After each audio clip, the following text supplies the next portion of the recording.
Okay, thank you so much. So I'd like to call to order this Wednesday, May 13th meeting of the Palo Alto City Council, a special meeting on budget hearings. It is 1:04 p.m. If the clerk would please take the roll. Councilmember Cormack. Here. Vice Mayor Du Bois. Here. Councilmember Filseth. Here. Mayor Fine. Here. Councilmember Niss. Here. Councilmember Ku. Here. Councilmember Tanaka. Here. 7 present. Thank you so much. One item of order. So on agenda changes, additions, and deletions, item number 6, discussion and direction regarding the establishment of a pension funding policy. We've removed that from the agenda. It's not essential to our budget hearings tonight. And in the order of getting this work done, let's focus on the budget stuff, and we'll absolutely revisit the policy as soon as possible. Next, I'd like to go to oral communications, where any member of the public may speak to an item not on the council agenda. Each of you will have 2 minutes, and then we will go with our pretty packed schedule. I just would request of folks, if possible, please keep your remarks as short as possible. The council, we have a lot of work to get through, and there are more opportunities for input as well. And if the clerk would please help me with our members of the public. Sure, Mayor Fine. Any member of the public who wishes to speak on oral communications, anything that is not on the agenda, please raise your hand. We will allow you 2 minutes to speak. Laura Braychek, it is your time to speak.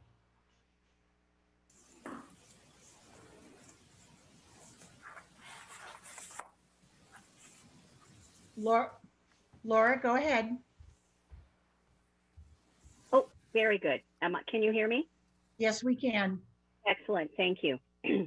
Mayor Fine, members of the council, and city staff, thank you all for your service. Your commitment to handling extraordinary circumstances is inspiring, and I deeply appreciate the immense amount of time and energy you're expending on behalf of residents like me and my family. A quick note about the Ross building and why starting construction this year makes good fiscal sense. We know that the building needs attention to secure it against further deterioration. The roof is the key component here. Thanks to a recent grant from Santa Clara County, we now have all the funding for the roof repair in place. We will lose 1/3 of that funding if we don't start construction within a year. And with the roof off, seismic bracing should go in. That's the element that makes this unreinforced concrete building safe to use. We have a fresh estimate from Vance Brown on this, quote, cold shell, close quote, option, which is very close to the amount of funds already secured for the project. We know that wisely you are focusing resources and staff time on what's essential to operate the city, and we appreciate that. You have many choices to make. The Roth is a shovel-ready project that represents a small investment with big rewards for the future of not only the building, but also for the community programming that will be presented there. We ask you to work with us at this critical time for both the building security and for the programs that will provide at no expense to the city's operating budget, and hopefully in concert with the programs already being offered by the city. Thank you very much for your time. Thank you, Laura. Our next speaker is Nelson Ng. Nelson, it's your turn to speak. You have 2 minutes. Okay, thanks. Good afternoon, Mayor Fine and member of the Palo Alto City Council. I'm Nelson Ng, and I'm the board member of Palo Alto Museum. I would like to talk about that. Yesterday, we submitted 30 letters of support from the community, from longtime Palo Alto residents, as well as community leaders who have manifested their unwavering support towards Palo Alto Museum. Reading through these letters will reinforce the deep tie of our community with the long overdue unmet needs and desire to have a world-class museum that can perpetuate many historic achievements of our amazing city. And the list of supporters, including Steve Smith, who is the chairman of Computer History Museum, Roxy Rapp, longtime Palo Alto businessman, Dr. Laura Jones, director of Heritage Service, Stanford University, Annette Fasino, the late widow of former mayor Gary Fasino, Georgia Grime of PAL board presidents and Glenn Juror, Colleen Braff, PAHA Board Director, Ralph Britton, former presidents of PAHA, Steve and Nancy Player, Museum Board Advisory Board, and also Gail Wally, former mayor. We understand this is a very challenging time, and during this time, we all need to come together as a community. We are speaking with one voice and asking the city to embrace the Roth Building and Museum with priority the museum deserve. Thank you. Thank you, Mr. Ng. Our next speaker is Faith Bell. Faith, you have 2 minutes. Go ahead, Faith. Thank you. Can you hear me? Yes, we can. Well, thank you for the opportunity to speak. You know, as we work on the 85th anniversary this year of my family bookstore, started by my father in 1935 in the Great Depression, continued by my mother, my brothers, and now owned and run by myself, at least as well as I can run it during the COVID crisis. I'm seeing decisions that I make personally about finances at this time, and I try and think in terms of the long run. I've paid my staff members all through this process without blinking because they're loyal and they're faithful and they're hardworking and they're smart. I think that city council members are loyal, hardworking, smart. And I think that they should be able to see, as well as the rest of us, that we make decisions looking to the future. Mr.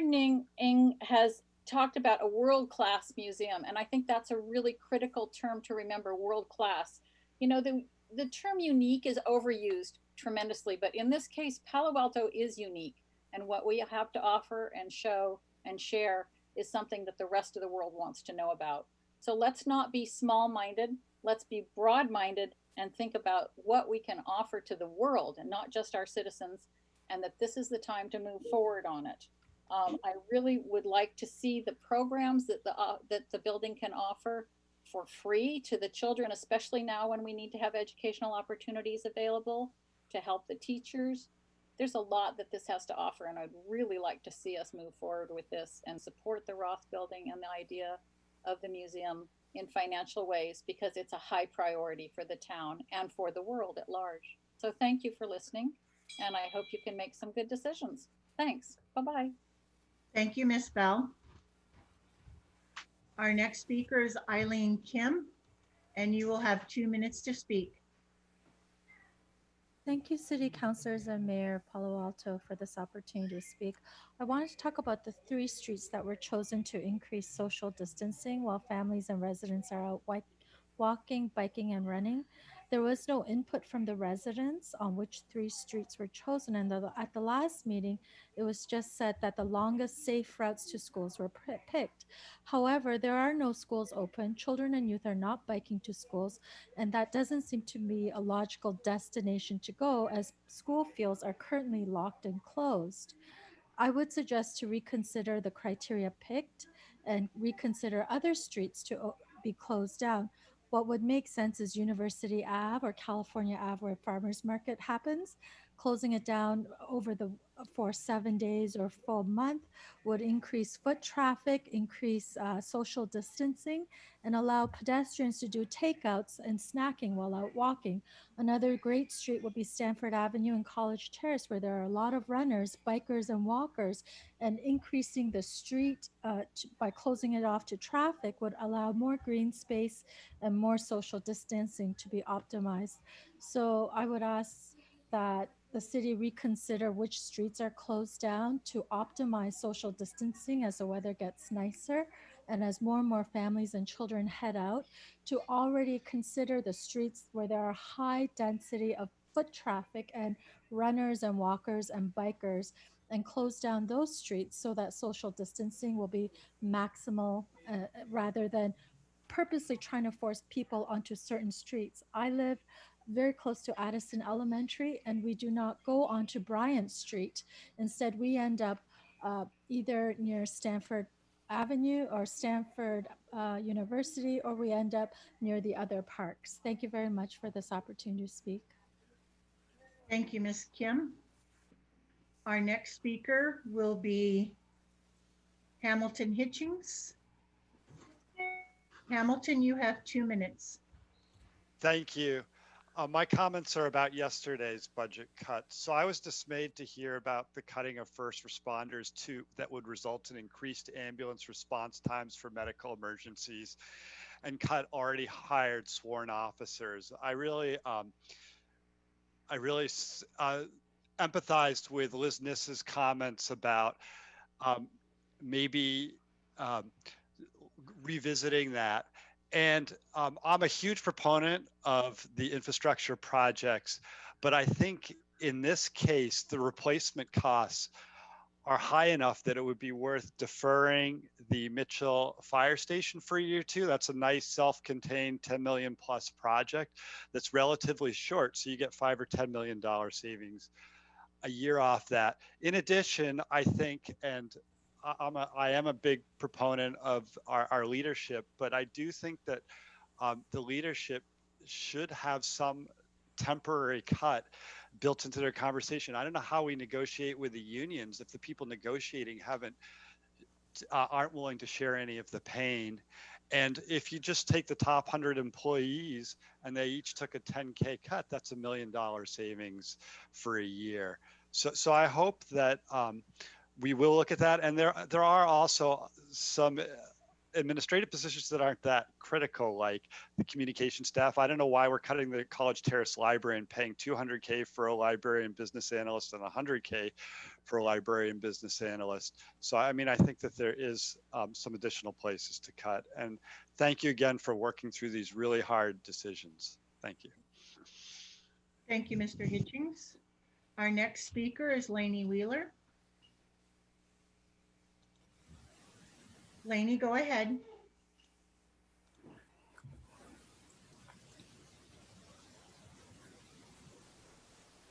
I have to unmute myself, don't I? There you go, Lainey. I'm still You're on. struggling with technology. Members of the Finance Committee, thank you so much for hearing from the public. Some of you know that there's no one in town other than me that knows what pain you're feeling. I have felt it before, never to the extent that we think that we're going to now. But I've been in budget hearings where we've had to make very tough decisions, and I empathize with you greatly. I do hope that you will consider rehabilitation of the Roth building as something that can be accomplished in the near future, using funds that appear to be available for just such a purpose, that do not impact other funds, either in your capital budget or in your operating budget. This is a project that we all know has been long in the planning and long in the almost to construction phase. We thought we, as a board of the museum, got the gap down to $750,000, and sadly learned that the gap had grown because of the increase in construction costs. That's a situation that isn't going to change even if the economy changes. So I urge you to look at those funds in the impact fees seriously and consider going ahead with the rehabilitation of the Roth building now. Thank you very much. Thank you, Ms. Wheeler. Our next speaker is John Schenk. John, go ahead. You have 2 minutes. Thank you. Thank you, Mayor and City Council. Once again, your efforts on behalf of the city are fantastic and appreciated. I am also calling to just lob in a voice of support for the city to support the Roth Building and the History Museum. There is precedent for the city to, in a way, partner on such efforts related to construction in these community buildings. And you know, the poor Roth building's been sitting far too long fallow. And the Palo Alto History Museum, you know, the Thwaites family's been active in Palo Alto since the 1880s on so many interesting ways. I recently was reading a report generated by the city or the city's historic consultant relative to the Cardinal Hotel to see that the Thwaites were mentioned multiple times for their efforts on Ramona way back in the day. And I think for the city to you know, facilitate the History Museum's efforts to archive and create a place where we, in a way, can institutionalize our memories for the future is really a fantastic long-term benefit. And it just seems that the time is right for the city to step up, help with some funding, and get the construction over with so that the public can begin to use and benefit from the museum and the building. That's it. Thank you again for all that you guys are doing. Thank you, Mr. Schenk. Our next speaker is John King.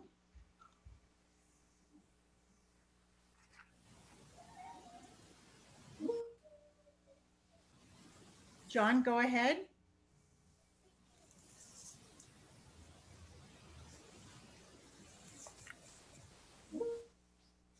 There we go. I apologize. There you go. Am I now with you? You are now with us. Thank you. Sorry. So my name's John King, and been a resident of Palo Alto for 40 years. I'm on the board of the Palo Alto Museum.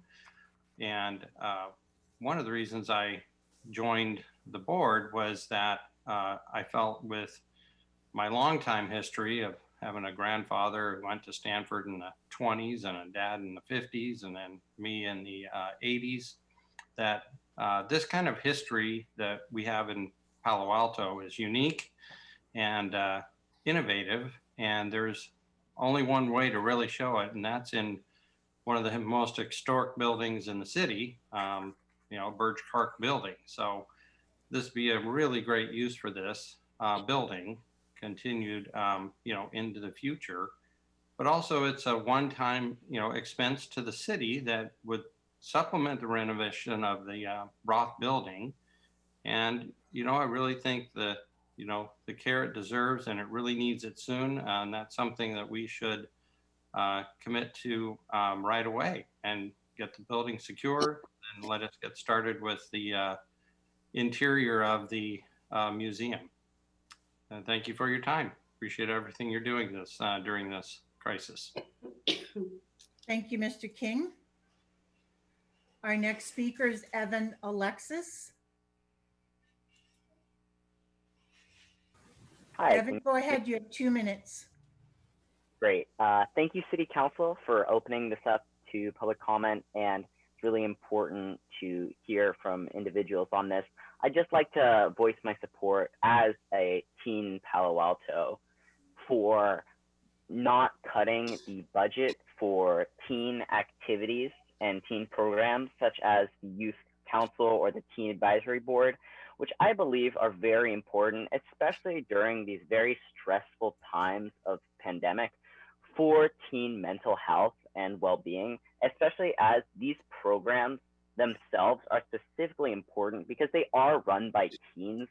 And it's clear that programs designed for the people, by the people they're targeting, are clearly going to be more effective than other outside run programs. So I think that during this really stressful time, we should avoid cutting things that might keep people together and keep students more stable. Yeah, thank you. Thank you, Mr. Alexis. James Wang, you're our next speaker. Go ahead. All right. Hi, I'm James. Can you all hear me? Yes.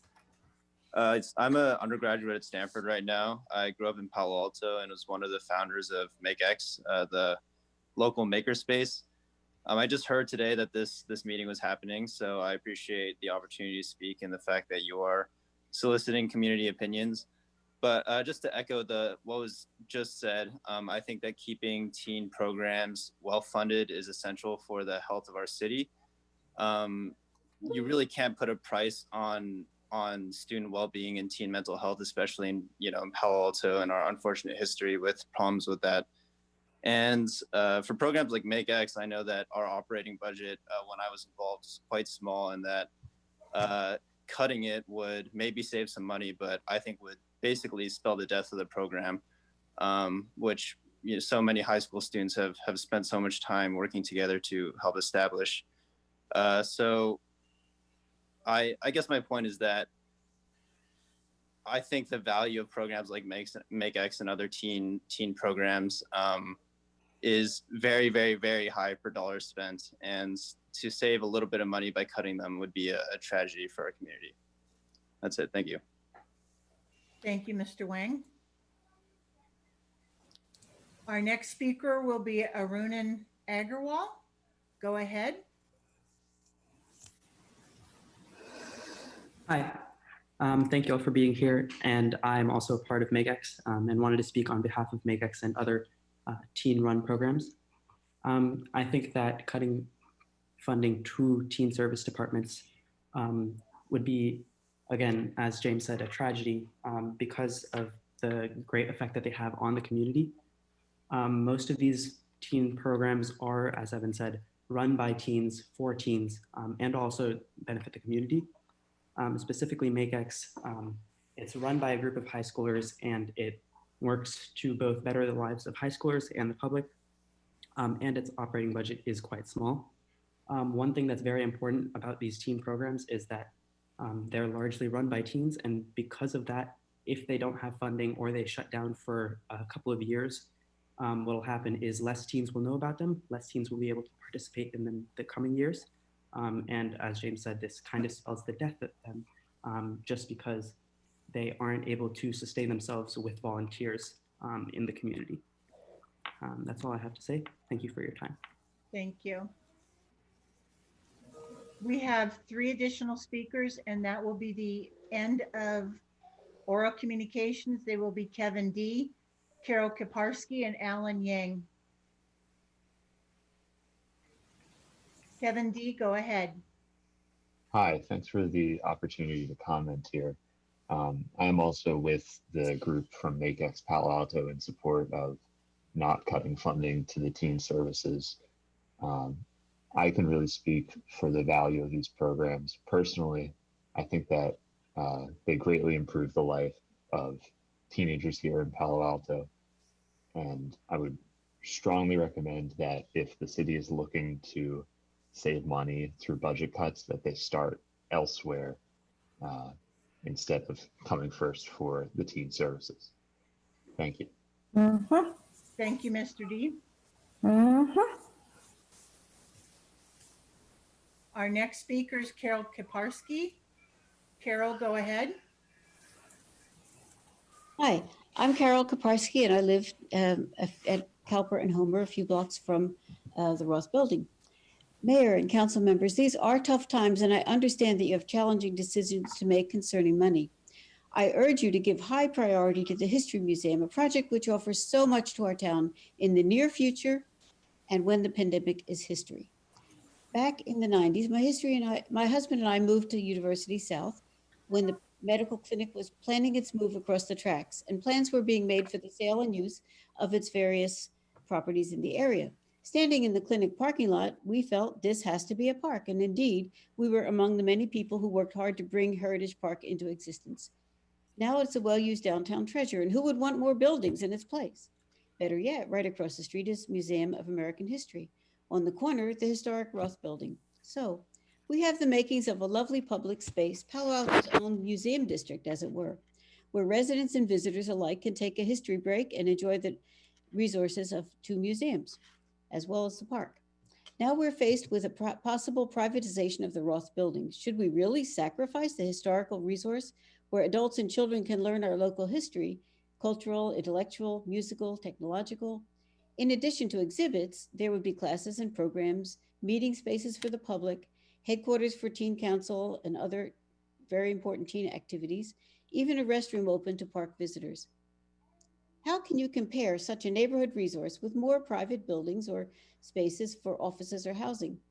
Please consider the general good of our town and support the building of the Palo Alto History Museum in the historic Roth Building. Thank you. Thank you, Ms. Kaparsky. And our final speaker is Alan Yang. Alan, go ahead. Hi, can you hear me? Yes, we can. Thank you, City of Palo Alto Council and Mayor, for the opportunity to speak. My name is Alan Yang, and I'm a senior at Gunn High School. Though I recognize and understand the difficult budgetary decisions, I'm here to oppose the cut of teen services in Palo Alto. I've been in the YCS program for now 7 years, and it's truly been one of the most impactful experiences for me. The YCS Youth Connectedness Initiative is the only initiative that brings youth, parents, and the community together. I'm extremely disappointed and disheartened that the City Council is deciding to cut funding for such an essential program to improve teen mental health. It concerns me that our community will go back into a mental health crisis, losing all of the work that the YCS Youth Connectedness Initiative has done. I hope you'll reconsider your decision to cut these teen services and think about the impact these critical decisions will have on PAUSC students and their own mental health. Thank you again for the opportunity to speak. Thank you, Mr. Yang. Mayor Fine, that's the end of our speakers for oral communications. Thank you, Clerk Minor. Okay, so we return to council. We have a full agenda today. I am really going to encourage and push us to finish it off today for a couple of reasons. And I believe Director Noze, City Manager Shikata, and myself have a couple quick comments. So let's just go in that order and then we'll get to it. Go ahead, Kylie. Oh, got it. So I'm going to share my screen with the council. Hopefully this works. All right. Just a brief overview of where we're at in the process. Yesterday, council went through a lot of meaty topics. We went through non-departmental, which is a large one in terms of our transfers. We went through general capital. We went through public safety and community and library services, which we will continue at the beginning of this meeting. But just to give the council and the public a snapshot of where we're at, on the slide in front of you, you can see the actual motions that the council has made that change the dollar values of our balancing. So on the left side of this slide, you can see that we started with revenues exceeding expenses by $930,000. That was outlined in CMR 11322. Then the council made a motion to eliminate all contingent accounts, which resulted in additional savings of $145,000. Then the next motion was that we would reduce the CIP transfer from the general fund to the CIP fund from 1.7 million to 6 million. So that's additional general fund savings of 1.6 million. And that those funds would then be reserved for either the BSR or 115 trust. So that's why there's the negative 1.6 million. So right now, revenues based on the balancing strategy that the council has looked at exceed expenses by about $1 million. And then on the far right are areas that are parking lot issues that the council has taken motions to place for further review at a later date. So Coverly finances and tenant impacts, the Pension 115 Trust Fund, which the mayor just noticed that the agenda change will be the Pension Trust Fund policy will be reviewed at a later time. Strategies to maintain or manage attrition in police and fire, revising the CIP and looking at that again at the end of wrap up of these meetings this week for potentially restoration of some proposals. And then a long-term parking lot item is to look at exploring changing service delivery in the fire department. So right now the council is positive, so to speak, in the black by $1 million in the general fund. Just to bring everybody along with us, new information that's been released today. So these will be linked to the agenda and have been emailed to the council. All the presentations for all items on the agenda today. There have been 2 at places memorandum that have been also provided to council in your email. The first one is various items from follow-up from yesterday's conversation. So staff stayed up all hours of the night frankly, and they have provided follow-up items for those items listed on this slide. It's the city lease information, information about Cubberley Community Center, our lease agreement with PAUSD, a map. We've linked the February 2020 library report, the monthly report, so that's updated. And then also a bunch of information about the various teen programs that the city offers. So we can revisit that as part of our wrap up probably later on this evening, as well as to help inform the council of their decisions for items in the parking lot, as well as on May 26th. The last one is an At Places memorandum released about the residential preferential parking permit program, which our Chief Transportation Officer will review as part of today's agenda under item, I believe, 3. And of course, the standard materials are the operating books, operating and capital budget books, as well as that staff report 11322. So just a heads up to council that these are new pieces of information as we feed you and the public real-time information based on your questions. So with that, I will turn it back over to our city manager and our mayor. Great, thank you very much. Let's see, so my part in this sort of preamble is to go over where we are in terms of having meetings and the council's deliberation. Where we left off last night, there was to be a doodle on the best window for a follow-up meeting either tomorrow or later this week. And based on the results received by our city clerk, we cannot have a meeting this week. It appears that there is no availability for all council members, or even, quite frankly, I think getting very close to having all council members.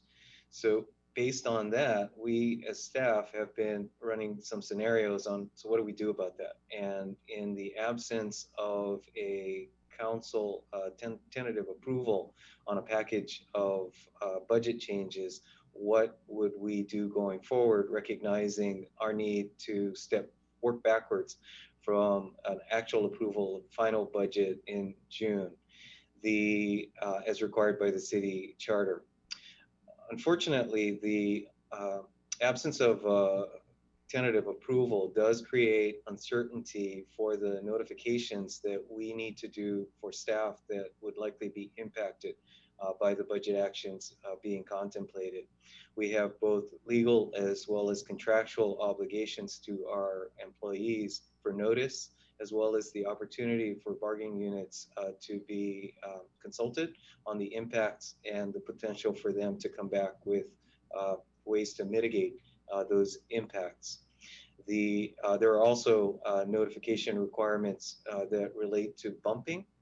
So once we identify the final positions that are impacted, as the council knows, we have a seniority-based reduction in force system, which requires us to identify the specific individuals within classifications and based on seniority within the city organization that can result in other individuals being impacted by the reductions, the budget reductions that are required. So the time required for that entire process to play itself out, in all likelihood, will result in our being into July and August before the actual actions become effective. And based on the plan for a meeting on May 26th, which is also really integrated within this overall decision-making, consultation, and follow-up action timeframe, that in all likelihood, without a tentative approval this week, there will be no time for staff to turn around final budget balancing analysis in advance of the May 26th meeting, which will mean in all likelihood that there'll be very little, if any, notification or advanced distribution of that analysis before your meeting on May 26th. So as much as I know it is difficult for council members to need to actually understand, receive presentations, and then have discussions real time, that may actually be the scenario we're into on Tuesday, the 26th. Now, in order to even facilitate that time frame, we would propose that some meeting happen either in conjunction or in replacement of your meeting next week on the 18th. You currently have a council meeting scheduled next Monday on the 18th. You also have a finance committee scheduled for the 19th. So depending on council members' availability, we could use the meeting on the 18th and dedicate that to budget, and then potentially move the council meeting for your normal business, which also has time sensitivity next Monday, to Tuesday. So there's a great deal of juggling that would be necessary in order to do what I just described. But again, it is predicated on your availability either Monday or Tuesday of next week in order to allow us to continue meeting our obligations and marching toward your final adoption in June. So I'll stop there and perhaps let the mayor take it from here, and then I'm sure we'll have some discussion. Thank you both for that. So just kind of recapping, we did poll for an additional meeting on Thursday and Friday, but it seemed like 2 or 3 of us wouldn't be able to make each of those. I don't think these hearings are well served by just 4 of us going forward. So a couple things. I'm really going to encourage us to try and finish this tonight. That's one of the reasons we pulled the pension policy discussion. And for a few reasons, I think it is important we finish it this week. First of all, if we go into next week, our May 26th meeting, as the city manager and budget chief just mentioned, we will get the reconciliation docs at places at that meeting. I don't think any of us would be well served or happy with that. And secondly, and perhaps more importantly, with some of the choices we're making tentatively in terms of reductions in employment levels, we have a obligation to notice those bargaining units. Those bargaining units have an opportunity to come back with us with potential concessions or changes to service. And then we need to evaluate that response against our budget. If we do not finish the budget hearings this week, that whole process is pushed out by a week, if not more, and that will impact our reserves, right? So this is literally a case of time is money, where if we are not able to get out the notices that we are going to eventually agree are needed, then those discussions with our bargaining units, the concession discussions, and our responses and incorporation of those into the budget could flow into August, at which point we are essentially drawing down our reserves to keep afloat. So I really want us all to be aware of that. And for that reason, I would strongly, strongly encourage us to please work as a team and try to finish off the major budget items tonight. If that doesn't happen, what the city manager just discussed is that potentially on Monday, we would continue these budget hearings, and then our council meeting would be on Tuesday. There are 2 time-sensitive issues on that council agenda as well. Okay, quick questions on this, and then I'd love to actually dive into the meat and potatoes. Vice Mayor Du Bois. Yeah, so on the follow-up items, I think we also asked for the budget sheets that would show the FY20, the original FY21, and then the current FY21 revenue and expense summaries yesterday. Again, we basically have the proposed 21, and then we have to subtract everything from it to see what the current proposal is. Vice Mayor, if I remember correctly, we did discuss it. We didn't make a specific motion on it, so let's do that in a. I think you said yes, we need that, so I thought it was getting done. So I just wanted to remind you, hopefully we can get that. I don't know, Kylie, is that possible? So I think if it's the will of the council that staff spend their time on that, if we narrow it to just general fund, and council recognizes that we won't have anything by any of the detail, meaning by the expense category, we're just looking at bottom line from the department, yeah.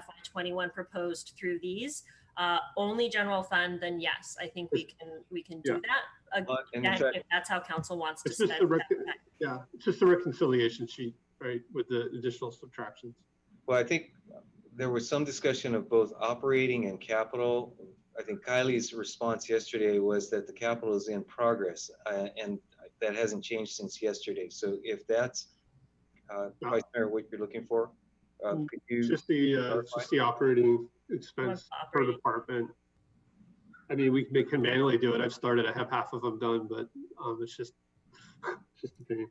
Like I said, if it's the will of the council and you guys make a motion, then staff can spend their time on that. And like I said, if you limit it to general fund, that would be really helpful. So can I just make that motion real quick? So I'll people second it. Again, I'm not looking for a lot of work. All the numbers are there. They're in this memo. Okay, let's do it and move on. I think you had Councilmember Tanaka. I'll support it. It's in short-term parking lot. Okay. And then on the labor issue, is Molly online? I mean, is it possible we just vote to notice based on the budget proposal today while we continue to discuss the budget? Is kind of the worst case scenario. Well, we don't need a vote to do that. Our objective was to minimize and focus the notices on those employees that are most likely to be impacted. There will be an organizational impact by noticing additional employees based on the range of options that are currently in front of the council. So based on if we do not end this week, we will proceed with those notifications. Yeah, I mean, I think if we over notice and then somehow we restore some positions, that's probably good news for people, right? I'm not saying and again, we could try to get done, but it feels a little artificial and we do need to take some time. So as long as there's a way we can notice, I think the current totals. And then the last one was, again, I don't know if we checked for time, but personally, I can make time Monday and Tuesday. We could start earlier than 5 o'clock. Councilmember Filseth. Yeah, just briefly, I hope we finish tonight. If we don't, I think this pushes aside almost every other council business that I can think of. And so if we don't finish tonight, I'd support pushing into Monday and Tuesday. Thank you. Councilmember Cormack. I wanted to ask Ms. Nose, I believe that we put the police station in the short-term parking lot, and I didn't see that on the list.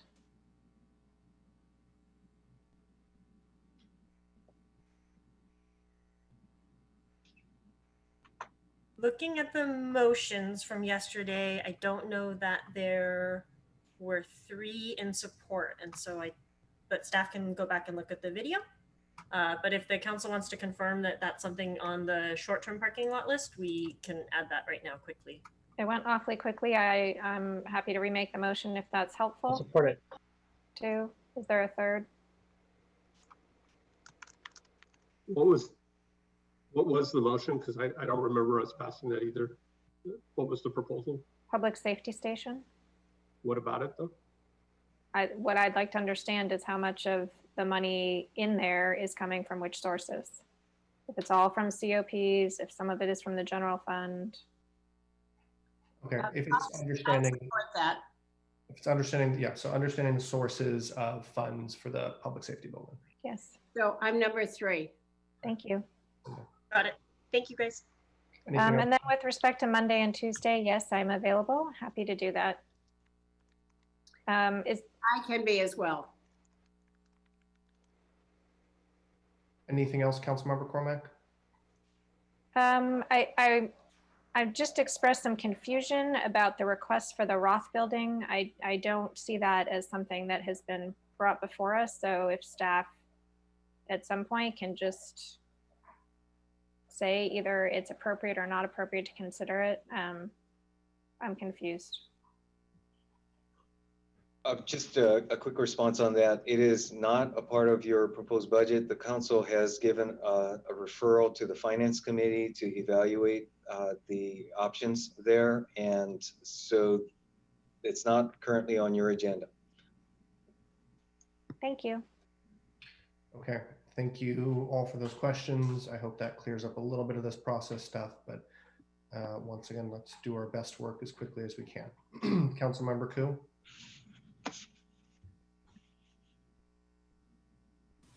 I thought that we were going to go, I thought you were going to go around and have all the council members mention when they're available. If they're available for Monday and Tuesday, I am just going to say that I am available for both Monday and Tuesday nights. Okay, great. I think we can do that offline, frankly, but the plan as it is, if we don't finish tonight, we are likely finishing this on Monday night. And the council meeting will most likely be Tuesday, but we can doodle for that after this meeting. Okay, if that is all completed, let's go to item 1. It's our budget hearing continuation of community and library services and the preliminary operating plan and fees for the JMZ. And if staff, is there any presentation, or should we just take off from where we were? I believe we've completed our presentation, so we're now into Q&A. Okay, so yes, we're going to the public, Councilmember Tanaka. So since it is a new day, new meeting, we are going back to the public on this. If you would like to speak on this item, please raise your hand if you have not already spoken. If you spoke yesterday on this item, please don't raise your hand. And with that, if the clerk, please help me with our members of the public. Any members of the public that wish to speak on the community services budget or the library services budget that did not speak yesterday, please raise your hand or dial *9 on your phone. At this time, I believe we have one speaker, Eileen Kim. Eileen, go ahead. Thank you, City Councilor Mayor Palo Alto, for this opportunity to speak. I'm a Palo Alto resident with 2 children in this Palo Alto system, and I've been a witness to many cluster suicides that have happened within our city. The rate and number of suicides were so great and unusual, the CDC did a study of our suicides and actually published a report. This was only a few years back. My background is a pharmacist by training. I hold a PharmD degree and a Bachelor's of Education degree. I've worked in the hospital system in the acute care setting, and I'm the VP of Health and Wellness in the PTA Council and PAUSD. However, today I speak as a Palo Alto resident and a mother of 2 young children. I cannot emphasize the importance for the city to not cut the youth services. This may look like a temporary 2-year cessation of supporting youth services, but that's a 2-year permanent impact on the mental health and wellness of our youth during this pandemic.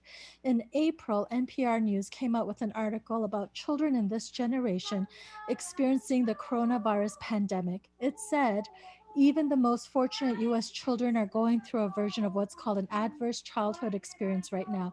That's the term researchers use for a traumatic event in a child's life, and the effect of these experiences are cumulative. Experiencing 4 or more is considered a major risk factor for long-term physical health problems, including conditions like cancer and heart disease. Given our personal Palo Alto City history of cluster suicides in the city, we need to reconsider the budget cuts to youth services and preserve youth services at all costs because it's absolutely required and necessary. Otherwise, the deaths and suicides of our youth in the future, once the budget cuts happen, will be on the hands of the city. Thank you for this opportunity to speak. Thank you, Ms. Kim. Our next speaker is Barbara Spring. Ms. Spring, go ahead.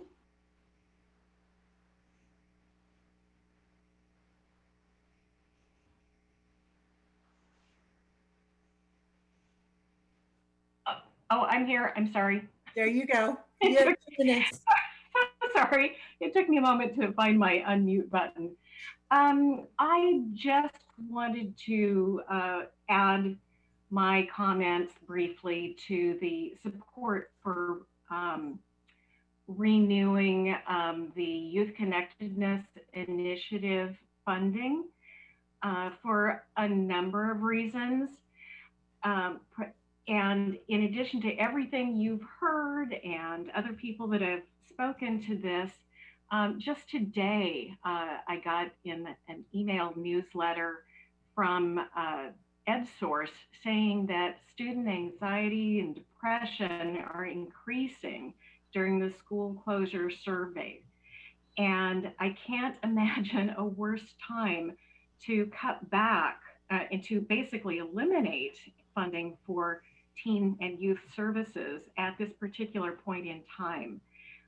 There's so much evidence, fact-based evidence that shows that community service and youth engagement and is one of the best antidotes to loneliness and to feeling powerless. It's just the opposite. It gives students and youth the ability to discover their own value and their worth in the community. And that is just something that is impossible to underestimate, especially in these times with the isolation that's going on and the uncertainty. None of us have ever been through this before, which is especially unsettling for youth or young people, because usually mom and dad can at least say, oh yes, I know, we've been through this before and we know how to do this. But everybody is really in a state of confusion and concern and not knowing. And I see my time is up. But anyway, so thank you for all your hard work in balancing all these really valuable programs. Thank you, Ms. Spring. Our next speaker is Jonathan Moore. Hello, can you hear me? Hi, go ahead. Perfect. I just wanted to reiterate, I wholeheartedly agree with the previous two comments. I think it's really easy to walk into a place like MakeX or the Art Center and see it as a building with, but it really is so much more than that for the teens that rely on it. Speaking as a teen involved with these programs, I would spend a week at school and on a Friday, being incredibly stressed, would go to MakeX and meet up with a community of people that are like-minded and just let all that stress go away. And especially at a time like this, when we're incredibly uncertain, and next year when we're going to have a lot more teenagers in the area because colleges will likely not restart, it's really vital to have these programs remain in effect. It's important to keep in mind MakeX stemmed out of the safety net program back in 2014 as a resource, as a mental health resource. And cutting it would just be incredibly nonsensical. It's important to understand for people who aren't teenagers and use these programs regularly, what these programs really are. And it's more than just a room with a laser cutter and 3D printers. It's a community of dozens of teenagers around the Bay Area. It's a group of high school students that over the past couple of weeks organized the production and distribution of over 30,000 face shields for hospitals. It's a nationally recognized educational institution that's been studied at colleges like Stanford University School of Education, and it costs the city $13,000 a year. So I really think it would be absolutely nonsensical to cut fundings for it. Thank you. Thank you, Mr. Moore. And our final speaker is Winter Dellenbach. Ms. Dellenbach, go ahead. Of over 30,000 face shields for hospitals. Hello. Go ahead, Winter. I'm getting. Could I be boosted to later? I'm getting an avalanche of voices. School of Education, and it costs the city $13,000 a year. So I really think it would be absolutely nonsense. I can't, and we don't know where that is coming from. Thank you, Mr. Moore. It's now silent. Winter Dellenbach. Okay, it's now silent. Ms. Dellenbach, go ahead. Thank you. I wanted to speak about I'm getting another voice. Go ahead, Winter. I'm getting, could I be boosted to later? I'm getting an avalanche of voices. We're hearing it too. Can you take me, is there another speaker? Somebody's been recording. Who's not? We don't know where that is coming from. Thank you, Mr. Moore. Okay, I'm just going to go and try to ignore the voices. I'm going to go and try to ignore it. Thank you.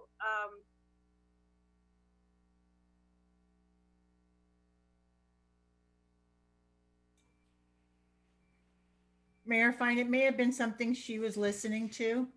I have no other speakers at this time. That's what I assume.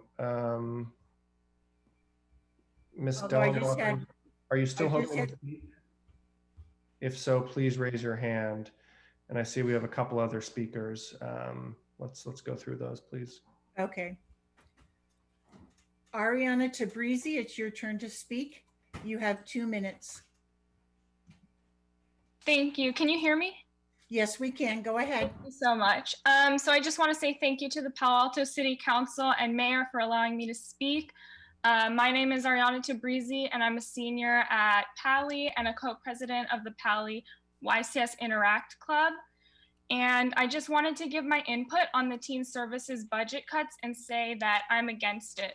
I have had the great pleasure of working with the Youth Community Service Program for 4 years now, and this program has really become a safe haven for me. I've met countless friends from my school, countless people in the community of different generations, and it's even allowed me to connect with Blossom Birth and Family Center, where I have gained a job and excuse me. And it has really allowed me to become one with my community. I've met so many different people and programs. And without the Youth Community Services Program, I really wouldn't have had much of a leadership position at my school. That was really the one program that I felt I was comfortable in. I've met so many people that have become truly almost like family for me. The people who run the program, the students at my school who have become part of the program. It's allowed me to connect with the administrators at my school. And I just think that it would be a great disservice to the community and to the teens of Palo Alto to cut such a great program. Thank you. Thank you, Ms. Tabrizi. Our next speaker is Cynthia Darwan. Cynthia, go ahead. Hi, can everyone hear me? Yes. Like Ariana, I speak against the budget cuts. My name is Cynthia, and I'm a co-president of TEDx Gun High School at Gun. And I'm not sure if you've been able to attend our events before, either this year or in the past, but this was our first year back at Gun High School, and we had over 600 students register and attend our event. As students were leaving, I heard multiple people speak about how incredible it was to hear students and teachers and people that they know in their community talk about topics like mental health or creativity, or finding their way through the world in one that hasn't supported them before. And I know that a lot of people have been encouraged to go and seek out people that they trust, to open up to them and to feel more connected to their community. Think Fund has been integral to helping us maintain that close relationship with our community, providing us with not only helping us fund our budget for planning the event, but also in reaching out to connections and to people who can further help us take this event to greater and better places. With their help, especially in the previous past 2 years, we were able to win awards from the city for our excellence in creating an event that connects so many people. And without the Think Fund and their budget and their aid in helping us, I'm not sure if we'll ever be able to come to that level of excellence again, especially with the wide range of people we're trying to connect and the logistics it takes to maintain and run such an event. Thank you. Thank you, Cynthia. Our next speaker is Josh Mai. Josh, go ahead. Yeah, hi, can you guys hear me? Yes, we can. Perfect. I'm gonna keep this pretty short and simple. I'm from basically the same organization as Cynthia before me. And my belief, I think, is just that as teens growing up in Palo Alto, like school is a pretty big part of our lives, but everything that exists outside of education is as valuable and as important as the actual in-class learning. And a big part of that learning for me was serving for TEDx and for also like listening in to TEDx. And I just think that a lot of this funding really does impact student experiences outside of class and in class even, I think, in terms of like mental health and how well they can participate. And I just really think that trying to understand these hidden and often overlooked elements of funding and of a student's experience in Palo Alto is worth considering, and how important that is for overall development and education in the long term. Thank you. Thank you, Josh. And our next speaker is Ellen Rudy. Ellen, go ahead. To the city council about funding for TEDx. But close, Ian, close. Ellen, go ahead.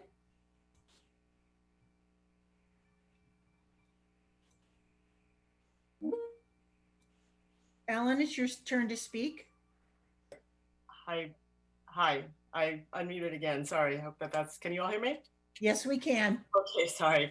My name's Ellen Rudy. I'm a board member for YCS, and I am really coming to you in support of Youth Connectedness Initiative, one of the wonderful programs of YCS, but one that is so much more needed in this particular time of social isolation and loneliness. No matter what, there will be kids who are really good at connecting with their friends, but not a lot of them are. And they're really working hard at this. It's something that YCS has done.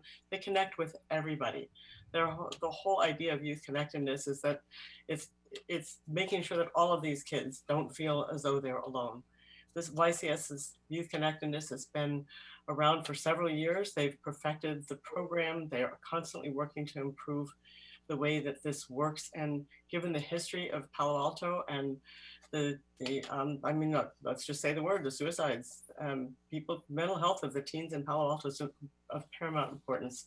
I really feel that the life of our youths, the mental health of our youths, is something that we can't overlook. And this program is well worth every dollar that you spend on it. We really, really would appreciate your keeping it in. Someone said that if we lose all the work that we've already done on this, it would be just a tragedy. And that's absolutely true. The programs are in place, the protocols are in place. They're working at it all the time. Please don't let this program be defunded. Youth Connectedness Initiative, thank you so much. Thank you, Ms. Rudy. And our final speaker is Winter Dellenbach. Trying this again and blessed silence. So I want to talk about the libraries and also mention the levy. I only go to Mitchell Park Library except for a couple rare other things. So I was interested in the data on the library use that we saw yesterday, and I took a photo and I have it in my hand. I'm very well aware about how many people use the Mitchell Park Library. I'm there several times a week normally, and I love the library. But I do not understand why it hasn't even been mentioned of cutting back any hours there. And I'm very well aware it's the most heavily used library by far. However, we are keeping open 3 libraries in North Palo Alto. The one library that serves West Palo Alto is going to be supposedly going to be closed for 2 years. And it's chicken feed in terms of this budget to keep it open or keep it open partially. I understand that to keep it open partially will still be an outlay of money, but it's chicken feed to keep it open. And there's just something wrong with this. When we have all of this capital outlay, we have all of this outlay for workers with no thought to cutting any sort of pay, even if it's a small amount. And it's fairly outrageous. And I think we should think about cutting some hours from Mitchell Park and getting some evening hours open at Rinconada and really doing this more equitably. It's really not sitting well with residents, and the levies not being increased, it makes no sense whatsoever. Thank you.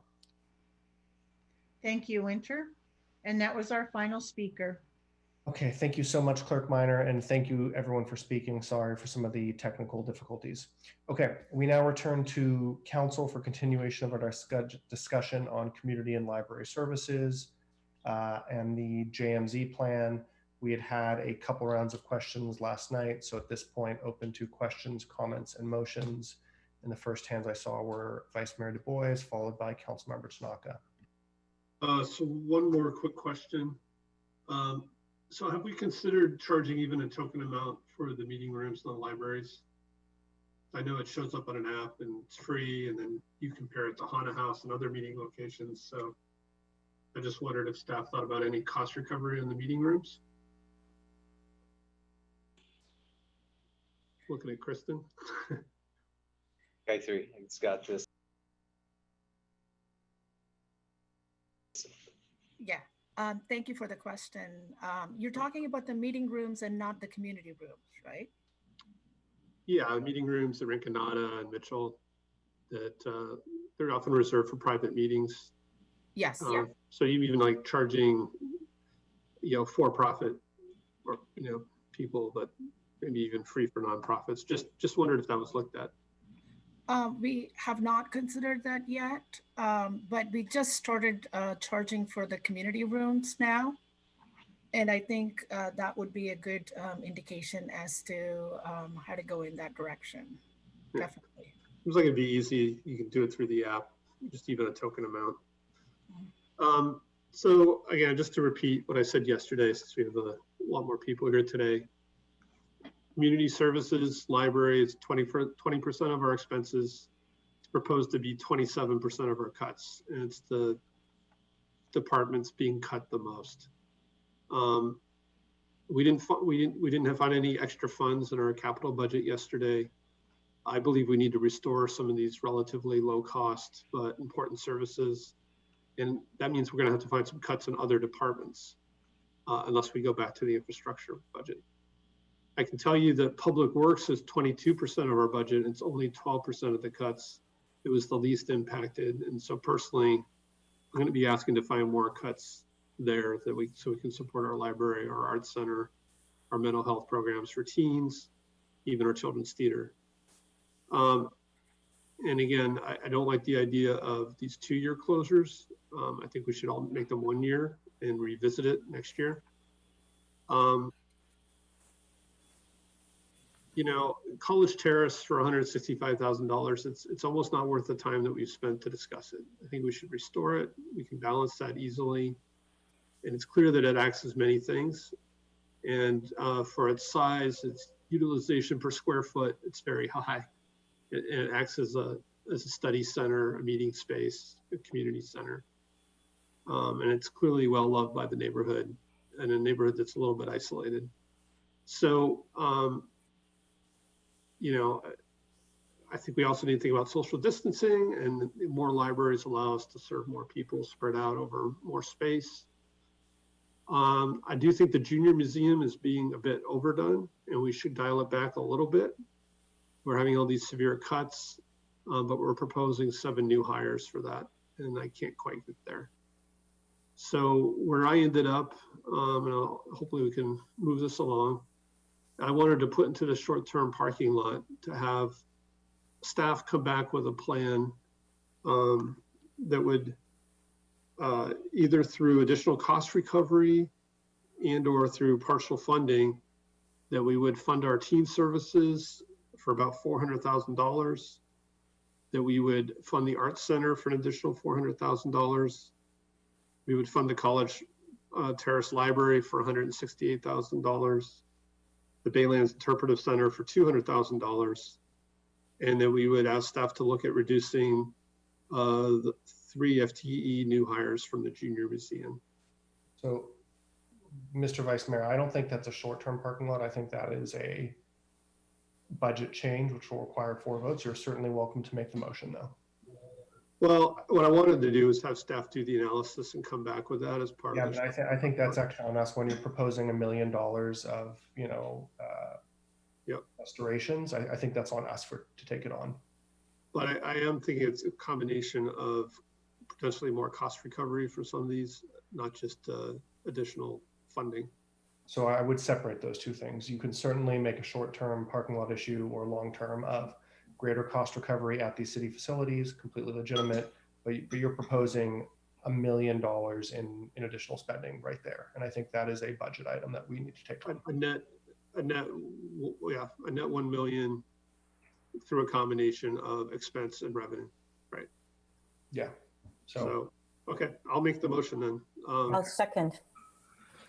Can we just put that on the board quickly, and can staff or the clerk please put the costs on there just so we know what we're voting on? And that was seconded by Councilmember Koo? Yes. Thank you. I'm texting Beth the motion, if that helps. Sure. Do you want to speak to yours, or let's go to Councilmember Koo if you want to speak to your second? It's just, it's just unacceptable, the amount of services to the community, especially to the youth programs and to the libraries, to the neighborhoods, just simply to the community. At this point, what I'm seeing is that, again, I'm going to say it, there's more emphasis placed towards monuments that are in the future that can be deferred and come back again, instead of looking towards the community. And this is one way to repair it. And I agree, I would love to reopen the CIP in order to revisit it. But for now, I think council member, the vice mayor has made a move forward effort in terms of revisiting this and to restore some services to this community. Thank you, Councilmember Koo. So to the clerk, can we do two things? One is attach the dollar figures to each of these as you get them. And two, can we clear the board of hands? And I've written down who is next after the vice mayor in our main session. Thank you. Okay, if you'd like to speak to this motion, please raise your hand. Councilmember Niss.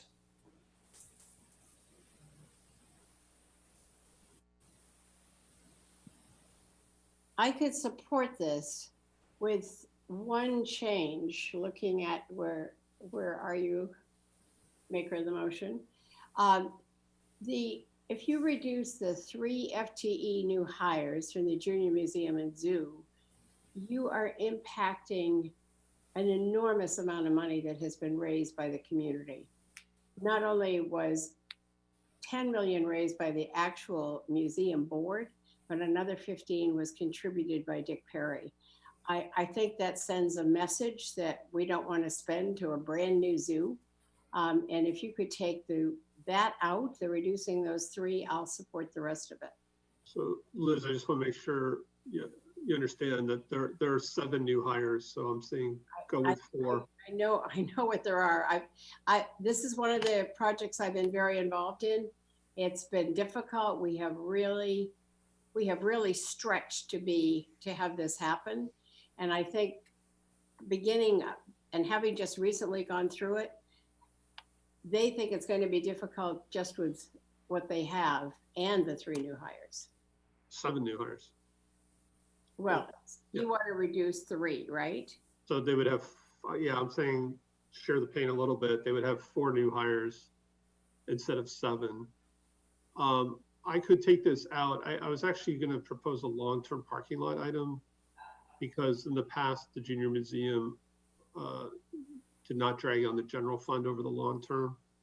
Now it does. So I would take this out for now, but I would ask that we would look in the long term to how do we get the Junior Museum to not. And remember, they're not going to open till next March, which probably means next June. You guys are going to have a chance to look at this again next year, believe me. Yeah. Okay, I'll take that out. Anything else? One other question. I had already predicted the College Terrace Library would never close, but I'm very concerned with Ms. Kant's comments about social distancing at the library. So if we put this back in and we continue to support this, it is going to be upon her and her staff to be sure that there is social distancing. That's going to be a tough one. I'm all done. Thank you. Mr. Mayor, could I ask a clarification question? Please. On the numbers. So the Baylands Interpretive Center, to restore that to be opened would be a $20,000 adjustment, not 200,000. Oh, really? That would restore it for 4 days a week. Right, and the art center though, I think is more like $1 million cost. Am I correct, Kristen? That's right, but I'm wondering if the intent was to restore some of it, but not all of it. Yeah, that was the intent. Yes. So, but Baylands, I mean, if it's 20,000, that's great. So staff is saying the art center is $1 million for restoration. No, that was not my No. intent. I only wanted to partially restore the art center. Okay, so to staff, can it be partially restored at this level, or what happens? Well, I think it could, and I think this is the same with the children's theater. So what we proposed resulted in really deep cuts because we were aiming to help with the overall target for the city's reductions. There's many options between fully open as it was in January to not doing a complete closure. There's so many things in between that we could certainly propose something that could get us there. Okay, thank you. So just to clarify, Kristen, it said under open space recreation reductions, 275,000, but you're saying Baylands is only $20,000 of that? Right, I think that includes the ranger contract that we have.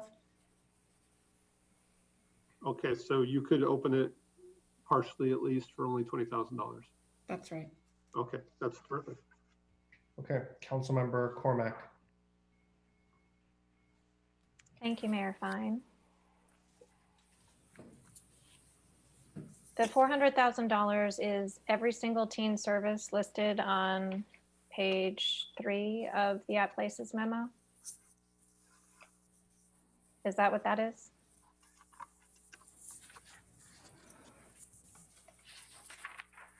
Sorry, Councilmember Cormack. I think it's page 4. Again, it's a little bit of a reduction. I don't have I have page 3 of the At Places memo has about 10 teen programs listed. Is that what this 400K is? No, again, page 4 of the original modification, it's about 552,000. Well, yeah, it is, because there was a net revenue of 123. Right. So yes, it is. Okay. Art Center, College Share, Cyber Bands, Interpreter Center. Oh, of course I want to vote for this. I'd love to vote for this. I really would. We've heard people, frankly, almost crying about how hard this is going to be for them. And I would like to support it. But yesterday, we also heard that we're going to lose 17 people in the police department. And I've spoken with a number of people over the past, I would say, 3 days, including we've received some emails today, that say public safety is the foundation of our community. And if you think about Maslow's hierarchy of needs, that's what's at the bottom, right? I just cannot vote for this. So I would like to make a substitute motion. The substitute motion would be that we have 2 main libraries for the next fiscal year. That would be Rinconada with Children's Services and Mitchell Park, and that the savings be redirected to our public safety. I'll second it for discussion. It's fine. Thank you. So there is and I have a couple questions. So there's a substitute motion to have 2 main libraries for the next fiscal year, Rinconada and Mitchell Park, with the savings redirected to public safety. Correct. Councilmember Cormack, do you want to speak to your motion? No. Okay. So as I said, I'm going to do this for discussion quickly. I think this is actually worthwhile, and kind of in contrast to the previous motion. So as we started this discussion today, we had $1,075,000 in the black, positive. And the previous motion would have reduced that immediately to $80,000. And I don't know how many times I can say this, but there ain't no such thing as a free lunch. The entire pie is shrinking. Everything. Public safety, community services, libraries, and we cannot just go through each of these items and add things back.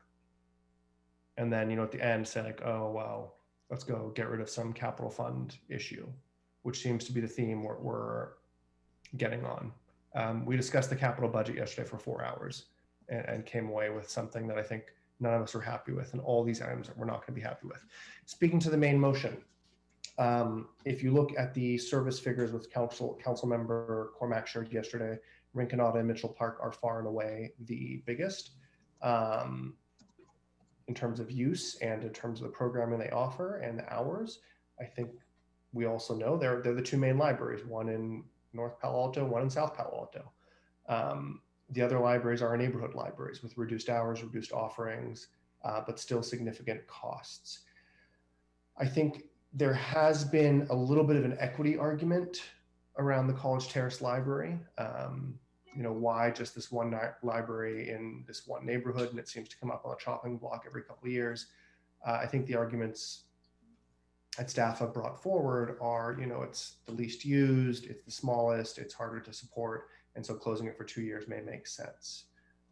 And that, you know, does get me in the gut. When I was in high school, I actually spent hundreds of hours volunteering there, which I was voluntold to go work there. So I know that place very intimately, and it's a great neighborhood library.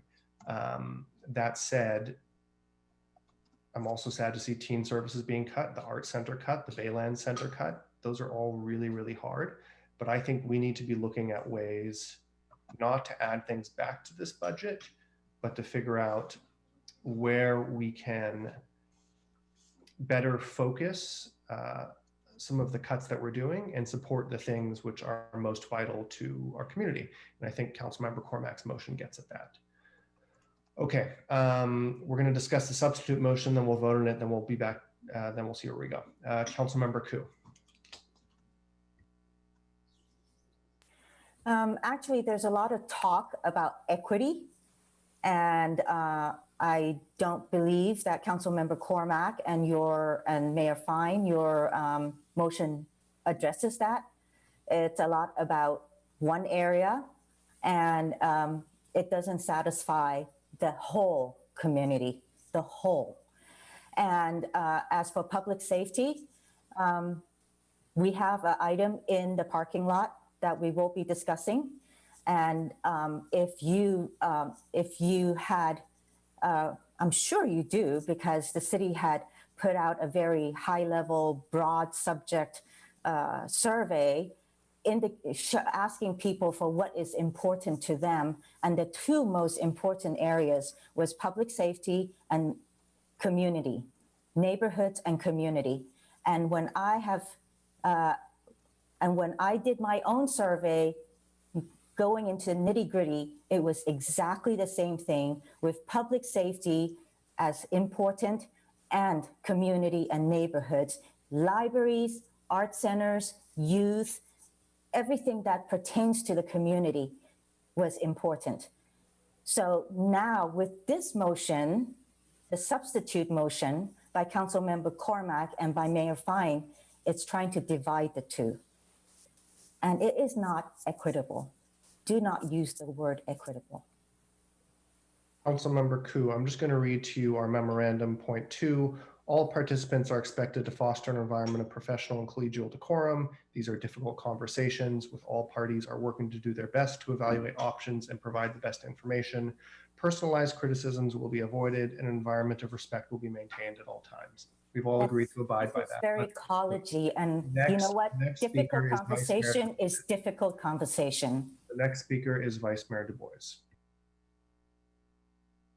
Thank you.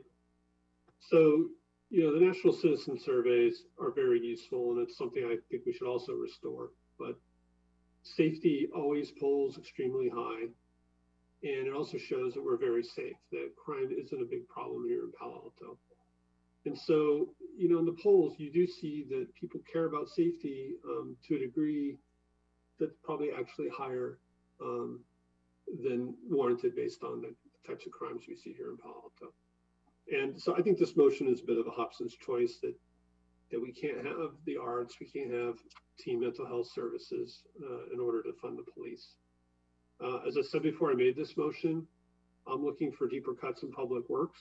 And I think we can fund these relatively small amounts through that. But even without that, we have the excess funds right now. So these are paid for. And it's just a shame that we can't get aligned on restoring some of these costs. I think we're hearing how important these are to the community. We are going to open them in a safe manner. So not all of these things are going to be restored immediately, but I'm pretty sure we can restore most of these, over the next year. And so, we're trying to be very conservative. None of us know that these are the right numbers. And I would really ask the rest of the council to consider the original motion. We also voted to put in the parking lot, revisiting the CIP. And out of the over 100 projects there, I can't believe that we can't find one or two projects to defer that would more than pay for this and also pay for the police. Thanks. Councilmember Niss. So this is a time when I'd like to vote yes on both of these. So let me go backwards for a little, and we are discussing the CIP, whether we are directly discussing it or not. When we started upside down this year, and at the time, it sounded very good, start at the beginning, make your decision about your CIP first. It doesn't work. So I hope next year, I will not be here next year, but I hope next year you will flip it. Because if you don't deal with this kind of these are emotional things now we're discussing. This isn't just, you're not just looking at a plain old budget.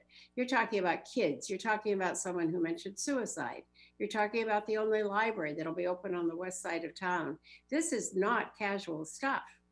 Would I like to do Member Cormack's motion? Of course, because I'm dying to have some savings redirected to public safety. And so to that end, I would tell you that somebody who wrote me this morning, and I know you've all gotten these, but I've had many of these. A city's primary mission is to protect its citizens.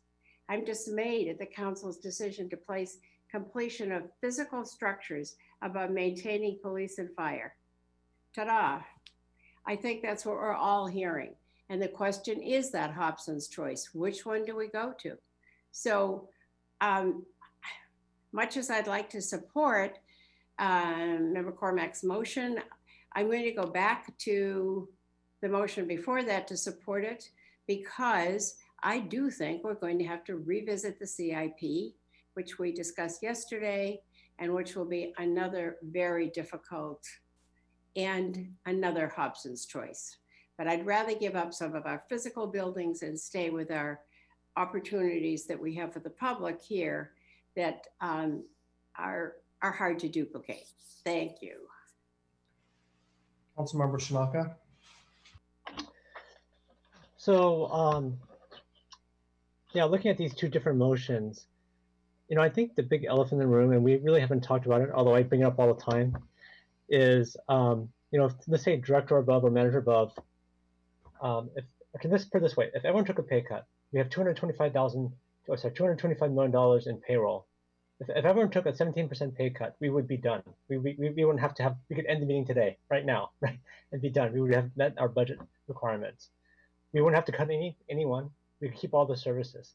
Now, I realize that we have union negotiations and all that stuff, but big elephant in the room is really, I think managers and above, or maybe director and above, should all take pay cuts, including us on council.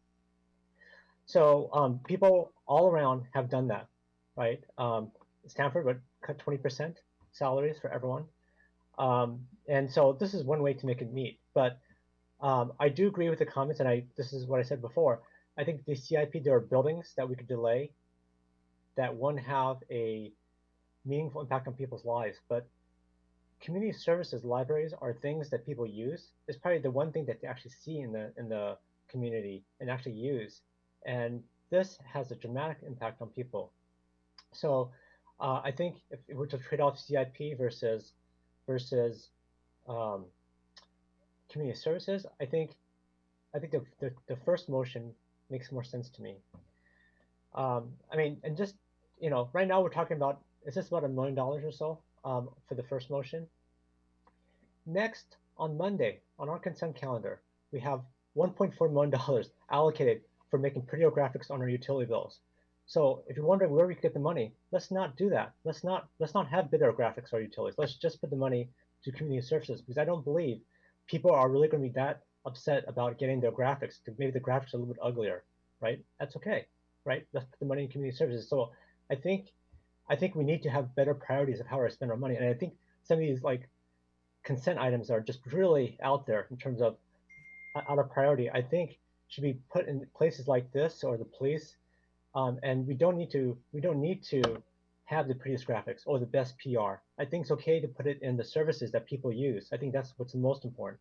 So I cannot support the substitute motion just because I see money being wasted on areas which could be much better used in supporting the community. Councilmember, if it's helpful at all, we've resolved that issue, but I'm sorry, I don't want to take you off track anymore.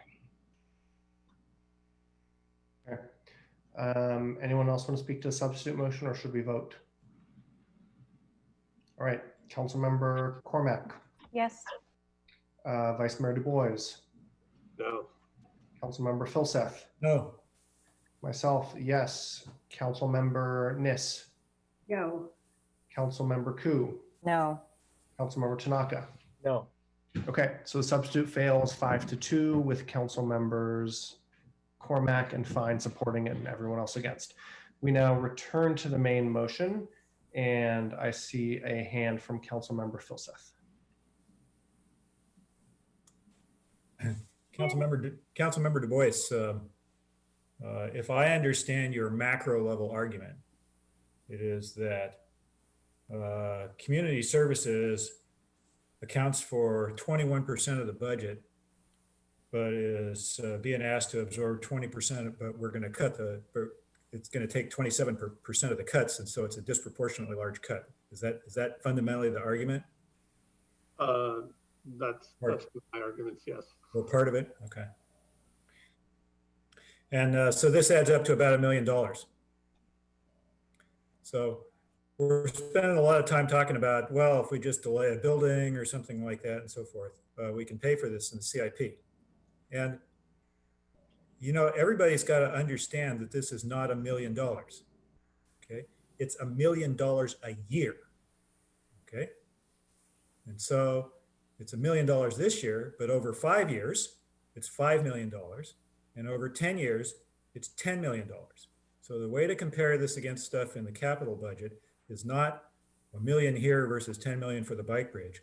It's 5 million here, or it's 1 million here versus 5 million over the period to 25 of capital investment, or 10 million over the next 10 years. And usually, you know, we look at things on sort of a 10 million basis. So it's not $1 million, it's $1 million a year. And there's a huge difference there. And we got to be really mindful of that. Okay, thanks. Right, or offsetting cuts in public works or elsewhere. Or that's right, or offsetting cuts to somewhere that are real expenses. But, you know, saying that, oh, well, we got all this money in capital that we can use on expenses, it doesn't work that way, at least not the way we think it does. Thank you, Councilmember Filseth. Just a quick couple comments, and then anyone else who wants to speak, please raise your hands. I think Councilmember Filseth is pointing out something really, really cogent here, actually, which is we're comparing capital budgets to operating expenses, and they're really not comparable. You just use the example of the bike bridge, and it's $10-15 million, but it's going to last 50 years, right? And we plan for it over a 5-year cycle, versus this $1 million is money that we're going to spend this year. Those services will be used, and then that money is gone forever, as are the services. So, you know, comparing our operating and capital expenses and just saying we can take $1 million from capital to pay for this is really, really not effective. And I think we should almost use like a 5 or 10x multiplier on our service costs if we're comparing them to capital. This is not a capital. Vice Mayor Du Bois, it's my floor at the moment. On these things, I sympathize with all of this. Teen Services, Art Center, the College Terrace Library, the Interpretive Center. This motion worries me, though. It's because we are about $1 million in the black. And in the first, 38 minutes of our discussion, we're blanking that out and getting to zero. I don't think that is good stewardship. And I think we need to, if we are going to add things back, be conservative as we do it. And so some of this, I actually agree with you, Vice Mayor Du Bois, in the College Terrace Library, like the amount of time and pain it's caused is actually not worth the amount that we're saving. So on that piece, I agree. The Interpretive Center, if it's $20,000, okay. The other two are big spends though, and it's only for partial restoration. And so I'll be voting against this, but I'll just signal the two in here that stand out to me are maybe the CT library and the interpretive center. I'm seeing a lot of hands go up. And I think we need to be really careful. Like, you know, we're assuming we have a $930,000 surplus, which I think we can all understand is kind of vaporware. But just to use that all in one motion on our first item of the night, I think is irresponsible. I'm going to go back to Councilmember Cormack, then Filseth, and Niss. Thank you, Mayor Fine. My concerns with this are multiple, starting with directing staff to return with the plan to fund.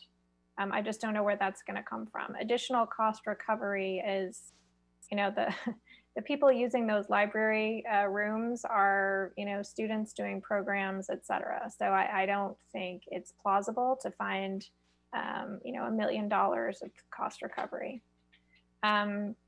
I think something that might help us, two things. One, let's think about all of these as temporary decisions until we see everything put together, rather than the, frankly, tense discussions we've had yesterday and today. So I'm going to try to do that. I'm just going to share my thoughts as we go forward.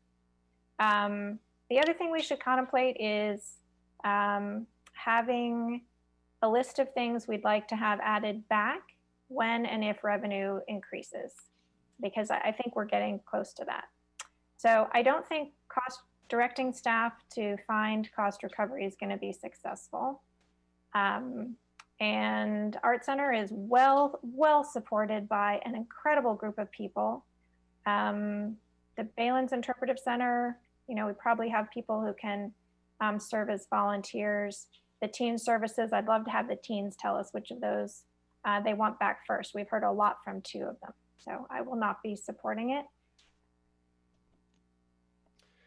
Councilmember Filseth. I was going to say, you know, looking at this seems to me like actually ideal parking lot kind of stuff. And so if the motion fails, I'm going to make one to put this in the parking lot, because I think that's where we're going to revisit a lot of these sort of cross-departmental things. Councilmember Niss. So, former Mayor Filseth, I like that idea. Let's try a substitute motion right now to put that in the parking lot. Second. Ta-da. I object. That's what I tried to do, and I was told I cannot do that. Let's make a decision. You haven't done the mayor yet. Hold a moment, please.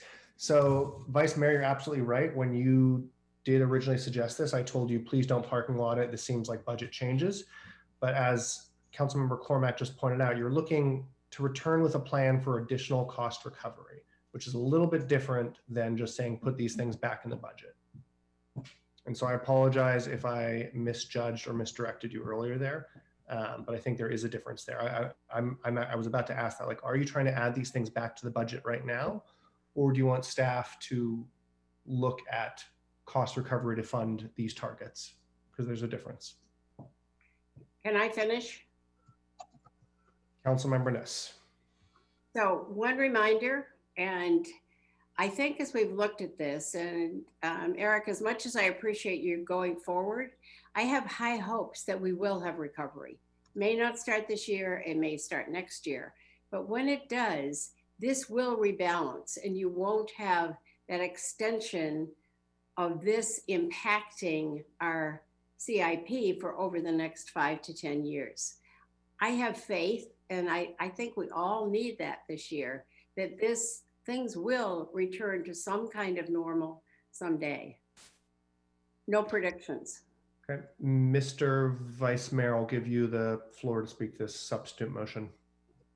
Yeah, so first of all, we're many hours in the budget. We haven't just started. Teen Health has a $225K committed funding source. We should not remove that. We got that in our in places memo. So this is restoring an additional $175,000 from the general fund. Cost recovery varies. I think we should give staff the option.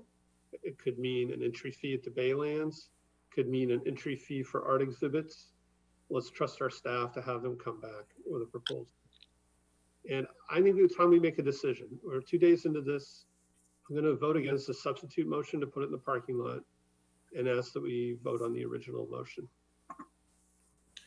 Understood. So let me just turn to the city manager for a moment and our budget chief. Can you give us your lay of the land on these two? I mean, what's the functional difference? Well, so the substitute motion, I think, could result in the same place, but it gives an incremental step to put this topic into the parking lot, lets you get through the review and discussion of the other issues. And if we don't end tonight, gives staff the opportunity to come back with that plan for how might we rejuggle the pieces. Even if you do leave it in the parking lot, quite frankly, and do finish tonight, we could take the extra time between now and either next week or the 26th to come back with that plan.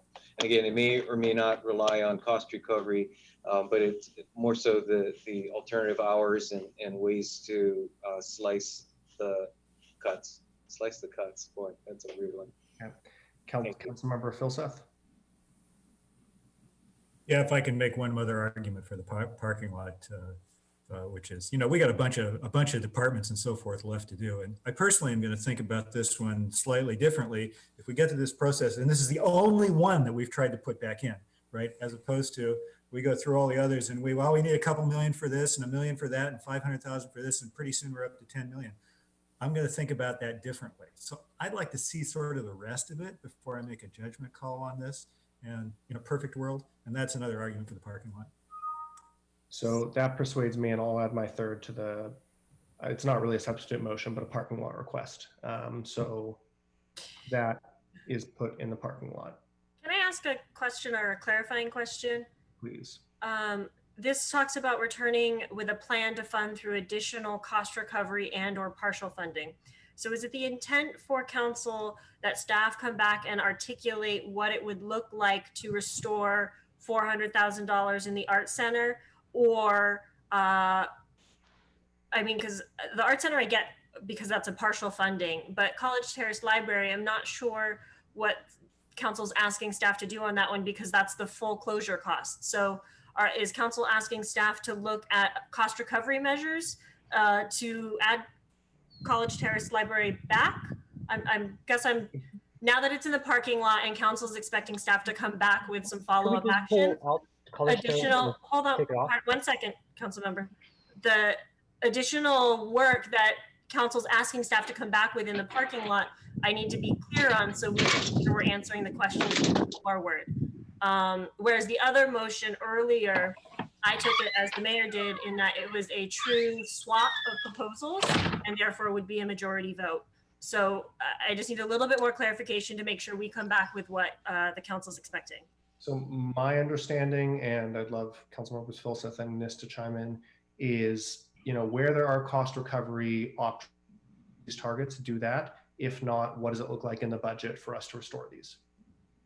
And for me, the reason I've suggested this is I think we're losing sight of the whole. It's very easy as you go along because we all we all have our favorites, but we also aren't seeing things very clearly anymore. So if we can put this in and look at it as a whole, which is I think what we talked about before, that will be helpful. And as Eric just said, $1 million here, $1 million there, pretty soon you got some real money. Okay. Does that help? So you're looking for us to rebalance to fund these? Well, so I would, if I might, suggest to Kylie that the dollar figures shown here are less important than the programs that are described. And that I think we should take some discretion as to what mix of dollars makes sense to address these programs. Okay. To be clear though, there was some intent behind the original concept of looking at partial funding, not complete funding for all of these things. I mean, Vice Mayor Du Bois, I mean, the difference here is like, are you directing the cost recovery or are you trying to change something in the budget? And I'm saying I wasn't asking for $1 million for the Arts Center. I was trying to saying, can we do some of these things partially? And it seemed like a community service was saying, yes, that was very possible. Okay. But also just moving forward, if we want to move forward more smoothly, let's agree if we're going to be able to put things like this in the parking lot or not. It seems a little capricious to go back and forth on it. So I get the logic of people can propose things, you get 3 votes, put it all in the parking lot, see what the whole pool looks like. I think we still have a pretty high filter. That's originally what I was thinking, what I was trying to do. But you guys pushed it towards a motion, so. Well, I mean, I think the issue I had with this is directing staff to return with a plan. So either make changes in the budgets or let's put things in the parking lot. I think that's the filter. Okay, so that's in the parking lot. And as a member of the public just texted me, our parking lot is getting to be the size of the California Ave garage. So we return to the main motion. Floor is open. Mr. Vice Mayor, I'm going to politely ask you if you would remove this motion, withdraw the motion, considering it's in the parking lot, but it's your choice, of course. Yes, I will. I will try to calm down. I'm a little annoyed at the way this went. Likewise, understood. And I appreciate that very much. The floor is yours again. That was it. Can we just agree? Again, I don't think we have to just say we want to put 100% expense into the parking lot. I think if we talk to staff and there is some potential for cost recovery or partial funding, and there's enough interest, let's put that in the parking lot. And I'm talking about as we go through the rest of today. I really think if we're looking at restoring funding, we should do that through the budget process. I think the cost recovery explorations are much better in the parking lot unless staff has an answer, immediately. And I'm seeing some nods of approval from staff. So that's the fulcrum I'm working on, if that makes sense, right? Like if you want to make dollar changes in the budget, let's do that. And all you're right. If you want to, have new requests or explorations, let's do parking lot. Mr. Mayor, may I ask a question, Please. a clarification question? So with respect to the cost recovery, even though it's not mentioned, could that be extended to the children's theater if we were able to increase cost recovery there? Yeah, I actually intended to include that, but. Council members Nis and Philseth, would you be okay adding the children's theater to the cost recovery? Yes. Eric, can you just say yes on video? Yes. Okay. There you go, Director. Okay. Thank you. Good suggestion. Okay. Back to this. The previous list I had was Vice Mayor Du Bois, Council members Tanaka, Nis, Cormack, Philseth. And sorry if that's incorrect. It's very hard to keep track of all this going through. Actually, I was hoping to say one more thing on the thing we just did before we go back to the main motion. Okay, go for it quickly, please. I just wanted to shout out to Councilmember Du Bois. I think actually did a really good service here in just paring this down, okay? As opposed to, let's put the whole community service budget in the parking lot. He pared it down to a small number of things that we can get our arms around. And I think that's very valuable. So thanks. Agreed. Councilmember Tanaka. So yesterday I brought up, and I think several other councilmen brought up, trying to shift some of the hours towards, I'm talking about the libraries, shifting some of the hours towards maybe after school weekends when more students could use it. And I guess we just wanted to get thoughts from staff, because I think there's going to be a reduction of hours,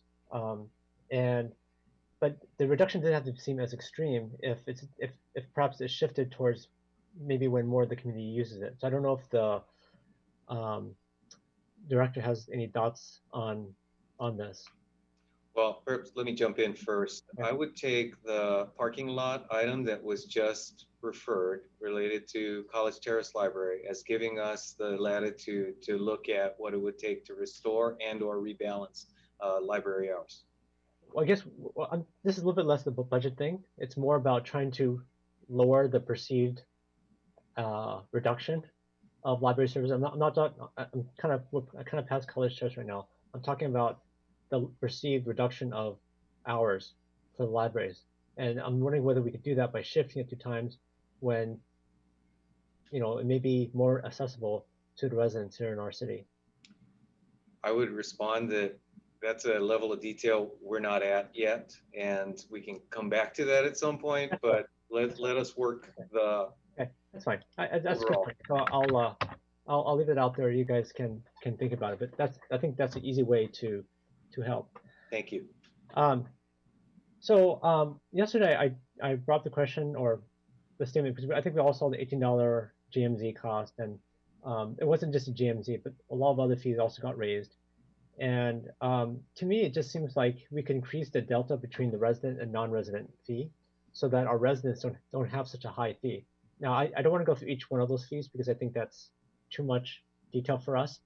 But I do think that giving direction to increase the delta between what residents pay when non-residents pay, so we can actually lower the resident fees to something more reasonable. And I'm not talking about just for the GMZ, but I'm talking about in general, for middle school, adult athletics, kind of all of our programs. And so I wanted to put that out there to see what my colleagues think about this. I think this is a way to still keep the budget as it is, but again, with the idea of trying to lower the perceived pain to our residents here in our city. So I just wanted, no motions right now, but just wanted to see if other people get other people's thoughts on this idea. I would like to make one suggestion, Councilmember. We've got after this item the muni fee schedule at which that is dealt with across the board. And okay, I'll talk about it again there. Okay, thank you. Is that all, Councilmember Tanaka? At this very moment. Okay, thank you. Councilmember Niss. I don't need to speak. Okay, Councilmember Cormack.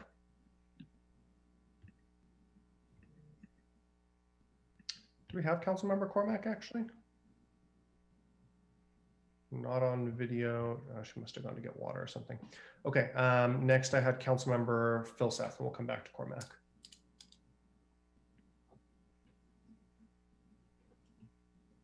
Pass. Okay, floor is open, I believe. Council members Koo or, okay, well, there's Councilmember Cormack. Councilmember Cormack, you were next, if you're ready, putting in your earpiece. Sorry, I'm having dog management problems today. I don't have my usual assistant, so that's why my video keeps going on and off. Can the mayor just please tell me what we have left to do in this section as our time slips away? Sure. So how Any I could be changes helpful? you'd like to make, whether they're referrals to the parking lot, changes to the budget itself, or tentative approval? Okay, and so that includes the JMZ? Yes, JMZ, libraries, community services. And how far behind time are we? This was meant to go until 2 p.m., so an hour. Okay, well, I'm happy. Have we made any changes to the JMZ? No. I don't think so. No. Would it be appropriate for us to discuss the timing of when it opens, since that's directly relevant? Yes. Great. Could staff please tell us, if with percentages, maybe if you can, how likely do you think it is we can open in March? I think it's very likely we could open in March. Like I said, construction is continuing, and we've been continuing building exhibits. So I think it's pretty likely.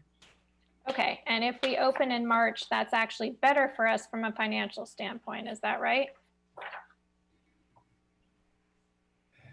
Well, it brings in revenue sooner than later. It does require we hire staff to fill those positions that are currently vacant sooner as well. Okay, and I see $23 and $18 and $10. So which one does staff recommend at this moment? Well, what we've proposed is the $18. The $10 was our original proposal. That's what was recommended by our consultant. We've increased it to $18 to maximize our cost recovery.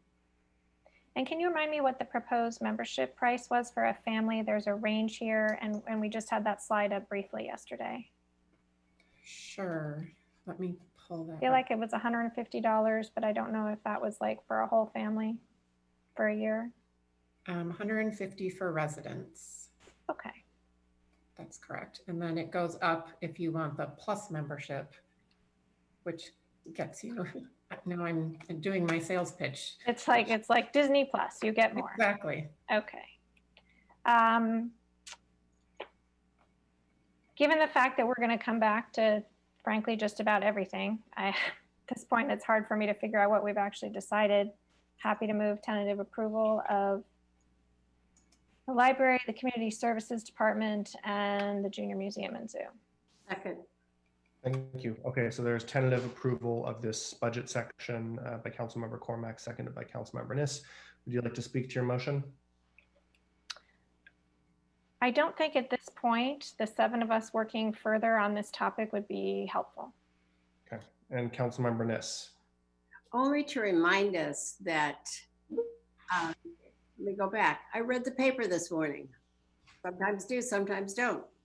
But I noticed that all of the CSU campuses are not going to be open this fall.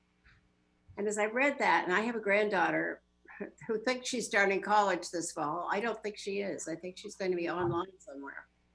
But we are assuming that by next March, we no longer are worried about social distancing. That's only 10 months away. I'm concerned that by then we may not be able to even open the zoo for fear of the social distancing. And having gone through it recently, there is no way you could keep social distancing with kids crawling after animals and each other. So just so that we keep this in context, I'm supporting this, but I would also agree with Allison that this is kind of a, where are we at this point anyway? So supporting this and also realizing we are in a, we're in a moving target at this point. Thanks. Vice Mayor Du Bois. Yeah, I totally agree with what Councilmember just said. Someone's been told that can work from home through the end of the year. So I'm going to support the motion. I did want to bring up a long-term roadmap proposal. And so the Junior Museum has changed over time. When it was originally presented to us, we approved the building. It was not a long-term subsidy from the general fund. And so my long-term roadmap item would be just to ask staff to see if they can show us a plan for the Junior Museum that doesn't have a long-term drag on the general fund. And I'm not really defining long-term, but after it's been open for some number of years. I'll support that. Third. Okay, so there's a long-term parking lot for at some point a report or item on how the JMZ will not be a drag on the general fund. Imprecise language, but I think that gets it, correct? Yep, thank you. Anybody else would like to speak to the motion for tentative approval? Okay, let's vote. Councilmember Cormack. Yes. Vice Mayor Du Bois. Yes. Councilmember Filseth. Yes. Myself is yes. Councilmember Niss. Sorry, can you repeat that, Councilmember Niss? Yes. Thank you. Councilmember Koo. Yes. Councilmember Tanaka. Yes. Okay, thank you. That passes unanimously. This section of the budget is done. I would normally call a quick break, but given the amount of work and stuff, let's just roll right on to municipal fee schedule. If any of my colleagues need to take a break, just take off your camera and go take a break. We won't vote without you. Does staff have a presentation on the muni fee schedules?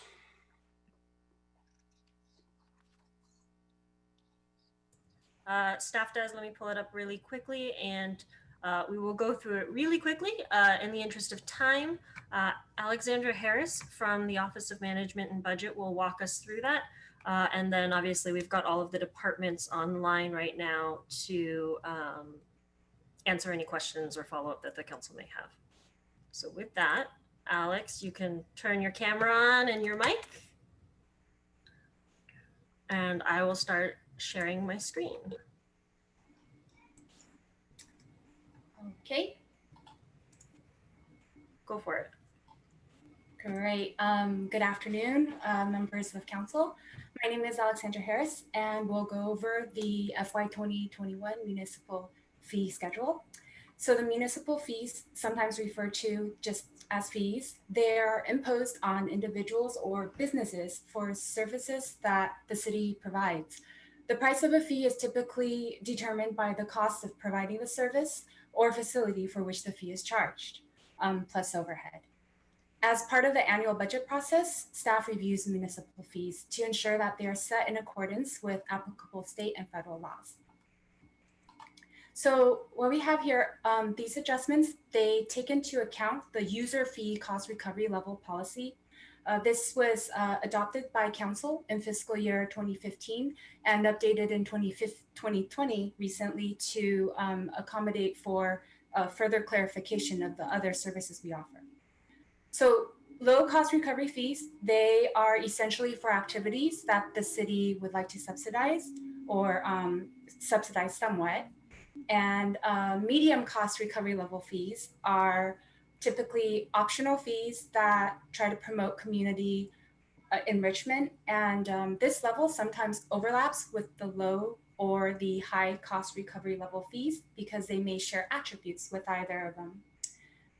High cost recovery level fees are reserved for fees where the fee payer is the primary recipient of the benefit, for example, development permits. So the asterisk denotes that some fees provided by the city are not bound by state or federal laws that limit them to full cost recovery level. For example, golf course fees, they could be adjusted by the market value. And the next bullet, the general rate of fees. Oh, I'm sorry. Just quickly explain the general rate of increase.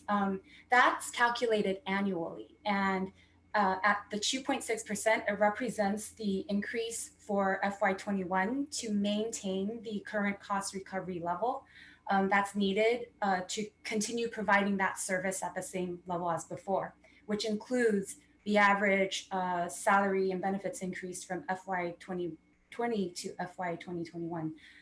This rate was applied to a majority of the fees,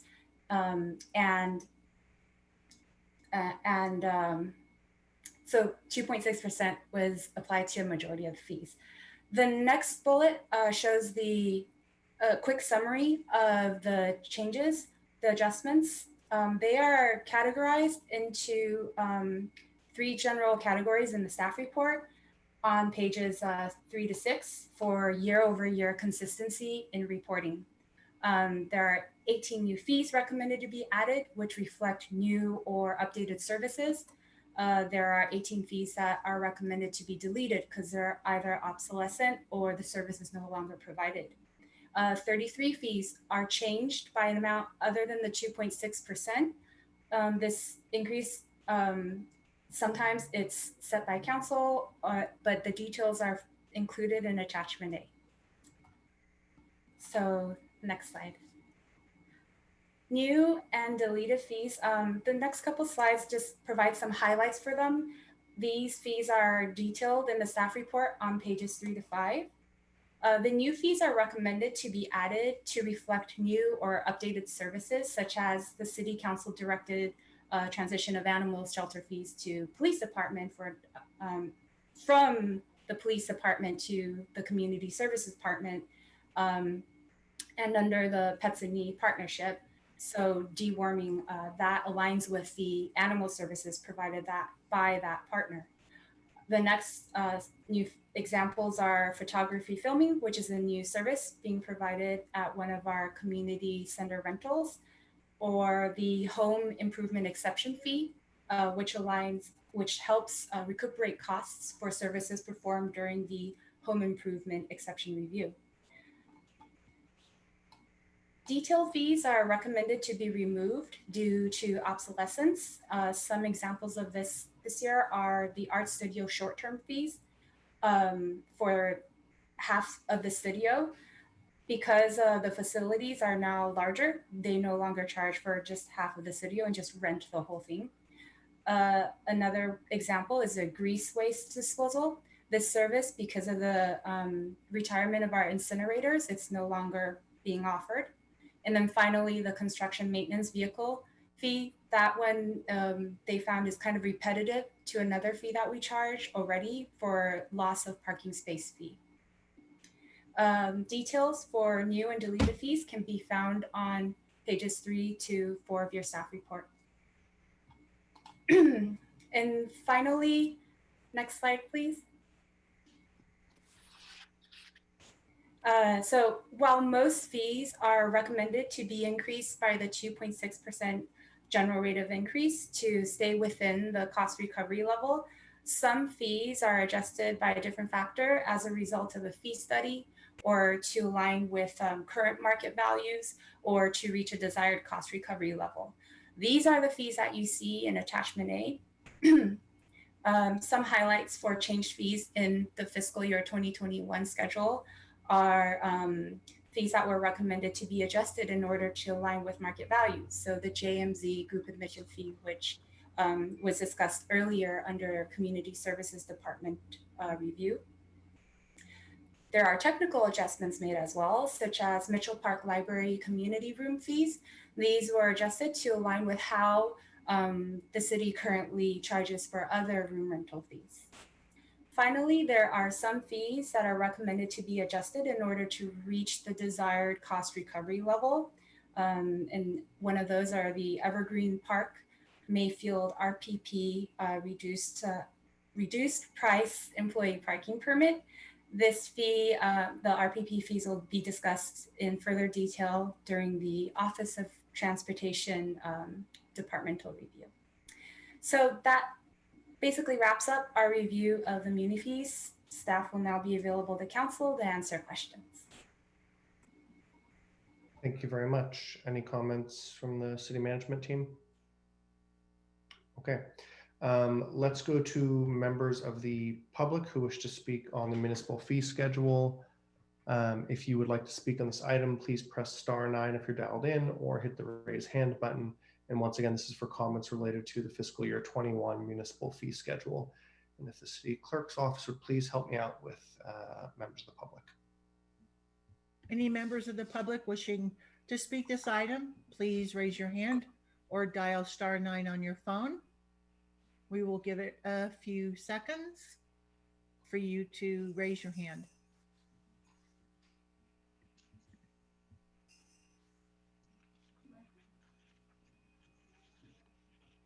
Mayor Fine, there are no hands raised. Thank you, Clerk Minor. I guess only the 7 of us find this stuff really interesting, but I promise everybody it's more interesting than it seems. The first hand I saw from council was Councilmember Filseth.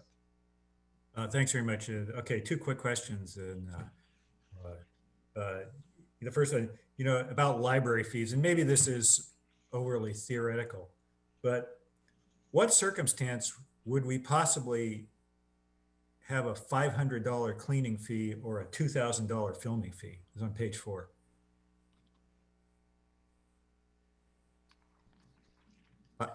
I couldn't imagine one. Sure. Gayatri, would you or Giovanna be able to help us with that one? Yes, I can actually help with I'm going to start with the $2,000 fee. Yeah. It so happens that our libraries are very, very well known, and people approach us all the time for filming for even magazines and movies and advertisements. So in the last few years that I've been here, I've been amazed by that, and people are willing to pay good money for that. And so the $2,000 fee is very comparable. Wow. Did some research to set the $2,000 fee. Okay, so you think that kind of stuff actually might happen? Okay. It actually has happened. So I can tell you from real experience that we are well known, especially the Rinconada Library. That's a really popular spot. And so is the Secret Garden behind the Children's Library. Well, next time send me an email so I can stay far away. My other question is, has to do with, I realize we're not sort of doing a lot of the parking and lieu fees, which are somewhere in the range of $70,000 to $100,000. Do those include an allocation for land cost, or is it strictly just construction? Brad Eggleston or maybe Holly can help us out with this one, but ultimately there is a calculation for it based on our construction cost for building garages, but Brad's joined us. Yes, thanks for the question, council member. That fee is based on the incremental cost to add a new parking space. And so given that all our projects so far have been building a garage on an existing surface parking lot, it's based on a formula that doesn't include land so far, where we would say, for instance, we added 150 net new spaces on a lot, and then dividing the construction cost by the project by that number of net new spaces. Okay.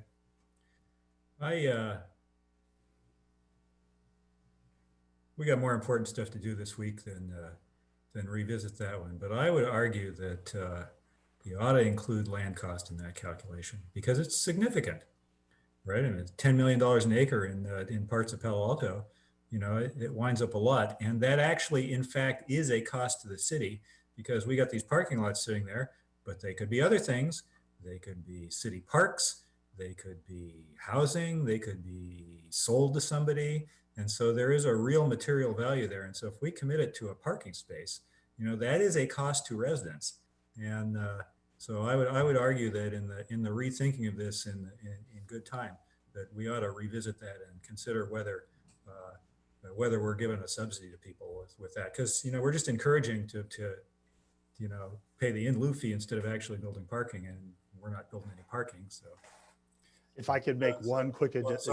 I would argue we reconsider that one at some point.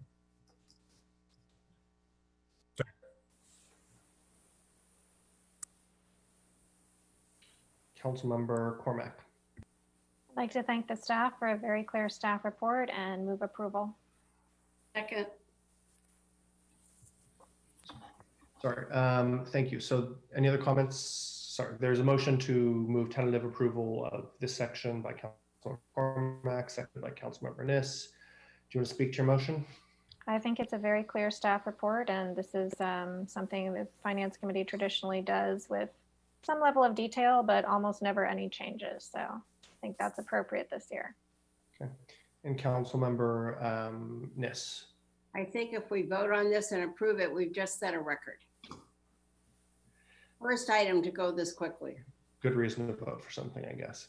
All right, I've got three folks who want to speak to this. Councilmember Koo, then the Vice Mayor, then Councilmember Tanaka. Well, actually, I still have questions on this, on the municipal fees. There is Evergreen Park, Mayfield RPP reduced price employee parking permit. In FY 2020, it's $25, and then now it's proposed to be $50. My understanding is that this is for the low-income employees who are working in the downtown, in the California Avenue area. Has the one in downtown been increased to $50? Philip Cami can help us out with that, but I do believe that the intent of all of the adjustments to the fees was to make sure that those fees were in line across the districts. So I believe this brings us in line with the downtown district. Yeah, can I get confirmation, please? Yeah, Philip, are you? Yes. Hi, I'm trying to get my video on here, but I'm not having success. But I've got voice. Yes, that's correct. It's intended to bring consistency with the other employee parking permit prices.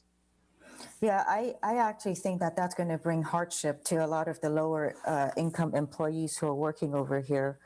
And then also I wanted to find out California Avenue area, all garages and lots annual parking permit. It shows over here it's 620 in the FY 2021 proposed. What is the downtown's? Downtown parking garage and lots annual parking permit price. Is that in line? sorry, I'm on mute. Yes, that is not in line. Actually, the goal here is actually to get all the prices in line with downtown and the California Avenue. And all of the California Avenue prices are still significantly lower. And so this is an attempt to normalize the prices across the districts, because actually we believe that the downtown prices are still too low, but we have a hard time raising the downtown prices. And when I say too low, I mean too low comparatively to other peer cities. You know, our neighbors are charging much more for their garage parking. In downtown, we currently charge 806, I believe with the GRI, which is the governmental recommended increase, it becomes 820 next year. So this is still a lower amount that we would be recommending for California Avenue. And that's kind of consistent with all the changes that you see here. So are you saying that you're gonna, so it still doesn't help me understand, why is it not then at 806 for this garage? Yeah, so I think for this area. The logic that we have in that is that it would probably take us a few steps. We were feeling uncomfortable with, we were feeling uncomfortable with just flat out doubling it in one swoop. That's a very large increase, but we do have the California Avenue garage opening. If council recommends us to match it to what the downtown parking garages are at, that would be an appropriate action. Keeping in mind that really what I would prefer to do is raise all of the garage parking rates to be comparable, not only to what our peer cities are, but also it should in theory be comparable to what a Caltrain pass costs, which is still over $1,000 per year. Well, I think first step first is to bring up, if that's your intent, is to make it all consistent throughout the city on the parking for the garages and lots, then you kind of want to bring this one here to what downtown is now, especially when the California Avenue garage opens. Is this something that I could make a friendly amendment in having the California Avenue area, all garages and lots annual parking permit be 806 for fiscal year 2021 proposed? So there's a friendly amendment to increase the Cal Ave parking fees to $806. Is that correct, Councilmember Koo? Yes, please. If I can, I wonder if that's one... appropriate at this time. I'd like Mr. Kami to weigh in on, I think we're covering your topic later, aren't we?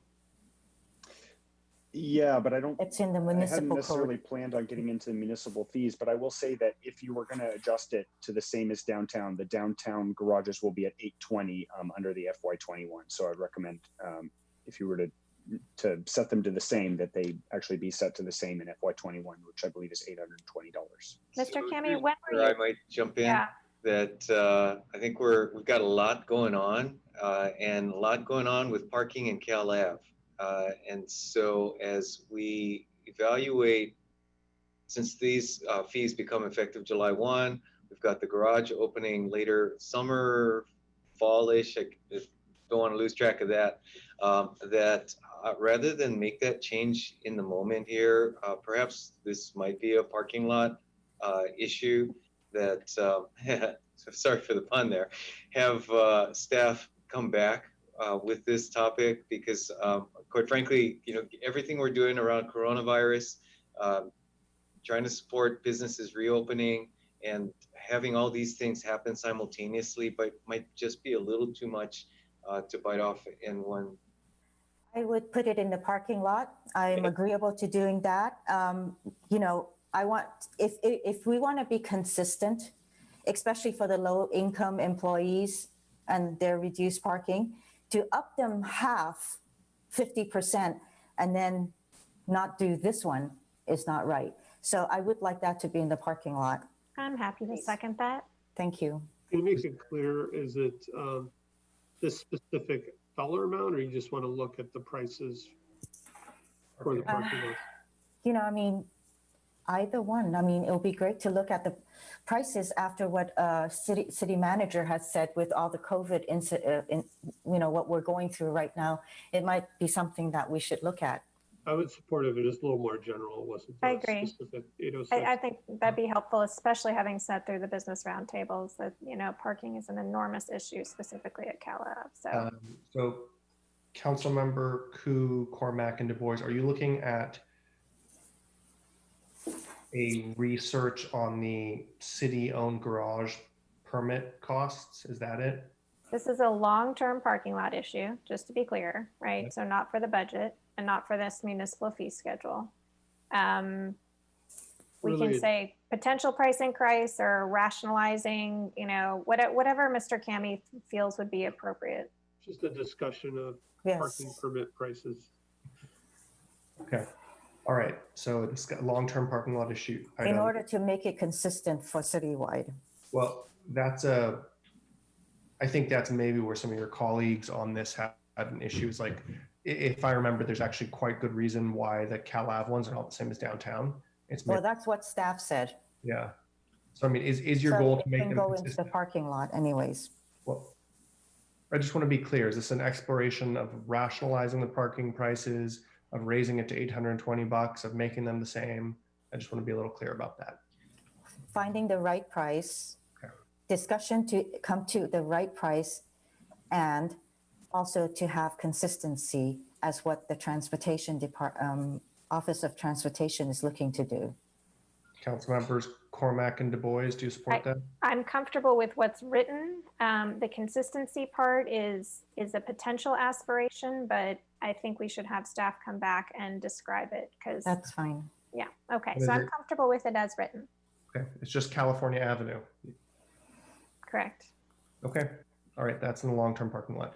Councilmember Koo, it's back to you.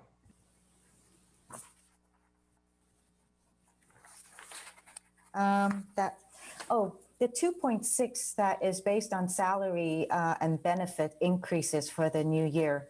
So are we anticipating that? I thought with our situation right now that there might be a consideration of a freeze, or is that going to be taken into consideration? Well, so more than half of the fees actually stayed at 0% increase. The ones that do change are to maintain the existing cost recovery level. And since these fees are to recuperate the cost of delivering the service, and these costs increase year over year, it's not directly related to whether or not that position that might be performing the service is vacant or not. For example, parking permit fees or development fees. Okay, thank you. Okay. Sorry, I'm getting back to my list. Vice Mayor Du Bois. Yeah, just a couple of quick questions on parking real quick. Again, that's long-term parking lot, but I think council has generally voted that we wanted to also set pricing to encourage use of the garages and try to pull business parking off the streets. So really looking at the interaction between the garage and the RPP for employees, it's been important. It's just a general question. I mean, did staff look at adjusting any of these fees temporarily for a year or two, given the budget situation? Sure. Thank you for the question, Council Member. I think overall, when fees are already at 100% cost recovery, we can't, for certain ones by law, go beyond that. For those that are below cost recovery levels, yes, and that's why you see proposals in areas like CSD where we're increasing the fees for things like middle school athletics and increasing that cost recovery on JMZ. So I think staff in general, program by program, is looking at whether it's feasible to increase the fees, one, legally, but then also two, based on market pressures and whether or not it'll price us out. So those have been brought forward as part of the balancing strategy. And based on the council's direction, we'll look at a few more programs in CSD and cost recovery levels based on the parking lot item from this morning. Okay, so I'm looking at the staff report for this item, and I know I've read about like the middle school fees, but I don't see it actually as part of this report. Is it somewhere else? Yep, because the middle school fees were adjusted yesterday and the staff report went out 2 weeks ago. Okay, so What are we proposing on the middle school? I will have to ask Kristen O'Kane and her team to help us out with the specifics of that. In terms of process, you'll see the final adjustments depending on timelines by the May 26th meeting. Sure. So thank you, Council Member, for that. We're proposing an increase in middle school athletics and adult sports leagues by 25%. So that would result in a $65 increase for MSA and over $100 for adult sports leagues. I think I saw like some of the adult sports were like $1,000 now. Is that for a team entry or something? Yes, it's for a team. Okay. And have we had a discussion with the school district about the middle school increase? We have not. You know, we really we run that program completely. They provide space, but we do all the staffing and scheduling for that program. So it's really our program that we run. Okay. All right. Thank you for that. I did just want to make a quick comment. You know, and while it hasn't been part of the current budget, I do think it's our prerogative if we want to add the Roth building to the discussion. We heard from several speakers. Funding Roth was sent to finance pre-COVID, pre-budget, but since the whole council is acting as the finance committee, I think it is appropriate if we respond at some point. And there were some interesting emails about looking at unexpended impact fees to help offset the construction costs. And, you know, the city has the History Museum to host the archives, which were traditionally part of the library. And there are some unexpended library impact fees. Again, there's a bathroom, public bathroom for the parks, and the park impact fees. And I have heard from Vance Brown, the project is shovel ready. You know, the building is an eyesore. It is a historic building. And it looks like we're extremely close to finding ways to fund it over the next 2 years. And as we heard, I think they're proposing to at least get the shell of the building seismic and redone. And so like, unlike operations, this is a one-time fee. And if we use a source like the impact fees, we could dedicate an ongoing revenue stream for a short period of time and it would pay for it. And so again, I know we're in a really hard year, but this seems like a great opportunity for a city-owned asset that is badly in need of some repairs. So I'd like to try to put in the short-term parking lot that we would consider enabling this Roth construction to start through some level of city funding. I'd like to leave it there. I think there's been presentations recently to the planning department, to the city manager, and it seems like some private citizens are also ready to put in some more money. So if there's acceptance of that in the parking lot, I'd just like to see if it could come back maybe with some funding that would actually get the construction started. I'll second. Okay, so there's a parking lot item by the Vice Mayor to consider city funding to enable the Roth Building History Museum construction. Point of order, Mayor Fine? Yeah. I'm so sorry, but are we allowed to consider this? I mean, I'm a little, I want to go to the city team quickly. Just to clarify, again, I'm saying primarily through impact fees. Mr. City Manager? Well, I think it's quite frankly a bit of a stretch to take this up under muni fees. You could perhaps, and it's the city attorney will grab me through the airwaves here, but I think it actually fits better under the CIP. But you know, such as it is, we have not really gone far enough to be able to do a whole lot with this. Again, just on the substance of the issue, I had a meeting with members of the board on Friday where they advanced this idea of scaling down the project and seeking some additional city funding. the concept of using the impact fees will require analysis by the city attorney's office as well as the departments that are responsible for administering those fees. That's kind of the content of the issue itself. Where the council wants to give us the assignment to take a look at it, I think is somewhat at your discretion. Again, muni fees is a stretch of a way in which to address it, but if you don't do it here, you could always revisit the CIP as well. So I think there are ways you can get there if this isn't the right moment. Yeah, so I'm actually less concerned about it coming up during the muni fees. I'm just thinking about, we had this a month or two ago, maybe 2 or 3 months now, and we directed finance committee to look at funding options for this. So I'm a little worried that. Yeah, I mean, it was part of the budget discussion, but then that got pulled from finance. So no. Finance had a separate mandate to go look at an RFP opportunity for the Roth building. Also related to shared use of the building and other financing options, including contribution of city funds. So, Mr. Vice Mayor, I'm going to suggest this is a long-term parking lot issue. Well, I'm trying to say that, again, so the motion to council to finance was to either look at city funding and look at the RFP process. There's a very short-term opportunity here with a shovel-ready project. And, you know, if there's 3 members that would support it, I'm just saying maybe it's opportunistic to have it come back. They could say it looks like we need more time, but they could say. Yeah, I mean, the short-term opportunity is that we're in budget season and any of us can shift money to any project we like. No. It's actually ready to start construction is the point.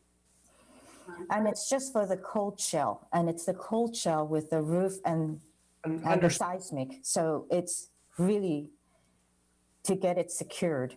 Are there 3 parking lot votes? Yeah, I think we're just trying to debate. No, I'm pulling mine because I'm persuaded by the city manager it doesn't belong in the municipal fees discussion. Well, we can bring it up again later in budget, but the point is just, if we're going to do it sometime in the budget discussion, we can repeat the time, or we could try to move it forward and just. Understood. I wish it would have come up yesterday in our CIP discussions. Okay, so that parking lot item fails, but understood, you may bring it back. Anything else, Vice Mayor Du Bois? No, that's it. Thanks. Okay, Councilmember Tanaka. I just want to ask the mayor real quick. So usually the format has been questions and no motions until the questions are done. And are you changing that now? Are you saying? No, you're right. I did on this round accept a motion early on. I thought this would be an easier one, so I apologize for that. I will try to do questions for the first round. I'm going to understand the ground rules. Not a problem. Okay. Then so I still have questions. So for staff, so I got the property usage report, and so is the rent that we charge for property, is that in this section, like fees? Because I see some rent, like rent for buildings and classrooms are here, but is this also including? Is this a time to also talk about the property rents as well? Property rents aren't necessarily part of the municipal fee schedule since that's done through leases. The municipal fee schedule is more set for services or activities that the city is offering. Whereas what you're talking about are lease rentals. So I would argue that it would it's probably more appropriate in ASD, to be honest. Okay. Since we manage those leases. Yeah, so long-term leases are ASD, and short-term, like 1 day, 1 hour lease is in this section. Correct. Okay, that's fine. I didn't know how you guys were slicing. Yeah, no, that's a fair question. Okay. So for the short-term leases or rent that we're charging, I assume right now it's all market rents, right? I mean, I look at the prices, probably is all market rents, I would assume. Is that a fair assessment, or? I think it's really subject to the subsidy level that Alexandra described. subsidy policy. Well, okay, which ones are not market right now? I don't know that staff could go through and identify specifically which ones are not at market. I think ultimately departments are going by the council policy in terms of the cost recovery level that they would prefer, as well as what the market will bear for that specific service. Okay, I see. So they're all cost recovery, but they may not be at market. They all have a cost recovery tier, like Alex went through, that council has kind of put their priority on. So staff makes sure that the fees remain within that cost recovery level. And they also are evaluating on top of that, the market feasibility of the prices. Okay.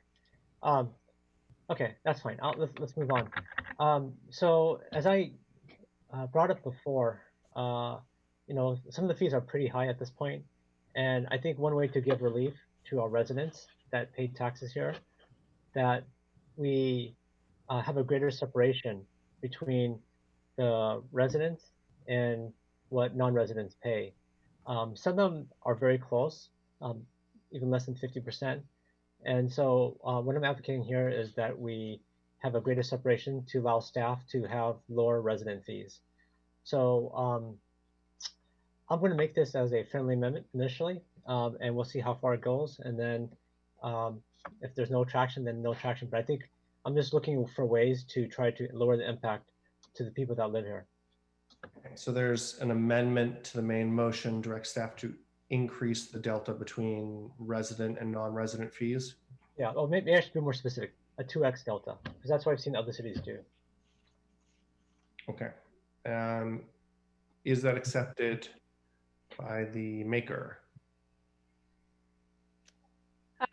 Is staff able to give me 3 examples of non-resident fees that are used most often? I confess I don't know which non-resident fees are paid most frequently. Just not going to hold you to it, just ballpark, like what are the things that people come to Palo Alto and spend money on for this? What are a couple of things on that list? I'm wondering if Kristen can help us out with this, since I think most fall within CSD. Sure. Thank you for that question. So a lot of things like facility rentals. So for example, someone renting Lucy Stern Community Center for a wedding, or Mitchell Park would be one. Another are some of our classes are very popular. For example, our ceramics classes at the Art Center. And I would say less so our summer camps, but so I would mostly some classes that are pretty specific, and also our facility rentals. And what percentage, again, round numbers, like 1 out of 10 rentals is by a non-resident and 9 out of 10 are by residents? I'm not going to hold you to it, just like general. About 15% are non-residents. Okay. So I don't think that's going to move the dial on the fee for residents. So I'm going to decline this amendment. Good. Okay. Councilmember Niss, are you still with us? Right here. Do you accept this amendment? The maker of the motion has declined it. No, I'm sorry. I was shaking my head forgetting my video wasn't on. So are you going to accept this amendment from Councilmember Tanaka? No. Okay. Councilmember Tanaka, your amendment is not accepted. Do you want to make it unfriendly? If I have a second, I will, but I don't know if I do. Okay. Is there a second for this amendment?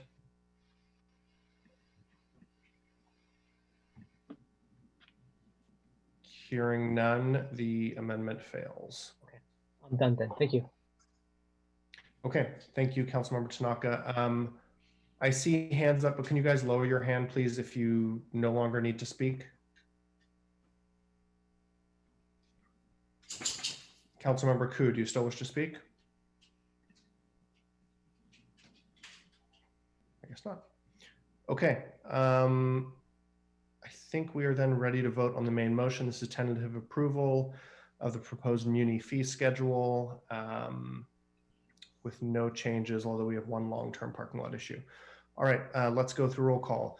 Councilmember Cormack. Yes. Vice Mayor Du Bois. Yes.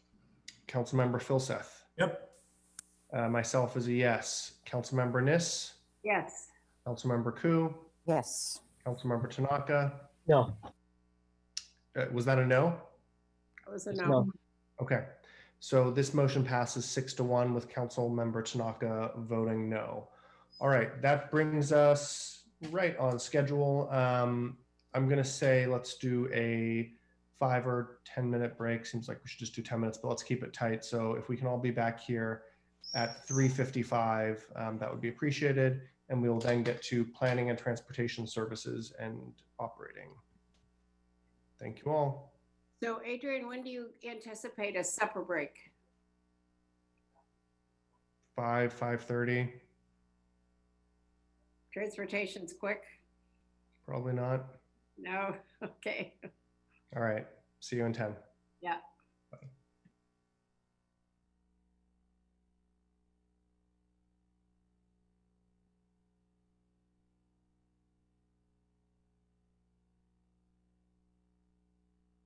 Restart this budget hearing. Our next item is item number 3, planning and transportation services operating and capital, including respective special reserve funds.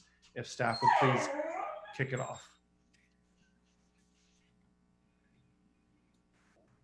All right, let's see. Is Kylie gonna kick us off first? Yes, I'm happy to. Although I'm trying to adjust to the spacebar thing. Great tip, didn't know that one. So we are on to planning and transportation sections, and just for council and the public's kind of review, I promised that I would refer to the budget page numbers. So on this slide, there are actually 3 sections in the operating budget document that we'll be reviewing as part of this section. So the first one is the special revenue funds. This is funds like parking funds or CDBG funds. And so we're reviewing those pieces of it. These are funds primarily managed by these 2 departments. And then the other 2 sections, the one beginning on page 151 and the other one beginning on page 229. Pages? Yep. So the special revenue funds are on pages 89 through 102. And the Office of Transportation is on pages 151 through 157. And the Planning and Development Services Department are on pages 229 through 237. All of those being in the operating budget document. Just as a reminder to the council and the public, those operating budget document pages are proposed to be revised as outlined in CMR 11322 in Attachment A, Exhibit 1. As well as there is an at places memorandum that staff has provided specifically on the RPP programs that were distributed today. So Philip will guide us through those, but just the RPP at places was to supplement the information distributed in CMR 11322, which was really high level. And I'm sure many have questions on what the details of the RPP program changes are. So with that, I will turn it over to Jonathan Late. I will go through baseline summary really quickly and then give it to Jonathan.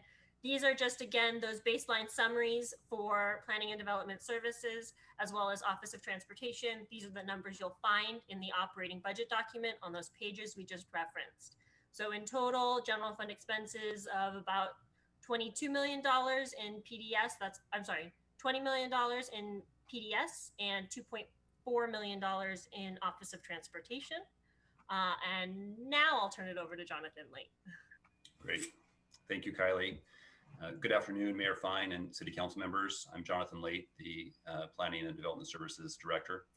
As we go to the next slide, I think there's an interest in the presenters making their presentations a little tighter, so I'll endeavor to do that here. Just as you've heard with the other departments, we of course are making deep cuts in our department as well. We are able to maintain our critical programming, albeit it will be at substantially reduced service levels. The areas of the department that are impacted are shown on the screen before you. These areas include application processing. It will take us longer to move projects through the entitlement process, as we've made some reductions in our contract services, and we're freezing nearly all of our vacant positions. I will note that the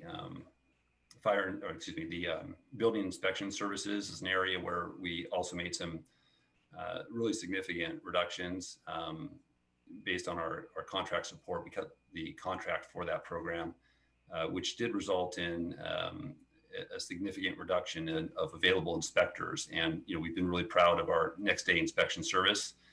Today, I can report that we're about 5 days out for calls for service. So this is an area where we're going to want to continue to monitor and understand how that may delay our programming going forward, or at least our service delivery in that area.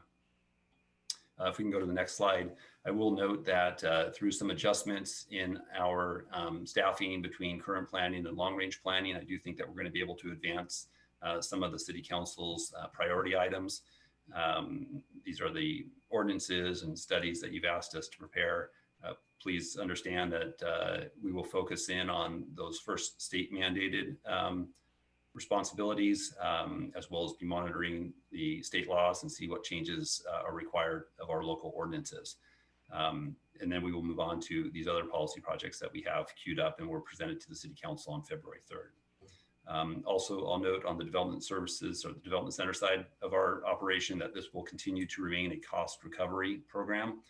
And so we're hopeful about that. And I'll end my presentation there and reserve the time for any questions that you may have. Thank you. Philip, you're on. Thank you, and good afternoon again. I'm Philip Kemi, the Chief Transportation Official. So today I'll be talking about the Office of Transportation balancing strategy, which really includes two key recommended strategies. The first recommendation, which you have the App Places memo regarding that you received today, apologies for that very last minute, but it's reflective of this idea that has really coalesced over the past week, which is to modify the residential preferential parking program to improve cost recovery and achieve efficiencies. The key to this strategy is implementing license plate recognition technology, or LPR, with virtual permits, which will allow for a significant contract cost savings along with customer service enhancements. Switching to LPR enforcement allows for a large reduction to the number of on-ground contract enforcement officers that are patrolling, and also includes an increase in efficiency. Staff will also modify signage to display no reparking language, which allows for full enforcement of the Muni Code. And combined with the efficiencies of LPR enforcement, staff anticipates an increase in citation revenue through this. Switching to virtual permits, which is really the not that physical sticker or hang tag, would allow for the elimination of costs for printing and mailing permits, and also allows for customers to easily adjust their permits and vehicles without waiting for mail or waiting in person at City Hall. So for example, if you had a kid that was visiting you from college during summer, you could easily log into the system and get a permit for their car, or say you have a contractor that's working on your house or something like that. It's really a simplification from the customer standpoint on that. Staff also recommends implementing a small fee for all permits, including the first permit that is often free in some of our programs, but say from $4 to $6 per month for any residential parking permit, to not only cover the program costs, but also to discourage unnecessarily using on-street parking. And the program modifications in this proposal are items that have actually been part of our long-term strategies that would have taken us years of approaching and dealing with, and we're really outside of the current plan, but they really should be accelerated in order to achieve the cost efficiencies immediately. And the second strategy is actually a very tough one for me specifically, as it includes the elimination of the Palo Alto free shuttles. And as many of you know, transit's been a subject that I've spent many years of my career working on, and was actually one of the programs that I first managed when I came to City of Palo Alto. Unfortunately, the 2 shuttle routes are also the largest contract and program in our budget, and really is the only discrete program that can be eliminated. The shuttle service is frankly one that had also consecutive year after year drops in ridership each year since fiscal year 2016, where we had carried over 150,000 passenger trips in 2016. Last year, the shuttle service carried just over 100,000 passengers, which is a 45% decrease in the 4 years. And this year, we're going to be very lucky if we can hit 70,000 riders. And that said, we expect ridership will likely be impacted further post COVID as people attempt to continue to distance. And the reality of the shuttle service is quite the opposite of recommending an elimination. The shuttle service actually needs a significant investment in order to really bring back riders. It would need marketing and other service enhancements to really make it an appealing service, and to make it a service that drives back to the ridership that we experienced just 5 years ago. So that said, should council desire to retain some level of service, there are other opportunities for the Office of Transportation to develop alternative service models that hold a higher level of cost control. Next slide, please. So with Philip, keep talking and I'll. All right, sure, that's all right. I was just going to read the slide. Just kidding. With all that said, the Office of Transportation will continue to focus on council priorities and safety and traffic safety related projects. Examples include staff that are working on the bike and ped plan implementation, developing the community outreach process, and developing neighborhood traffic improvement, safety improvement program. And further, as the office develops programs, we'll have an emphasis on cost-efficient builds and leveraging grant funding. So with that, next slide.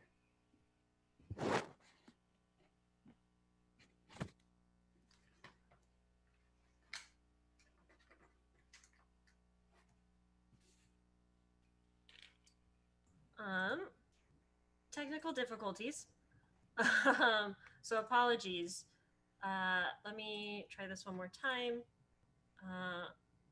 Whoops. Give me one moment.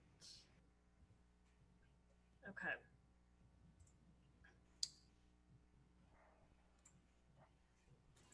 Kylie, Okay. this is Jessica. Okay, great. If you can't get it, I can take over. Okay, good.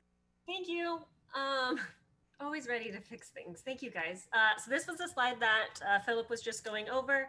And then the last slide is the summary of the service areas for planning and transportation services. So overall, this area had a baseline budget in the general fund of about $23 million. And the proposed budget would be 19.5 million, which is about a 16% reduction.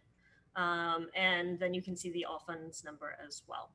So other than that, it's to the council for questions and motions. Thank you so much. Let's go to members of Councilmember Phil Seth is asking us to restart his video. If we can do that. And then let's go to members of the public who wish to speak on this item, planning and transportation services, including respective special revenue funds. If you'd like to speak to these items, please raise your hand and the clerk will help facilitate your comments. Thank you, Mayor Fine. We have one person with their hand up. If you wish to speak to this item, please raise your hand or dial *9 on your phone. Our first speaker is Allison Koo, and you have 2 minutes. Thank you, Mayor Fine and members of the council for your time today. I wanted to express my concern on some of the items that I see pretty drastically impacted on development services and the planning side. I think that we all see that the current circumstance is pretty challenging in the business environment. And I think that everybody is trying to work their hardest to get the economy back and trying to help businesses come back up. I think having a 5-day turnaround and potentially more with additional cuts for inspections will hurt big and small businesses. And I think, you know, as we all know, from adding some electrical or a sink to your bathroom across the board to brand new construction requires a lot of inspections, and that is going to be a heavy impact to the certainty, the schedule, and the ability to move forward. I'm happy to hear on the planning side that city priorities are still going to be able to move forward, but I do have a concern about that as well, because I think that with limited staff, I think in order to continue and progress on projects and achieve city priorities, which we're hoping to do more of, will be impeded and prolong the process, and that will impact where and how we continue to do work and development in the city. So appreciate your time and thoughtfulness about those items and doing everything to keep businesses rolling. And I know even on the business roundtable that we had earlier last week, some of the items went straight back to planning, and without a lot of staff, items that are critical to restaurants and downtown businesses will all be affected. Thank you, Ms. Koo. Our second speaker is Jeremy Ehrman. Jeremy, you have 2 minutes. Hello, can you hear me? Yes, we can. Thank you. Public transportation has been a big issue in the Mid-Peninsula area, particularly Palo Alto and Mountain View, for people that don't own cars, which includes myself. And so obviously cutting free shuttles makes that more difficult. There's also, though, it seems like there's been a lack of, well, to be frank, cooperation at times between like the city of Palo Alto and the Valley Transportation Authority. VTA has cut quite a bit of service in Palo Alto over the last few years. And so it'd be nice if there could be better collaboration between the city and VTA. I know that's difficult. I also know that other cities like Mountain View, for example, has like Google, I think, sponsors their free shuttle. So I wonder if there are other local partners that transportation could look at in terms of providing transportation or shuttles or transportation options for those that don't have cars. Because generally most public transportation is aimed at people that have cars, get them out of the cars. But that doesn't address the needs of people that don't own a car. So I really urge the city to look at other partners and people that are, because this is a region-wide issue. Getting out a car is very difficult. So I hope that the Transportation Department will talk with the other people in the area, other cities or VTA, to find options for providing public transportation that are region-wide as opposed to just looking at Palo Alto. Thank you. Thank you, Mr. Ehrman. Our next speaker is Nielsen Buchanan.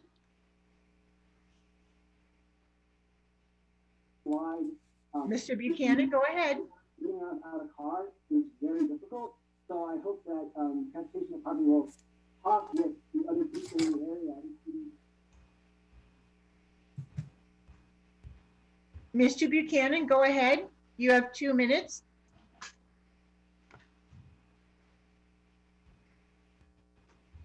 Our next speaker is Nielsen Buchanan. Thank you very much for the opportunity to talk. I'd like to. Mr. Buchanan, go ahead. Mr. Buchanan, if you can mute your computer or whatever other device you have, it's bleeding over into your ability to be able to speak. Yes, go ahead.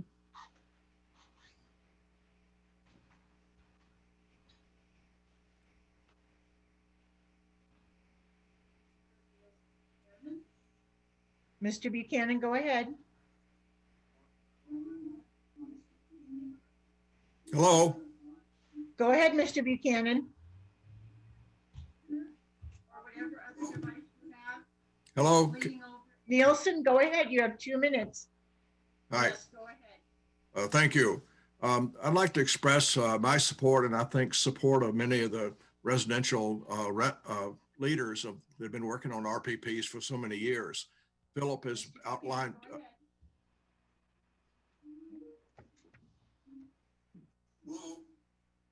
ahead, Mr. Buchanan. I want to thank the council for the opportunity to speak, and I'm talking away. Keep on talking, sir.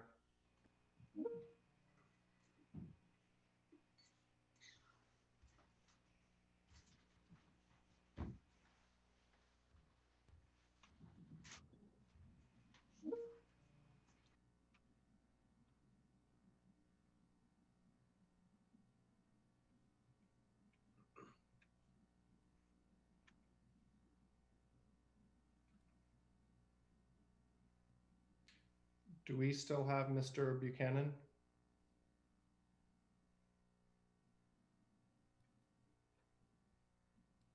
We do still have him. He still is unmuted and connected with us. Mr. Buchanan, there is a delay in the YouTube video showing. If you just start speaking and continue speaking, the council will hear you. How about now? Can you hear me? Go ahead and speak. Very quickly, I want to thank the council and particularly thank the Office of Transportation for outlining the programs for the improving the RPPs as well as the parking in the commercial zones areas. I think we're on the right track, and I look forward to seeing that the budgeting process gives Philip the tools he needs to carry this out. And we're working on details that will be presented later this month to the Planning Commission. So bottom line, onward. Thank you.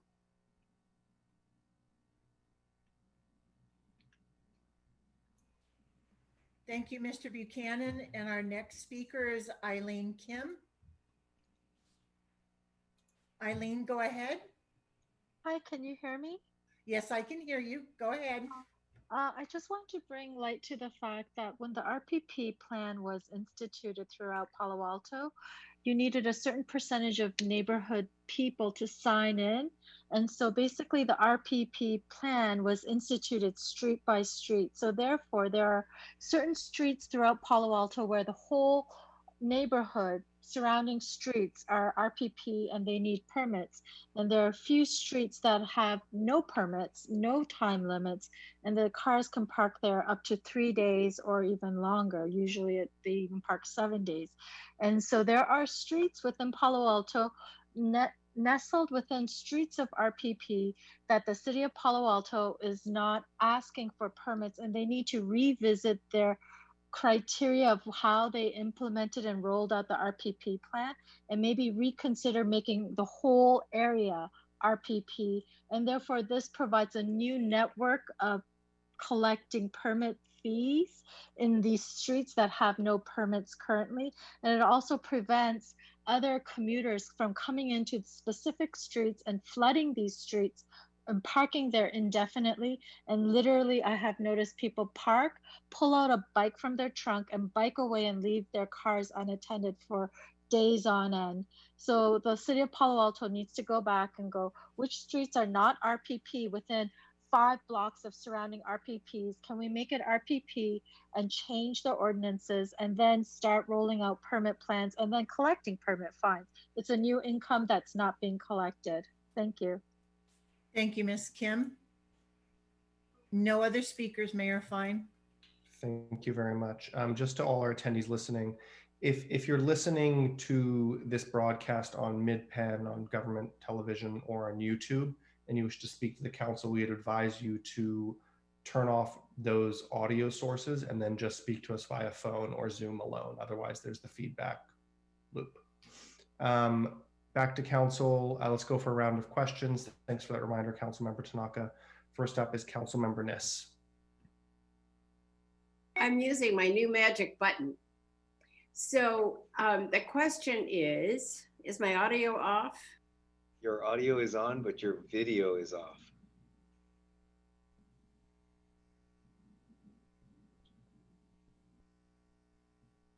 Now you flip.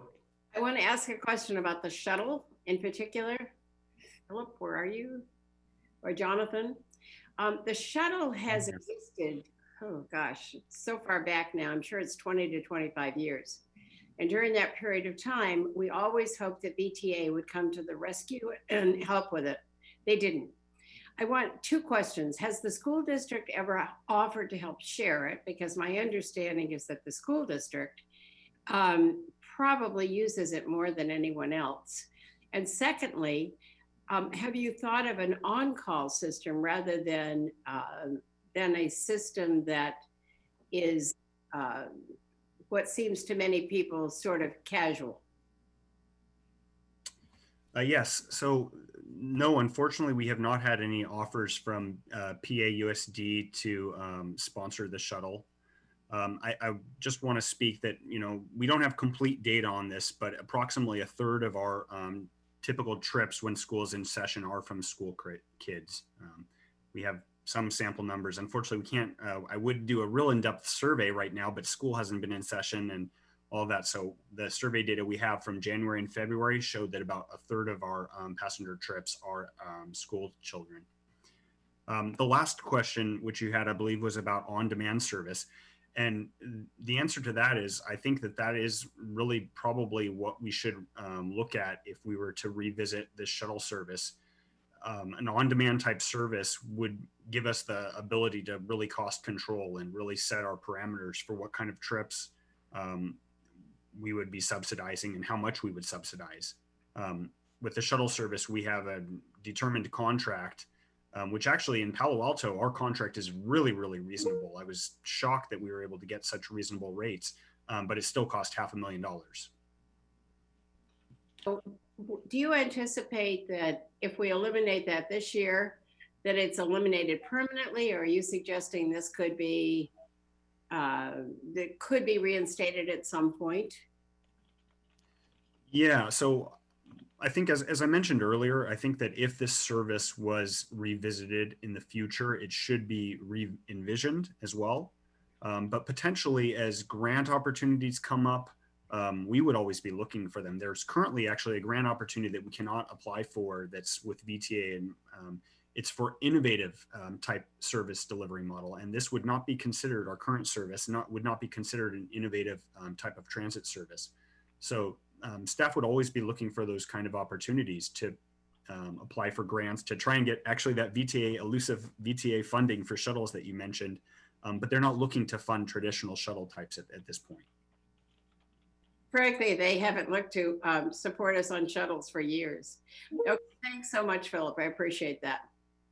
Yeah, I do want to mention that the current VTA innovative transit grant is a one-time funding. So I don't know that we're going to find something that's going to be a permanent funding source unless we find some of that, you know, Google or other type of money.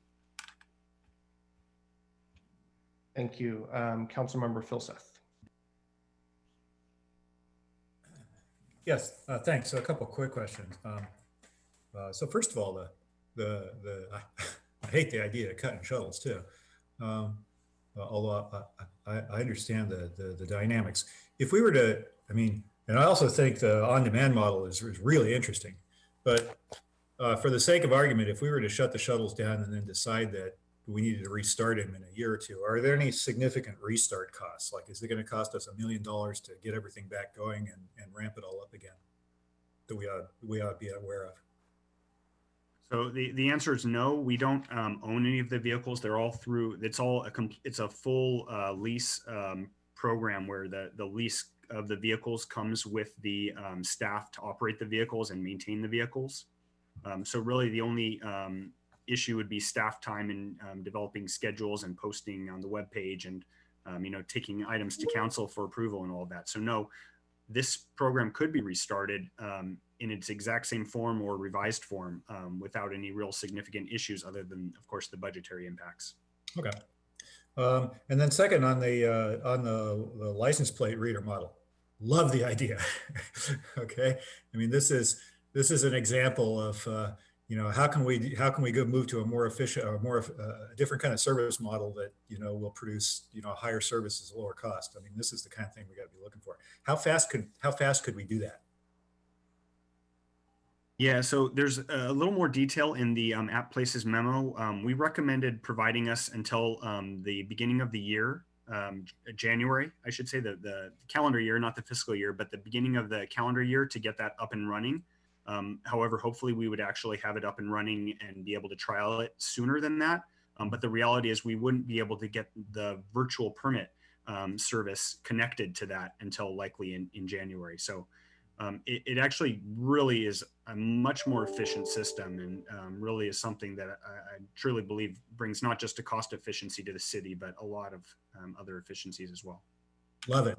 Would we be doing that ourselves, or would we be contracting it? So the current plan would be to, again, contract for this service for the RPP programs that we currently use contract enforcement. There are some union issues that prevent that from being something that is done by our CSOs and PD, where they do some of the parking enforcement and we do some of the parking enforcement through our contract enforcement officers. However, I have a feeling that PD might want to follow our lead or see how this goes for us to see how it might work for them. But I don't want to speak too much to that. Okay, super. And then just real briefly on it, the whole RPP thing, was instituted as a way of separating commercial parking from residential areas, right? I mean, it was sort of a community thing. And I think my sense is that people sort of tolerated the $50 for after the first permit fee as a necessary evil in order to have this happen, so that the example of people on their bike and all this kind of stuff. I suspect that if people perceive that we're looking at that as saying, hey, this is a revenue opportunity, people are going to barf on that, right? So that's all. Okay, thanks. Thank you, Councilmember Folsom. I'm just going to interject really, really quickly. So I think one thing Director Kim, he did mention is the permits being charged to all vehicles is also an incentive if you're able to park off street to do so across the district. And then also quickly, I'm sorry to just jump in, but we're on the subject of the license plate readers. Will those be used just for RPP enforcement, or are you also looking at other parking infractions? And is that the PD piece you were referring to? So I couldn't speak to anything beyond RPP enforcement. That's all that our contract officers do. Okay, thanks, understood. All right, Vice Mayor Du Bois. Yeah, a question for John. So it looks like you're proposing several cuts for things that are either profitable or cost neutral, or mostly offset by revenue, like the development services front counter, the inspection and plan review, fire inspection, development service, public works. Wasn't sure what that position was, but it looked like it was making money. So why are those cuts? And you're muted. Thank you. I imagine you're looking at the attachment, Exhibit A, or Attachment A, Exhibit 1. Yeah. Okay.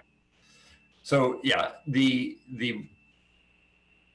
most of the, in fact, all of them, I would say the revenues, the expenses are either equivalent to the revenue or less than, if I got that right. We're not making cuts that are like this one that you see on the current planning and development services front counter one. I think that was highlighted a couple, maybe yesterday or so. That's appears like we're cutting more. Oh, I'm sorry, that's not the one I was referring to. The one on the next page, on the building inspection revenue on review. Yeah. So that's one where the expenses are actually distributed through other parts of our programming. So it looks like we're cutting a program that is revenue generating, but actually the cut is equivalent to the revenue adjustment. This program in particular was supported by salary savings, which we no longer have when we merged the departments 10 months ago. And so most of them are across the board, fire inspections as well. it does generate revenue, but we're also seeing a reduction in that revenue, right, as part of the overall strategy that we're working with here. So all of our reductions are all of our expense adjustments are consistent with what we anticipate to be revenue projections going forward. Okay. And then how come code enforcement generates no revenue? Well, they generate some fees. We've had a couple of high-profile cases that I think you're probably aware of. We don't typically, generate a lot. In fact, we don't typically rely on that program to generate revenue for us. It does offer some incremental increases that we, support with the general fund. But on balance, we don't look at that as a stable source of revenue. Yeah, I mean, it just seems like there's interest in the community and code enforcement and recognizing some of the revenue from that would actually, I guess, make it clear, I guess, what we're getting out of it. Were any of these cuts, can you just talk, are they going to impact our environmental or sustainability programs? Not the environmental aspects. I mean, that's part of our standard planning review process. We're obligated to follow the California Environmental Quality Act. And so that will all be adhered to, including the timelines that are set forth by the state on that. And as far as our sustainability efforts, we'll still engage with our other departments. I think all the departments across the board are going to be, strapped to some degree, but we will continue to collaborate with other departments when those issues come forward. In fact, I think there may have been a report earlier where we were expressing some concern that we weren't going to be able to go forward with the REACH code changes. Right. Since then, I've had a chance to understand that a little bit more and have a conversation with our staff. We think partnering with utilities in some ways, I think there's some funding available to support that work. And then we can find the staff resources that we need to continue to advance that effort. The council, of course, will have a policy decision later in the year to decide whether you want to implement it, but we continue to have that on our agenda to move forward. Okay, that's good to know. And then Philip, you heard from Councilmember Felseth. I think it would be interesting to see what it would take to maintain that first free permit. I do think we're probably going to hear a lot about that one. I'm curious if you've been looking at kind of the long-term impact on commuting patterns and thinking about programs. I mean, we may need to adjust if we see an increase in single occupancy vehicle trips. You said people are looking to self-isolate. I'm wondering, are you thinking of shifting some plans to deal with that? So yeah, that's a really valid point. I think we do anticipate that there is going to be potentially a shift to single occupancy vehicles, at least temporarily, while people are feeling uncomfortable potentially taking transit. I just wanted to mention really quickly that we have three of our current residential preferential parking programs that do not give away free first residential permits. So this would potentially be right sizing that to everything. But also what we'd like to see is we'd like to see administrative equalization of these programs. I kind of mentioned that earlier with the municipal fees, but we'd like to equalize these programs so that it's easier for our virtual permit vendor to deal with all these different programs that currently it's a really complicated program that has all kinds of different rules. So we're really trying to ease the administrative effort that is taken to manage all of these different programs with different rules by normalizing them. That said, some of those things, which this does actually involve your second question, so that's why I'm tying it back. As we expect a change in commuting patterns and travel patterns, we have to be adaptable to adjusting even these RPPs to those different changes. And currently our programs are not set up to be adaptable. They're not set up to adjust based on occupancy or impacts in areas. And so one of our hopes is that this is a longer term discussion. This is not something we're hoping to work out through this budget process, but we'll be bringing to PTC for initial discussions, work on not just normalizing administrative things, but also developing processes for when, you know, an RPP should be valid, when an RPP should have employee permits, or, you know, what kind of occupancies potentially designate an impact to an area. So those are all kind of more broad questions that relate to this. Last question is that's 5 minutes. Okay, real quick. Are there any repairs that have been held off that might be easier to do with kind of less traffic on the streets? I think that'd probably be a better question to ask Public Works. Yeah. But the answer is yes, we have work that I think is happening right now in the city that is definitely getting accelerated. Not just our work, but I know that Caltrain expected some of their delays or some delays. They already were delayed, and they're able to actually catch up right now because of that in their electrification process. So. Okay, thank you. Thank you. Councilmember Cormack. Thank you, Mayor Fine. I don't know how many good things are going to come out of this crisis, but one of the things that's been wonderful to see is how quickly the city is pivoting in two places. One is the online permits in Director Late's area, and the other is, you know, looking at making the residential parking permit program work for, frankly, everybody in Director Cammy's area. So I just want to take a moment while all of this bad news and things getting worse to acknowledge there are a few things that are getting better. Too bad it took a crisis, but just want to take a moment to say that. Thank you, Director Late, for the part about the green building and utility. It's a little concerning to see us losing someone on the green building. I'm going to repeat what I said before. Our long-term problems are not going away, and that's one of them. So makes total sense to work with utilities. Thanks for that. Oh, and Mr. Cammy, I hope I don't cry again over the shuttle, but thank you for acknowledging this. It's a huge loss. You know, Councilmember Koo mentioned equity earlier. Gosh, you know, these are students who don't have access, aren't able to drive yet, senior citizens who either don't have licenses or can't afford cars or have disabilities that make it hard for them. So that's tough. One of the public speakers spoke about partners, and I know we've always thought about Stanford and the Marguerite, and of course now with Stanford thinking about possibly being hybrid or not reopening in the fall like so many colleges contemplating. It's not an issue for today, but just love your thoughts on, you know, working with Stanford and the Marguerite when we get back to something approaching our new normal. Is that all, Councilmember?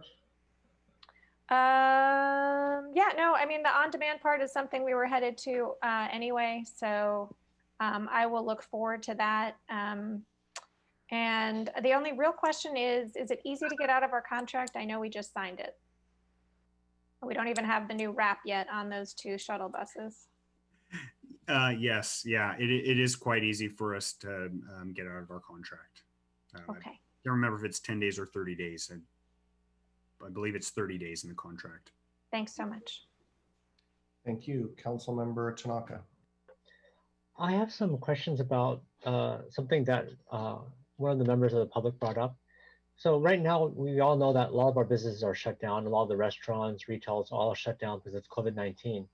One concern I have is, you know, hopefully by the time the shelter in place ends and things start opening back up, you know, what kind of re-inspections are needed to make sure that they are, you know, ready to roll. And so I noticed that there's pretty big cuts in the building inspection plan review and fire inspection plan review. And one of my concerns is, you know, I think it's really important that some of these businesses get up and running as soon as possible. But if there's, it looks like, you know, pretty big cuts in these areas, you guys mentioned that there's going to be some significant delays in being able to process this. So I guess wanted to just understand that, because right now I think there's going to be a pretty big rush to get things open again, or at least wanting to, and that also really affects our budget, right? Because if we don't get the sales tax, it's certainly going to make this process even harder. So I'm just trying to understand if we're maybe cutting an area that will enable us to get more revenue. And so I don't know if the planning could talk a little bit about that, but that's one of the things I was concerned about.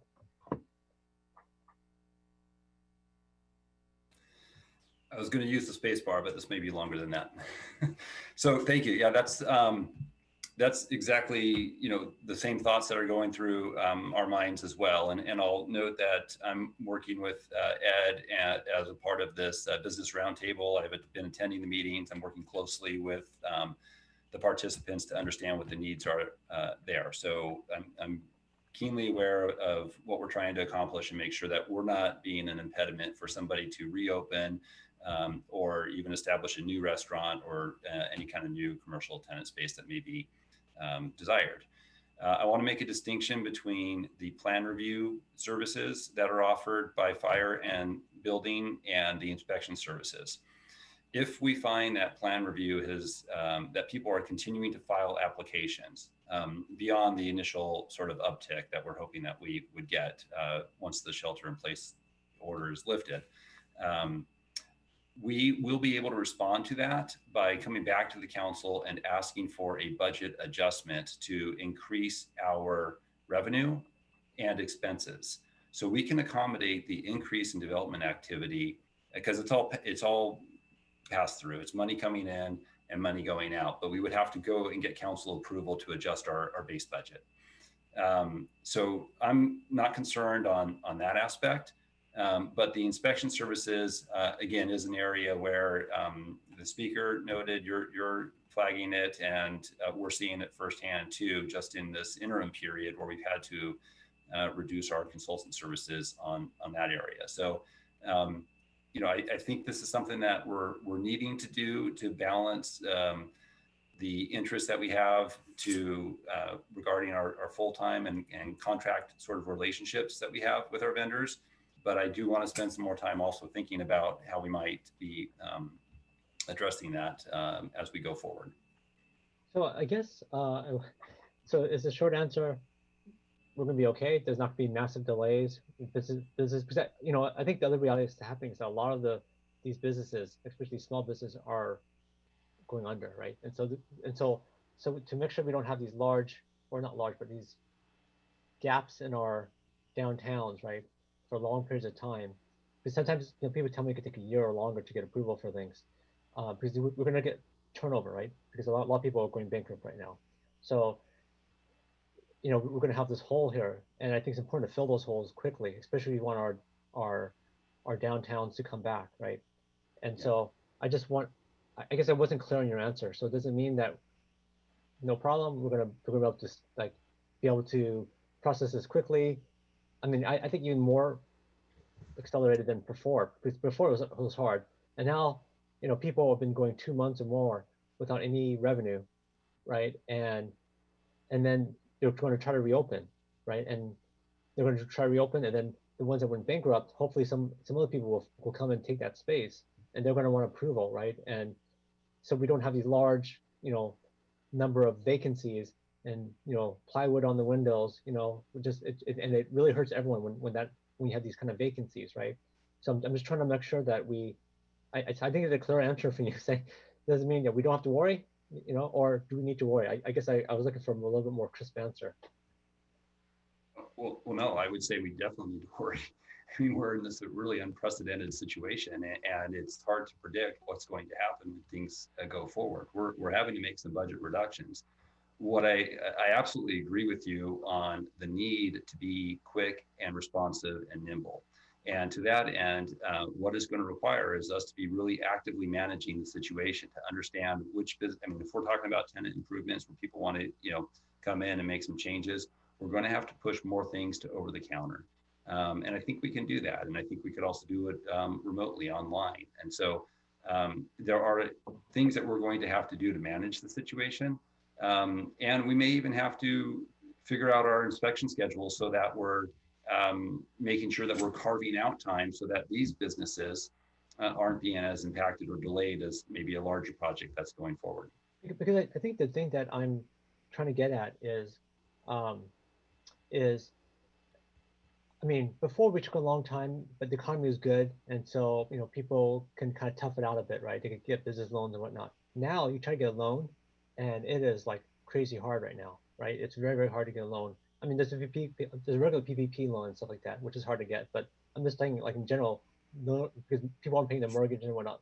The lending is starting to freeze up a bit, and we have turnover in business. Businesses are going bankrupt, right? So we have these vacancies, and so can we streamline the code process, the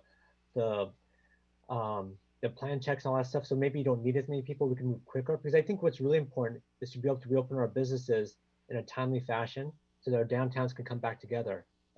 For that matter, even Stafford shopping mall is probably going to have some challenges as well. So, and so I'm just thinking, or can we back in some of the cuts to after the businesses have opened so that we don't have these large gaps all over the place?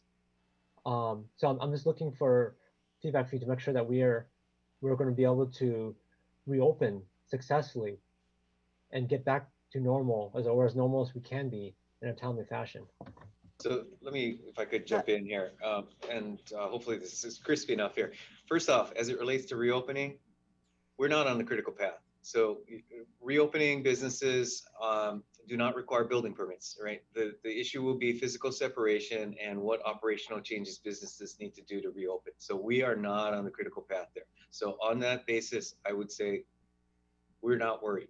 You know, there will be issues, and part of the business roundtable follow-up is what changes can we support at the scale, you know, whether it be, and John's involved with Public Works and Philip on putting dining out onto streets, and how and where will that make sense? So we've got a team that will work on it.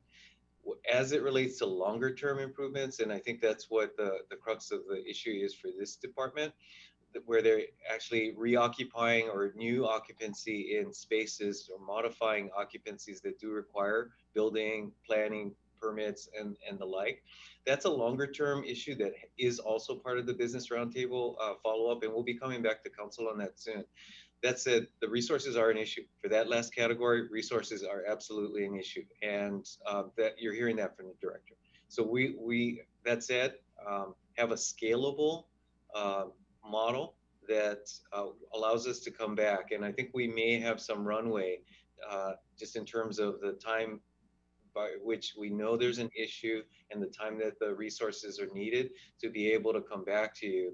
But again, that is an issue. Okay. Because if you look at national stats, I haven't seen any local stats, but national stats, something like 20-30% of the retail restaurant business aren't going to come back. They're going under.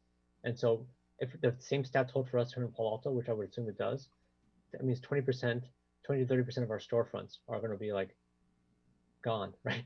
Black spots in our downtown. And so those spots, I think it's important to try to get those filled quickly, right? And that means streamlining the code review process. That means getting the permits streamlined. Those are policy issues, planning and zoning issues around the council's prior policy direction. So we'll be coming back to you for that as there is council action required in order to do that streamlining you were just describing. So, I mean, the other thing I saw that you had on this is, and it was a little bit alarming, it was like a 50% increase in fees. Is that right? No. I looked at this and maybe I misread it, but it was oh no, lead time inspection. Okay, sorry. Okay, it's just, okay, that's the same thing we're talking about. Okay, we're okay then. Okay, That's 5 minutes. I think I'm out of time too. Thank you. Thank you, Councilmember Koo. Thank you. So Philip, Mr. Kami, just help me reassure me. So there's the part about position reduction for which will affect parking citations, right? But now, because of this pandemic and not very much of the businesses there, we do have the parking, there's no enforcement there, right? So even though it's revenue, we're not collecting because of hardship and so forth. Yeah, so I believe what you're referring to is actually a position that we've decided to freeze or eliminate, which is a half-time position that is supposed to do citation review for the Office of Transportation. And that's the 0.48 FTE that is in the other one, free shuttle service elimination? It's the 0.48 FTE, which is actually in relation to parking citations. I see. So that position is not currently filled, but we are going to be freezing that hiring and retaining the duties of that with existing staff. Okay, and then can you give me some idea about, I'm very sad to see the crosstown shuttle and the Embarcadero, because I think that that's one of the ways, for last mile, first mile kind of solution, and not enough of it, right? But how is the on-demand program that you foresee or that you're hoping to bring along, how will that work? Well, I think a lot of that is frankly dependent on funding. So we're not going to be able to design a service that doesn't cost anything, and dependent on where we can find funding, and if the city council is willing to give us some seed money to try out a service. There's a service model that I've enacted previously in Solano County, which is to partner with TNC companies to do pooled rides, where the city or agency would subsidize some of the fee. And that is a service model that could potentially be used here if, say, the city council decided to give $100,000 or $50,000. We could limit it and say, we will pay X dollars of your trip, of your pooled trip, and potentially provide rides through that. That's very interesting. I don't suppose we can do that now.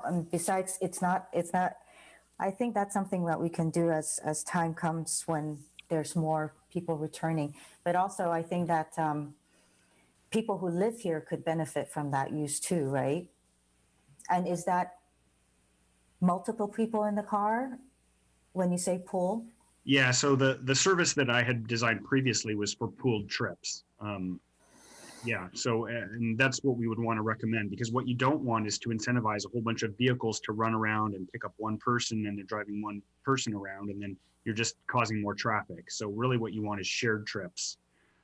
It's kind of like a carpool. Okay. And I guess that's not going to be anytime soon, given the, distancing thing that we're kind of having to do. Well, I'd say that's all dependent on the distancing thing, because I wouldn't enact it, and frankly, it just wouldn't make sense to enact it at this time. But yeah, it's also dependent on funding. And you spoke about the VTA grant, which is a one-time funding. Is that specific to a program, a shuttle program, or what program would that be? It's called Innovative Transit, and so it would not be for a normal type of shuttle service. It would not be applicable to that. There's quite a few different criteria, but it's grant programs like that we can be seeking out, which are just frankly not at this time trying to fund non-traditional bus type services. Okay, well, thank you. So for planning and development, in your administration and program assistance, it says responses to public record requests will be delayed. I thought that there was a law where you had to respond by a certain time. Is it due to the emergency declaration that you can take more time, or how does this work? John, can I help with that one? This is Molly. Yep, sure. Yeah, sure. So we do have legal requirements to make a response as to whether the city has records, but we have more discretion to respond in terms of the actual review and production of the records. And in the planning department, they have many voluminous requests where it does take time to gather, review, and produce the records. And that's an area where we might need to take more time to do that and produce them on a rolling basis. So try to help citizens with what they need most upfront, and then the longer productions may take more time. Okay, so it's just the initial response back to say whether you have it or not and so forth. Yes. Thank you. And it's interesting that the development service has a reserve fund. I didn't know about that. So does it have to be maintained at a certain level? Kylie, you want to? Like how the BSR is? Yeah, I don't know that it needs to be maintained at a specified level. I think there's a cap of how much can be contained within it. And I don't know if Kylie's stepped away, but she may have some. This was established before I, Mm-hmm. So We don't But know. no, it's not, I don't, when she comes back on, she could probably give us a little bit more information about it, but it's a reserve that was set up for specifically for instances like this, where there's an adjustment in our revenue and expenses, but there's a limit to how much it can be. How much it can be? Relative to our revenues. I see. Okay. Well, thank you. 5 minutes. Just in time. Thanks. Okay, thank you, Councilmember Koo. Just a couple questions on my end. So starting, I guess, with transportation. So one thing that's gone up and down over the years is the Transportation Management Agency.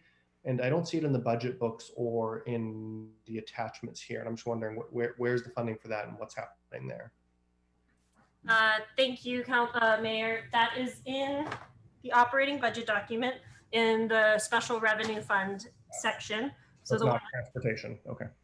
Yeah, because it's funded by the downtown parking fund. I can find a specific page number for you in a moment.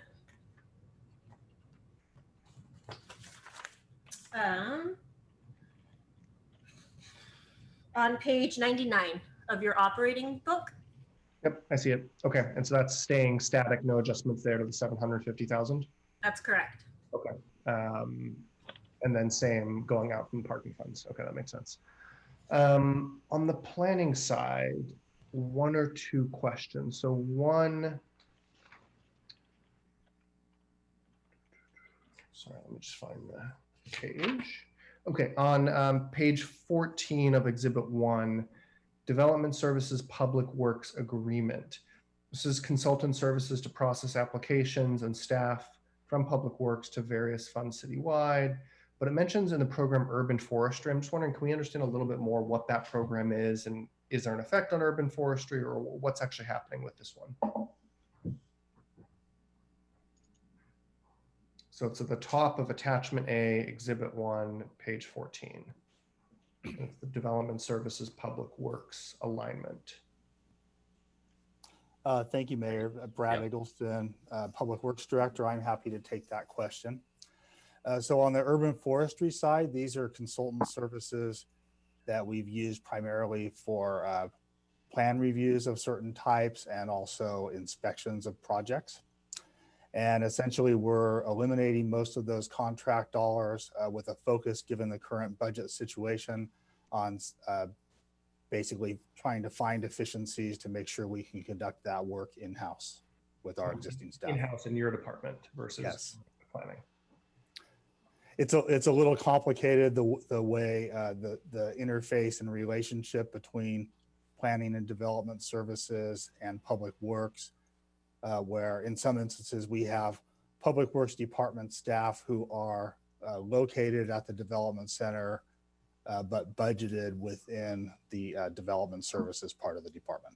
Okay, that makes sense. All right, thank you. I think I met some of those folks. I appreciate that. And the second question is about the cuts to long-range planning and housing. And so, Director Late, you mentioned, some of that work will now be focused on implementing and adopting, state regulations and new things that come from our state legislature. So kind of stepping back, I mean, in terms of reaching our, transportation, housing, and, other land use planning goals, like, is that preferable for us in a way? I mean, I'm kind of playing the devil's advocate. Like, is that a better outcome for us to reduce some of our long range planning services and just say, like, you know what, we're going to follow what's mandated of us? Or, would it be better to invest in this area additionally and go through the process that we have currently, which I think many of us have frustrations with? Yeah, fair question. And, it's clearly not desirable, the situation that we're in. I mean, the physical constraints require us to make some adjustments. And I'd rather have our housing specialist who's trained to help us advance these policy initiatives and move forward. But, I've also, we're thinking about alternative strategies and how we're going to move our staff, into that program and help build those skill sets and make connections and develop that. It's going to take, it's not, the program's not based on one, sort of individual. It's going to require a lot of us to support that. And we do it now already between myself, the assistant director, very, many of us in the program are geared toward housing and housing related issues. So, I hear your concern. I share them, and I wish things were different. And this is where we are. Okay, and then what would it mean if that budget item were restored, the long range planning and housing? What would that enable you to accomplish? Whether, you mentioned like NVCAP or other areas. I'm just wondering. So absolutely, if there's more resources in the area, we can dedicate, more time to our different programs. The one thing that it would do is it would allow us to engage a professional with experience working on housing elements, because that we have that coming up, and helping us track and respond to changes in state law. It would also allow us to put other resources on NVCAP. As you know, that's not had a manager for several months now, and we've all been pitching in to try to address that. So it would allow us to free up resources so we can have some dedicated work on that. Okay. All right, thank you. All right, any comments from the city manager or department directors on this? Covered a lot of ground. I think we're good. Okay. Now we're turning to council for our second round, and feel free for comments, questions, motions. Vice Mayor Du Bois.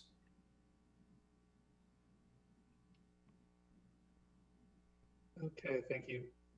So I just wanted to note that, again, planning and transportation is about 10.2% of our expenses.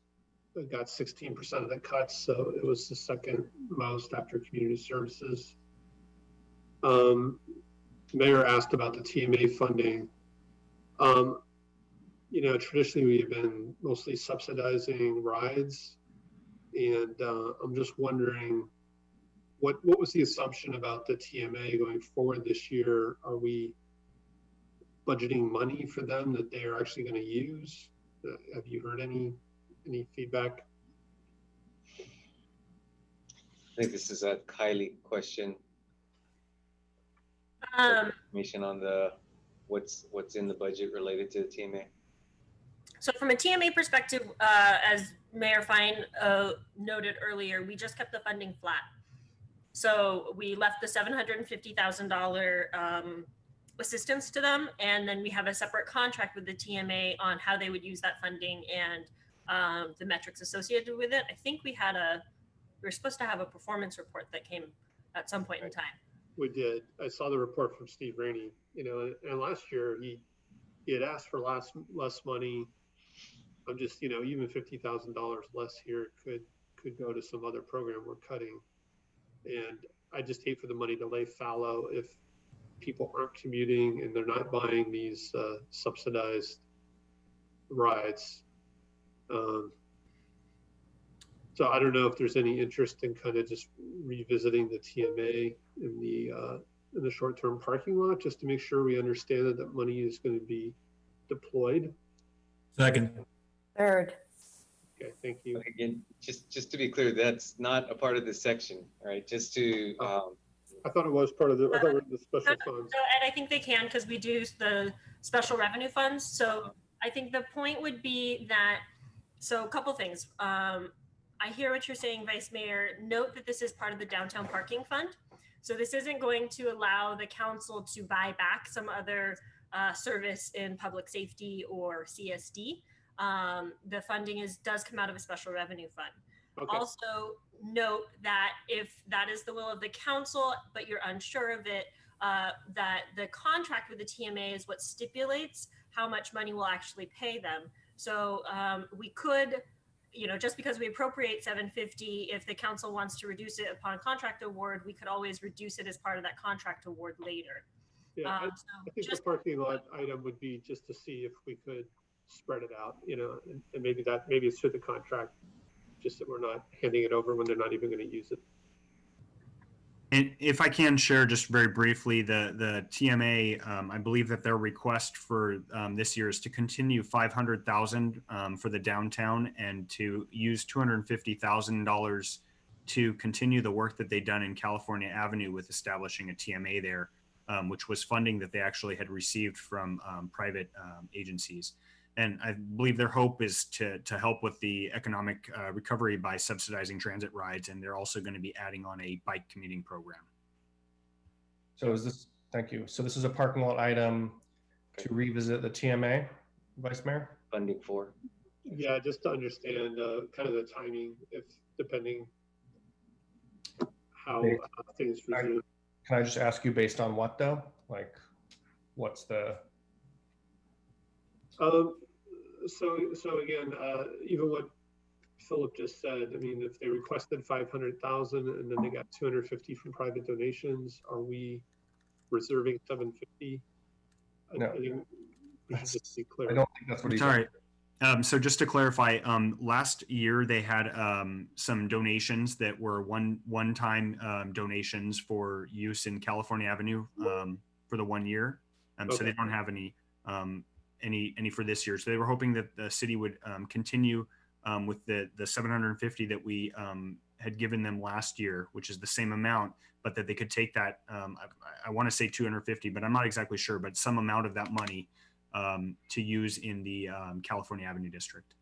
So will this come back to council at some point? Usually we have a discussion before we. Yes. Oh, I'm going to. Yeah. Okay. Okay, is there a third for this one? I've heard Lydia and Eric. There were three, yes. Okay. All right, so is that long-term parking lot or? I meant for it to be short-term. So why don't you just deal with it now?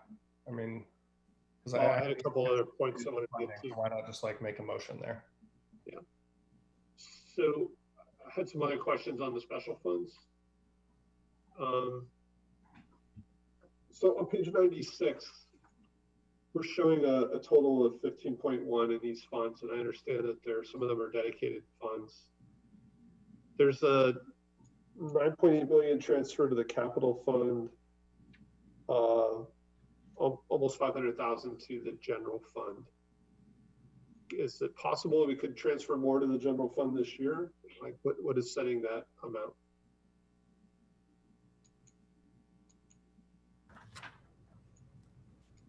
I'm on page 96. Yep, that's consolidated though, so I'm trying to see which funds that is in. That transfers primarily out of the streets improvement fund. So those are for our roads and sidewalks. So my guess is no. I'd have to check to make sure, but it's a pass through. So it's going into the general fund, but it's going to go to street repair or something? Right. So it's a pass through from the gas tax fund, partially to the general fund, partially to the capital fund. So those funds are restricted, and it's a straight in, straight out. Okay. And that's pretty 5 much minutes. true for almost all of these. Is there a reserve here, or is? There are reserves in some of these funds, but not necessarily all of them. They all have kind of different profiles. If you think about the business that is supported by these funds. Now, the one that I can say probably have the largest reserves would be the special district funds, which is our parking funds, and the Stanford University Medical Center Fund, which is that development agreement fund. Right. I remember last year finance, we asked for details on like how that one could be used. Yep, and that was provided to the finance committee this past December as a follow-up from the referrals from last year's budget item. So I'm not sure where this belongs. So if it's not here, just tell me. I'm not sure when it would come up, but there was a separate suicide prevention program that the YCS, what was it called? The intervention program. Connectedness initiative, and I got an email that it was not part of the teen programs we discussed earlier. I don't know if it's funded out of one of these special funds, but apparently that was cut. So I'm not sure when to bring it back up. What program is this? Might be CDBG. It's called YCS Youth Connectedness Initiative. It has to deal with teen suicide. It might have to do with CDBG, or it could have to do with his rap. John's shaking his head. I don't think it's in CDBG. My suspicion is it's in his rap. Yeah, well, it's not CDBG. Okay. So his rap would be in CSD. So we haven't got there yet? We did that this morning. Oh, right. Okay. Well, so again, we're a little out of order, but there was a $50,000 item there that was cut to deal with teen suicide. And I would just say that, we have spent a lot of money on teen suicide, Project Safety Net, Train Watch. I'd love to put back on in the parking lot as well, just to have it there to consider. So I don't know if there's a second or third. It would be to reconsider. Again, this is separate from overall YCS. This is a YCS. Isn't that included in the teen services parking lot item that you did in the last one? No, it's not apparently. Well, can you guys identify where it is then and stick to that relevant section? It's in Attachment A, Exhibit 1, page 6, third item. Actually, so there's a few pieces of funding for YCS to Councilmember Cormack and Vice Mayor's point. I believe the one that the Vice Mayor is referencing is in your operating budget documents on page 183, which are the both the HISRAP allocation process as well as other human services contracts, where that $50,000 for specifically the Youth Connectedness Initiative was set to sunset in 2021. So yeah, guys, just looking at this was in the section we just finished. Right, I know. I'm saying we missed it. Yes. I don't think we did. Yeah. I think the direction is sufficient for staff to incorporate that. You said partial funding for teen programs. It is officially a teen program. Yeah, I think from a separate funding source, though. We had the dedicated Bryant Street Garage funds. Councilmember Vice Mayor Du Bois, we're on planning and transportation. I know, but generally during finance, we can add things to the department. Well, yeah, but this is in general, and this is the whole council, and we're under time pressure as well. All right, so nobody wants to add this to the parking lot. Well, I'm telling you, it's the wrong time, and I think it's already incorporated in your previous motion. If staff comes back and says it was not incorporated, I am happy to add it to the parking lot. Great. Okay. Thank you. And that was it.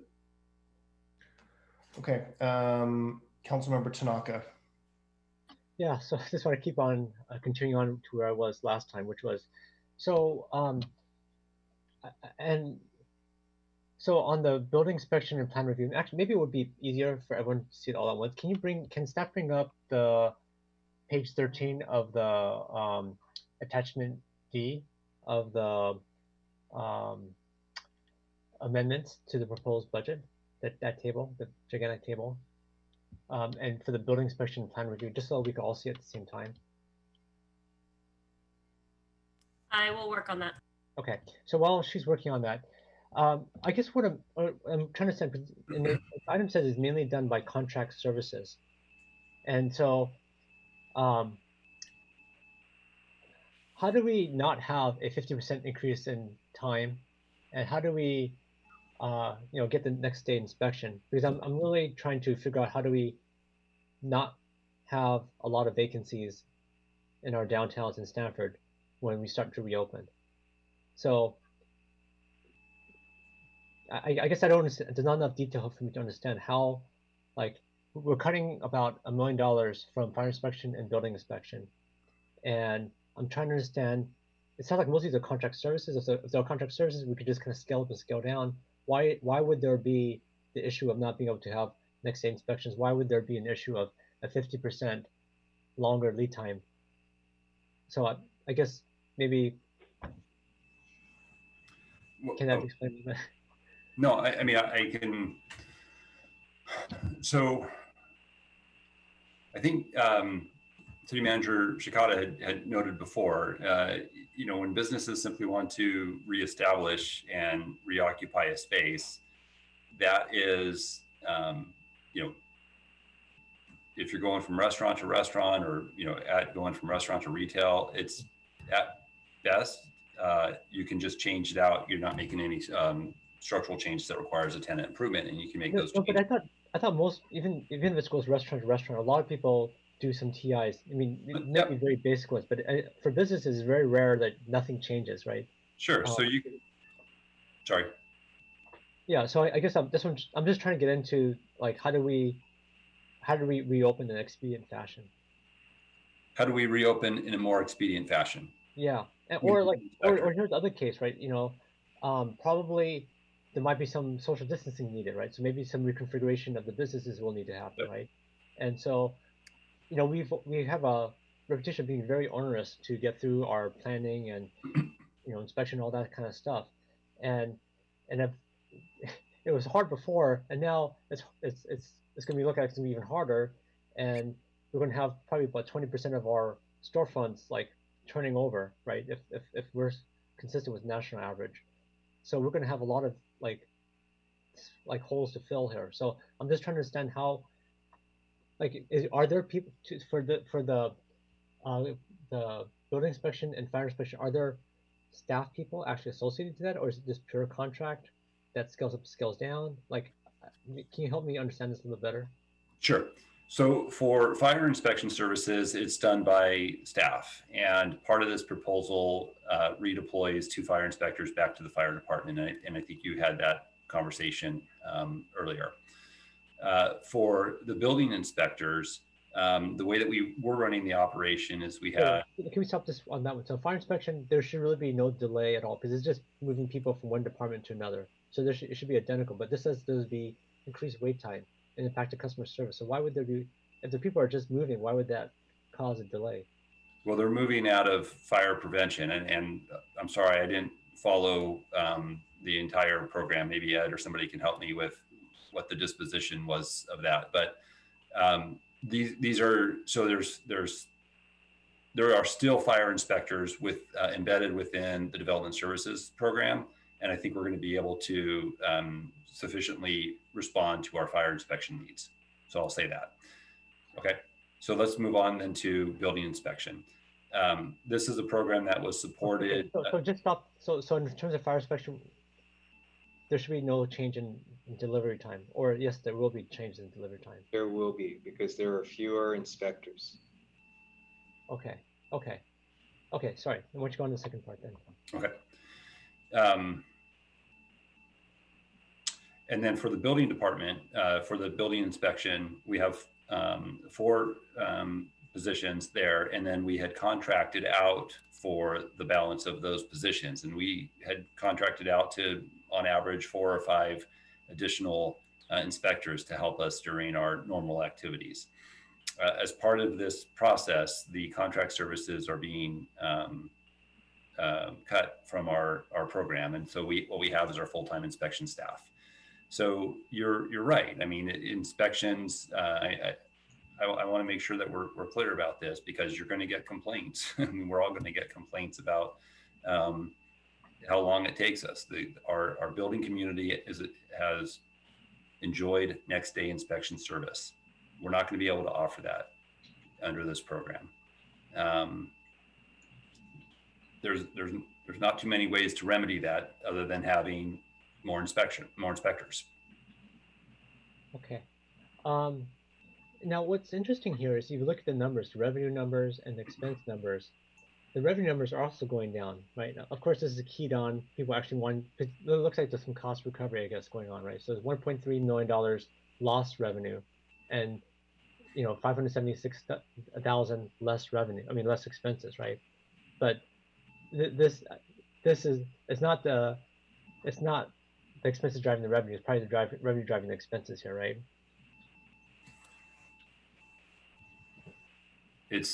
Well, I'm not sure what you mean by driving. Well, I guess it's you're anticipating a big revenue drop because you're thinking that, and it's probably true in general, the economic activity is going to drop, the amount of buildings is probably going to drop, except for all these vacancies that we will have. So yes, we are expecting a reduction in building permit activity. So we are expecting less revenue, and therefore we're making corresponding equal reductions in our expenses. Okay. Would it make sense then to, right now, of course, everything's kind of shut down, but after things we get out of a shutdown, would it make sense to retain some of these people for maybe that? I think there'll be an initial rush, hopefully, of some of these spaces being filled, and then tailing it off as we kind of work through whatever backlog we might have, so that any kind of reopenings can actually happen. It's 5 minutes. Right. So I don't disagree with you. I am concerned about, the situation, but I also need to balance that with the other needs that we have. To your point about property owners, tenant, businesses trying to start up, we're going to have to think about how we're going to strategize that. And business as usual is not going to be satisfactory. The challenge is we just don't have as many resources now. So it's going to be a combination of things that we're going to have to pay attention to. How do we schedule our inspections? How do we prioritize our inspections? Do we leave space in there so that we can accommodate some of these businesses that are particularly impacted? How do we do more things over the counter? How do we free up our staff so that they can spend more time working on these relatively minor cases and not spending months on end working on, somebody building a home, or spending months processing development applications. So City Manager Shikata had mentioned this, and this is part of some of the other correspondence that has been communicated. We will probably, I would anticipate us returning to the City Council, saying, here are some areas where we think we can streamline our services. These are not short-term fixes, though. I mean, this is something that we're going to have to work on, and it will have to address some of the challenges. There's other policy considerations that we're going to have to weigh in. For example, relative to retail preservation, and how is that going to affect businesses reestablishing in these areas?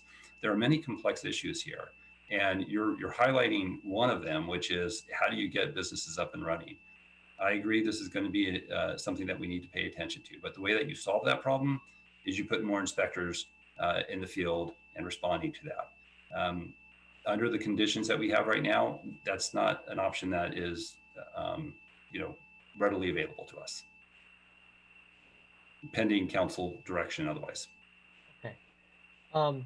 I guess I'd like to, I know I'm out of time now, but I'd love to hear my colleagues' feedback on this in terms of, because I think everyone here probably wants these retailers and restaurants to reopen again.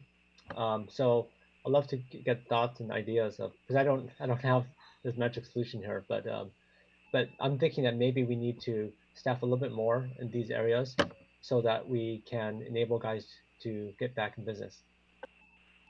Thank you, Councilmember Tanaka. Next, I have Councilmember Koo, followed by Nis. Thank you. Jonathan, the code enforcement part in this attachment A, exhibit 1, what does this code enforcement person or persons do? How many do you have? Well, we have one. So that is the one person in that office. We have 3 positions total, and 2 of them are vacant, and 2 of them are is one of the options, or the option that's presented as part of this budget proposal is to eliminate those 2 positions. But I want to stress again, as I mentioned earlier, for housing, code enforcement is not a lone individual working on the program. This is a lot of the things that we do are a collaborative effort. I'm often involved in code enforcement cases. The supervisors involved, we engage the city manager or the city attorney's office on many of these cases. So, we've got more resources available to us to support the program than the one position. And so you're saying the other 2 positions are now eliminated, not just frozen? They're frozen. They're frozen. Okay, thank you. And frozen means that when revenue starts coming back and we can staff those positions, that they will perhaps be staffed again, reopened. So our recommendation is that they be frozen. I mean, we're in a position where if things turn around and we have general fund revenue to support this program, and this is a policy direction that city manager and the city council desires us to head in, then we would be positioned to be able to do that. Okay, and then on the fines and the penalties that are that come about from code enforcement when there is a violation, I just want to stress that members of the public is really saying that it should be collected, and so I'm hoping that along the way it is revenue to the city. So I'm hoping that the city attorney's office will also support in that, in ensuring that fines and penalties are collected on violations. On another note, there is the current planning and development services front counter. On the last statement there, where it says modification to local zoning regulations may be required to be streamlined, which reduces the amount of staff time, the time staff spends on each project, and with public engagement. So I want to make a note that public engagement is a right to the public for them to do so, in terms of making sure that they are understanding what the ramifications of what happens with developments and what local zoning does. So I want to stress that at this time, transparency is very important, and public engagement is not something to take lightly. Lastly, you did mention about state laws, etc. I don't think that just monitoring is enough, because at this point I'm hearing that monitoring is the thing you do, and then once they implement, then you here at Palo Alto implement what they said to do. So there's actually no public engagement. There's no public notifications about any of these state laws coming about, and you're just going to, and what is being done is that it's going to be implemented. So there is a problem with that, and that needs to be changed. And so I'd like to put that into a parking lot for long term, because these state laws and regional planning is something that the public should be engaged in. If I can get a second, I would really appreciate it. Can you specify your motion? Yes, I'd like to put into the long-term parking lot that proposed state and assembly laws, legislation, as well as the regional planning plans is brought to council for discussion and for study sessions. But it should be something that is part of our Look to the city manager here for a little bit of feedback, but I mean, Councilmember Koo, you brought this up in council a few weeks ago, and I believe our lobbyists wrote back the next day with an update on what they were seeing. Yeah, but it was not distributed or put onto council agenda for us for public discussion, for public hearing. None of that. It's email directed to council with a small summary. There's no advocacy behind it, or there's no discussion for anything. So the general public has no idea, and more so now than ever that it's something that they need to be aware of. In addition to that, that also has a funding effect, because these are all unfunded mandates which demand staff time at some point. Let's focus on our budget discussions, please. It is a budget discussion. Well, they're it not. It is part of the budget. If you want to get into that discussion, we absolutely can. I don't think that would be good use of our time. And which is why I'm saying put it into the long-term parking lot. I would just note, agree that it is a resource issue, and certainly monitoring the actions at the state level are things that we do. The question of how actively we can advance issues both to the council for discussion, as well as engaging what's really needed to be impactful on those types of issues, is with other cities and other interests as well. So ultimately, this is an issue of resources available do legislative advocacy. And quite frankly, with both the limitations in our office, city manager's office, as well as the planning, long-range planning, we are constrained in how actively we can pursue those issues. Okay, so there's 5 minutes. There's a long-term parking lot issue. Is anybody else supporting this one? Quick question. Are we maintaining our lobbyist funding? We are, yes. Okay. I mean, Lydia, I think it'll come to us through these lobbyist updates. Well, Not enough times, but fine. Okay. If I have no support for that, that's that. All right, that one fails. All right, next I have Councilmember Niss.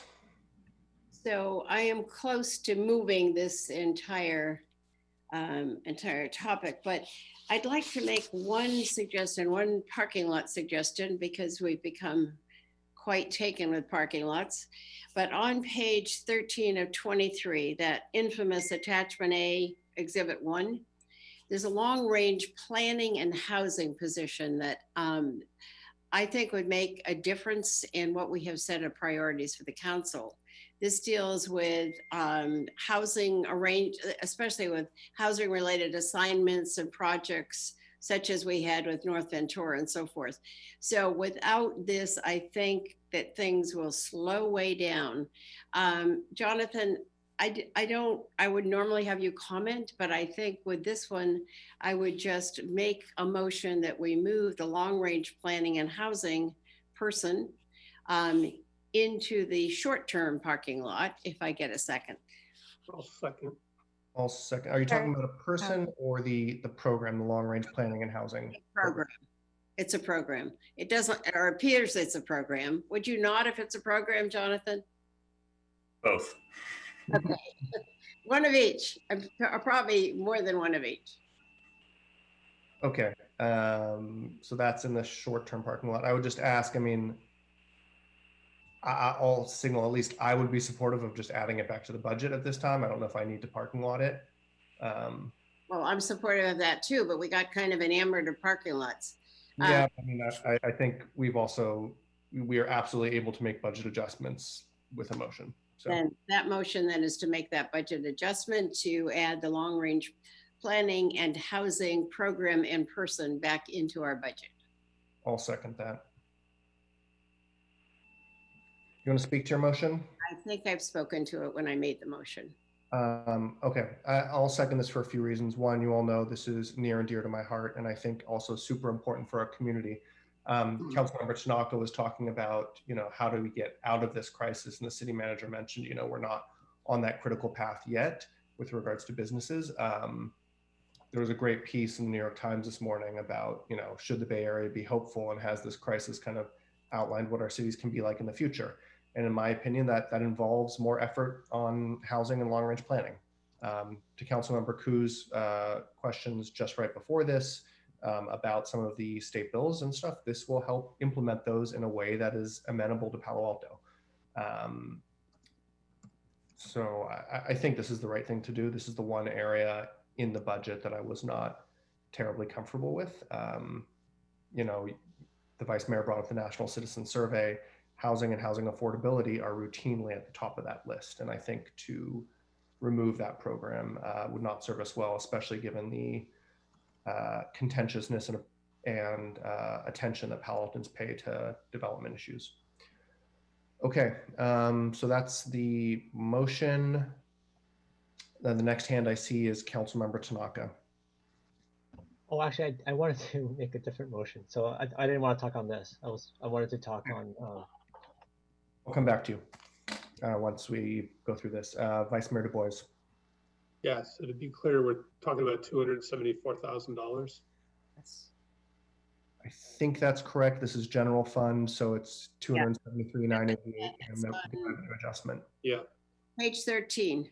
So there are a lot of things dear to our hearts, and I am very supportive of putting it into the parking lot to look at everything we may want to fund. I'm not supportive of picking out this item, and I'm going to make the same argument the mayor has made all day when this has been tried. So I just think we're being very inconsistent. I kind of buy into the argument that, hey, let's put these things in the parking lot. Let's, and then at the end, let's look at all of them and see, make some trade-offs. So I'm not going to support us doing it right now, but I would support putting it in the parking lot. Thank you. Councilmember Koo. I second what the vice mayor had said. You know, there is the, you can't do everything that you want, but this is dear to the heart. So, you know, it's very unbalanced.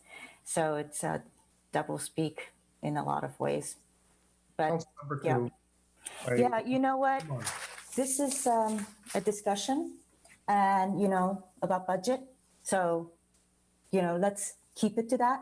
This is a budget item, and you know, using terms like double speak and stuff is not collegial. No, you know what? I don't understand collegial when it is not supposed. It's supposed to be a discussion.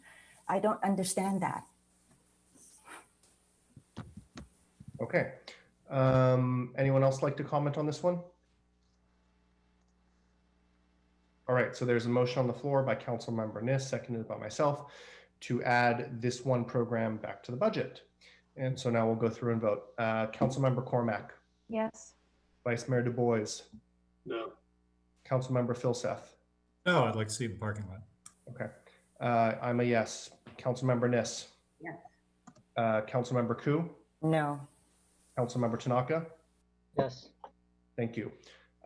So that passes on a 4-3 vote with Council Members Koo, Vice Mayor Du Bois, and Councilmember Filseth voting no. Councilmember Niss, the floor is back to you, and after that we have Councilmember Tanaka. So I would move this item and encourage us to vote for this and move on to dinner. I'll be happy to second that. Okay, so Councilmember Niss has moved tentative approval of the budget, seconded by Councilmember Cormack. Any comments from either of you two on this? Nope, not at this point. Thank you. I'd just like to take a moment to thank the leaders of both this department. I think they did a very thoughtful job, and I appreciate them doing so much of the hard work for us. Amen. Thank you. So Councilmember Tanaka, I know you were next in the queue and had some comments, so it's your floor.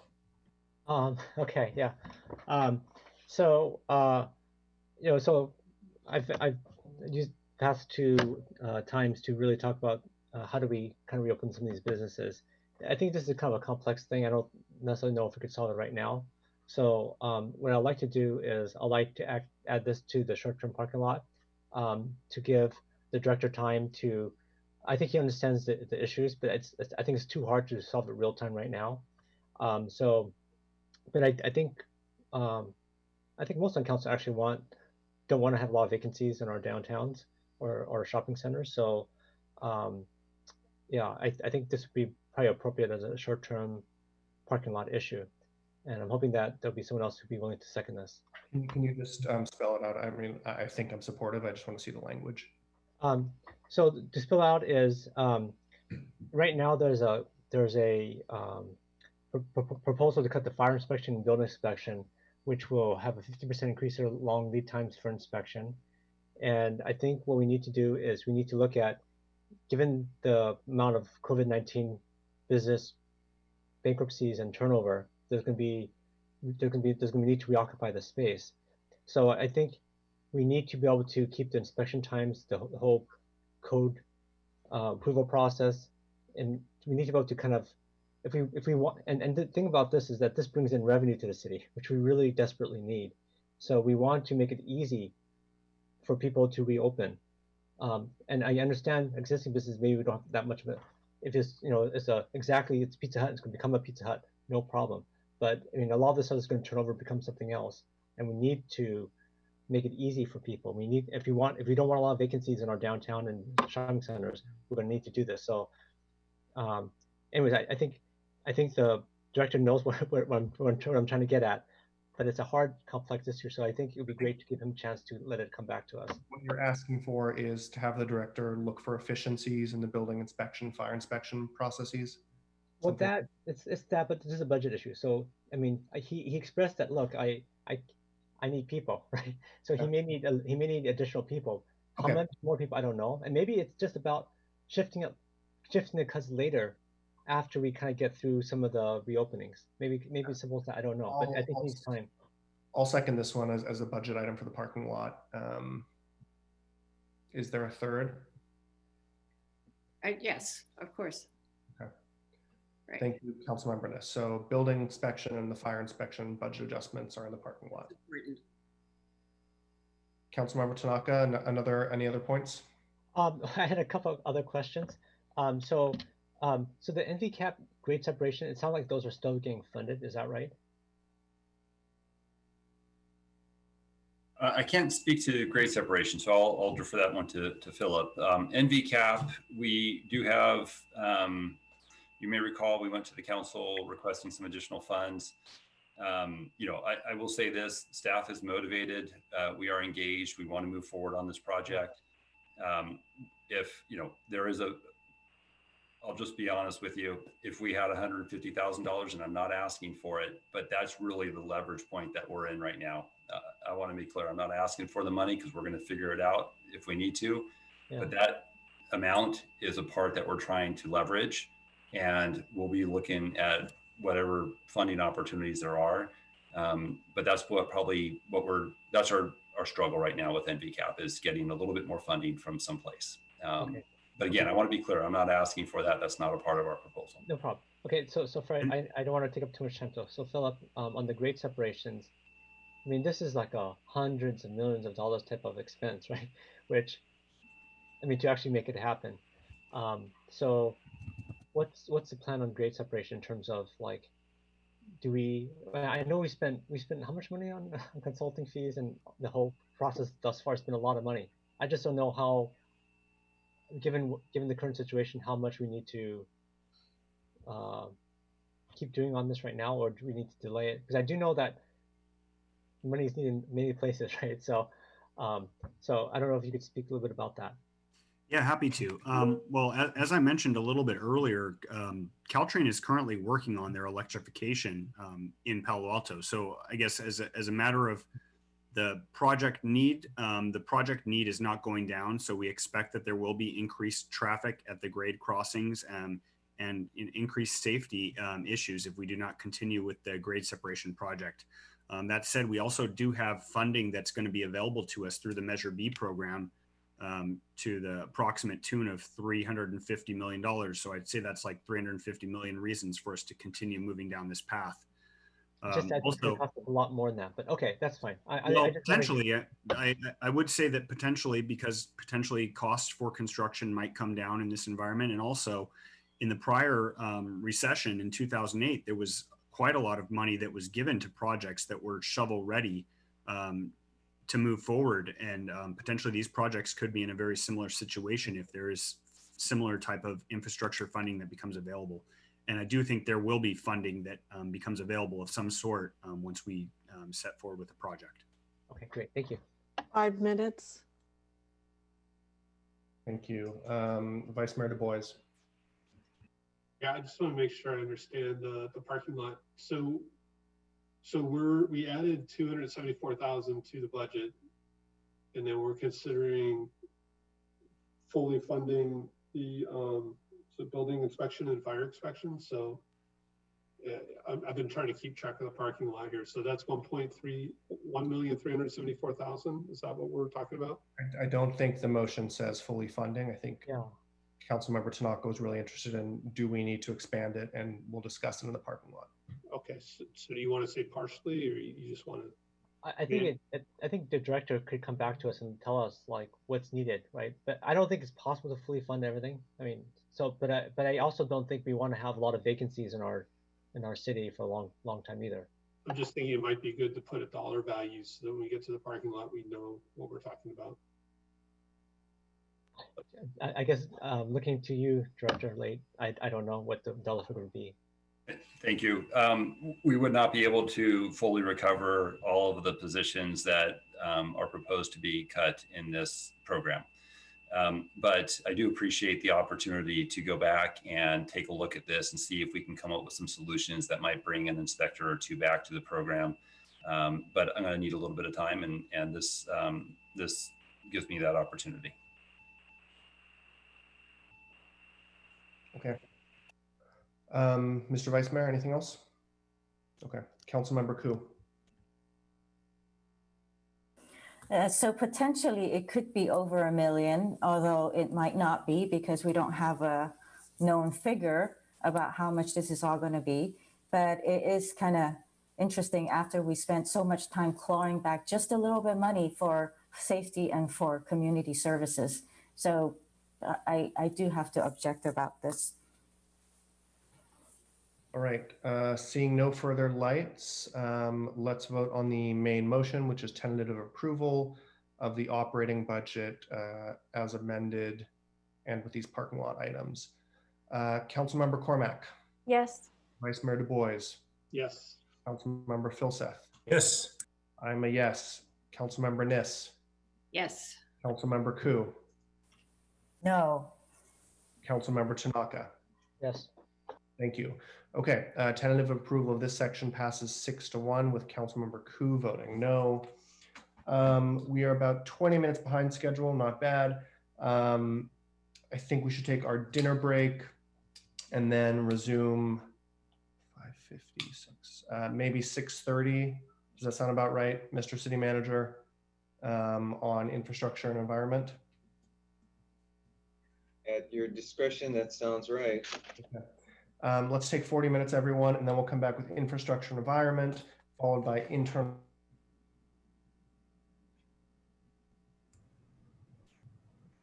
You guys in a bit. I think we lost Adrian. Yeah. Okay. That means we're temporarily. Sorry, Councilmember Koo, or Councilmember Cormack? I think we lost you, Mayor, for a minute. I had just signed off. What was that, Councilmember Cormack? I think we're going on break. We're good. All right. Thanks all. All right. Thank you.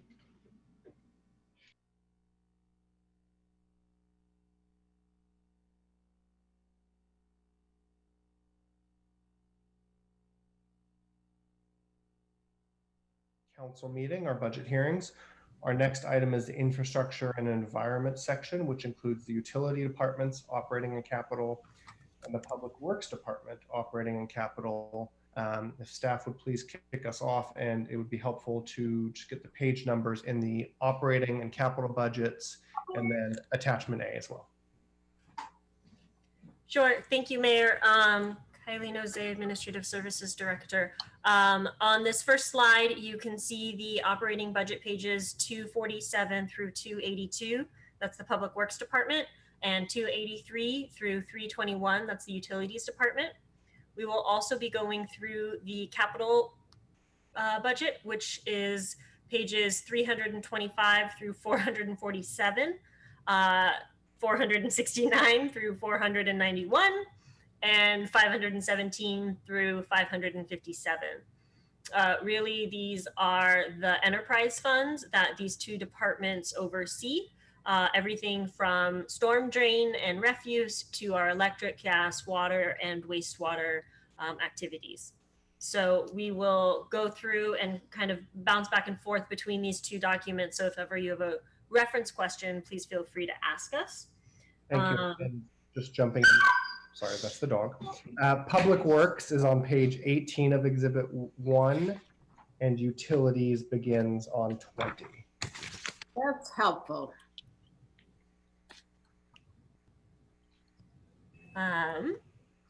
And so I will start this, pass it off to the directors after. This is the baseline budget summary. So again, these are the numbers that you'll see in the proposed budget book binders that were released on April 20th. You can see the general fund sources and expenses in these two departments. Utilities doesn't have any, as it is a fully enterprise funded operation, and Public Works has about $19.7 million in the general fund. However, you can see the all funds expenses for these two departments are significant. And again, that difference represents our enterprise funds that I previously listed. Something to bear in mind as we go through this is the fungibility of our enterprise funds and how many of those are very restricted funding sources. So with that, we will start with the utilities department, where we are going over electric, fiber, gas, wastewater collection, and water funds. Again, the page numbers are below, and Dean Batchelor, our utilities director, will take it from here, if I can find him. Thank you, Kylie. Thank you. So good evening, Mayor Fine, council members, Dean Batchelor, Utility Director. As you've heard from my colleagues, this has been an incredible challenge for each of us to recommend these deep cuts throughout our departments. Utilities is no different. As we face unprecedented times, I want to ensure all of you that we're continuing to focus on serving the community safe, monitoring the infrastructure reliability, and working with our regulatory agents to make sure that we're compliant throughout our utilities. The way that we set our budget up is that we had some options that we could have looked at, and our reserves today are a little below or right on target. And target's a 90-day period of having funds available. However, with that said, not planning on cutting reserves below the minimum levels, which this would have taken, we needed to cut some programs or reduce expenditures in the CIP to balance this 2021 budget outlined in the presentation that I'll be covering here shortly. So my big fear was cutting reserves only and having only 0 rate increases for the next few years would cause future years to have high increases to replenish those reserves and for commodity increases and continuing infrastructure projects. Also into this in the presentation tonight is that you'll see 5 positions, a total of 5 positions that are spread among all the utilities that we froze that equals $1 million. So we froze $1 million in that. And with that, I'm going to move on and go over these slides pretty quickly here. So these revenue losses that we look at, this is $18 million is over a 2-year period. So you might as well cut these in half. Reduce the purchase. So we're seeing a 10% reduction in electric loads. So we're seeing about $4.5 million less that we need to purchase at this period of time. We're proposing to not do the advanced metering infrastructure, which is a $12 million project. And you'll see that through the water as well as through the gas. And then also too is that we're also looking at reducing the renewable energy purchases below the 100% carbon neutral, which will save us anywhere from $3 to $6 million. So that is selling our bucket rec 1s out of California and replacing those with bucket 3s from outside of the state. And the state doesn't recognize the same type of projects like wind and solar as carbon neutral, but it still is carbon neutral, but it will push our carbon neutral below 100% on our content label. Next slide, please. So without major service program reductions, again, we're still maintaining electric services. We're investing in critical infrastructure and we'll continue customer service support. And we're also going to continue to implement our sustainability plan over the SCAP for the next 2 years with that. One thing that was in the first one was that reduced our department support for building electrification by $500,000. Next slide. The fiber fund is approximately $34 million healthy in that, and we're going to forego the CIP increase of 2.5, which is a reduction of about $41,000. It has an estimate of 0.25 FTE in there. And then also too is that we're going to pause on the rebuild worth about $300,000. Next slide. So there will not be any service impact to these fiber customers. So we have, we actually have 204 accounts and about 50 customers in that. And we still would like to not doing the expansion portion of it, but we can still do hookups to new services. So as maybe some of the new customers that will be coming on with new businesses, they will take some advantage of looking at getting into the fiber and bringing fiber to their businesses. Next slides, please. So some of our ideas around this, around the gas. So the Finance Committee recommended a 3% increase on this last Tuesday, May the 5th. And it will be taken into council at that period of time. We want to postpone and project scope the work of the gas main PVC piping replacement. There is a $10 million project that we are ready to put out to bid, but we are thinking at this period of time that we are going to cut that project in half. We know that the PVC pipes need to be replaced, and that as long as the earth is not shaking, we're not having any earthquakes, those pipes are actually okay in where they're at this period of time. But there's about 34 miles of that pipe in the ground, so we still need to move forward on that. Also suspend the carbon neutral offset program by $1 million. And then also you'll see here is that the AMI, the advanced metering infrastructure replacement.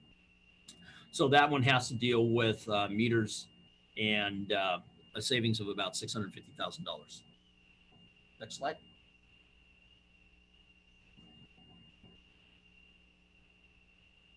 So a 3% rate increase basically equals $7 annually to residentials customers, and commercials is about $240 to $480, depending on the type of usage and how much usage that they would use on an annual basis.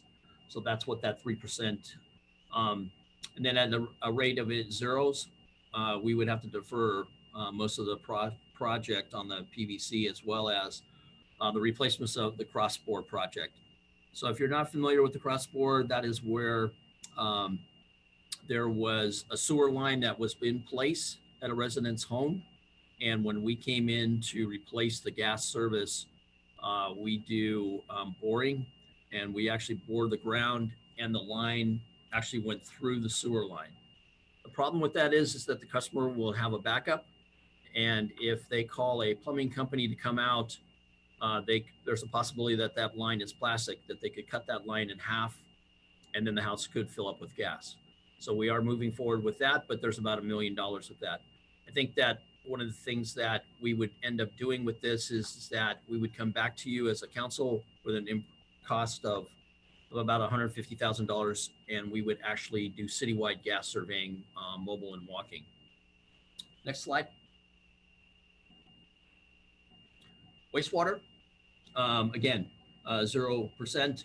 Revenue losses are about 719, and that we would bond finance. We would look at bond financing, that we could go out and look at some of the CIP. So what we are doing right now is that we are in the process in our water and also our wastewater of doing designs ahead of time so that we can get projects shovel ready. And then at that point, then we could take advantage of maybe some of the economy scales with the contractors, hopefully getting some lower pricing, but also that we would have more projects ready to go and longer and get better pricing on that because of more miles that maybe that we could get. Right now, I think about 2.75% on bond for rating for interest over a 30-year period of time. So it would probably behoove us to be able to move fast on that. And we would do that again with our wastewater and our water side. Next, please.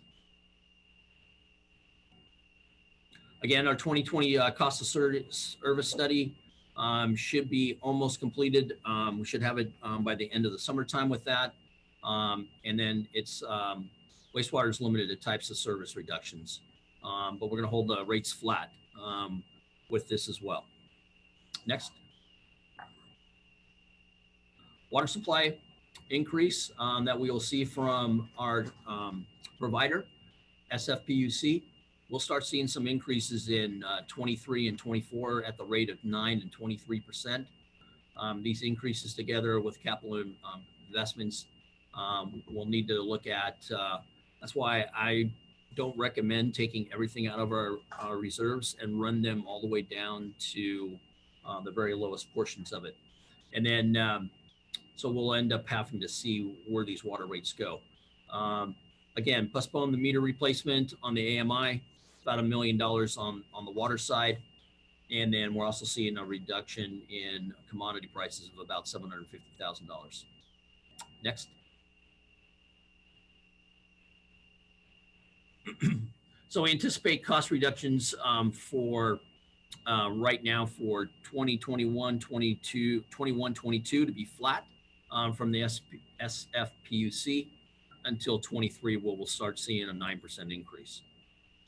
And then one thing that we are continuing to do is that we've talked a little bit about this to the council about that. We need to replace some of our water tanks. They're starting to age at this period of time. So we, in the CIP for this year, is the start of the water tank replacement up in the hills, where it's coming end of life. And it's about 60 to 65 years old. So it's needed to be replaced at this period of time. So with that, that's the end of my presentation. I'm going to turn it over to Brad Eggleston. Thank you, Dean, and good evening, Mayor and Council. Brad Eggleston, Director of Public Works.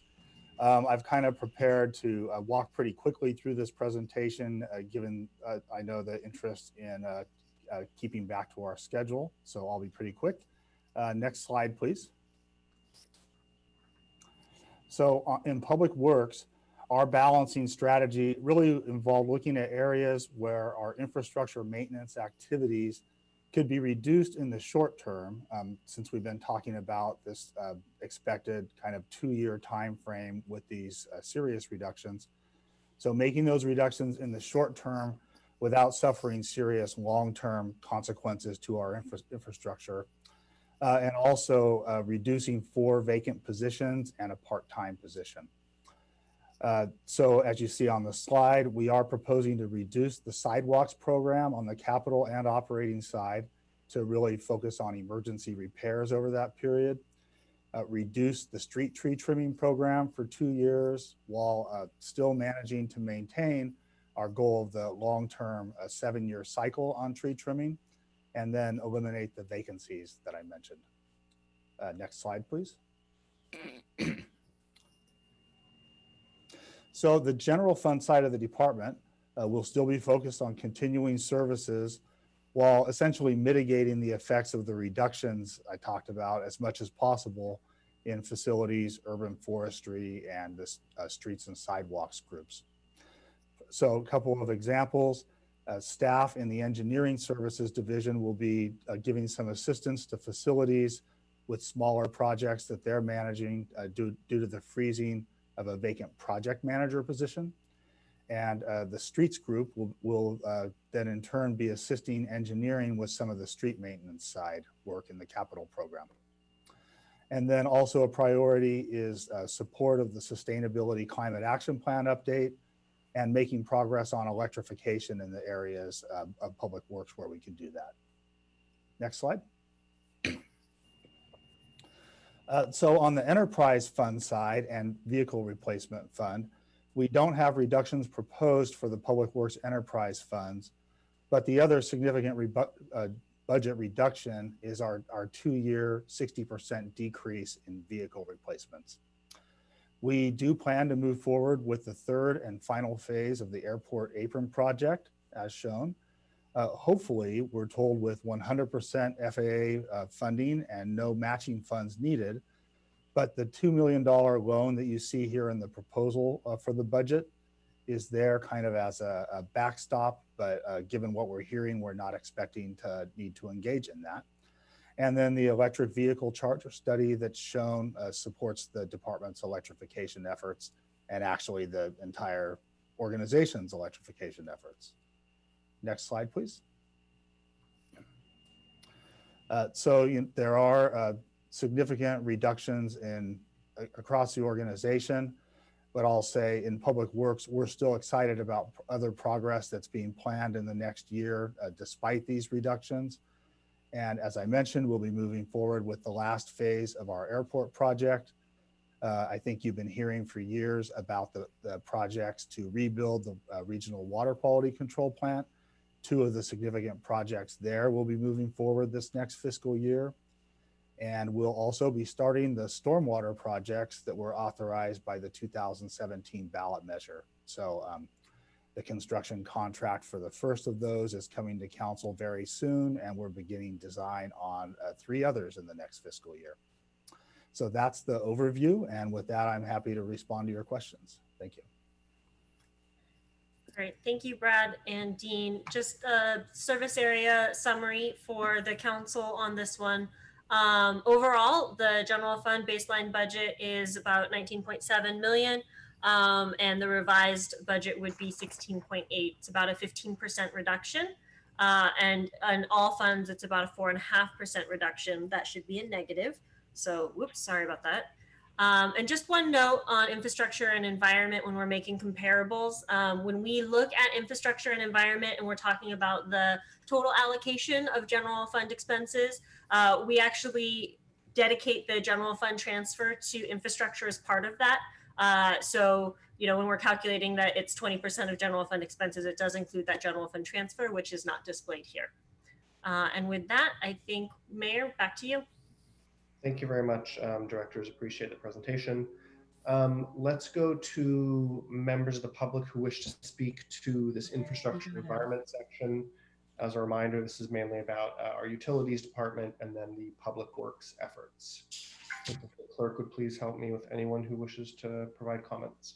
Hi, Mayor Fine. This is Kim in the clerk's office. As of right now, there are no public speakers. But if anybody from the public wishes to speak, please raise your hand in the Zoom app or press *9 if you're participating by phone. So I'll give it a couple.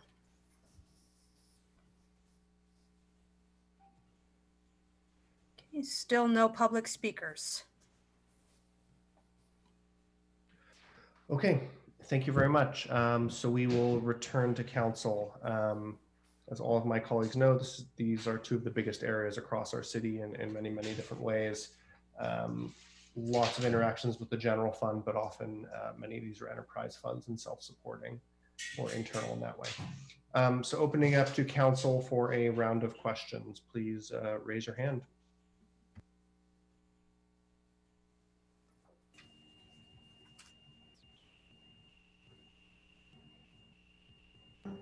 Councilmember Cormack. Might as well go alphabetically. Good evening. Thank you so much for being here. Let me see if I can follow the gas numbers. There are some numbers in the binder, and then there were some numbers in the attachment, and then the finance committee. So if someone could just walk me through which actual gas numbers we're supposed to be looking at, that would be helpful. Oh, I suspect they're going to look to me on this one, and Dean can help me out. So this is what happens when we do things in real time, which is great. The numbers that are in the proposed document on April 20th are the numbers that the UAC reviewed. Yes. So those are, for the most part, moot. Because after that, we decided that we were going to try and go with 0% rate increases across the board. And that has stuck except for gas. Right. So ultimately, the documents that are before the council from a numbers perspective adjust for just the 0% rate increases. And so what staff is going to need to do as part of the May 26th revise is bring forward the adjustments, and they'll be small for that 3% gas rate increase. So all the numbers that you have don't include the 3% yet. Didn't the UAC review the 3%? Like, is what's in the binder for gas pretty accurate? Yes. Okay. What's in the binder is pretty accurate. Okay. Yes. Okay. All right. Great. That's helpful. Thank you. And when the time comes, I'd be interested in hearing from the members of the finance committee about why they changed the staff recommendation. I certainly understand the PVC pipe issue, but just would be interested in more color as we go through the process. So AMI, Director Batchelor, I see that you're gonna, was it defer the installation or cancel? What was the word you used? Yeah, we're going to defer at this period of time. Okay, so I think we have a consent item for Monday. Is that related to planning or is that related to installation? And just so we can all, since we're doing everything in real time here. I'm not aware that we're bringing anything from an AMI to council on the 18th. We have City manager, to the perhaps. Magellan contract. So that the Magellan contract, that is for fiber, for the expansion of the fiber. The AMI is actually like for the instruments that would go on to the electric. We would change out the electric meter to have radios in them.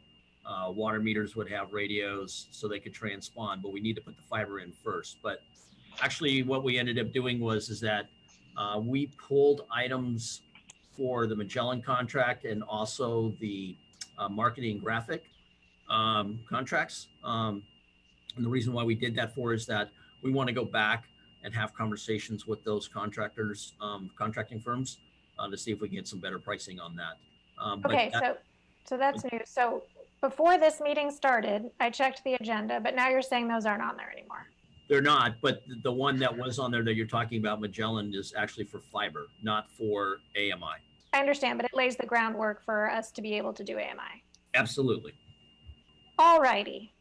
Great. If I could, just one to reiterate, since that might have been difficult to follow for those who weren't really tracking the issue, we did, or we will be issuing a revised agenda for March or May 18th that will remove those two items from the consent calendar. And as Director Batchelor pointed out, one is, these are items, let's see, 3 and 4 from the May 18th agenda. First one is a agreement with Magellan Advisors related to fiber network expansion plan, and the other is with 3 companies related to marketing and graphics contracts. These are directly following the budget hearing you had the other night and discussion of our need to go uniformly across all of our vendors and seek better pricing. So following up on that action, we have decided to pull those 2 items from your upcoming agenda. Thank you for that explanation. Appreciate the constant updates. I do want to touch on one of the additions in here. Just I want to make sure members of the public understand why we are increasing the assessment for San Francisco Creek Joint Powers Authority. I just want to thank our budget staff along with that of all the other agencies. It has to do with the environmental impact report for upstream detention. And it is a requirement for us to get to 100-year flood protection on San Francisco Creek. So I realize it's extremely unusual for us to be adding anything. I want to assure the public that this is literally a health and safety issue, and we have been working on this for 20 years. We cannot lose any time continuing to work with our partners and neighbors to be sure that we're able to move forward on this project. So just wanted to throw that out there since there are very few things that weren't read when I went through attachment A. So I'll leave it there as we go around. Thank you so much. Thank you, Vice Mayor Du Bois. Yeah, hi. Good to see both of you. I think I'll focus my first round on the utilities. So I do want to say finance was split on both electric and gas. So I think council needs to decide the rates of both of those. The presentation didn't really make that clear. And I don't think the fiber rates came to council yet either. So on gas and electric, our utilities commission looked at the 0% and they rejected that. And I think for good reasons. So on the electric, the proposal was a 2% increase. And, you know, we have about 2% just transmission loss. So this is really cost recovery. So we're not losing money in our electric utility. But some of these cuts also, I think, go against some of our sustainability goals. And we also are looking at future years of large rate increases, multiple large rate increases. I am concerned about losing the smart meters. You know, that helps us be more of a smart city and manage our power grid better. We're also going to be less carbon neutral, and our reserves get pretty close to our minimum level, if not at it. And on the gas side, the 3% increase, same thing, it was to maintain cost recovery. Again, we're losing our carbon neutral gas program. So our, you know, carbon-free label for Palo Alto is going to go away without these two increases. But probably the bigger ones are postponing some of the PVC pipe replacement. If we have an earthquake, there's a safety issue there. I also think with our gas utility, we should think about kind of our policy, and if we're trying to drive people towards electrification, I'm not sure that 0% of the gas utility makes sense either. So both of those were split votes. I think council needs to decide if they want 0 or the 2%, 3%. And then I guess that was my main point. So I had a couple of questions on, so unlike our other utilities, fibers kind of is in a competitive market. So are our prices competitive with or without an increase? They are. You know, again, you know, our as you well know, council member or Vice Mayor Du Bois, our fiber system is a little bit different than most. You know, we don't really hook up the end user at that period of time. You know, we basically provide the freeway of the fiber throughout the system, and then at that point, the customer has a choice to whoever they want to get a provider for. But price-wise, just doing that, from what we've seen from other providers, we are on the low end, actually. Yeah, I mean, so I'm wondering, because it's competitive, should we go ahead and have the increase? And is funding the, should we go ahead and have the increase? And is funding the fiber expansion actually profitable? Or if we spend that money, we're going to make more money than we spend? The $300,000 that what we're looking at right now at this period of time, 150,000 of that 100 is going to fix some of the choke points in the system that we have, and then the other 150 was actually to expand out further into the system itself. So yes, there are some advantages of moving forward with that. I mean, do you know, would it pay for itself? It just I don't know that at this period of time, because I don't know, you know, what customers are going to want to be picking it up. And we are in most of the business areas now with our fiber. And so I don't know if we're going to be able to pick up $300,000. Okay. Revenue neutral. Okay. Well, it's just something to think about. So I'd ask my colleagues to think about those three areas: gas, electric, and fiber, and what's the right strategy there. I'll stop for now. Thanks. Thank you. Mr. Vice Mayor, could I actually just, as a member of the Finance Committee, could I just actually have you review what were the staff recommendations on gas and electric again, sure. And then what did the Finance Committee choose on each of those? I was just trying to track it, but couldn't. It was a little bit unusual. So the Utilities Commission met a few weeks back. So it was during COVID-19, and they had the option of the 0% or 2% for electric, 3% for gas. I think they had a pretty good debate, and they voted for the 2% and the 3%. Okay. And then when it came to finance, both the options were presented, and we split 2-1 on both of those. To which side, though? So on electric, it was 2 for 0% and 1 for the 2%. Okay. On gas, it was 1 for 0% and 2 for the increase of 3%. So UAC recommended the increases on both sides, and finance only recommended the increase on gas. Correct. May I just, as the UAC liaison, just to be super clear, when it came to the UAC, the staff recommendation was not 0. It was the 2 and 3, the medium ones. The initial, actually, it's a little more complicated. Sorry, but this is super important. The very first staff recommendation was like 5, 6, somewhere in there. By the time it came to the UAC, there were 3 options, and the staff recommendation was the 2-3% numbers. 0 was there. The Vice Mayor is correct that the UAC did not take the 0%. Between the UAC and Finance, the staff recommendation changed from the 2 or 3 to the 0. Okay, I'm done. Okay, no, that's helpful. I'm just trying to track the origin of these and kind of mapping them out in a square in my head. So that's helpful. Thank you, Mr. Vice Mayor and Councilmember Cormack. Next, I had Councilmember Niss. And thank you, Councilmember Cormack. That was a big help because that's exactly what happened. It was, I don't want to use the words all over the place. It's not quite professional, but it was all over the place. So I want to ask a couple of things. Let me go back to what Tom was asking about. In fact, let me go way back on fiber, which goes way, way, way back. Dean, I don't know if you are going to talk about this one or not, but we have a substantial fund for fiber. We used some of it when we were doing the upgrading downtown. Tell me more about that and what you're going to do long term with it. And then I want to ask some more about our actual installed fiber. So, Councilmember Niss, so what ended up happening is that you're right. There's about $34 million in the reserve in the fiber fund.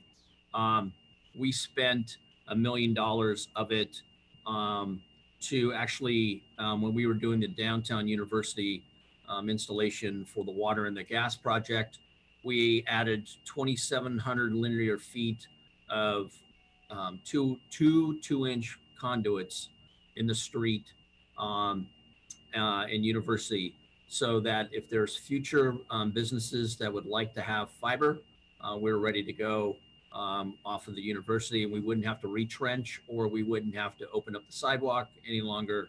And then also, if there was a company per se like Sprint or somebody that would want to come in and lease some of that space in that conduit, we could do that as well. So for the kind of the old fiber, is that pretty much all leased? I'm sorry, I didn't understand the question. So for the fiber that was originally there, that has been down there for years now, how much of that is being utilized? How much is leased? I'd say probably right now, maybe about 50% of the fiber is actually leased that we've put in that area. And that seems to be pretty steady from month to month to year. So have we ever tried to market it, to push it further than what we have done? It often seems like it's a good opportunity. It seems like a good income opportunity. So am I wrong? Am I not reading that correctly? No, we have. We actually, as we were putting in the pipe at that period of time, we marketed and went and spoke to all the businesses that are on university to let them know that we could provide them with brand new fiber. It's going to be right out front. And that at that period of time, it would have made sense because then we could have, opened up the sidewalk and put a lateral in at that point. There wasn't any takers to do that. Was it just the era? Was it the time when people weren't using it to the extent they are now? That's tough to say. I think that, most of the services come in from the backside down the alleyways where they've already had AT&T or they have Comcast or they have another provider that comes from there. I think part of it was just the location. I think also too is that they were happy with the provider that they're receiving today. Okay, I still think it looks like an opportunity. I totally agree. So, do we actually have it at City Hall? We do. Good. Yeah, we have connections that go to into the A floor of the building. So, do you have any more customers that have been added? We had several in our neighborhood, which is the old Palo Alto neighborhood. Do you still have people asking about getting hooked up to our fiber or not? We have. We do have a few folks that are on the list, and we haven't installed them for probably, we're still waiting on some fiber expansion. They're outside the area where our main backbone is. And that was part of the question that Vice Mayor Du Bois was asking, that we were looking at expanding some of the main line out to some of those areas. Again, it's from a business perspective. We haven't really got into any of the residential areas. It's only for the business sides, but that was one of the reasons why we wanted to expand further into the businesses. So we do have a few customers asking for it. Okay, meaning residential customers. No residential. Again, we haven't provided for residential. It's only for the business side. If you have some residential in my neighborhood, I know. Then I might be wrong. It just paid a lot of money, I think, but yeah, a few, right? But there are those of those. We know that the ones in our neighborhood who have that. Okay. So, maybe you could get back to me on that, Dean. Yes. All right, and something else, if I can find the right page, on page 292. When That's 5 minutes. Oh, all right. I've got a question. Finish your question and we'll move on. If you want to finish your question. Why don't I? It talks about street light, traffic signal, and fiber technician. Are you talking about street light, the product, or are you talking about street lights such as are in my neighborhood? Talking about street lights like are in your neighborhood. Okay. The actual street lights. Okay, that's what I needed to know, because that is, as you know, the name of the company. Yes. Okay, thank you. Councilmember Filseth. Thanks very much to Council Members Du Bois and Cormack and Mayor Fine for the discussion of the Finance Committee in the UIC. That was very helpful. A couple of quick questions on utilities. So if I understand this right, if we don't do the 3% gas increase, then one of the things that we do is defer cross-bore inspections. Sorry, Councilman Fairself. Yes, one of the options that we looked at is that there's $1 million they're sitting there for that inspection portion of it. We feel that that is a risk, of course, but the risk is low from the ones that we have found so far. We haven't found that many of the ones that we've inspected, and we think that we still have, as we move forward with new construction, of anybody that wants a new sewer service or gas service, before the gas is introduced to that home, it has to be videoed by our internal folks if it's an internal job before the gas is on, or if it is in the CIP area where we have contractors that are putting in new infrastructure for us, before we turn on any gas to the resident, that also has to be videoed at the same time to make sure that it's been cleared before we turn it on. So we do have been a little bit prorated on looking at that to make sure that we're videoing everything that we can before we turn any gas on. So we feel somewhat comfortable, but again, it's not 100%. So if I understand what you said, it's that, my understanding of the cross-bore inspection project is to make sure we don't accidentally drill a hole into a gas main. And if I understand what you said is that we'll still do that, but on a project-by-project basis as opposed to a systematic inspection of sort of the whole city. Is that accurate? That is accurate, except with the, we don't drill into the gas, we actually drill into the sewer line. Okay.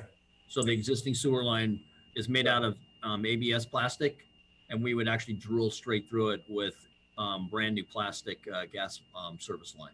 Got it. So as long as some homeowner isn't doing it as a G job and hasn't told the city about it, then we ought to be okay. Absolutely. Okay. I still don't like the idea. Right. And I'm kind of with Councilmember Du Bois is that, it's been, this is a tough time and that's why we're doing this, but at the same time, it conflicts with our mission of sort of try to encourage people to move to electricity instead of gas, right?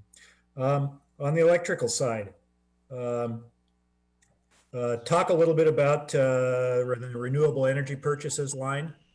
Can you go a little color on that? Okay, so as you well know, so right now we purchase REC ones, which is renewable energy through California. Could be wind, could be solar projects. Right. We get credit for that, Yep. and that's what makes us be carbon neutral. Mhm. The idea would be is that we would sell those REC ones. There's a market out there right at this period of time to sell those REC ones. And what we would end up doing is replace it with REC 3s, which is basically the same type of commodity. It's wind, it's solar, but it comes from out of state. And the state of California doesn't recognize that as being renewable. So we would then, our content label will actually show it's not brown power, but it would show brown power because again, it's from the outside of California. So we want to spend the money here in California, it stays green. If we go outside, then that's where we do. And then, like I said, it's much cheaper outside of California to buy power than it is on renewables here. Got it. But they don't give us credit for hydro already, right? That is correct. So we're still going to be carbon neutral. It's just that we're not going to be in the good books as good in the good books as we were before. Is that right?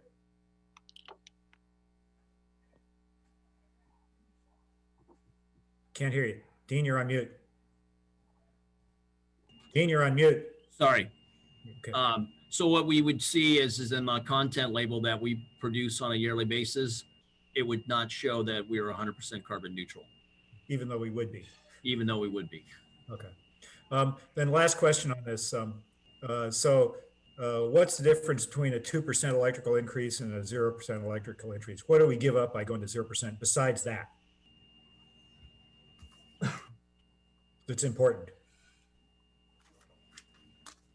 Well, I think that, one of the biggest things is, as you mentioned, we would then be able to put that $500,000 back into looking at building electrification. We'd also be able to, depending on how the council would like to deal with the carbon neutral portion of it, we would be fine with that. So I think it would offset between the carbon neutral and the building electrification, we would be able to fund that back together. Okay. All right. Thank you very much. Thanks. Thank you. Next, I have Councilmember Tanaka. So first I wanted to thank staff for proactively pulling the marketing graphics for the utilities. That was quick, thank you. Although my opinion about that is I don't believe we even need pretty graphics for our utilities. So, but that's another topic. But I just don't think we should spend any money on it, even if we get a good price. So I'll speak a little bit about I was the minority vote on the gas one, so I'll speak a little bit about that.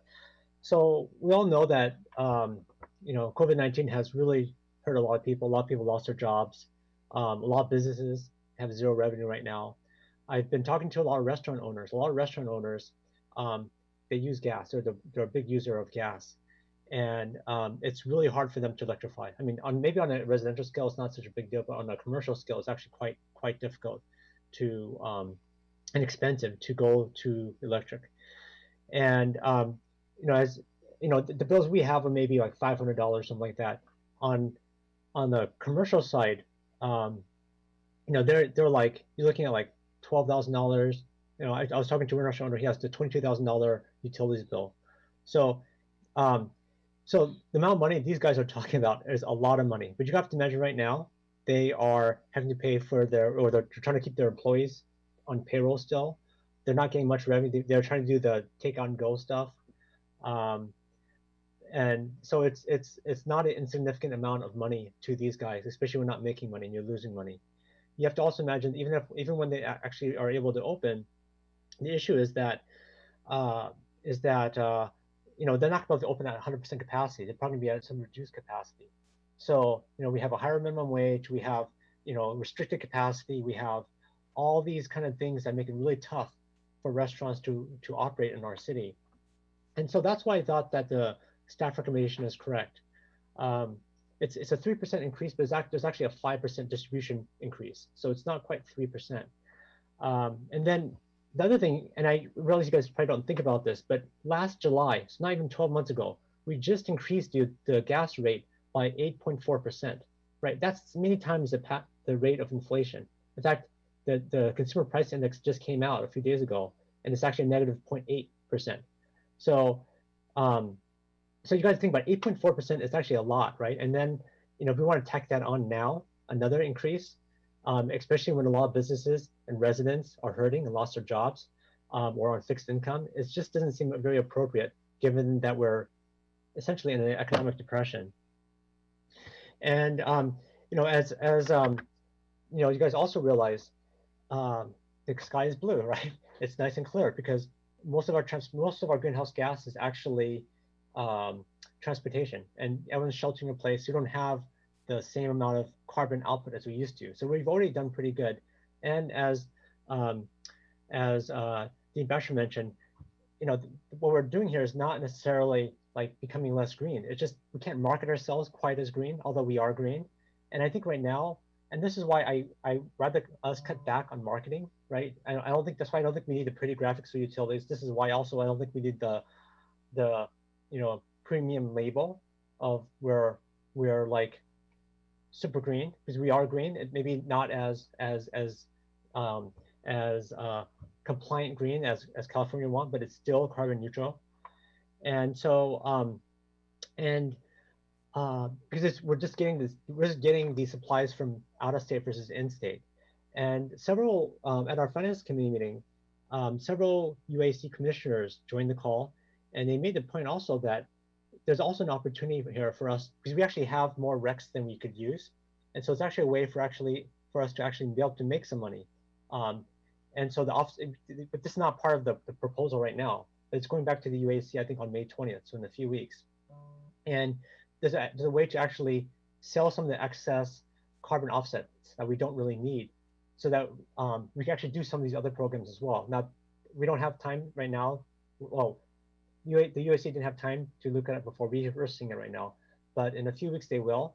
And we're talking about several $1 million that could potentially be made through selling these RECs. So I think there's a lot of reasons why I think the staff was correct on it. So I think I would ask my colleagues to kind of support staff on this. I think they're headed in the right direction, and I think the community would also support, especially the restaurants that have been hurt so hard in our community. So to go on, I wanted to ask a little bit about the solar calculator. Is that still going forward, or is that something that we could pause? Because I still believe that there's so many ways for people to get calculation of the solar for free on the web, and I don't think we need a custom one, especially at this point. And it was a pretty pricey item, and especially when we're looking to cut people, and we had to cut our traffic team. There's a whole bunch of issues that we need other money for. So I don't know if staff can comment on what happened to that consent item that council approved a while back. Well, I can tell you, Councilmember Tanaka, we are still using that calculator, and we still think that there are some advantages of actually showing it actually right here in Palo Alto. Those ones that are online, they are not specific to Palo Alto. It could be wherever you're located at. It already passed, but I guess my point is just I lost that vote. So I acknowledge that. I just feel like right now dollars are scarce, and we should repurpose them to things that we really, really need, like traffic cops. So, but okay, so it looks like that's already water on the bridge there. 5 minutes. Okay, well, I'll go on my next round. Thank you. Thank you. Councilmember Koo, do you have any comments or questions on this item? Actually, yes, I do. Thank you so much. I forgot. I was reading the report and I forgot to press this hand. Let's see. This one has to do with the urban forestry for public works. In here, does this mean that previously I think we've approved 150K for planting trees in South Palo Alto? Does that eliminate that? It does not. I think, Councilmember Koo, what you're referring to is the $150,000 a year ongoing funding that we have for implementation of the Urban Forest Master Plan, which does largely include the planting of trees in South Palo Alto. And I will say, as we took a strategic look about how we could have budget reductions, we decided not to offer up that funding and try to continue progress on that effort, while at the same time we looked and saw that we could make this 2-year reduction to street tree trimming and still be overall meeting our 7-year cycle goal in that area. So that's what we proposed. Thank you. That's the cheapest form of clean air. Thank you. That's all I have to ask. Thank you, Councilmember. A couple small questions. So one, I noticed there were a couple in utility areas that were 2-year savings. Can you just identify what are the 2-year programs and why specifically those are 2 years? When we looked at, Mayor Fine, when we looked at our budgeting aspects of it, that we looked at 0 increases for the next 2 years. So as I mentioned in the electric fund, that $18 million, that's for a 2-year time frame for a 0 rate increase.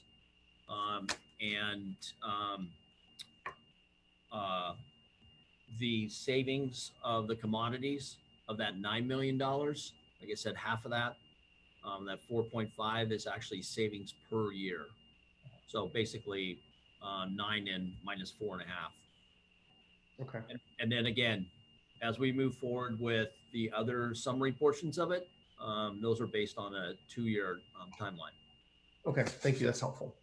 And then just speaking about vacancies, I saw the reduction of 1.85 FTEs from vacancies, but if I look at the report at the back of city manager's report, there are currently 34 vacancies in the utility department. Is that correct?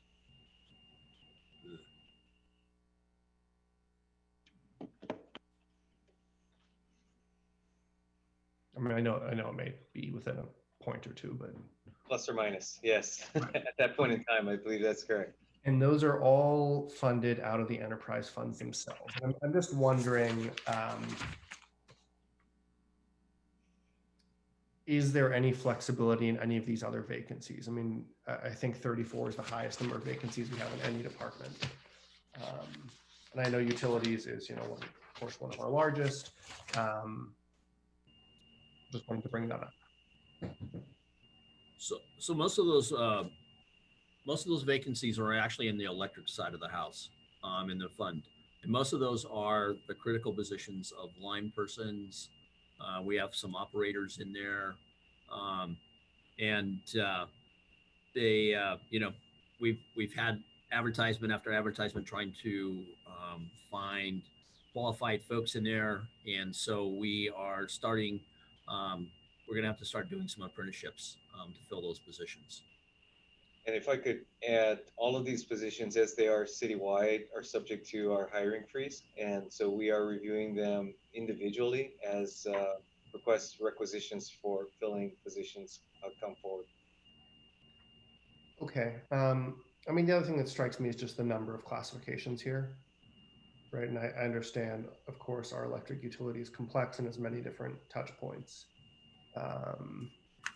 I'd be interested to hear what my colleagues have to say on this.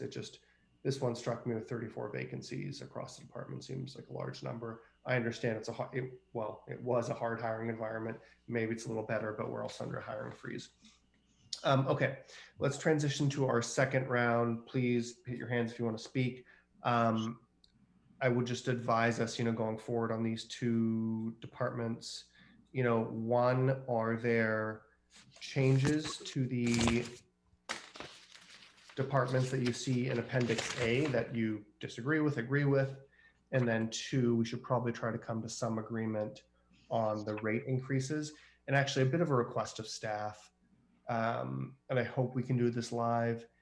Is there any way to get the different utility funds and the 0%, the middle recommendation and the high recommendation, and what those cost figures are, and get it up on the screen? Do you guys understand what I mean? Do you mean with respect to rate increases? Yes. So like what would, gas at 0%, what's the cost there? Gas at 3%, what's the cost there? And then gas at maybe we don't need to consider the higher amount originally considered by UAC. You mean loss of revenue or cost to the consumer? Actually, a little bit of both. I mean, for the 0%, it's loss of revenue, right? But even at the 3%, it may be too, right? I think it was more break even than 3. Can staff maybe take a quick cut at that?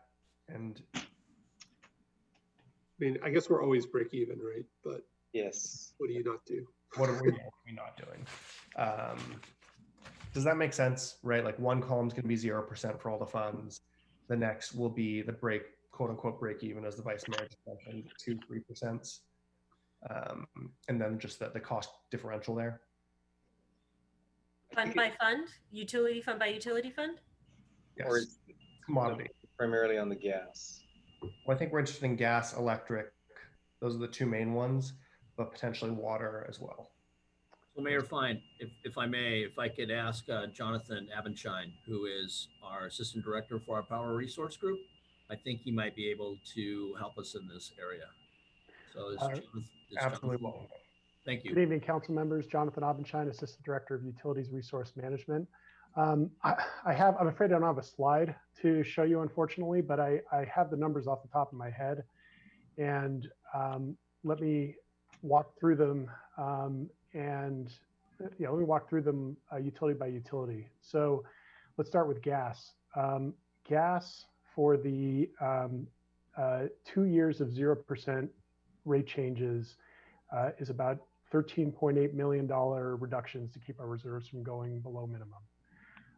With a 3% rate increase this year, we're looking at only, it's in the ballpark of $2.5 million in reductions. Water, our original recommendation was for 0%, so there are no reductions needed for the water utility. With sewer, a single year of 0% rate increases was what we'd originally recommended. And under that scenario, we need approximately a $1.8 million reduction. Again, these are assumptions related to the economic downturn. And that becomes $5.5 million if we don't increase, if we have 2 years of 0% rate increases for wastewater.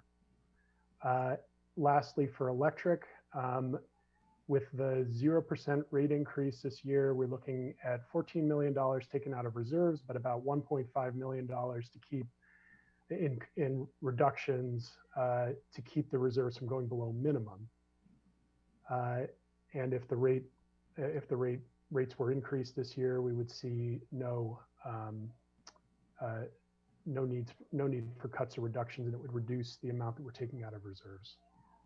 Okay. That's actually super helpful. So in gas, you're not touching reserves because we're near bottom on those. Right. Electricity, we have 1.5 million of float room, which the increase could potentially cover. That's right. So 1.5 in the electric, if rates stay at 0, we need to make 1.5 million in reductions in addition to taking $14 million out of reserves. 2%, we're still taking 14 million from reserves. It's probably in the ballpark of 12 to 13 rather than 14 million. Okay. And then water, 0%, no effect. We're okay with that. That's right. Okay. I've just written this out for myself. I hope some of you have too, but that helps a fair bit. So I would just encourage us, thank you, Assistant Director Abendschein, very, very helpful, to think about any of the items in attachment 1 or attachment A, part 1, that you have questions about, and then 2, let's start thinking about these rate increases, as that's kind of core to what we're doing here. I saw Vice Mayor Du Bois, Councilmember Nis, then Tanaka. Yeah, so thanks for those questions on the electric fund. So even at a 2% rate, we're losing 12 to 13 million. Again, I think a lot of that is just transmission loss, I think. So one quick question, what does it mean to postpone purchases? Does that mean we get more volatility, less ability to control our rates in the future? That would be correct, Vice Mayor Du Bois. We would be able to control, not having those high increases as in the further years out. Okay. Okay. And then Brad, let's switch to Public Works. And apologize up front. I'm going to ask some detailed questions. And again, looking at public works in this area, it looks like it's about 22% of our budget, only 12% of our cuts, so it's the least impacted. What is the total FTE in public works? The total FTE is right about 200, with about 50 FTE in the general fund. But can I jump in there on one thing you said there, Vice Mayor, that I just want to kind of get on the record? That 22% figure that you referenced that was in the slides for the infrastructure and the environment area, that includes the general fund transfers that we've been talking about that were originally budgeted at about 32 million. Okay. So the actual public works department general fund budget is just under 20 million and represents about 8% of the general fund as a whole. Okay, thank you for that correction. But so you're losing 2 custodial positions. That's out of the general fund, right? That's 2 out of the 50. 2 out of the 50. You know, there's kind of a complicated interplay in public works between the vehicle replacement fund, which is an internal service fund, but all budgeted in public works. The capital fund, where we have these transfers and actually have a lot of public works staff who may be budgeted all or partially in the capital fund, but working in those areas. And then employees that are more pure general fund. So what we have in this proposal is 4 full-time position eliminations. 2 of them are engineer positions, an associate engineer and an engineer who are almost entirely in the capital fund. 1 is a mechanic position in the vehicle replacement fund in public works, that internal service fund. And then the other is a project manager fund in facilities, which is a split between capital funding and public works general funding. And then there's also a half-time, part-time position elimination. Are those vacancies? Those are vacancies, yes. So out of 200 FTEs, you're not planning to have to cut anybody at this point? Not at this point, no. I would also point out that we have been cutting positions in not in a drastic way, but every year for several years. We have also eliminated 4.5 FTEs over the last 2 fiscal year budget cycles. So the cuts that you're proposing, are they basically more one-off cuts than like structural cuts? I mean, they're mostly projects and things, right? That's correct. I mean, really the way we were looking at this and asked to address it was essentially a 2-year kind of fiscal revenue emergency, really, and ways to look at how we could cut or reduce services for a 2-year period in a way that they could be brought back. And in public works in particular, you know, really our business on the general fund side of public works is maintaining the city's infrastructure. It's streets, sidewalks, signs, the city's fleet, urban forest, all those things. And in those areas, mostly there's a connection between large contract services that supplement in-house staff or the capital budget side where we have large capital projects. So really the way we looked at it was an opportunity to say, where can we make these 2-year reductions in infrastructure maintenance but still be able to bring back those services? Yeah, I'm just surprised with that amount of cuts. There wasn't more kind of personnel cuts. It's 5 minutes. Okay, if I could just ask one more question. So I think the other assignment was kind of, you know, are there ways that we could do things in a better way, be a learning company, city? So, I mean, one thing I've heard from the members of the public was, would there be any savings in the refuse fund if we change the frequency of pickup of either recycling or garbage? I mean, was that something, did you consider kind of restructuring any services like that? We've started to have some discussions about that. There is a state law actually that requires the pickup of garbage once a week. But it is a potential discussion of whether it would be worthwhile to pursue trying to reduce the service frequency for recyclables in particular. Okay. We don't have a proposal for that at this time. Okay, thank you. Thank you. Next was Councilmember Niss. Down. The new bar I've discovered on my computer. So to pick up where Tom just left off, talk some more about ways that you have explored in Public Works, which frankly we probably don't pay as much attention to as we do some of the other departments, because most of us aren't involved in that in some way. So say more about, you're saying, yes, maybe you could go to every other week on pickup and so forth. Are there other areas that you've explored? In the refuse fund specifically, not so much there. We've been evaluating options for, for customers to be able to reduce the cost of their service during the current time when many of them are not using as much service. Over time, we've had multiple. Yes, Ed?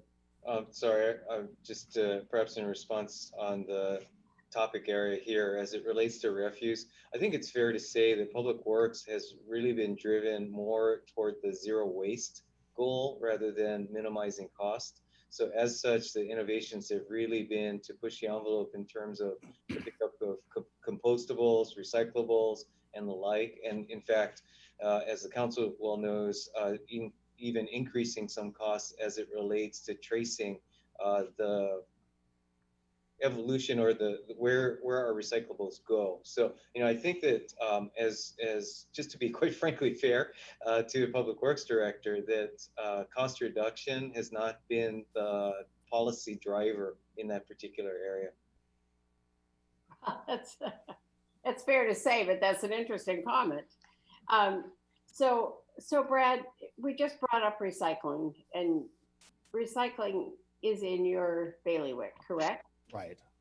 So what we hear is that there is no such thing as recycling anymore. So what are we doing with our recycling? Well, let me bring Phil Boble into this discussion to answer that question.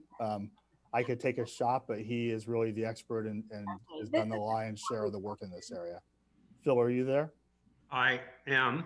I'm trying to activate myself here somewhat successfully. Can you hear me? Yeah, we can even see you. Okay, great. So yes, there's been a lot of press that you know well about, that it's tough to get stuff recycled and that some of it isn't getting recycled. We have the luxury of working with a really great company, Green Waste, and we're not having the problem that some are, and some recyclables are ending up in the landfill. That's just not true in Palo Alto. So what's happening to our recyclables is, of course, different depending on what it is. The two main things of interest are what we call mixed paper and plastics. And there's different forms of those. So our Green Waste has found markets in the United States for all plastics at this point in time, except dirty, what we call film. That is, the stuff your cleaning comes in, we call plastic film. Well, that's clean plastic film, and that we can deal with. But if somebody throws it in with their garbage, all of a sudden it becomes dirty plastic. That we still don't have a home for. It's a very small volume, very small tonnage, but I want to separate that out because that does go to a landfill currently. We have no home for it. But all the other plastics, Green Waste has found homes for and are being recycled and being recycled in this country at this point in time. Now that could change. The markets come and go, but that's a success story at the moment. So mixed paper, which is sort of everything but cardboard, is the problem right now. It's being recycled, but it's going overseas. So your fundamental question was, is it being recycled in Palo Alto? The answer is yes, except for that plastic film, the dirty plastic film. But the mixed paper fill is not being reused in our country. Not in our country. And we're trying to get a better understanding of exactly what happens to it overseas. But I think the worst that's probably happening to it is that it's being incinerated, in the sense that that creates air emissions overseas somewhere. And while this isn't totally related to budget, it is, because we decide in some way what we're going to charge people for this pickup and recycling and so forth. I'm not sure that we're really clear with the public on a regular basis as to what happens. I think Palo Altans feel very virtuous about their recycling, and I don't want them to not feel virtuous and not continue to do it. But I think it's also important that we know what's going on with it, because it's very tricky. I have heard that the recycled paper, so I just discussed this the other day, and I hope it's true, that the recycled cardboard will compost, especially if you move it along a little by getting it wet. True? That's true. They can put it in their compost container, but it's actually a higher use, and the economics are better to let it be recycled. So if we can get it in the recycle container, not get it wet and contaminated, we get more economic value out of it by recycling it. And there is a very strong market for cardboard. Okay, That's 5 minutes. Thank you, Monique. Then we will not, we won't compost that one, Phil. Well, we will if it's wet. If it gets wet, we have to ask people to put it in the green container. I think maybe the rest of you all know this, but I think we can probably circulate some of this information more widely, because it takes people a while to catch up and understand what the difference is between what's recycling, what's film, what's dirty plastic, and what's compostable or just let it recycle. Thanks, Phil. I appreciate you. Well, good suggestion. We'll try harder in that area. Okay, thanks. Thank you, Phil. I'm out of time. Thank you. Councilmember Tanaka. So I'll just continue where I left off. So one thing to keep in mind is that, and you may not remember, but last July, so less than 12 months ago, electric rates also went up 5.5%, right? So gas went up 8.4%, electric went up 5.5%. And this wasn't the first year it went up. And it's been going up almost every single year. And especially with the economic situation, this economic depression, COVID-19, I think it's time for us to give people a break and not raise the rates again. As I mentioned, the commercial rates are way higher. So on residential rates, there's a big gap between residential rates and the commercial rates. And so if you look at our commercial rates versus other cities, we have a way higher commercial rates than other cities. And as we know, a lot of businesses are shutting down right now. And this is why I was pushing for deferral of utility bills, is because a lot of them have asked me. A lot of them said it's hard to make it. I am not making money. I'm having to pay people, having to pay rent in many cases. So it's very difficult for people to survive. So I don't think this is the year. So this is why I think the staff recommendation is correct. And if we're not even, at least from the staff proposals, we're not going to go below the minimum. And if we sell a REX, we may actually be able to do some of these other programs as well. So at this point, I'd like to make a motion that we accept staff's recommendation to have 0 rate increases. Do I have a second? Okay, so Councilmember Tanaka has a motion for rate increases across the board, I'm assuming? Yeah, just basically following the staff recommendation on this.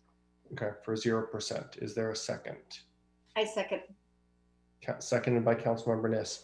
Do you want to speak to your motion? Well, I kind of did, but we've had a series of, especially last year, very large rate increases, and where there's a tremendous economic depression, a lot of people need a break, and I think staff has done an amazing job in trying to shuffling things so that we're going to be okay. And so I think, this is also why we have reserves. I mean, there's also with the Rex, I said from the 20th, the UAC may find out we can get another $4 million out of selling our Rex. So there's a lot of, I think just the plan that staff put together is really well thought out, and it seems to cover all the bases. So I think we should move forward on this recommendation from them. And Councilmember Onis. So I think sometimes the message that you send is as important as anything else. And I think we're sending a message. And I think, Greg, you've done a good job describing it. Businesses are in such pain. Now, granted, maybe some of the big tech companies aren't, but I think and as you remember, 95% of our businesses are small businesses. I think that we need to think about our small businesses, hope some of them survive, and they won't all. And I think this says, we value your staying around, and perhaps this makes a difference. So I'm supporting that. Okay, please raise your hand if you want to speak to this motion, which is for 0% rates across the board. Councilmember Cormack. Thank you, Mayor Fine. I wonder if Mr. Abendschein could magically reappear. Fantastic. Hello. Hello. I want to be sure I understand the numbers that you were using for the 0% rate. So gas was 13.8 million. That was a reduction in reserves, or that was the total amount? That is cost reductions that we'll need to make to keep reserves from going below the minimum guideline. Okay. All right. Got it. And specifically, if we set aside cross-bore, the biggest concern I have there is the PVC pipe, right? That's the earthquake seismic issue. That's right. That's okay. Correct. And is there a, Mr. Batchelor, Director Batchelor, is there some number, or Mr. Abendschein, between 0 and 3 that would get us just the PVC pipe? I would have to look at that number, but I would guess that something about 2% might do the trick there. Okay, 2% would get us the safety on that. Water actually has been 0 from the beginning. That has to do with the rates coming from the SFPUC. There's a very large balancing account we have there with Bosca, so I don't need to go into those details. Sewer, I'm confused if this is a 1 or 2 year program. Is is the staff proposal for 0% for 2 years or 1 year? So we're recommending a 0% rate change this year. We provided an alternative showing what would need to be done to also hold rates at 0 next year, and that would mean delaying one of our wastewater CIP, wastewater main replacement projects that, okay. Yeah, that I think I'm not delay in comfortable this current budget. We got a very descriptive email from someone who said the first thing they want to make sure is that their toilet's flush. So yeah, especially now. And then with electric, same question as gas. There was the 14 million. That is so that reserves don't dip below the designated amount. So in the electric, we actually have reserves that are closer to the target levels, and so we could absorb about $14 million from our reserves. Additionally, we would need to make $1.5 million in cuts if we were to hold rates flat for 2 years. Okay, and now let's delve into this rec thing, because I saw a range on the slide of 3 to 6 million, and there are a lot of complicated suggestions.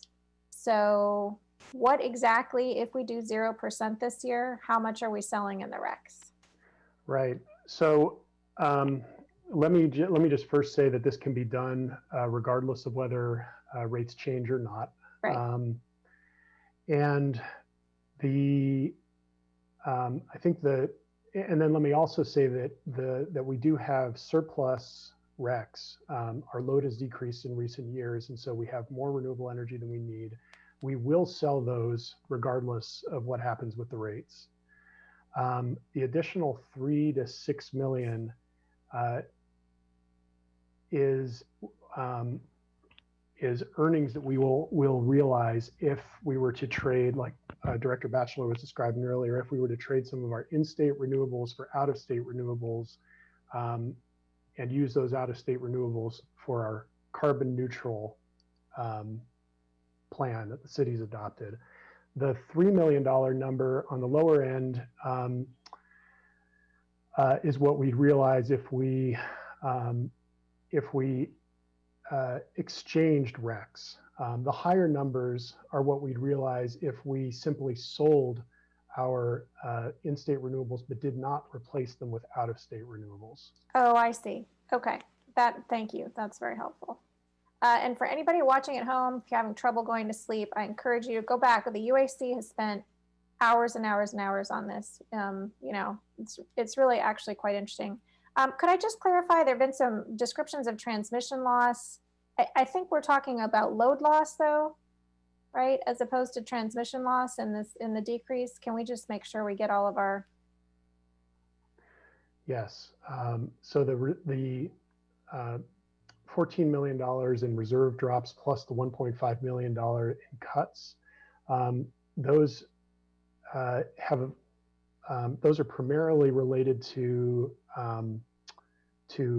the economic downturn that we're modeling for the electric utility. As Director Batchelor mentioned, our electric loads are down by about 10%.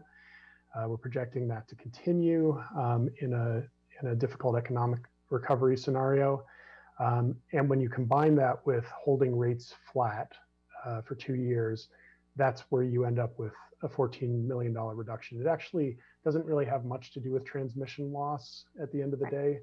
Okay. Our transmission rates have increased a little bit, so our costs have gone up a little bit. So some of those losses are related to transmission cost increases, but a minority, I would say. Okay. Okay. Thank you. That's very helpful. I'm not sure I'm going to support this motion. I think there may be some amendments, but with my time up, I will cede this to the next person.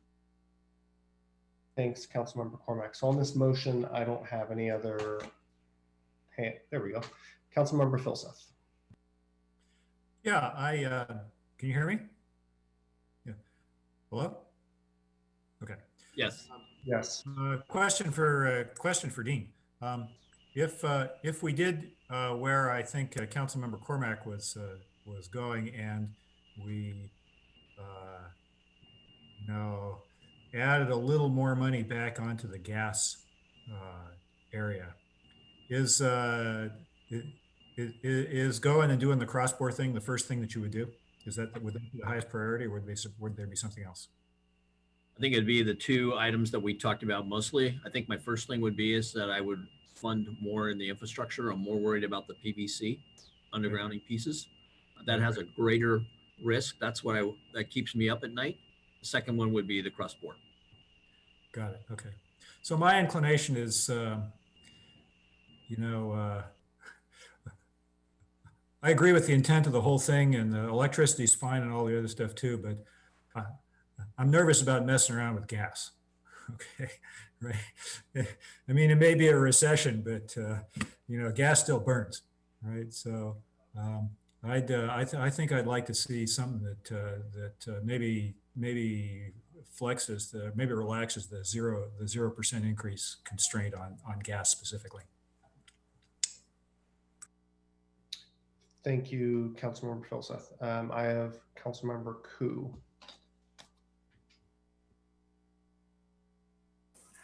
On this, it's difficult because I want to support Councilmember Tanaka and Councilmember Nis on this, because I do hear the cry for help from the small businesses and the potential impact on residents. At the same time, safety is such a big factor here. And gas is not something to just hope it won't happen, that the danger won't happen. So there's really that's really difficult. But I think in this instance, I think safety take precedence, and yeah, so I too cannot support this one. Thank you, Councilmember. Next, Vice Mayor Du Bois.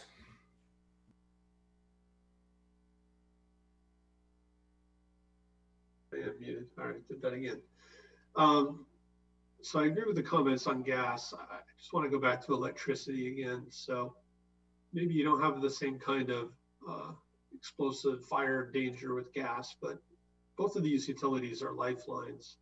And, I'm most concerned that we are just pegged against the minimum level of our reserve. And if we hit any other emergency, we could be at risk. So that's what really troubled me about the electricity was this is, and I think we're pegged there for the next couple of years, right? So, again, I'm not trying to make a profit here. I'm just trying to be reasonable in terms of our risk profile. So I think, with water and wastewater at zero, the total bill that most people are going to see is pretty minimal, even if we raise electric and gas a little bit. I do have a question for Councilmember Tanaka. Did you mean to include fiber in this as well? Because I think fiber is a little bit of a different animal.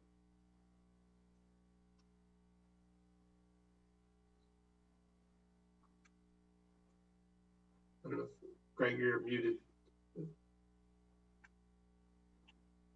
Oh, okay. Forgot to unmute. Anyways, so what I was trying to do is I was trying to support staff's recommendation because I think they thought this very thoroughly. I don't think staff makes recommendations that puts us in danger. I think while there's risk in everything, I don't think staff would put forward a recommendation that would put us at risk. And so I think in the spectrum of how much risk is there, and we can't get into the deep conversations we had during finance because we don't have time right now. Right. My question was about the fiber utility. Did you mean to include that? I was basically trying to support the zero rate increase in that as well. Okay, thanks. Okay, I think everyone has had a chance except me on this one. So on the gas, I'm somewhat with my colleagues. $13.8 million in cost reductions in our gas utility is rather significant. And as Councilmember Phil Seth has pointed out, that actually is really affecting safety issues, which aren't going to go away even if we're in a recession. Water, sewer at 0%, fine. I know the Vice Mayor is the one of us who knows the fiber stuff the best, so happy to hear his opinions on those. And then the one I'm a little split on is electric. I'm also worried about bottoming out on our reserves. And I'm wondering if something like 1% is not the right thing, right? And to Director Batchelor, if we did a 1% increase on electric, would that mean you use roughly only 7 million of reserves? Is that about right? That's about right, yes. Okay, and you would still potentially do the $1.5 million of reductions? On the reductions, yes. And remind me what those reductions are again. I'm sorry, we've moved here. Adrian, can you separate these out?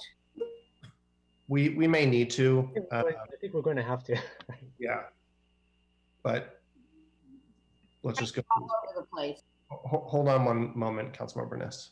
So Director Batchelor, that $1.5 million in reductions on the electric side, what is that touching? Let's see. So we would end up touching still that underground capital and rebuilds, and that we might be able then at that point also to look at adding a little bit back into electrification portion of it. But the big one would be around the rebuilds. Now, also too is that as I'm getting a couple chats, so I'm sorry, I apologize. So as I was just told that from Jonathan Abendschein is that if we only did a 1% decrease, we would still end up having a $13 million loss, not the 1.5, because again, we still have to take some of those dollars out because we're still seeing from the in the reserves, we would end up having to still take around 13 million out. Okay. With a 1. So it's really the difference between 1 and 2, not 0. 2. Right. That's correct. Okay, so I think it's worth going back to another round. I think where I'm signaling is I'm probably supportive of the gas and electric increases as supported by our UAC. And just to remind my colleagues, I think we asked, this was on Monday already, the monthly average increase is something like $7.50. And so if I could have staff quickly reply to me, and maybe in a moment when you go to the next person, if we were to do gas at 3% and electric at 2%, what is the estimated increase on a residential bill? Well, I can tell you right now from, get the electric number, but I can tell you from the gas, it's $7 annually to a resident, and about $240 to $480 on an annual basis to a commercial, depending on what their usages would be. Okay. Gas. And so I'll get you electric here in just 1 second. Okay, so for 50% per resident per month, we're looking at covering, the cross-bore inspection and safety issues there, and much more on the commercial side. Understood. About $20 per month on the commercial side, and I just love to understand the electric cost monthly too.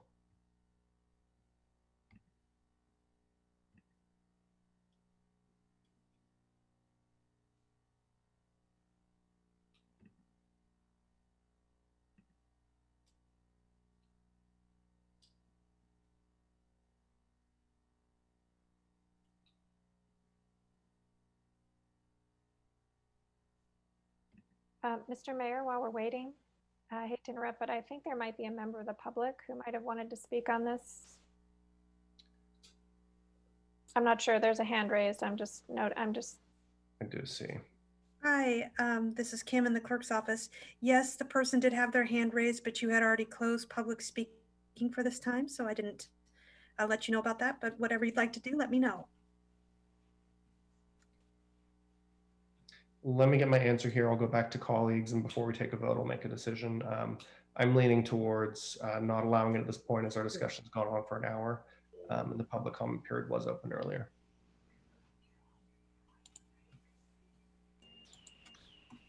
Sorry, Mayor, fine. So a 2% on the annual residential would be $15 annually. And I'm still waiting on my commercial number. Okay. All right. So on gas, we're looking at about 60 cents per month. Yep. And on electric, $1.25, something like that. That's correct. Okay. Let's keep on going through members of council. Next, I see Council Member Filseth. Okay, so I'm going to move that we don't raise anything except gas, and we raise gas 3%. How would you like me to do that? I can do that as a proposed amendment to Councilmember Tanaka's amendment. I can do a substitute motion, or we can split this and do it at 5 A, B, C, and D's. How would you like to do this? I'll leave that to the maker of the motion. What we should do, because there's the 0 rate increases I actually support, so we could do all of those, and the ones that you want to increase, we could vote on separately. I'm okay with that. Okay. So you're splitting the electric out into a separate motion. Well, I think what he's electric and gas into 2 separate motions. Can we split fiber out as well? Or so I will make a motion on that. All right. Let's actually do the easy thing. Can we do wastewater and water? I think we all agree those should be 0. I think we already voted on those in council, but didn't we? Did we? I don't think Maybe so. not. Maybe not. Councilmember Tanaka, can I ask you to remove A, B, and C, and let's just do water and wastewater at 0, and then we'll go through each of these? Sure. Okay, thank you. Second. Let's get this easy stuff off the board. I assume there are no objections to keeping wastewater and water at 0%. So let's just go through the votes. Councilmember Cormack. Yes. Vice Mayor Du Bois. Yes. Yes. Councilmember Filseth. Yes. Myself is yes. Councilmember Niss. Yes. Thank you. Councilmember Koo. Yes. And Councilmember Tanaka. Yes. Okay, great. Thank you. So we have wastewater and water passing 7-0 at 0% increases. Thank you, Councilmember Tanaka. Sorry to change your motion a little bit. Councilmember Filseth, you are proposing a new motion now. I move that we do the 3% gas increase. Councilmember Filseth is moving a gas utility increase of 3%. Is there a second for that? I would second it if it were 2%. I'll second it. There's a second at 3% from Vice Mayor Du Bois. Councilmember Filseth, you want to speak to your motion? Briefly, I don't feel terribly strongly about 2 or 3%. The numbers are pretty small. I just, you know, we shouldn't mess with gas, and I think that's what makes this one special. Okay. Yeah, the reason I'm favoring 3% is I actually think our smart meter program, it saves us money over the long term. And if there's a way that we can get that back, and again, we're talking about 50 cents a month or something. Okay, please raise your hand if you want to speak to this. Councilmember Filseth, you want to speak to this? To this one? Yeah. No. Oh, really? To gas, or are we talking one of the others? Sorry. We are still on gas. Still on gas. No. Okay. Councilmember Cormack. 3% is not going to get us AMI, smart meters, because we've just cut it in all of the other ones at 0%. So that's across all the utility funds. So I would support 2 because that's our safety issues, but. Make a substitute. Okay. Director Batchelor, if we do 2%, does that cover the PVC and the crossbore items? That would come close, yes. Come close. I mean, it comes close. I mean, you know, we'll find some other savings with that if we can get 2%. All right, I'll do 2%. I'll change my motion to 2%. Mr. Vice Mayor, do you agree with that? I think that's where the votes are. So yes. Thank you. All right, the motion has been amended to a 2% increase for the gas utility. Any hands on that? I see Filseth and Cormack, but I assume you both have just spoken. Councilmember Koo. Well, I did want Dean to be able to sleep at night. I hope that this will help him. Thank you, council member. Excellent. Okay. Mayor Fine? Yes. If I can interrupt real quick. So on the electric, the 2% increase to our small, medium customers on the business side, our residentials are $4. And then on our large commercials on an annual basis would be $400. Okay, thank you. And we'll get to that one, I presume, next. Okay, let's vote on this gas increase of 2%. Councilmember Cormack. Yes. Vice Mayor Du Bois. Yes. Councilmember Filseth. Yes. Myself is a yes. Councilmember Niss. No. Councilmember Koo. Yes. Councilmember Tanaka. No. Okay, so that passes on a 5-2 vote with council members Niss and Tanaka voting no against a 2% increase on gas. We've done gas, water, sewer, electric, and fiber remain. Wait, do I still have the floor? Please. I'll move 0% on electric. Okay. I'll second that. Councilmember Filseth moved 0% on electric, seconded by Councilmember Tanaka. The floor is yours, gentlemen. Just real briefly, you know, it's not that much money, but it's not zero. And it seems to me that what we're paying for if we raise the rates is 2 things. One is so that we can get some state agency to say we're renewable, right? I mean, whether they certify us or not, we're still renewable. So I think it's a lot of money to pay for a letter mark on a report somewhere. The second is the reserves, and it's a little more controversial. I personally am not a huge fan of. I mean, the difference between this reserve and the budget stabilization and the general fund reserve is that this is a rate stabilization reserve, and the general fund reserve is you know, what if there's a revenue catastrophe and we need some way to pay people? Okay, so I think the general fund is a much different beast than this one. I have not been a huge fan in general. I mean, opinions vary on the value of these things. Rate stabilization seems to me the kind of thing that, well, I mean, we're sort of trying to protect people from changes in the base cost of these commodities, but you know, we can't control the costs, and there's only so much we're going to be able to. I mean, in the long run, we can't change it to customers anyway because that's what it is, right? So I'm not a huge fan of rate stabilization reserves. I am a very great fan of rainy day reserves to stop us from having to lay off the city if there's a revenue shortfall. That's what we're getting on the increase here. I think the drawbacks outweigh the benefits. Councilmember Tanaka. Well, I kind of spoke on this. You know, we had a 5.5% increase last year, and we had a pretty big increase the year before, and the year before, and the year before. So, I think that you know, it's $400 on the commercial side. I mean, you're getting to be some real money for people. For larger restaurants, it's actually even more. So I think that you know, we have these reserves for when there's like really extraordinary times, and when COVID-19 situation, we're in economic depression. I can't think of a better time to try to help our ratepayers than now. Okay, I will just pipe in really quickly. I'm fairly persuaded by Councilmember Filseth's argument about the rate stabilization reserve and the special nature of those. And for two reasons. One, I mean, it is a rate stabilization reserve. And so if we're going to stabilize rates, why not use it for that in this year? And the second piece is these being enterprise funds, these reserves are much easier to refill, even in the short term, compared to our budget stabilization reserve in the general fund. It does mean increases in out years, but it's a much easier lift with less service disruption, if that makes sense. Anyways, that's my thoughts for the moment.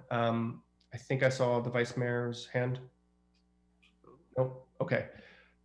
Any other comments on keeping electric rates at 0%? All right, let's vote. Councilmember Cormack. Yes. Vice Mayor Du Bois. No. Councilmember Filseth. Yes. Myself is a yes. Councilmember Niss. Yes. Councilmember Koo. Yes. Councilmember Tanaka. Yes.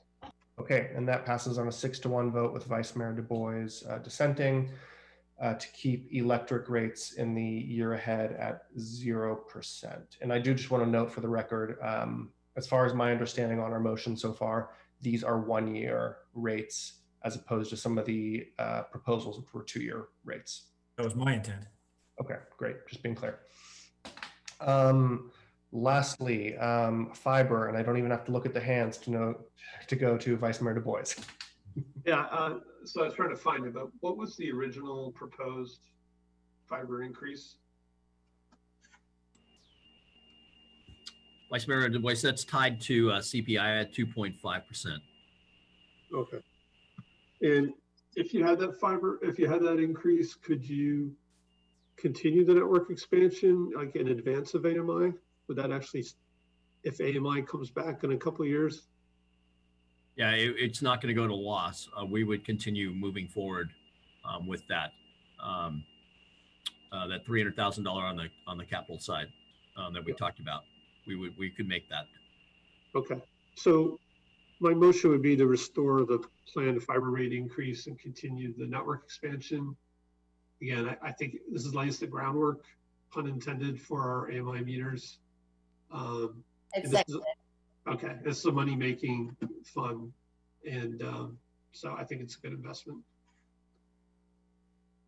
Okay, can you restate the motion, please? Sorry, I just missed it. Just to restore the planned fiber rate increase of 2.5%.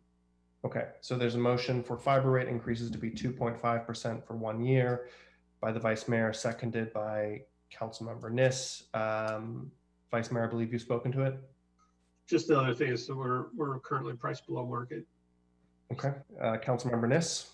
And once again, I would mention, I don't think we take advantage of this, and I think we should ask to have some possibilities for using this more productively. Okay, thank you. Please hit your hands if you want to speak to this. Councilmember Tanaka. So I think one thing to keep in mind is CPI today is actually negative 0.8%. So, and I'm not advocating that we lower the rate, but 2.5 is actually way above what CPI is currently. I think I think this is why staff recommended to keep it at 0%. There's no life or safety issues here. I think we all know that there's a lot of companies that have been having layoffs. People have been taking massive pay cuts. You know, I think there are times when we want to be massively investing in our infrastructure, but I think right now, I think we can probably slow. It's not like we're not going to do any expansion, but we can slow down a bit, and I think this would help a lot of people out. So I think the thing to think about is just where's the consumer price index today? It's negative. It's not positive, and this is you know. So I've been talking to a lot of different venture capitalists, and some of them are having a lot of trouble just doing capital calls, right? So a lot of the companies are funded by venture capital money, and what's going to happen is they're not going to be able to sustain their operations. So a lot of them are laying off people, and so this is going to hurt people. And I think right now we're in economic depression, and so we should keep that in mind when we're raising rates during a time like this. Councilmember Cormack. Dean Batchelor, have we had any input from the 200 and so commercial customers of this? Has anybody said this will be a problem, or? No, we have not heard from the community on the fiber side. Okay, and is this like the stormwater one where it's sort of automatic? So I'm confused on whether staff recommended the 2.5 or the 0 that Councilmember Tanaka seems to think they recommended. What did staff recommend? So we recommended a 0 increase to the fiber fund, but it has always been, as a refuge, a 2.5 automatic tied to CPI. Okay. That's helpful. What exactly would you be able to do with the 2.5% rate increase? Well, as we talked about, we can continue to work on the expansion portion of it without touching any of the reserves that are in the reserves right now. Even though, as I mentioned, the reserves are healthy at $34 million, but we're trying to save some of those dollars so on the expansion portions of it when we get to AMI, and then also if we ever expand fiber out into the neighborhoods, we'll need to use that money at that period of time. It'd be fair to say this is a very small amount. It's not going to enable you to do anything dramatic next fiscal year. Is that right? No, not too much. No, not at all. Okay, thanks. That's helpful. Councilmember Koo, I saw your hand. Councilmember Cormack asked the question. Thank you. Okay, so there's a motion on the table to increase the fiber fund by 2.5%. I think after this we have stormwater. If we want to do anything there, I think it was also 2.5% recommended, and then anything on public works and tentative approval. Let us please vote. Councilmember Cormack. No. Vice Mayor Du Bois. Yes. Councilmember Filseth. Yes. Councilmember Niss. Yes. Sorry, let me just write. Councilmember Koo. Yes. Councilmember. No. All vote no also. So this passes 4-3 with Cormack, Tanaka, and Fine voting no. Okay, board is clear. What direction does staff still need from us besides tentative approval? I believe just the tentative approval. That is it. Okay. I'm just going back to my original list where I see, Greg, you just put up your hand and you were on it next anyways. So next I have council members Tanaka, Cormack, and then Koo. And I know it's been a while since we're at the main board here. Okay, thank you. So I have a couple of remaining things here. So first one is the vehicle replacement. So I saw that that's going to be one of the things being cut. And one of the things I wanted to ask staff is on the vehicle replacement. I don't know if maybe whoever's controlling the screen can bring up the attachment A with the table as I talk, just so that everyone could see what we're talking about. What I want to know is it possible, or where are we at in terms of instead of having like a company car, like a city car, like a sedan, going towards mileage, where people could use either a personal car or use an Uber instead of having our own fleet of passenger vehicles. Now, I think that's not going to work for a fire truck, but it could definitely work for a sedan. So, can staff talk about where we are on that? Yes, Councilmember Tanaka, happy to do that. I have to say we haven't been moving in that direction on either front. There have been discussions about encouraging taking away vehicles or pool vehicles and encouraging employees to use mileage with their own vehicles instead. The discussions on that, there have been potential labor issues with respect to insurance and potentially requiring employees to use their own vehicles. Although I will say there are models where there are some employees who voluntarily do that. We actually put some effort into looking at a potential pilot for using a rideshare program that could have led to eventually potentially reducing pool vehicles in the city fleet.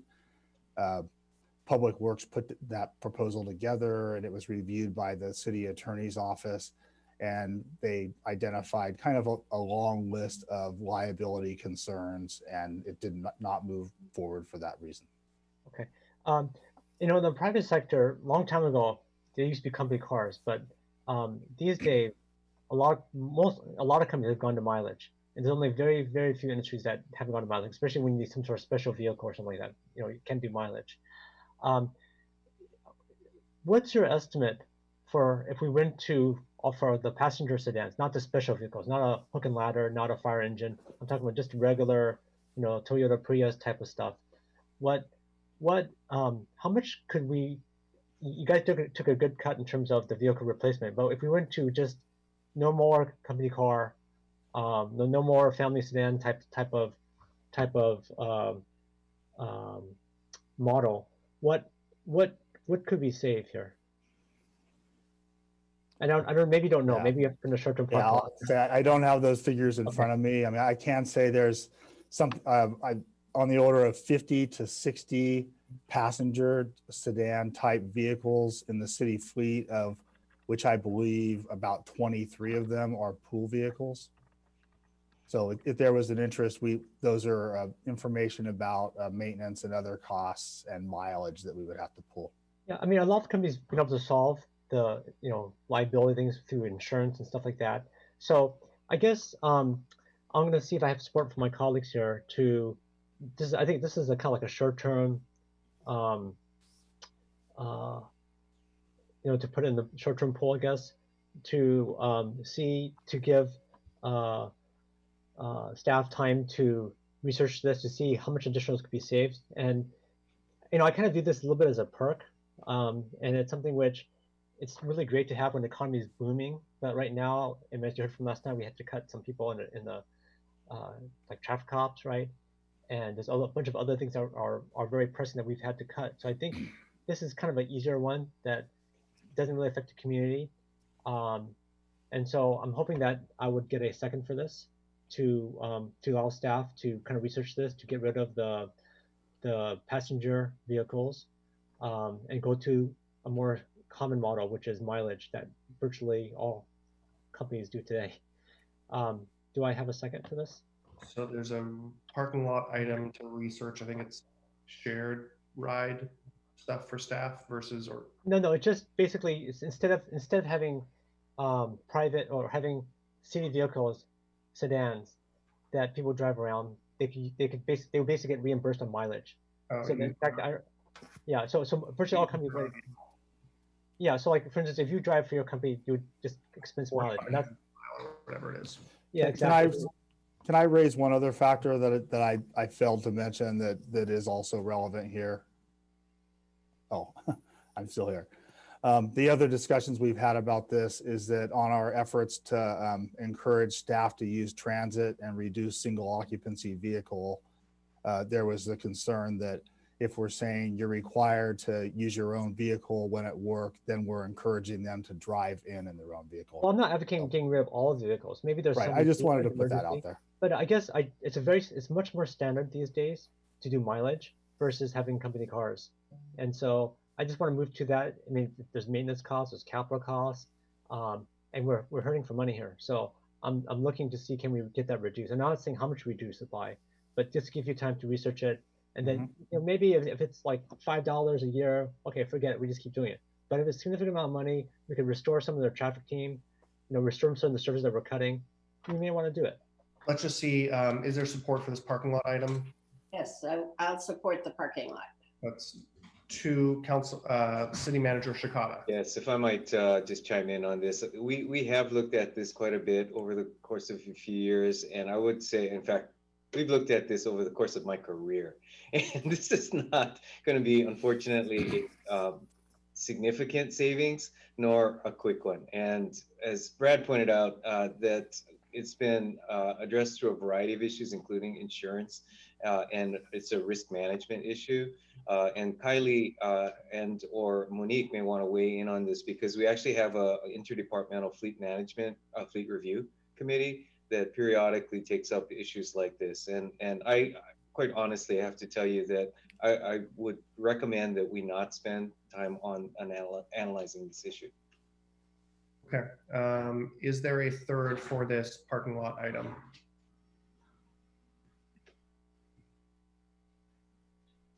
Seeing no third, this item fails. I'll go to my last item. That's so I 5 think, minutes. okay, I'll have to go on my next round then. Just go quickly. It's okay, Councilmember Tanaka. Okay. So my last one is, I think we have one PR social media person. I'm not sure if they're in utilities or public works, or it's kind of a combination of both. But when we're cutting our police department, I think probably it's more appropriate to have someone in, like, on the traffic team versus someone that's handling public relations or social media. So I guess I didn't see that. I was trying to go through the hundreds of lines of changes to the budgets. I couldn't find it there if that's already been pulled, but if it hasn't, let me know. I don't know, Kylie, has it been pulled already or not? I'd like to comment on this. I actually should have chimed in on this last night when we took it up previously on a specific position. We've actually been really explicit and specific about focusing on the functions that are provided within each of our departments and not focusing on individuals. Again, it was my mistake for not chiming in last night when the discussion went to individuals. The same would certainly apply here tonight. I think to the extent, Councilmember, you're raising a concern about not wanting to have specific communication function within the utilities department or public works, as the case may be. We do have a communications function within the utilities department, and Dean could speak to, if necessary, the value that provides to the work that the utilities department does. So I would just caution us to avoid speaking to individuals or individual positions when we're really referring to the functions that we're able to provide through our resources. Well, the function I'm talking about, and it's may not necessarily tied to this one department, but is we have about 4 or so PR social media people, and I understand that they provide some value to the city. I'm not saying they're not valuable, but we also have like a traffic team that we just got rid of. That's also really, really valuable. And so, yeah, I guess my point is more just we want to put the resources where it matters more to the community. Is there a motion there, Councilmember Tanaka? Well, I'm not. Okay, the thing I'm not clear on is whether this has been. Let me look at my docs again. Just so I think. Why don't you move on to someone else, please? If I might just to close the loop on that, there is not a reduction proposed in the resources for communications. Okay, then I'd like to make a motion for this then. Okay, Councilmember Tanaka is making a motion to reduce. And I think it's about $220,000 from what I can tell by looking at the post, the daily post list of salaries. So I'm sorry, is it reduction or elimination of the communications function and utility? Elimination. Okay. But I think it's about $220,000 a year. Okay, we can confirm that with staff. Is there a second for this motion?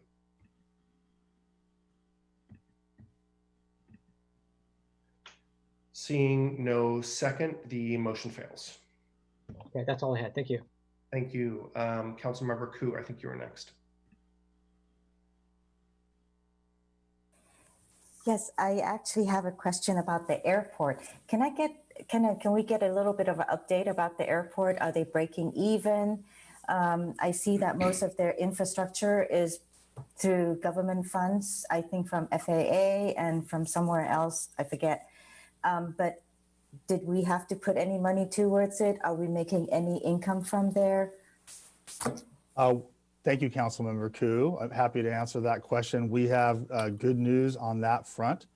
So the airport has been actually more than breaking even in the last couple of years.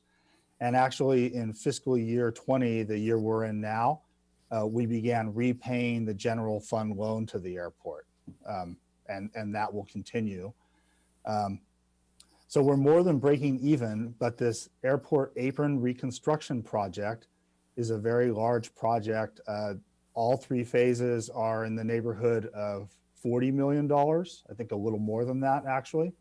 And the two phases we've done so far, we've had a 90% FAA grant that required the airport to have a local match of 10%. And even though 10% doesn't sound like much, with the relatively small margin of revenues over expenses that the airport does have, that was really difficult for us to do. And in fact, we've put off for a couple of years moving forward with that final phase 3 project. And that's what I was describing that we're now ready to do. And in fact, there's the very good news that the FAA is saying that they will fund all the projects in the current fiscal year at 100% due to the coronavirus CARES Act.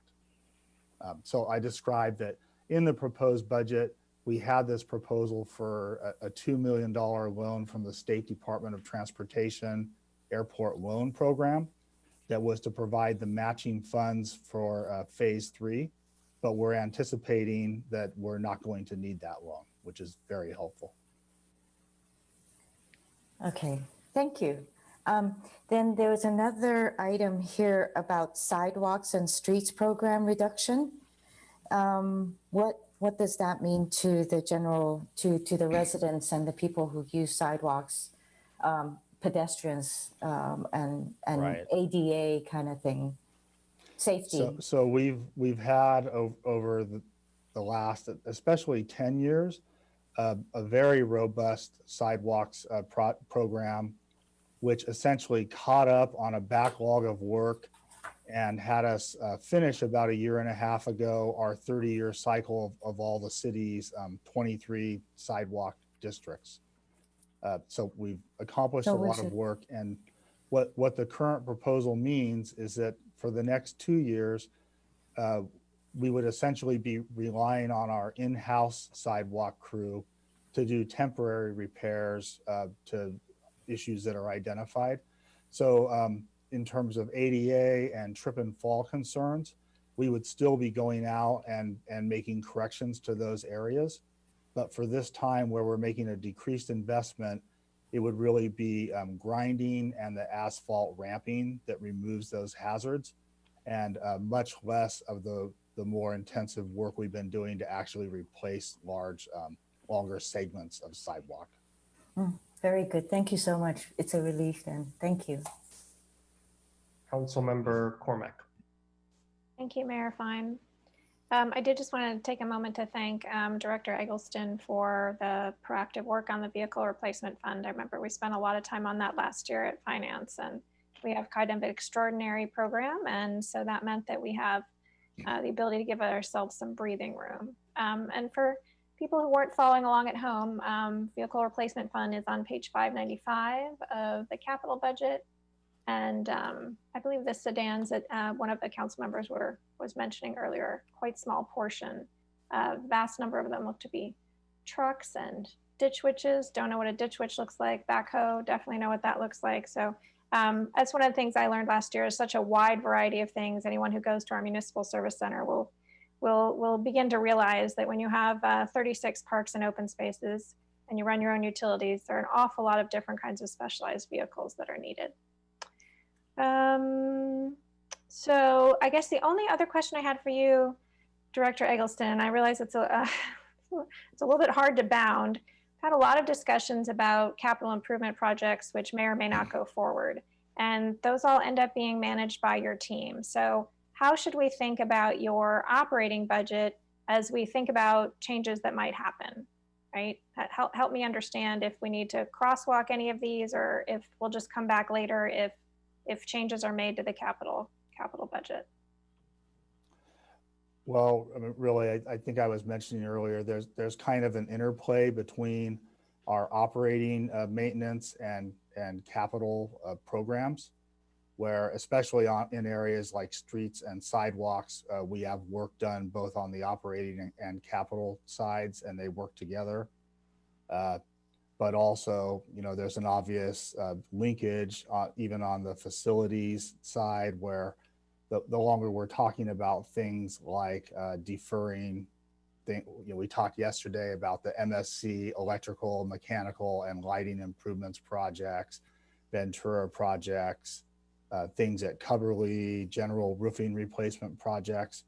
So, you know, as we look at this in Public Works, we feel it's really important to have, especially during times where we may be deferring capital projects, the operating staff that are there in facilities and those other groups to, you know, in the end, there's going to be increased maintenance work required the longer we're deferring needed replacements of aged equipment. Thank you. Thank you for going through that in slightly more detail. I think that's really helpful.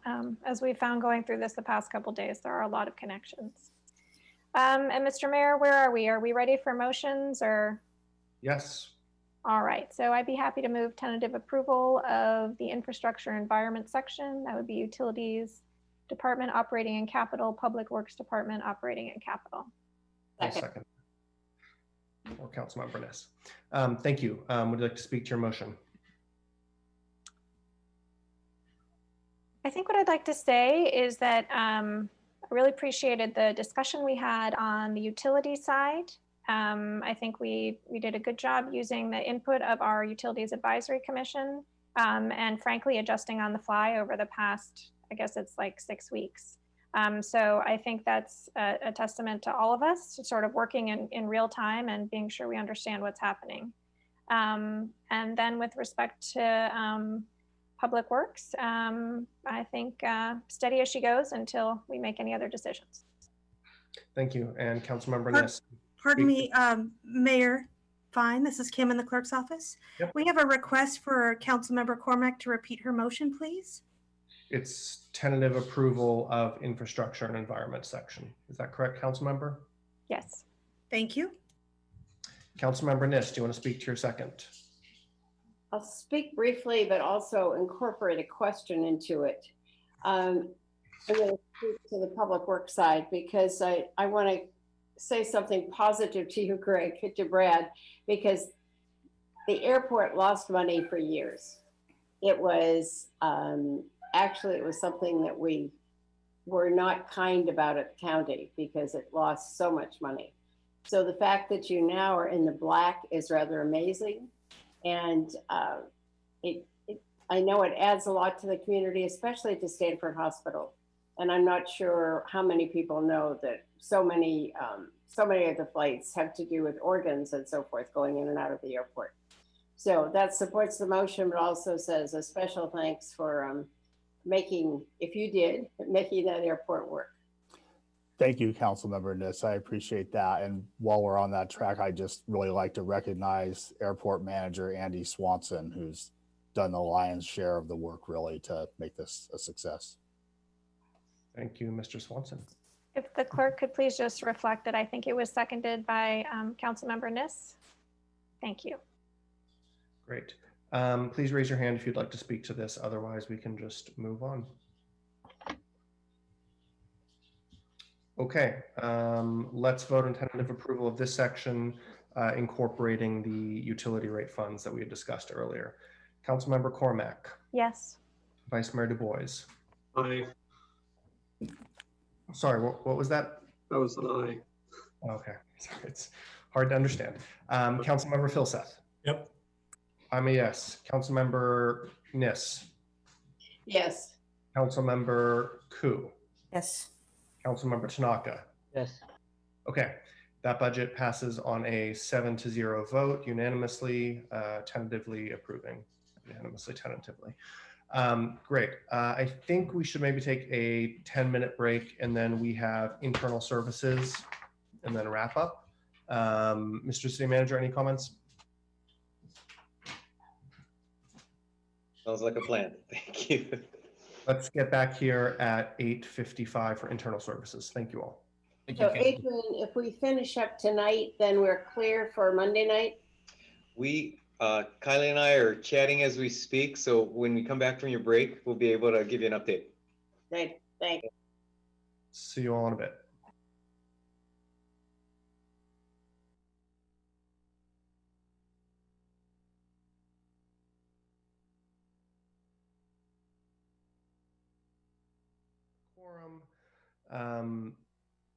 I hope the others are listening and just running back to their cameras. And Mr. City Manager, if you have a couple words. Yes, thank you, Mayor. So after conferring with our Administrative Services Director, it looks like we are really impressed with the progress you've made, and are thinking you are within shooting distance of finishing tonight. If we can get general direction as a part of your wrap up on the major outstanding issues. And so I'll ask Kylie to walk through a bit of the math and perhaps the what those outstanding issues are likely to be. And if we can reach some general direction on that tonight, then we won't need another meeting next week. If, however, we are not able to, and depending on the magnitude of remaining issues, we will want you to poll on availability next Tuesday, so that between Monday and Tuesday, we cover both the regularly scheduled meeting as well as the discussion the council may want to have to finish on this round of budget review. So with that, let me ask Kylie to do a quick walkthrough. Yes, thank you, Ed. I'll share my screen with the council right now just to give you a quick review of where we're at, which is most important on the money side, which is on the left. So ultimately, the left are actual motions that the council has made over the course of their deliberations for the past 2 days, excluding the last one, which is a placeholder that I added in. On the far right, as you saw earlier today, are the parking lot issues, and we've obviously added more items this evening. The list continues a little bit below, but not much, I don't think. Yep, just the inspector's piece. So what we could do, depending on where the council goes with the internal service departments and the direction as part of the short-term parking lot, if the council agrees as part of this short-term parking lot item to revisit the CAP and look for savings to pay for some potential items, assuming that staff can find $1 million, which we're looking at, and I'm comfortable with us making that assumption, which is here, the council would have about $2 million in the general fund that they could look at restoring proposals across all departments. And like Ed said, if you provided us general direction tonight on what you would want to see restored by those, as part of May 26th, staff can come back with a revised proposed budget based on that direction. But ultimately, it's in your hands whether or not we have to come back next week and continue our work together. So I'm sure this is going to trigger a couple questions. Let's just spend a few minutes on it. So the 2.05 million, that is the 930. I just don't see how that adds up actually. Yep. Is that a sum of all those? Correct. Okay, so we started with 930. Then we added 145,000. The 1.6 is equal. We added 217. We took away 237. And if we were to request an additional 1 million from CIP, we would be at a surplus of 2.05. Correct. Okay. And then on the right side, the parking lot issues, overview of Cubberley finances, just that's a return on it. The section 115 is the 1.7 that we saved earlier. Maintain attrition and police and fires TBD. Revisit the CIP is the 1 million on the left. Correct. That's a long-term item. Sorry, what's this one? Provide updated general. So this is provide general fund budget reconciliations by department. And actually, I forgot to mention, Mayor, just as a note to the council, while you were deliberating on infrastructure and environment, staff issued a second at places memo for you tonight to deal with some of the work that you've requested, including these general fund budget reconciliations. And my one caution to all of council is, no, we were not able to get this done in 2 hours. Staff anticipated your request and stayed up late last night getting these done. So it's not magic. They do take a lot of work, but they anticipated the request. So that's in your email boxes. Okay, understanding the sources of public safety building capital project, that's probably a longer term item and is perhaps obviated by the CIP reductions. Yep, and we also added that in that at places item just for information. Okay, can we go down? I'm sorry, I'm just walking through this, but hopefully it helps everyone. Fund for additional cost recovery. Okay, so this is an additional expense we'd have to decide on. Yep. Revisit funding for the TMA is an additional thing we'd have to revisit, and the building inspection is something to revisit. Can we maybe just highlight in red the ones that we would have to revisit? Tonight? Yeah, even assuming we do this $1 million CIP. Sure. The building and fire inspection, we would work to have revenue back. So I don't know that that needs to be dealt with tonight. We can deal with that on May 26th. TMA is downtown parking. So I don't know that we have to deal with that tonight either. We could deal with that on May 26th. This is the one that could have an impact on this $2 million balancing. And really looking at the list, it's just this one. And then if the council wanted to change any assumptions on the Cubberley side. What about the police one? Maintain attrition, manage attrition. Sure, that's absolutely going to potentially cost, but staff needs to really evaluate that, and we'll come back to the council on the 26th with more analysis on that one. We won't be ready even on Tuesday to talk about that. Okay, thank you. All right, I'm going to go to my colleagues really quickly if we can go through this and then get back to our main work. So council members Niss, Cormack, then Du Bois.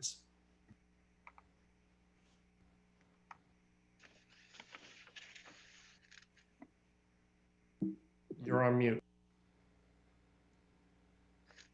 Drop me down one. I'm still looking. Councilmember Cormack. I just wanted to say that I don't know that on the left-hand side, 2 and 3, the 1.6 is exactly the same as the 1.7 on the right. I might be willing to say that, but I think Councilmember Filseth was saying it would have one of two options. So that's something for us to think about whether it's going to the BSR or the 115 trust. I just flagged that as not a direct one-to-one. Close, maybe fixed, but not yet. Good point. Can we mark that on the right? It's 115 or the BSR. No. The one on the left is 115 or the BSR. That's correct. I'm saying the one on the right is parking lot, and so they're related, but not necessarily exactly the same. Okay, thank you.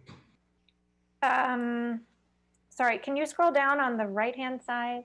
Whoever is driving, excellent, thank you. When will be our opportunity, looking at all of this, to say there's something else that I want us to think about? Is that tonight in item 7? That's correct. Okay, so thank you for showing this in advance. I think I'll have one or two things, at least one thing that I want to just toss in for people's consideration at the end. Thank you. Mr. Vice Mayor. Yeah, thanks, Allison, for saying that, because I probably have one or two things too. Just real quick on the time check, I think our agenda is fairly light on Monday. I mean, could we if we could see where we could get on this, we might be able to do a couple hours on Monday night as well. Just something to keep in mind if it gets really late. And then could you scroll down a little bit? Yeah, so this negative 1.1 million, can you explain that one? This is the proposal that Councilmember Tanaka and the council moved to have staff look at in terms of being able and ready to help businesses reopen as we emerge from the shelter in place. And so this is part of the development center, which is a 100% cost recovery program. So from a policy perspective and a staffing perspective, when we bring this back, we wouldn't expect it to cost in the general fund. We would do it, or rather try to do it in a way that stayed within the development center sources and uses. So I thought when we asked that question, the director said that they were anticipating the revenue dropping off, and that's why they cut the expense. So you're adding back in the revenue? You're expecting the revenue to show up again? No, we would try and balance within the fund or within the program, look at any reserves, look at any reallocations, and keep it within. So is it a negative 1.1 or a positive 1.1? The adjustment that was referenced in the motion was a reduction of 1.1 million in cost savings. So when I look at this, we would still have 1.1 left that we could apply to other things? No, this is part of the development center, so it is fee backed. No, I'm saying we have 2 million remaining, right? So the left column is running total if we have this placeholder of an additional 1 million out of CIP. And the right are items we have not dealt with. Correct. Okay, so but I'm trying to subtract them out. So we got the 2 million over here. If we funded the 990, we would still have 1.1. 2.5, yes. 3.2, 4.2, 5.2. So it's like $4 million on the right in terms of additional costs. About. Yeah. Some of these aren't costed, such as the police and fire attrition are not costed yet. Right. But what staff is saying is on the left, we're roughly square. On the right, most of these can return to us on the 26th. And then just real quickly back to Vice Mayor Du Bois' comments about the Monday agenda. It is moderate, and so it's accurate. You could spend a couple of hours on this topic. I would just caution that because, or unless we notice a meeting on Tuesday, you won't have any capacity if it gets late and you determine that either the VMT item or the tobacco item takes longer than expected, that you run out of steam Monday night. We won't really have the capacity to have a follow-up the following day. Just worried about running out of steam today after 8 hours already. Understood. Okay. Councilmember Niss. So first and foremost, I like seeing $1 million that we could potentially get out of the CIP. That's important. So that really says that on this side, we have made about $1 million available through our cuts, through our suggestions. And then the other $1 million is out of CIP to bring it up to 2 million. So when we look on the right side, though, even though this is hard to read, the first one is a big one, dealing with Coverly. So there's some really big chunks on this side. And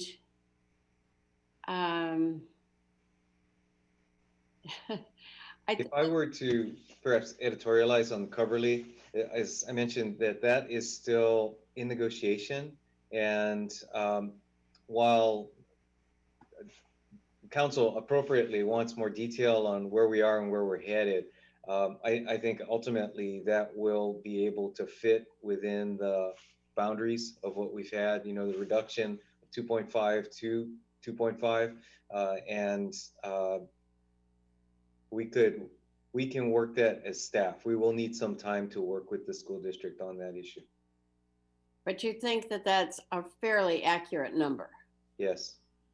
And then if you go to the one that's very iffy is the third one, which is managing we put it attrition, but it's really a cost. It's a cost for police and fire. And both Councilmember Cormack and I addressed this today. She discussed Maslow, I discussed Jay Jacobs, but we're all talking about the same thing. What our public tells us is police and fire are really important to them. So if I might comment on that one as well, I think that's another area that needs some staff follow-up, and that will come back to you outside of this session tonight, or quite frankly, a public session. That's a follow-up discussion we need to have with the council regarding labor relations. Thank you. Now, when we get to the 990, and then if you scroll it down again, I think the next one is the TDA, is the TMA. And then that gets to be a minus. It's a bit confusing, but I think it's confusing because just because it's confusing. So if you want to add something to that, that would be helpful. So again, to the council, these are just items that have been placed in the parking lot with approximate values. This one was a restoration of these services to the tune, and we added up the numbers in here, and it's potentially up to 990,000. But obviously, staff is going to go back and work this and bring something back to the full council as part of the May 26th agenda item. The second one is a discussion over building inspections and fire inspections. And what staff has done here is just reference the dollar value of those two proposed reductions. And we will come back with more information on those. But again, the Development Center is funded by revenues. So we would look to balance within that program. And then let's comment on TMA. Okay. And TMA again is Downtown Parking Fund. So we can come back and work that with the full council at a later date. Confusing part is that there are numbers here that we can see clearly what's on the left. The right side is pretty murky when you've got 3 or 4 not availables or to be decided. So those you need to work out and come to us. And is that going to be what we're saying we might get done tonight, or does this need to come back on Monday? No, we won't have those numbers on Monday either. I guess what staff's trying to say is the things that are left in this parking lot that would be discussed by the council as part of making some final balancing actions against this $2 million. To the mayor's point here, I will bold them. Would be Cubberley, as the city manager just mentioned. We're pretty confident in that. And those are really the only ones that would be able to be discussed tonight. The rest of these need to come back on the 26th. So I guess what staff's trying to say is if you can operate within these confines and this $2 million by the end of tonight, there wouldn't be a need to meet on Monday or Tuesday, because the additional information for things like managing attrition, dealing with these alternative proposals for CSD wouldn't come until May 26th anyway. So there wouldn't be new information for the council to weigh in on to help them in their decision-making process. I just want to jump in and move us along. So to begin with, staff found us $930,000 in this brutal budget year. Council has found ourselves something like, I don't know, $100,000. And then now staff has found us another $1 million. And what they're asking for tonight is these 3 highlighted items. We need to discuss those tonight because those are essential to the budget that we're tentatively approving. Everything else on that list can come to us on the 26th if we approve that placeholder of $1 million from the CIP. So all kudos to staff, because sometimes it seems like you're better at this than us, which is the truth, frankly. Councilmember Nis, I'm going to move on just so we can keep on going. Next, I saw Councilmember Tanaka, and folks, I just do want to tell us we do have one more section, and then we need to get these red items. So let's keep going as we can. Councilmember Tanaka. So I just want to make sure I understand. I think I do, but maybe not fully. So if I go to the left, 930 is what we started with in terms of the balance. We took off the contingency, so we added a bit more. The next 2 are washout, right? Because it's really not helping. what did the next one, that one, what is that 217 from? The 272 is the delay in the opening of the JMZ from October to March and the increase in the fees from the $10 entrance fee model to the $18 entrance fee But model. wasn't that already staff's recommendation? It is. We're catching up the recommendation with the balancing actions. Again, this has to do with the real-time transactions that are being reviewed. Okay. So this was already a staff recommendation because I don't remember voting on it, but it was already there. Okay. And then I do remember the next one. Okay, so I get that. Okay, let's go to the next sheet. I mean the other side. So on the other side, okay. So if it's a negative there, that means if we do this, if we don't follow the staff recommendation, so basically what's on here is potential deltas to staff's recommendation, right? Is that the way to think about it? Like these are parking lot issues. What's on here is just identifying the proposal and the item that the council wanted further follow-up on. So for example, in the proposed, there was a Section 115 trust fund funded at 50%, which had a savings of 1.7 million. That's all this is trying to say. Okay, and that would give us additional 1.7. If you chose to not fund your 115 pension at all and drop it down to a 0% funding level, it would give you 1.7 million. If you chose to fully fund it, you would need to spend 1.7 million. Okay, so we could get 1.7. Take if we so in our parking lot, if we say let's get rid of it completely. I'm not advocating about that way, but if we get rid of it completely, we would get 1.7. If we kept the staff recommendation, it's still 1. It's basically there's no change. There's no change. So that I guess now 2 million is still that 2 million on the left hand side, right? Except for the CIP is not really. It's more of a placeholder at this point. Okay, I get that. Well, I think it's a little stronger than that. I mean, it's listed as a placeholder, but it's still work in progress. I know Kylie doesn't want to speak with too much confidence, but I'll speak. I think we're confident that we can get that. Okay. And so if I could take one quick run at it, aside from the numbers, I think maybe a key point is that if the council tonight decided you don't, on these areas that are shaded on the right side, if you decide you don't want to make any changes to those, then you still have 2 million to work with. Correct. Okay.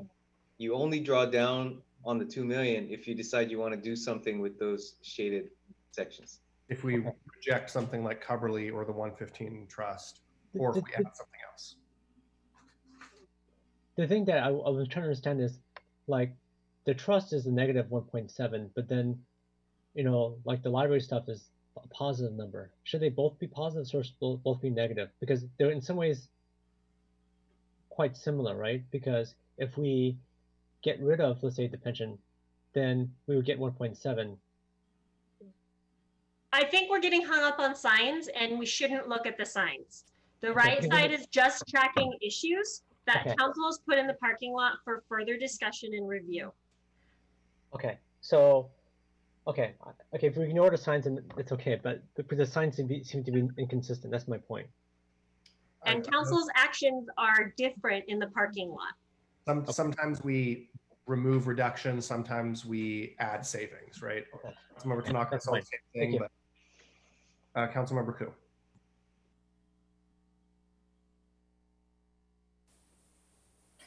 So I realized that, the funding for the community services, especially for the teens in here, is in the long term. If you were able to find $1 million in order to do the short parking lot thing, surely you can go into a CIP to find something to help with the community services part, given that is one of the more, I don't know why you did the survey if that input was not going to be used. So Councilmember Koo, if I might just clarify, that 990,000 is something that the council put in the short-term parking lot to be revisited by staff and the council as part of the hearing wrap-up.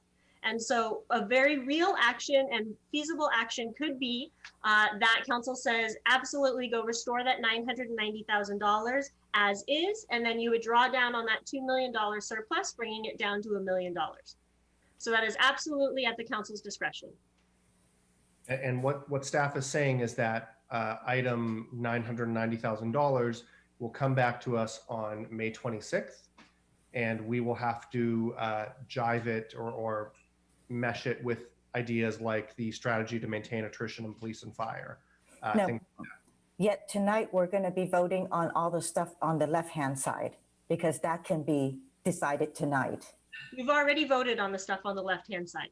Except That's for the in the short-term parking lot, which is supposed to be something that we're supposed to still vote on. The short-term parking lot is on the right side, council member. Oh, I'm sorry, then on the left side, whatever's on the left side. The left side under the is green, under the green.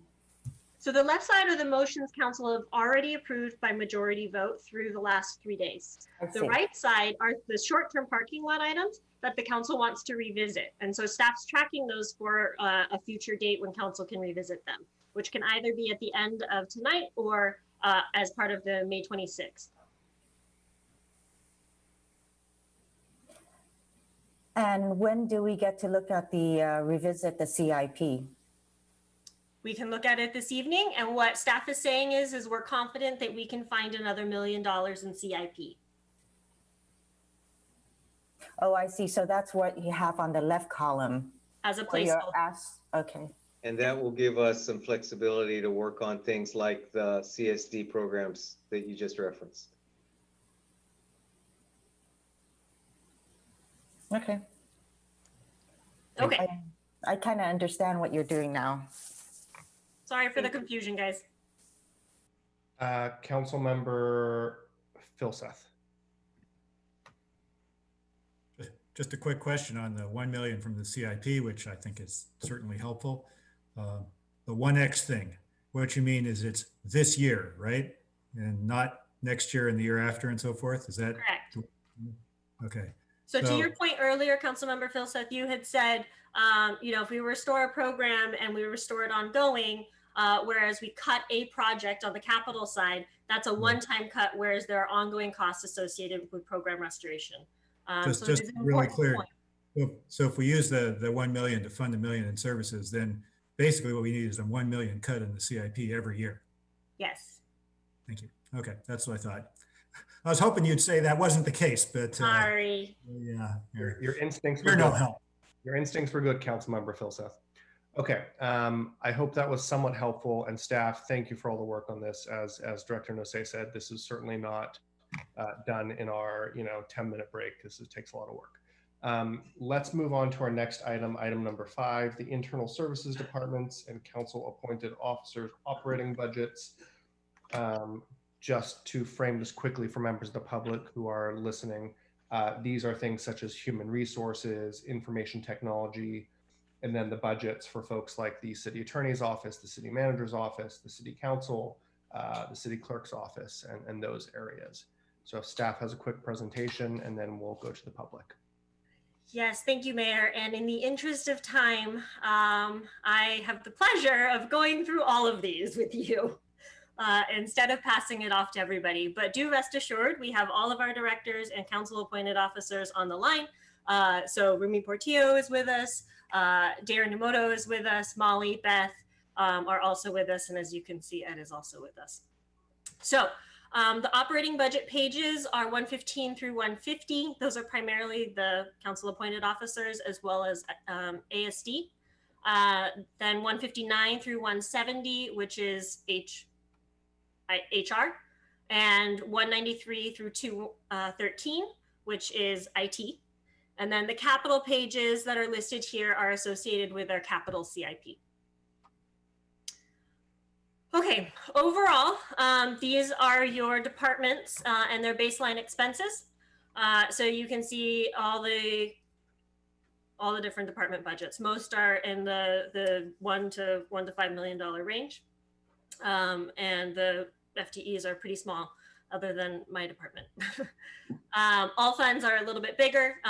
Primarily, the all funds numbers that are shown here have to do with internal service funds. So those are things like the print and mail fund, the IT fund, the workers' comp fund, the general benefits fund, and those kind of activities. All right, so in ASD, we're really, a common theme that you'll see as we go through all of these departments are there's very little that we can stop doing. our work supports the rest of the organization, frankly. And obviously trying to keep things moving at the pace of business, making sure we have people to do it, accounting for the finances, buying things, making sure people have the tools to do their jobs, and that we're doing it legally correctly and within the public process. So within ASD, we are reducing staff in accounting and revenue collections. We would potentially suspend that city's annual performance report, which has transitioned from the auditor's office to administrative services. Reduce procurement staff, which is going to definitely increase some of the cycle times to buy things, and then also reducing printing services.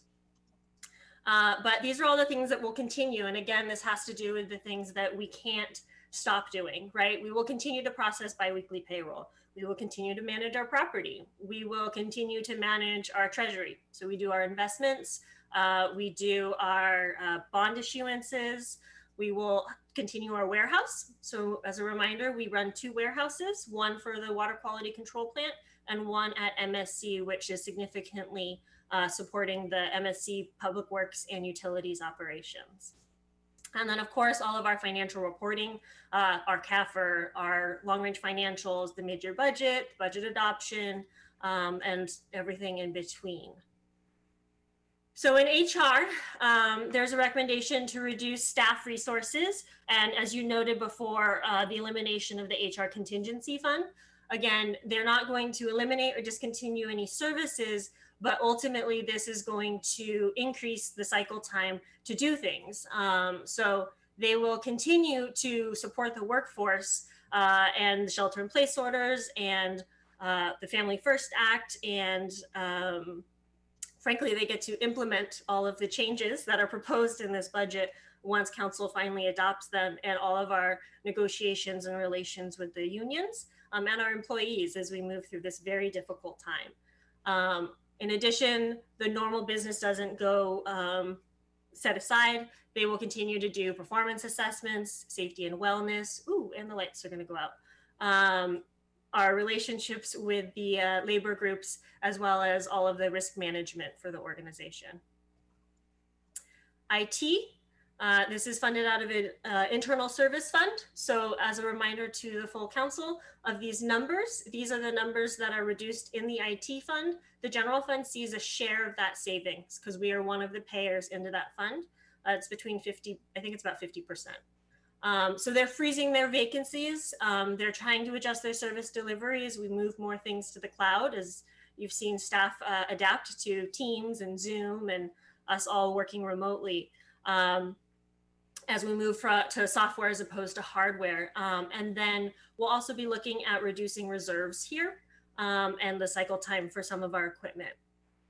So overall, there's some pretty significant reductions in their staffing, which is going to eliminate their ability to do the special projects that might come up. But of course, the general maintenance of work will continue so that employees have the tools necessary to do their work, that our SAP enterprise resource system continues to function. And then there are 3 main projects that they will continue to work on over the coming year. We're upgrading our ERP system right now. They've been implementing our GIS system and the new modernization there, as well as working on a next generation city website. On the IT fund, I should point out that on the capital side, you will see that we have pushed out or even paused big projects like the council chambers upgrade as we relook at those in the advent of sheltering in place and what we would truly need to do in those facilities now that we use systems like Zoom. Okay, the attorney's office. So we'll move into the appointees. A really small budget in the attorney's office. And really this is a reduction in their staffing as well as basically the elimination of all their travel, training, and supplies. So this would significantly constrain them from that perspective. But obviously it's a people-driven work. And so we did our best, and Molly in her recommendations are trying to retain their outside counsel, which they've already scrimped down as much as they think that they can, as well as from a staffing perspective. This may result in delays in kind of those urgent new requests for policy review, as well as some of the kind of municipal processing that occurs. They will continue to provide legal support to all of us, and they will focus their work on how we move forward as we move through the COVID-19 recovery phase. Auditor's Office, as the council knows, we are currently in an open process with our council appointed officers committee and looking at service delivery in the Auditor's Office.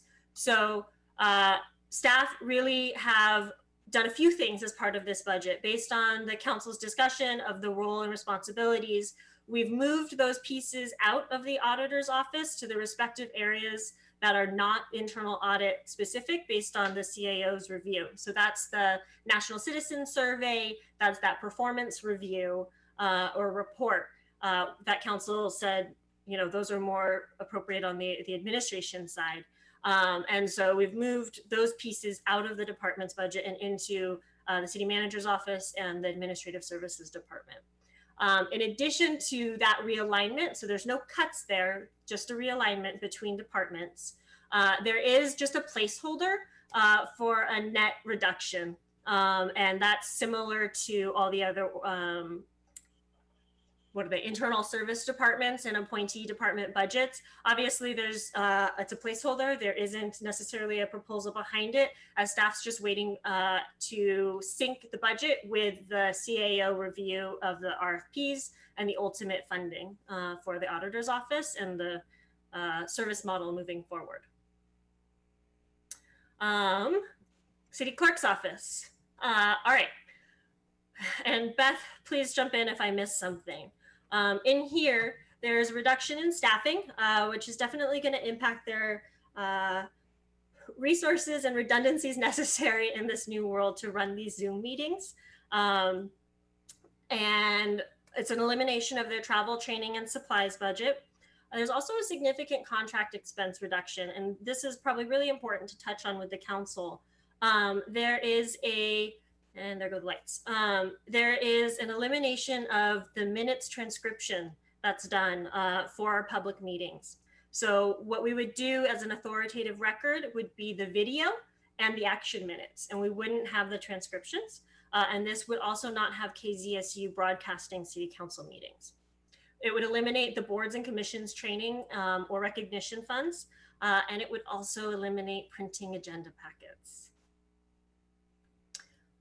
They will continue to support the council and obviously work in this new environment with our electronic meetings and such, making sure we're doing our Public Records Act requests, noticing the public on our agendas, the items, and the like. City Council budget. So as part of the City Council budget, the City Council actually already took action earlier yesterday to fully eliminate their contingency, which is $125,000. We would also eliminate all travel, training, and supply expenses, as we've done in the other appointed officers. And then it also would eliminate meeting meals, and snacks. Is there still coffee? We would still have coffee and tea and water. Coffee, tea, and water. Okay, we can make do. Got it. So liquids. And obviously, council, you will continue to operate guiding the city staff's work. And then city manager's office. Ed, do you want to do this or you want me to plow through it? You're doing great. Keep going. Okay. In CMO, we would be holding some vacant positions, vacant, frankly. And they would eliminate travel, training, and supplies. And they would actually put a pause on the National Citizen Survey, potentially. Oh, wait, no, that's a positive. This is recognition of the move of the National Citizen Survey from the Auditor's Office to the City Manager's Office. So obviously with staffing reduction, it's going to put us in maintenance mode instead of proactively working on new initiatives or things that council provides direction to on any given Monday night. So those special projects capacity will significantly be reduced. They will continue to provide leadership and overall management to this government, to this organization, working with the council and working with the community so that we can balance and kind of work our way together through this difficult time. Some of the focus areas will be business support and coordination. Obviously, we've been working extremely hard with Megan and her team on communications, so we will continue to focus in that area and deal with the small business grant program, as well as reviewing the Sister City program and the 311 service request process. So it's a lot of information. That's a lot of departments. Here's to put this in context for the council, all of these departments combined have a general fund baseline budget of almost 24 million, 23.8 million. If all these proposals are implemented, would result in a $21 million budget. So it's about 11% cut. Again, on the all fund side, that number balloons because of those internal service funds. And so just by the denominator changing so significantly, it's about a 10% reduction. With that, I think we have public comment or the mayor, and we'll go from there. Thank you, Director Nozay. Councilmember Philseth, do you have a really quick question? I do, and I'm almost embarrassed to ask it, but totally okay. Where does IT expense show up in the general fund? Under what departmental expense is it? An allocated charge. Allocated charges. Yes.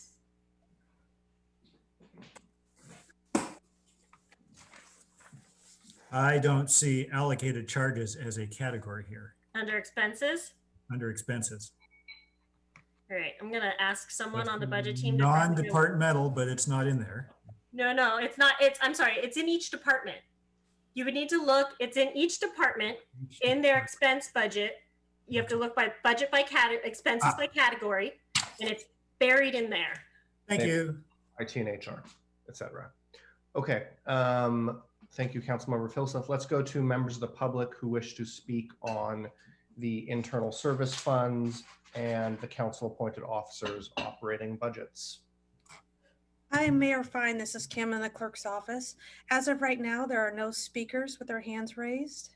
If anyone from the public does wish to speak, please raise your hand in the Zoom app or press *9 on your phone. And right as I said that, someone named Jeremy Ehrman wishes to speak. So, Mr. Ehrman, you'll have 2 minutes.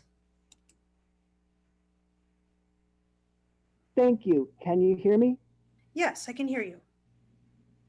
Hello? Yes, I can hear you. Can you hear me? Can you hear me? Yes, I can hear you. Thank you. Okay. So I'm curious what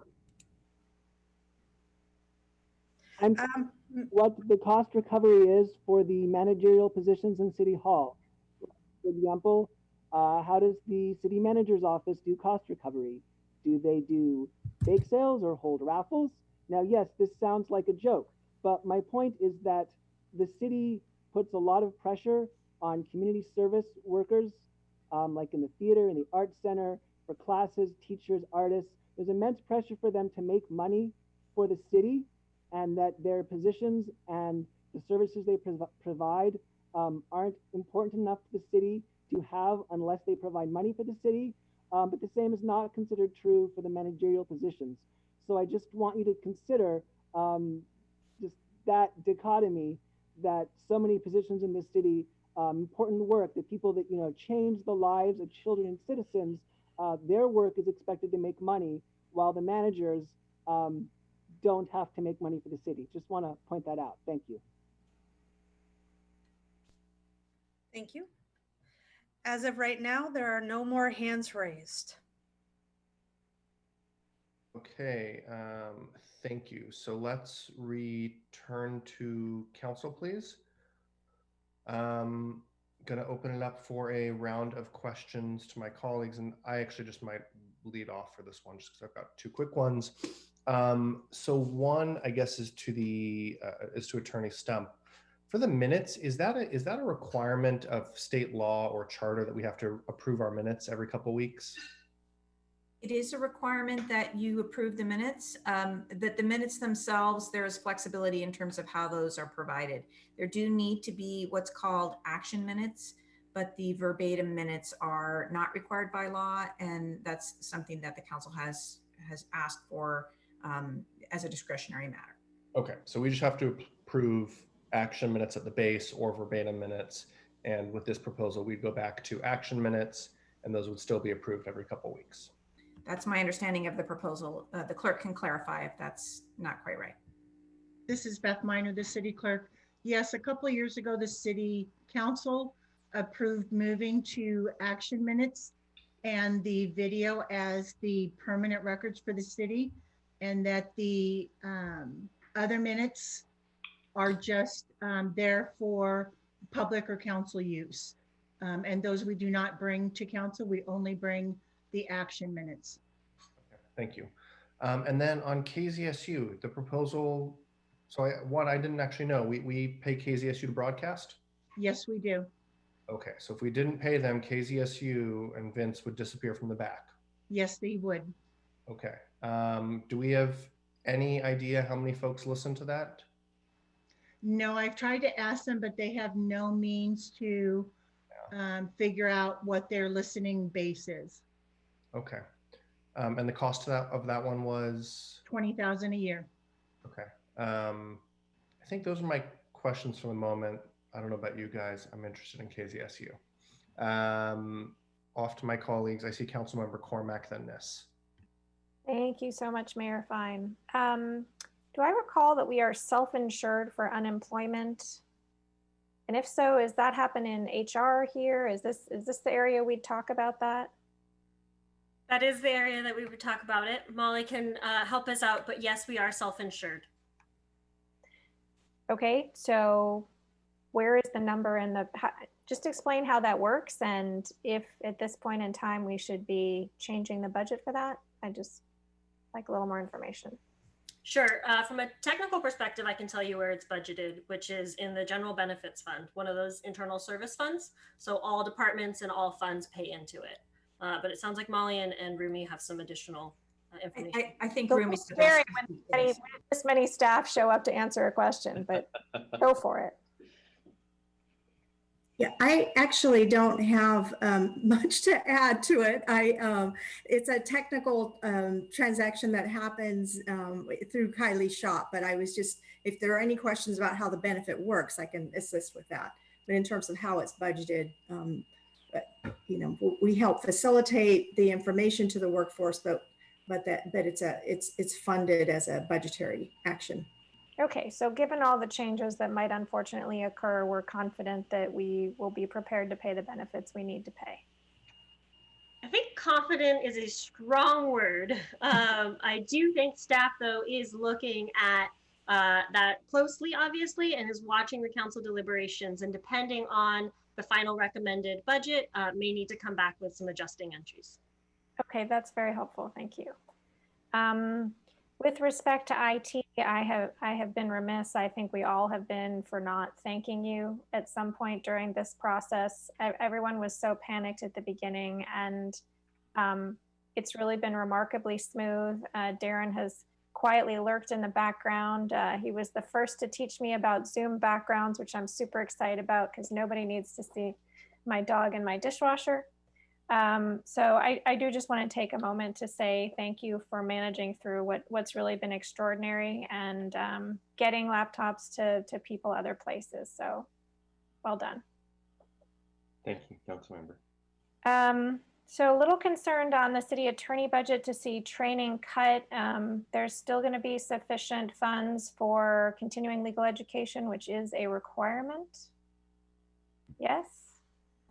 So that's a good question. We do have a variety of no cost options to do a certain amount of continuing legal education. Our annual city attorney conference is the way that most city attorneys accomplish the bulk of their continuing legal education requirements. And it was canceled this year, and we will assume that if that the league will be making other arrangements for people to do it other than getting on an airplane and being in a hotel for 3 days. And, if this were to go on a second year, we may need to ask to restore some of those funds so that we could meet the minimum requirements needed to maintain our license. And just to be clear, so everybody understands, there's a difference between traveling there and the actual program, right? That's correct. Program may have a cost attached to it. Yes. Okay, so even if it's on Zoom, it could potentially cost some money. Okay, great. And then let's just go back to the contract services reductions with the clerk. A lot of things in there. I think what would be helpful for me is, instead of saying what we're cutting, can we think about what will the public have available? We in the public have available starting July 1st. There'd be a YouTube video always, current and in the past, and you could turn on captions, for example, and we don't have captions in Zoom right now. That's something that we would have to look at with Darren. But if we continue in the same way that we're going now, we would continue with the Zoom. We also do the YouTube, and it is still be housed on MidPenn's site. Okay. Advertising, board and commissions, that's actual paid advertising, that would be gone. Okay, public noticing. It would be a reduction in that rather than just totally gone. Okay. And we would be reducing the amount of advertising that we do in the newspapers, because now we advertise 2 to 3 times a week in both the daily and the weekly. And we do online through the weekly. Some of those would be reduced. Okay. And then the minutes for board and commission meetings, this one of the many things that Vice Mayor and I learned is there's a wide variety of approaches, right? Does this affect that as well? Would all of those be eliminated? Those are done by the individual departments. So CSD handles the minutes for the Public Art Commission, the Human Relations Commission, Utilities has the Utilities Advisory Commission, and each of those departments decides how those minutes are done and who does them. Planning and my department both use the same transcription company to do our transcriptions. Okay, well, it's not for tonight then if it's not all in this place, but that's going in my medium-term parking lot for boards and commissions is sorting this out, because it's, it doesn't make sense to me that a member of the public, when they go to different boards and commissions, gets a completely different experience. I think we should just pick something. But we have tried in the last 2 years to make all of our board and commission pages the same, with how we list the agendas, the minutes, and the videos and the presentations. So when somebody does go to those, they get the same experience of, oh, here's the meeting, here's the agenda, here's the reports, and that. But yes, the way that their individual minutes are done is different. okay. And then, just so I understand the council chambers thing, let's imagine a scenario under which there's a vaccine and we're back in City Hall. Are we thinking of some hybrid of Zoom and physical, or because I just want to understand, because there were some things about that physical environment that weren't great. So that is something that Darren and I will have to look at, because of the individual pictures on Zoom right now. We each have our own computers that we're looking at. In the chambers that might not be, but we have heard from the public that this process has allowed them to participate more than they had in the past. So that is something that we will have to look at when we do go back to having meetings within the chambers. Okay, and I see that the 5-minute angel is here. So I'll just say that one of the things that I think we'll have to discuss, and the clerk will be able to help us, is sort of, I don't know, guidelines for doing this. And so, for example, what we see is not necessarily what the YouTube people see. And I just think we need a lot of clarity if this ends up being something that's longer, whether or not we should all be listening when everyone is speaking. There are just some things that we should think about. So I'll leave that there. Understood. Thank you. Councilmember Niss.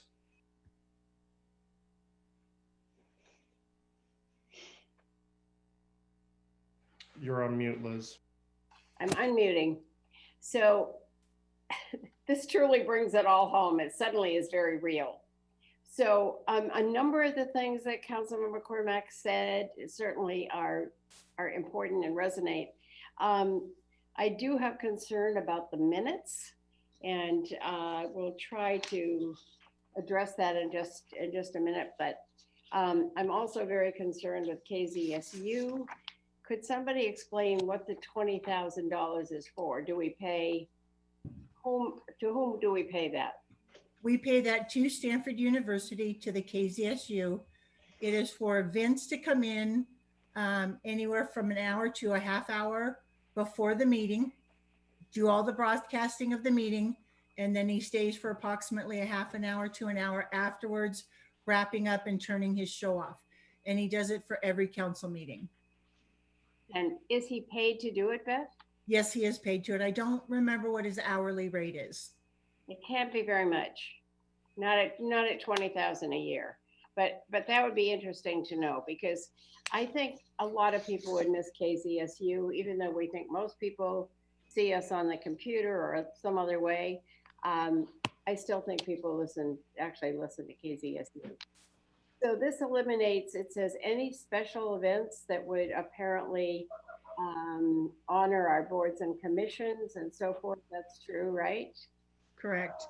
It would reduce the funds for the board and commission training, which we really haven't been able to do any. It would do their recognition event, which includes the food, includes the little items that we give them to help recognize them when we do have the events, and it covers those costs. We will be lean and mean when we get done, won't we? Yes, we will. I think, again, it's really difficult when we're right in the middle of this particular disaster, this pandemic, for us to be looking at this and making this kind of decision. I'm going to try a tentative motion about. On questions, Councilmember Niss. Sorry. Just remember, at some point in the future, I will want to make a motion. Understood. So going back to the resources in the clerk's office again, you have said, wherever you are, Molly, I know you're there somewhere, there, Beth, is that you, sorry, not you, Molly, I really meant Beth, is that, but thank you. We're often mistaken. You mentioned that to do anything, to do what we're doing right now, takes you 5 or 6 people to support you? To do the Zoom meetings, it takes 2 to 3 people in my office to support it. It also takes Darren Numoto and Andrew Raj to support the council meetings. Andrew Raj does our YouTubes. Darren helps us set up. If you look on your participant list, you will see a city clerk participant. That is him logging into the system and keeping the meeting going. And he'll do other things during it. However, he keeps track that the meeting is still going. And then behind the scenes, my staff is doing the motions. We're letting the participants in. We are muting, unmuting, turning cameras off, and things to support the public and council. It just sounds as though you may have trimmed yourself a little too thinly. Guess time will tell, but this is a whole different ballgame using Zoom, and we may continue to use Zoom. It is a whole different ballgame. We used to be able to go down to the meeting about a half an hour before the meeting started. We're now gearing up an hour before to try and get ready, make sure everybody's connected, even the participants and council when they get in, to make sure that everything is going right. And it's not just one person doing that. It's 2 to 4 people doing that. So I do want to ask Molly a question. I got a question ahead of myself. So Molly, given that probably one of the most difficult things has been to constantly let somebody know 3 days ahead of time if we were going to miss a meeting and come in by phone and so forth. With this new system, is this only in place while we're in an emergency, where at the preamble to all of this, it gives us what Gavin Newsom has said, and this will go away when the emergency is gone? Well, that's an interesting question. So the flexibility I think you're referring to is when council members are participating remotely. Exactly. And which you all are now every time. So you don't have to do that 3 days in advance anymore. You don't have to post the address. You don't have to let the public attend where you are. Those are temporary suspensions of parts of the law, which is the Brown Act. And the governor made those suspensions in an executive order in the early days, maybe the first or second day of the shelter in place order. So it will be interesting to see whether the governor, how long those exceptions remain in place. And if there comes a time when the governor removes them as a matter of executive order, does the state legislature amend the Brown Act to provide some additional flexibility? As the clerk has said, there are some aspects of these types of meetings that are actually helpful in terms of increasing public access to government. And so, you know, we could hope that those would be things that the state legislature would consider on a longer term basis. And that might be something that we want the League of Cities to raise with our legislative delegation. Let's keep, my 5 minutes is up, so let's keep that in mind, because I'd like to pursue that. Sorry, Monique. It's okay. Next is Vice Mayor Du Bois. Yeah, I actually wanted to follow up on the unemployment fund question. Is that on page 86 of the operating expenses? The general benefits fund? I think so, but let me check that. Okay, looks like 2.3 million.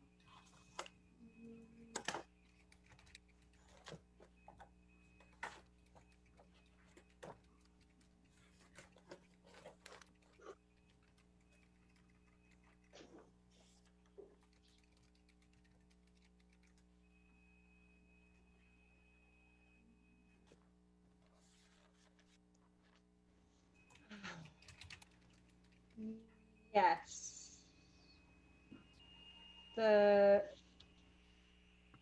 In the general benefits fund on page 85? 86, I was looking at. There was the totals, I guess. Yes. Kylie, I'm being told by staff it's a smaller number. Well, but that's the full funds fund balance. That's Yes. not the cost of unemployment. Oh, okay. I'm being told it's 175. Does that sound about right? Probably. Under general benefits fund, if you look on page 85,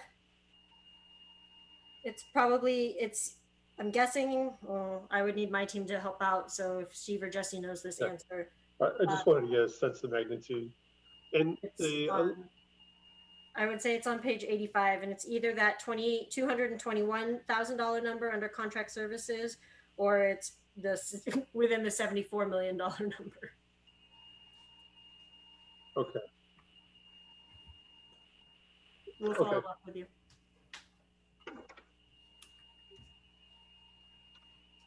And then the legal contingency fund, is that the liability insurance fund? Remember last year we talked about our legal contingency fund. Is that a separate fund? So the legal contingency is a budgeting tool that has been in place for many years in Palo Alto that we talked about not being transparent and efficient. It was some dollars that were set aside to fund outside counsel services who assist the city attorney's office to defend the city when we're sued. And that's non-discretionary work. We have to do that work. And some portion of the expected cost to do that was typically put into this contingency. But what we found when in looking at that is that we always spend that money for that purpose. And so it doesn't really make sense to set it aside as a contingency. And the thought is to improve the sort of soundness and transparency of the budget, to go ahead and move that into the regular budget, because we know that we will need those dollars for that purpose. Okay, and then is the liability insurance fund the one we use if we lose lawsuits and that kind of thing? That's the general liability account. Kylie, is that the right name for that? Yes. Okay. And are we doing anything with that fund this year, adding to it? We looked at it, and we have used a couple of strategies to try to be more efficient in that fund in light of the current crisis. And we regularly in my office look at each of our cases and set reserves based on our expected payouts or risk of payouts. And we do reserve against that. And we took a very searching eye at that analysis again, and also looked at the state of the fund, which is very healthy. And we've gotten very positive feedback from the auditors who look at that fund on a regular basis. And so there was some additional funds that were able to be rerouted from that fund. Okay. Thank you, Molly. And then, so losing the thread a little bit on the National Citizen Survey, are we still doing those surveys? It is moved from the auditor's office to the city manager's office. And the city manager's office will now manage those surveys. Okay, so are we still expecting to get this year's results? Actually, I think we need to revisit how we will staff that, given that we just lost the staff that were leading it. Monique, do you have more to add to that? We did not conduct the survey in the past year. So, and conducting it now during the COVID crisis might not actually be the recommended course. So, we're on a hold until we get either additional staff or a new process in place. I thought we just paid the National Citizen Survey Group. I thought they did it at the same time every year. So they did not survey Palo Altans last year? They did not, no. Are we planning to do it this year? We are putting a contract in place, and we are talking with them about their recommendations regarding the content of the survey, as well as the timing of it. Okay, I thought they always did it, in no, September. Yeah, that was just what we had arranged. It's not necessarily the same time every year in every jurisdiction. And then the bulk of the questions are the same for every city, right? And they actually publish results, but we would reformat them. So maybe we could just save money and take what they send us and just distribute it. Yes, we could do that. We had quite a few questions that were specific to Palo Alto that we had created on our own. Both that and the high number of additional surveys that we wanted to send out were part of the reasons that ours was more complicated and not something that could be compared apples to apples with other cities. So maybe we just consider dropping all the customization, but again, it's our only statistically representative survey. I have found it really useful over the years, and it's a shame we didn't do it this year. And it is 5 minutes, sorry. Okay, one quick one. How much of the staff reductions in all of these areas are just open recs versus actually cutting people? I don't know that number, but I can tell you that these are not all vacant positions. Is it mostly though, or? I would say in majority part, yes, but not all. Thank you. And Tom, just to clarify on the unemployment insurance, the budget is about $175,000. It is in the general benefits fund, and it rolls up to salaries and benefits. So it's embedded in that really big number. Thank you. Councilmember Koo.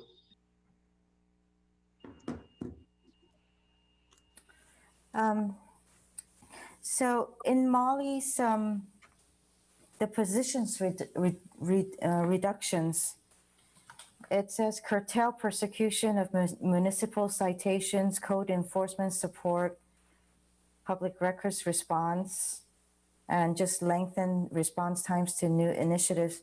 How will all of this affect airplane noise?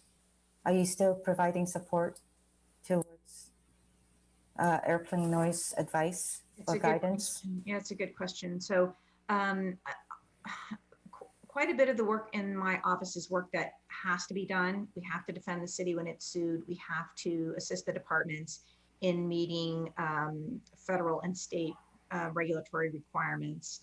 And then there's lots of discretionary work that we do that is really the council's priorities and that flow through and become our client department's priorities. And on those issues and those projects, we are looking then when our staffing goes down a little bit and or our needs rise. And even though we might be a smaller organization, we're a more complex organization, and we're going to be going through transitions that will require renegotiation of contracts, a lot more work around labor and personnel, et cetera, as we move through a transition period. So then what we're looking at is prioritizing and triaging our projects. And it really is a situation where some things may take longer. And so airplane noise will be one of those projects that we'll have to look at. It has been a priority in the past. And so we're going to be listening carefully to council and to our department managers to assist us in identifying what are the priority projects versus others that can be done more slowly. So that remains to be seen. And I should add as well, since the manager's office works with the attorney's office on issues like airplane noise, that we're going to need to look at our resources as well to be able to sustain the level of effort that we've had in the recent months. And so then how do you rank the prosecution of municipal citations, code enforcements? So how do you rank those? Because a lot of that has to do with community. A lot of that has to do with, potential revenue for fines and penalties. So how would you rank all of those in terms of what you give more attention to or triaging them? Right. So we work with our clients to rank. Those are really policy questions. What is the most important thing versus something that can be put on a slower track? So all of the attorneys in my office are having these conversations regularly with their clients and, identifying what their bandwidth is and what their projects are, and working with the clients to identify what's the most important thing to do first, second, and third. So that'll be those will be questions. Right now, municipal prosecutions are on hold for a couple reasons. One, we're not obviously having a lot of activity in our downtowns, and that's where a lot of those citations would arise from. And then also our court is not setting cases. So we would imagine as we move back into a more open, active type of economic activity, that we would see that start to ramp up again. And then we'll have to figure out how to staff that. And similar with code enforcement, public records, those kinds of things. Well, let's hope the airplane noise, remains the way that it is. So moving to the clerk's office, I think, Beth, you and I already have the conversation about agenda packets. I realize that you have to make the cuts, and I appreciate it. But at the same time, I think the offer should be made to each of the council members how they want to receive their packets. And I do have to say that I do not function with online packets. And so I'm going to request that I still keep mine in hard copy. And I would appreciate if I could get that. Unless we have to do a motion for this, I don't know how to move forward except to request for it. So we're still on questions, but in the next round, Councilmember Koo, I think you could make a motion to restore printed packets at the cost for the clerk, but I think it's either all of us or none of us is my understanding. Is that correct, I was going to say it could be made an offer to each of the council members, which ones wants it or not. And that's a question for you, Beth, then. I mean, if I need to make it in question form. I do have concern about, the minutes. But I also realize that we did vote in the past that the videos are the official and that we're only going to go to action minutes, and you were doing a little bit more to provide the transcripts. 5 minutes. Okay, I'll go for my second turn later. Thank you. Council Member Tanaka. Okay, a few quick comments. First, I don't know if you guys know, but YouTube does transcription automatically. In fact, it even does it on our videos, but not really long videos, not 10-hour videos. But if you do it, if you stop the YouTube after every section and then start it again, like if I think it's 2-hour limit or whatever, it does automatic transcription, word for word. So that's kind of cool. And in fact, if you click on transcription, it goes to the video. So it's actually very, very cool. It's actually make it very digestible, I think, for the community. So we wouldn't lose that much if you stick with YouTube. The second thing is I live stream every single week for my office hours, and just me and one intern. So sometimes it's just by myself. So I think the learning curve will drop as you guys do this more. It's not too bad. Okay, into my questions. First question, and it's for Kylie. So Kylie, I was wondering if you can tell us. I got the sheet. I don't know if is Kylie still here. I don't see her. I don't hear her. Oh yeah, there she is. Okay. I'm here. Thank you. Yeah. So I'm bringing up the rent question now because you said this is the right section. So I'm looking at the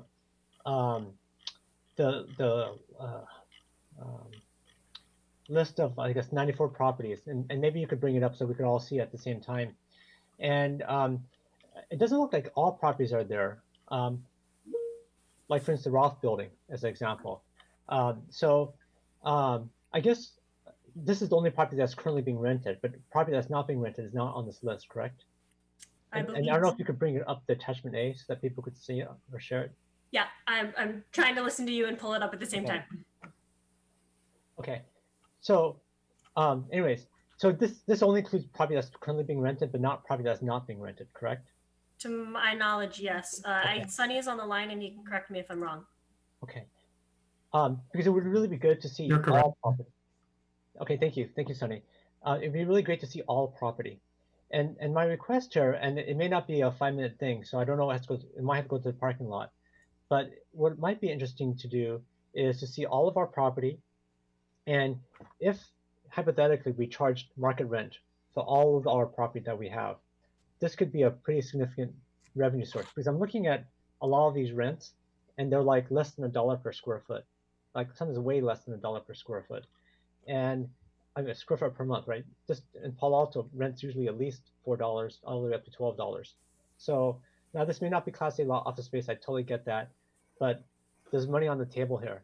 Now, also at the same time, probably some of the. Oh, I hope you guys could see this. It's super small, but maybe you guys could zoom in a little bit just so that council members could see a little better idea of what this is. I guess my thing is that I know some of the people who we're renting it to, or organizations, are ones that we really value, and so we probably want to continue to do that. But some of them, they're not even based here. Some of them, and it's hard because when I looked at the list, it was kind of hard to tell who's who. But some of them look like the religious organizations. So I guess what I'd like to do is ask staff if you guys can calculate what would be the hypothetical market rent of all of our property if we just charge market rate for all of the property that the city currently owns and could rent out, regardless of conditions, right? And the reason why I'm asking about this is I think probably the vast majority of these rents that we're renting, the people that we're renting to, will probably want to keep renting them to or keep them in place because they're providing community service. But I think we should be more explicit about it. I think we should basically, if you want the organization to be there, we should charge a market rent. And if you want them to be there with cheaper rent, we should give them a grant. And that'll give us much better financial discipline than what we're doing right now, where we have all this artificially low rent for ones which I'm not sure if the community really values. So just to get us started, I was hoping either Kylie or Sunny or someone can just give us kind of like, what is the hypothetical rent we could get? And it could be rough swag, right? You know, we have X number of square feet. Average rent in Palo Alto is $5 a square foot per month. It would be X number of dollars. That's all. I don't need a detailed one. I'm just asking big figure because I can't add up the square footage myself because it's all just a PDF.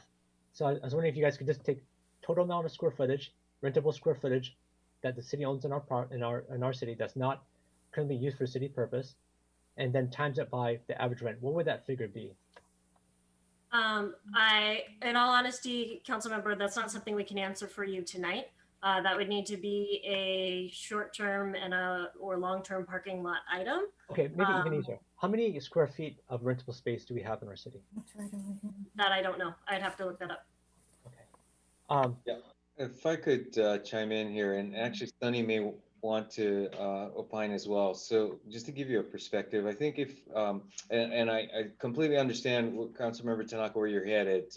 Actually, we've gone through exercises like that in San Jose big time.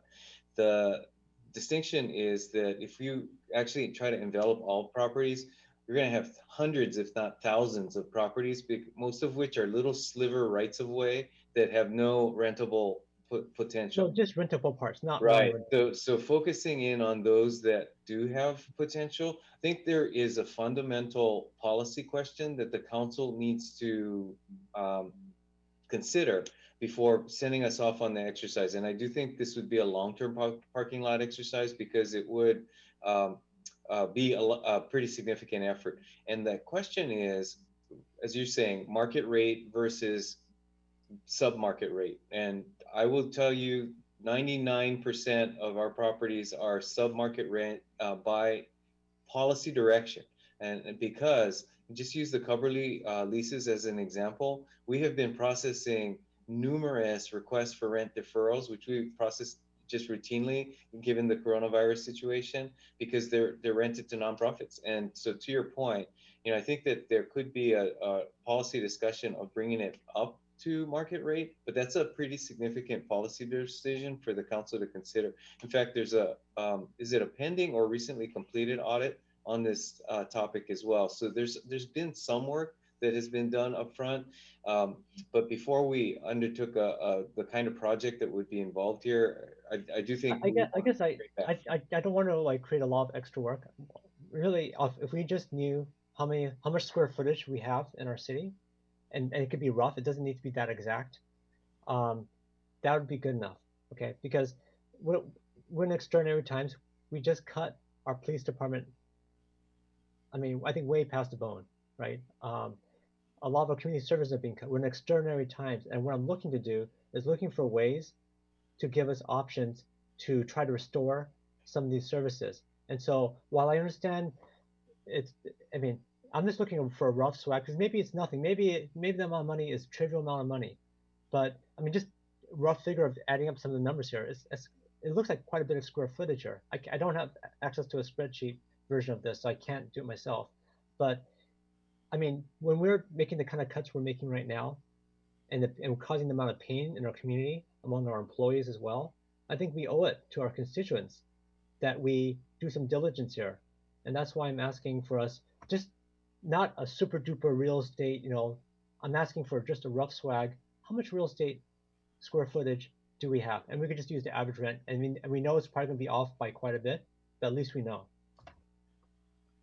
Again, I understand where you're headed. I think just the message I'm trying to convey is, even if we get that information pulled together, which is no small task, it's not going to be an immediate revenue opportunity. Best case scenario, we're probably looking a year out before we could actually get a significant or even kind of worthwhile rent on property. Because again, people are not looking to rent the properties right now.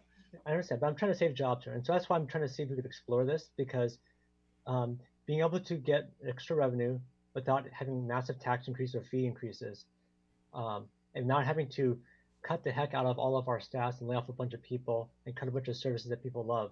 That's what I'm trying to do. I'm trying to figure out how can we help her, and that's why I know on Infrastructure Blue Ribbon Commission we instituted a I forgot, infrastructure database, or I forgot what we called it, but it actually Asset it actually management has database, right? What is it called? It's typically called an asset management database. Yeah, but we got that. That was part of one of the IBRC recommendation. So I know we have this database there that had lists every single square footage of the buildings, because I was actually on that committee where we actually talked, and they actually showed us a demo a few years later, and so we have it. And so it's basically pulling that number. What is that square footage? That's all I'm asking. Okay. We'll see what we can get. It's 5 minutes. Okay, I'll do it I'll go more on the next round. Thank you. Thank you. Councilmember Philseth, I believe you're the only one who hasn't asked questions yet. I'm good, thanks. Okay, we'll go for a second round, questions, comments, motions, etc. Vice Mayor Du Bois. Yeah, I'm curious about the IT department. So that, they support the whole city. I don't know if could you talk a little bit, I guess, Darren, to the impacts of the cuts? Sorry, it was difficult to hear you, but you're just asking about the impact of the cuts? Yeah, like what's going to be the impact on city staff? There are definitely impacts on time to resolve or address tickets. Of course, we always put priority around our critical departments such as public safety, utilities, and public works, and would have to prioritize other less critical either incidents or work orders. But overall, it just reduces our ability to run multiple large projects and just general support items. So again, does it cripple us? No, but again, it just increases our delivery times. Great. Is the disaster recovery project continuing? We are always looking at ways to increase our resiliency, and we're doing that a lot in partnership with our current contracts, such as Microsoft and other contracts, and our SAP upgrade addresses some of that requirements as well. Okay. And it looked like the laptop replacement policy was going to extend. Like, how long will it be before people can replace their laptops? Currently, we're looking at pushing it off a year. We are still holding some monies for critical replacements. The other option is to actually just upgrade some of our current laptops with components to be able to run Windows 10 and newer operating systems and applications on. So does it go from like 3 years to 4 years? Normally we're on a 4-year cycle, so we're on our actually last year, and we're just looking at, depending on the situation, of course, looking at pushing it off a year. Wow. I mean, okay, 5 years can be pretty old. I thank you, Darren. I also am concerned about the elimination of the minutes. We've had discussions about this in the past, and again, I don't think video is the same as searchable text, and I think it's not very transparent for the public. Kylie, when you went through all that, you said a lot of travel was eliminated, but I think a lot of it was reductions, right? There's still travel budget in several. In the smaller offices, no, they are full on eliminations. I think there's maybe some modest amounts in the city manager's office for some required travel that may need to happen. But for the most part, in the council clerk, as well as the attorney's office, stuff like that, those are 100% gone. Oh, okay. I thought it was partial in the city attorneys, and it was. Molly, you can correct me if I'm wrong, but I'm pretty sure we got rid of the travel side. You may have money for conference, like entrance fees, but I don't even think that. No. Okay. We took it all to zero. I don't know if this is, let's see. In KZSU again, it's nice to have. Has anybody asked Stanford if they would just pay for that? Has that been asked? No, we've not asked them. Okay. And then I guess even though we're not paying for food, we could still do board and commission recognitions, right? We could do potluck or something that doesn't have a lot of expense. We pay for those also, and it depends on what we do. It can go anywhere from $1,000 to $2,500. to do Right, it. I'm just suggesting, I mean, I'd certainly be willing to kick in, so maybe we could find low-cost ways to keep some of that going. And I don't know if this is, I just want to flag it. I mean, when is the proper time to talk about management compensation? Would that be this one or a closed session? We've got sessions coming up where we will put that on your agenda. So I think that's probably the best time. It is done in sync with what we are working on with our bargaining units. So I know we wanted to sequence things appropriately. Right, okay. All right, thank you. Thank you, Councilmember Tanaka. Okay, let me continue. Just to let, I know people, there's some fears about losing our transcript, but for any of you guys that haven't done it, you guys should go to the City of Palo Alto's YouTube channel, look at one of the shorter council meetings or whatever YouTube video they have on there, and then you click on transcript, and it's so cool because you click on what someone says and it goes exactly to where the video is. So you can search it, and then it's actually much better than what we had before. So anyways, you guys should look at that if you haven't already. So I think in regards to this section, I think it's actually quite interesting because this is kind of the part that, for most part, constituents in the city don't really see. They don't really, these aren't necessarily the services delivered. It's really the overhead to support the services that are being delivered.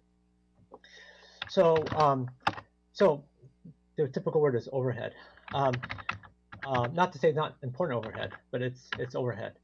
So what I was curious is, and this is more a question for Kylie, but I noticed, like, for instance, the city manager of Santa Monica took a 20% pay cut, and I've been seeing this from other cities that a bunch of the top-ranking people in the city take pay cuts. And I actually, right now we're negotiating with our staff about layoffs, which are really hard. And I guess I would be curious if you could calculate what would it be if all the directors and above, including us on council, we all took a 20% pay cut. What would that, I mean, would we be able to restore? Like, I'm curious to know what the dollar amount would be, and what kind of services could we restore to the community, right? And what kind of layoffs could we avoid? So I was wondering if Kylie could give us kind of a rough figure as to how much would that be if director and above, we all volunteered to take a 20% pay cut, including council. I'll be honest, I can't do that math on the fly. I would have to run the reports and do the calculation. Okay, is it possible you could do that and we could talk about it at the next time? On May 26th? Sure. If that is the will of the council. Okay, so okay, so let me explain this, and hopefully I get support for this. We talk about shared sacrifice. We're talking to our labor right now. I think it's important that we, and a bunch of other cities have already done this. I mean, Stanford has done a 20% pay cut across the board for everyone. Some of us on council here have taken our own personal pay cuts, much more than 20%. I think to really make sure that we're sharing the pain with everyone, I think we need to set the example as leaders of the city, that we understand the pain that people are going through. It's a message that we send to the constituents of the city that massive service cuts are happening, like yesterday to our police department, that we want to help, right? We're not just talking the talk. We're not just talking. We're actually doing what we're talking about. And so I think it's an important number to know how much is this, and I think it could be a source for us to look at as a way to follow the examples of other cities like Santa Monica and others, to try to restore some of the cuts that we might have to do. And also, I think it's important when we talk to labor, if we haven't ourselves as leaders of the city, if we ourselves haven't volunteered to make the sacrifice, I wonder how can we ask this a straight-faced the people that work for us to do this. For my own organization, I took a pay cut, right? The biggest one in my organization, because it's important that this kind of messaging is really important, especially during tough times like this. So I guess it's a short-term parking lot issue, but I'm hoping that someone would be willing to help me calculate this. Well, if I might comment, via the mayor, or Councilmember Tanaka, as I've advised you, we are in conversations both with our bargaining units, as well as I've advised you that I'll be making an announcement as well. The timing of this is something that we've wanted to sync up with those conversations. But that said, within the next couple of meetings, we'll be bringing forward some actions for your consideration in this area. Well, like what I'm looking for is director and above. What is it could be 20%, 10%, whatever, but just so we know what it is. And also, to be honest, I can't understand how we could enter into labor negotiations if we haven't done this on our own step as managers, as leaders of the city. If we haven't volunteered ourselves to do this, how can we ask our labor to take cuts or go to them with layoffs? What I'm referring to is both for myself and perhaps speaking for your appointees, as well as the management and professional group as well. So that's the professional staff that works within the city's organization. If, on the other hand, Councilmember, you're referring to the council itself, that's certainly your prerogative. I'm saying everyone from director and above. Well, I wouldn't mind manager professionals above, but I think as leaders, we need to have this message out there so that. I understand what you're saying, Councilmember. I'm trying to respond with organizationally, what is the prerogative of the city council versus what is the prerogative really of my role as the manager and responsible for bringing forward to recommendations that relate to the broader workforce. Well, so I would suggest that there are two pieces to what you're referring to that are somewhat independent with respect to the actions that the council will take. The math that you're asking for, I do think, simply math, and that can be handled in a variety of ways. But there are organizationally, we do have responsibilities to our employees to ensure that we're bringing forward that discussion and that information in a responsible way. Well, at this point, I'm just asking for the math, and it doesn't seem like it's going to take a tremendous amount of work to do, right? To know what either manager professionals or director and above, if we all volunteered for 10, 20, something substantial pay cut as a show to the community, as a show to our employees here in the city, I would like to know what that is. And my colleagues then and I could decide whether it makes sense or not to do this shared sacrifice. Well, and again, I have to say that I have a responsibility to the organization to not advance disconnected math. And so if you're suggesting that the city council go through that exercise and take a step, that is certainly your prerogative. But as it relates to the workforce, I will be bringing forward recommendations as to what that next step should be. That's 5 minutes. Okay, all I'm asking right now is a calculation for director and above, including city council. What would the math be? How much savings would there be? And so I guess it's a short-term parking lot and I need a couple of people to support it. And I'm asking my colleagues to help me move forward on this. Okay, there's a short-term parking lot proposal from Councilmember Tanaka to look at management and above salaries and. Yeah, I mean, to be honest, all we need to know is what is the total dollar amount, and I can do the math myself. That's the dollar amount of management and above salaries. Total compensation, really total compensation. Total compensation. Councilmember Philsteff? Seems to me the city manager's already answered this question a couple times. Can we move on? Seeing no second and third, we're going to move on. Thank you, Councilmember Philsteff. Councilmember Niss.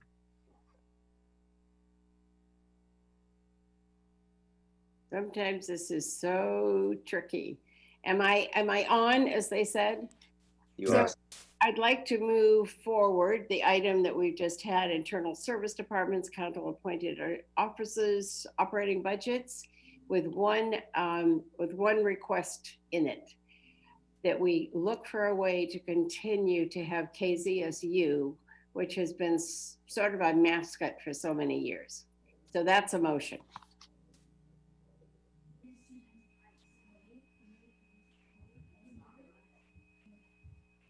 Adrian, you're on mute. I'll second the motion if you would also include the minutes. Not horse trading. Tom, I need to know what you mean by minutes. I don't know. Just to restore the current textual minutes, or actually just to put it in the parking lot, the short-term parking lot. So let's just stick to a motion on the tentative approval. Come back. Do you second Councilmember Niss's motion for the tentative approval plus KZSU? Are we saying we're going to pay for KZSU? And explore ways, which could be paying or could be your idea of talking to Stanford. Sure. I guess I kind of see that as a parking lot thing too, but yes. Okay. Councilmember Niss, do you want to speak to this? No, I think we've done ample. And just for the clerk, I believe it was look for ways to continue supporting KZSU, which I interpreted as it could be funding of the $20,000 from the fund, or could be working with Stanford. Vice Mayor Du Bois, do you want to speak to this? No, I've been trying to track things in hard numbers, so I support this motion, but then I'd like to make a motion after this for the parking lot. Okay, Councilmember Cormack. Sorry, I was going to ask for an amendment, but it sounds like the vice mayor has some other idea. I'm confused about our process here. We have a motion on the floor. If you'd like to amend it, go for it. I'm trying to keep, Mr. Vice Mayor, when we come back to, if you want to do a motion for. Yeah, why doesn't he go first? Because he was the second. Get it tidied up before the rest of us get to it, or am I missing something? So, Mr. Vice Mayor, what was your intention? My intention was to add bringing minutes back to the short-term parking lot, because again, I think we should look at all of the council requests in the short-term parking lot together. Okay, so there is a parking lot request to bring minutes back. Yes. Is there a second for that? Yes, I'll second it. But I'm kind of in the midst. I'm sort of in the middle between. I'm in the middle between a motion and a parking lot. Yeah. We've done it before. Let's do the parking lot. Those are easier. Yeah, let's get that out of the way. Is there a third for that one? Yes, me, Lydia. Okay. Thank you, Councilmember Koo. So parking lotted the full minutes. Can I? Hold on, Councilmember Koo. I had Councilmember Cormack next, I believe. Thank you. So I guess parking lot issue is I want to understand the cost of printing agendas for council. And I say that with all due respect, but it's a good thing you can't see my desk because it's absolute chaos. And Fine. What? It's awful. And I just want to say that the one thing that happens with electronic is that people feel that they can make changes later. And I don't mean that just because it's an environment, of the crisis, but I think that's harder for us to make thoughtful decisions. It's harder for the public to have more information. So you've proposed a parking lot item to understand the cost of printing council materials? Yes. Can I just ask the clerk quickly, was that not actually in the presentation? It was. It costs approximately $34,000 in just printing costs. That does not include the costs for staff to deliver them to your homes, which can include overtime for Kylie staff from the MSC to deliver them. Okay, so then. Or if the packets take later, it could be overtime for the print shop. Okay, so the delivery is not important to me personally. I'm happy to come and pick it up. So I guess I want to put the $34,000 in the parking lot. Okay. And that would also cover paper copies available at the libraries, correct, for the public? We only make one copy for the library and we make 3 copies for the chambers. Okay, Great, thank you. We'll see if I have a second and a third. Yeah, Second. I would second, and I agree that we could get rid of delivery and do pick up. That's in the park. It won't be takeout. It will be pickup Thursday instead of takeout Tuesday. Okay. I think that was the main concern I had with this. Thank you. Thank you. So in the parking lot is the $34,000 for printing council materials by Councilmember Cormack, Councilmember Koo, and Vice Mayor Du Bois. Mayor Fine, can I say something quickly too? With the current COVID and all of my staff working from home, it does make a larger challenge for us to be able to print the packets. Because we do not have the capability, some of the capabilities that we do when we're in the office. So it will be a little bit more difficult for us. So I hereby volunteer, since we'll be in there picking things up. Happy to help sort and label for people, not a problem. Well, and I also think the intention is when people return back to offices, right? I think we're looking for whatever the steady state is in the future, but yeah. That's in the parking lot for the time being. Anything else, Councilmember Cormack? Oh, that's it. Thank you. Councilmember Koo? It's on the same topic. Thank you, Councilmember Cormack, for bringing this up. I too am a mess with a lot of documents here, and you know, it's just something necessary for me in order to be able to be prepared and to understand what's happening, and online just does not help me. So I would be happy to help as well. You know, if it needs delivery, I can deliver, but and sort. But and you know, it might be something that you offer for those council members that are advanced and are able to do online reading. That would be super. But it'll be great for those of us like myself who wants to retain it, to be able to retain the hard copy. Thank you. Okay, Councilmember Tanaka. So actually, I still had one last set of questions. So I guess, should I do them now here, or did you want to just talk about the, actually the thing disappeared. Stay focused on the motion because it's, you know, approaching 11 p.m. But if you have a quick question or two, go for it. Yeah, so can staff bring up maybe side by side the page 2 of the slides, and then also the org chart in the budget for the city manager office, please?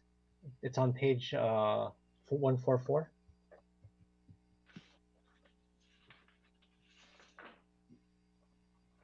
I will work on that, but that's going to take me a minute. So if you could continue, I will do my best. Okay, understood.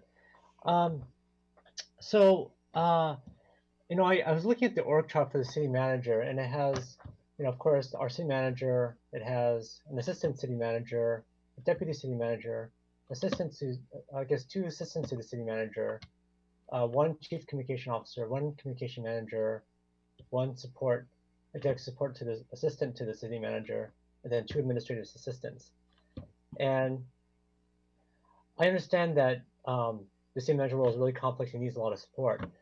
But at a time when we had to make cuts to things that the community really values, I wonder whether the office needs to be so big, right? I think it's 10 members. Do we need to have 10 people in the city manager office, or could we do with less? So I bring that up because we have made some really deep cuts to things that the community really cares about, and we've heard a tremendous number of people over the past few days who let us know about them, and so it's something that kind of makes me wonder. The other thing, and this is why I wanted a colleague to bring it up, is I see that we're spending let's see, I guess 3.6 million in the city manager office. But then I looked at the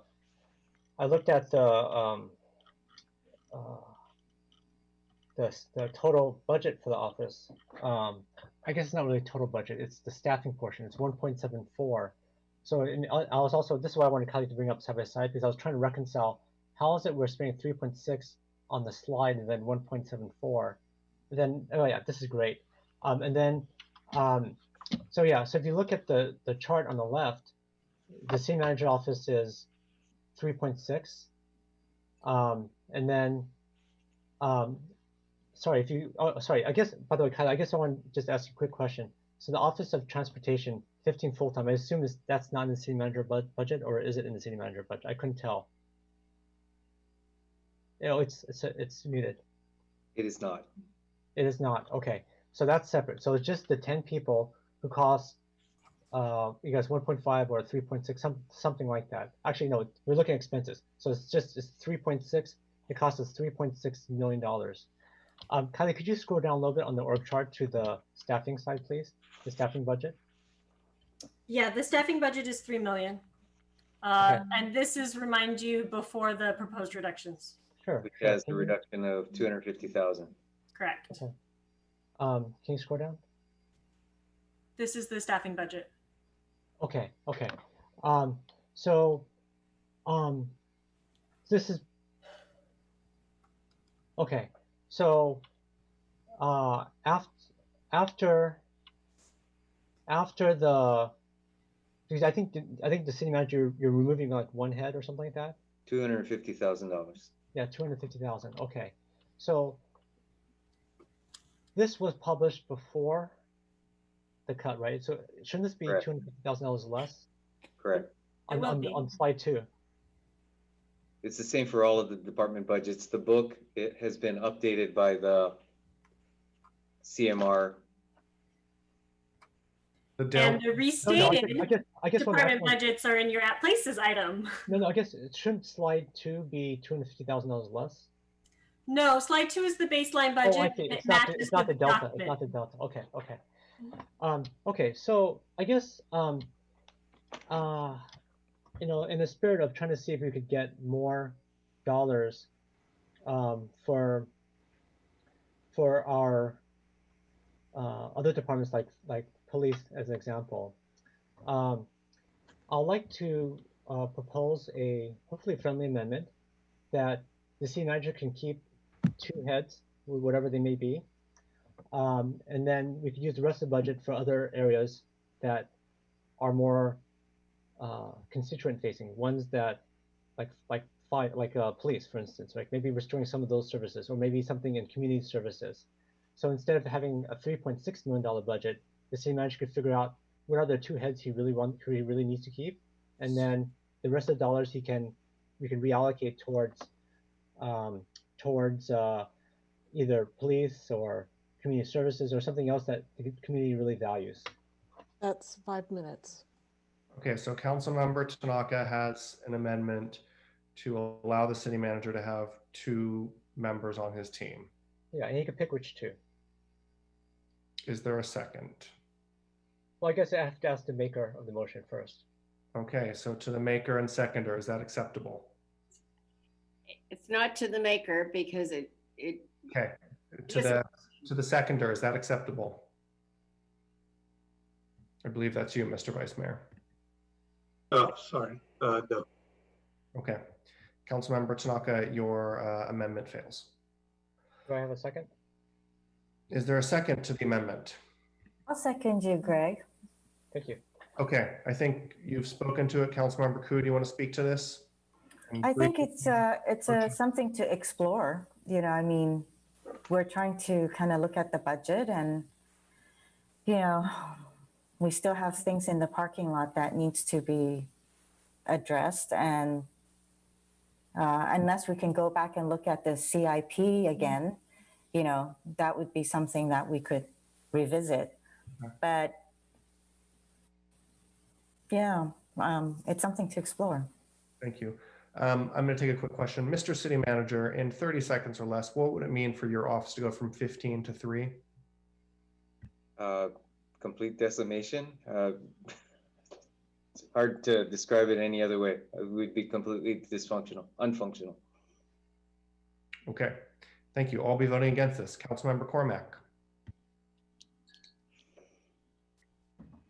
I'll be voting against this also. And I'd just like to take this opportunity to remind my colleagues to be careful with our words. Some of the people in this department are professionals who are trained in their field. I'll cite communications as an example. And I think, calling people who are professionals by names that aren't reflective of their responsibilities, I find it disrespectful. So I'd prefer if when we're doing this, we use the same terminology. Okay, I don't see any other lights, so let's vote on this amendment to the motion. Councilmember Cormack? No. Vice Mayor Du Bois? No. Councilmember Filseth? No. Myself is a no. Councilmember Niss? No. Councilmember Ku? Yes. Councilmember Tanaka? Yes. Okay, that motion fails on a 5-2 vote with Councilmembers Tanaka and Ku voting yes. All right, we're back to the main motion. Mayor Fine? Yes. Beth Minor, City Clerk. Can I come back to the packets? There is also, we have been looking at outsourcing the packets and maybe having a third party print them. If we did this, the cost might be less. It would also take it out of my office, but council would be able to get their packets on Monday rather than Thursday. Additionally, if we keep us printing the packets and keep doing Zoom meetings, the loss of a half of one of my employees will be a big loss for my department and our staff with the amount of things that we do. I just wanted to bring that up because the packets do take all 5 of us to put together between the electronic side, doing the boards and the standing committees, linking them up, processing them. It does take us all day to do, and it does take all 5 of us. Okay, thank you. Let's please go back to the main motion and let's vote on that. So this is a motion for tentative approval of the internal services and appointed officers budgets is KZSU included in this? Is that correct? Yes. Okay. Yes. To explore KCSU. It doesn't include the amount. Understood. Councilmember Cormack? Yes. Vice Mayor Du Bois? Sorry, yes. Councilmember Filseth? Yes. I'm a yes. Councilmember Niss? Yes. Councilmember Ku? Yes. Councilmember Tanaka? No. Understood. Okay, that motion passes on a 6-1 vote with Councilmember Tanaka voting no. We have one item left. What do you guys want to do? I know the city manager, I'm pretty sure, wants us to take on those items which were colored 2 or 3 hours ago. Is that correct? In order to finish up, I do think you need to give it one more pass. Okay, can you take us back to that slide and just give us a quick redux of what you want from us? Yes. Although I'm wondering if I don't share the slide, but put it in the PowerPoint. So I think what staff is looking for from council right now is looking back over the last 2 days, are there any areas that you would like to revisit, any areas that you wish to restore or get further information or go deeper in, and make some of those adjustments? And I don't mean buyback X proposal, I mean, we would like to restore funding in blank department. And then staff can come back with something more specific for the council's consideration. Because I think if we're doing partial restorations, department directors would want to look at what's the most efficient and effective way of restoring something to that dollar value. as opposed to doing a one-for-one in proposals.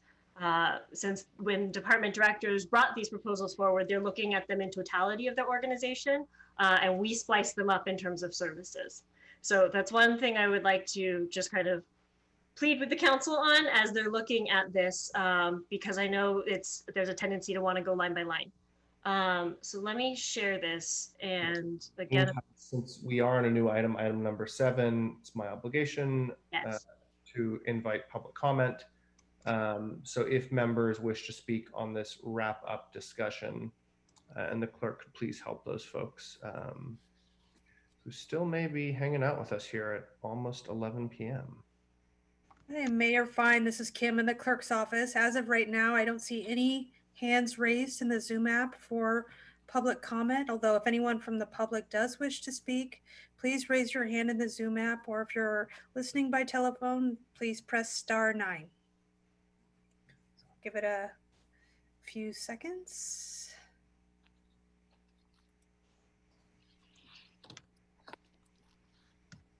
Okay, and I do not see any hands raised. Okay, thank you. All right, back to council and Director Nosey. Sorry to cut you off there. I just wanted to. No, important. So all I was saying is that really the task at hand with the council is, are there any items in the parking lot that you want to take action on tonight? And with this additional funding, assuming you obviously want to take this item from the parking lot of adding another $1 million in capital reductions, are there any actions that the council would like to make tonight to give staff guidance on where they would like to see things restored, or how they would like to see that $1 to $2 million allocated? Okay. I'm going to use the chair's prerogative and try something. The 3 items that we need to agree on tonight, the Cubberley finances, the Section 115, and the CIP 1 million, I will move those 3 to go back into the budget. Second. Thank you, Councilmember Niss. So the thing is here on Cubberley finances, I think we had a fruitful discussion there. We asked for more information, which is available now, showing some of the tenant impacts and the overhead map. The Section 115 funding at 50%, I think is reasonable. Of course, I'm open to discussion there. And then I truly appreciate staff's proposal here on the $1 million in the CIP. And I'm looking for the motion. Yeah, so it's an additional $1 million in the CIP, and then effectively incorporating staff's original proposals on the Cubberley finances and the Section 115 trust. Yeah. Yes. Do you want to speak to that, Councilmember Niss? Yeah, I'm really pleased to see the 1 million added back in. I hope fervently this year that we end up with what we have put into the parking lot as a whole, because I think this is a year to find that. And I think we can actually do it. Thank you. Okay, so let's have a quick discussion on the motion, then we'll go back to the other items there. And just for everyone to understand, I'm trying to move the main budget things we have to decide on tonight into a motion so we can discuss them. And then the rest of the stuff that's on that list, we can come back to on May 26th as needed. Councilmember Cormack. Except I thought Director Nosey also said this was the time to talk about things that in context, we feel that we might have missed. So do you want that now or do you want that later? I will leave that up to you guys. I mean, whether you want to amend this or if you think we have agreement on this piece, we can go to a second round, of course. Let me ask Director Nosey, do you actually want motions or do you want to just sort of hear what people say? And I think in order for staff to make moves on some of this stuff, it will require a motion. Other items it doesn't. So for example, Cubberley and Section 115 trust were placed in the short-term parking lot. So council didn't make any formal action to change the assumptions that were presented to them. So if council does nothing and says remove them from the short-term parking lot, they're resolved, that's enough. If the council wants to cut CIP by an additional $1 million, that would require a motion because it would be a change to the balancing strategy. And so we would need a majority vote for that. And is that in your motion here, Mayor Fine? That's what I'm trying to do, is remove the Cubberley and 115 trusts from the short-term parking lot, and then add the $1 million in CIP cuts to our budget direction. Okay, well, I'll speak to that and then I'll toss in what I have to say, because it's the end of the evening and we'll call it the kitchen sink approach. I am fine with Cubberley moving back. I confess I have not today had time to review the At Places memo, whichever one it was that came during the month. So I'll look forward to reviewing that. I have heard what the city manager had to say, as he thinks that number is accurate. So that's fine. The Section 115 trust, I will wait to hear from Councilmember Phil Seth. I am comfortable moving it back as long as the 1.6 numbers we did earlier go in the 115 trust, but he specifically had it as the 115 trust or the BSR. So I'm going to hold my fire on that one. The CIP cuts, I just need to see them. So I don't know how I feel about that. I know we're getting a lot of pressure, but I need to see the whole CIP before I decide if I feel we're doing the right thing. And the big portion of that is the public safety. Let me just say the public safety building. Two things that I think we haven't done well on, and that maybe we could do better. And one is, one of the lenses that we might want to use for this next year are, what are things that would really be valuable to the community during shelter in place and recovery period? And I think everybody knows that parks and open space is one of them. So when I hear Director O'Kane say that we're going to have dead plants and dead trees,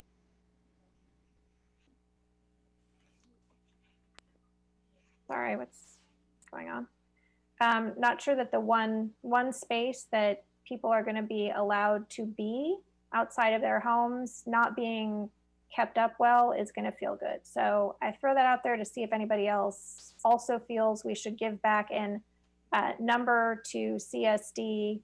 Again, not asking specifically for it. I heard what Director Nosey said, but that would be about $500K. So I'll just leave that and see what my colleagues have to say. The other is the public safety funding, specifically for police. So I just don't feel like cutting 17 people from the police department during this time is the right choice. So those are the two that I would add to it. Our thinking. Okay, just for clarity, the 1 million from cuts in the capital improvement project is what staff says they can come back with specifics on. But they I understand. I'm still not sure. I agree with the philosophy, but I am willing to look at it. Okay. Councilmember Tanaka. So on the CIP, I actually think we should try to get more money from it than $1 million, because I'm actually with Councilman McCormack. I'm not comfortable cutting all the police that we did yesterday, or I guess the majority of council did yesterday. I think there were too many cuts also to community services. And so I think we should delay more of our CIP projects. I realize it's not it's more of a one-time type of thing, because we're just going to delay stuff. But I'm interested in more than $1 million. On the 115, I'm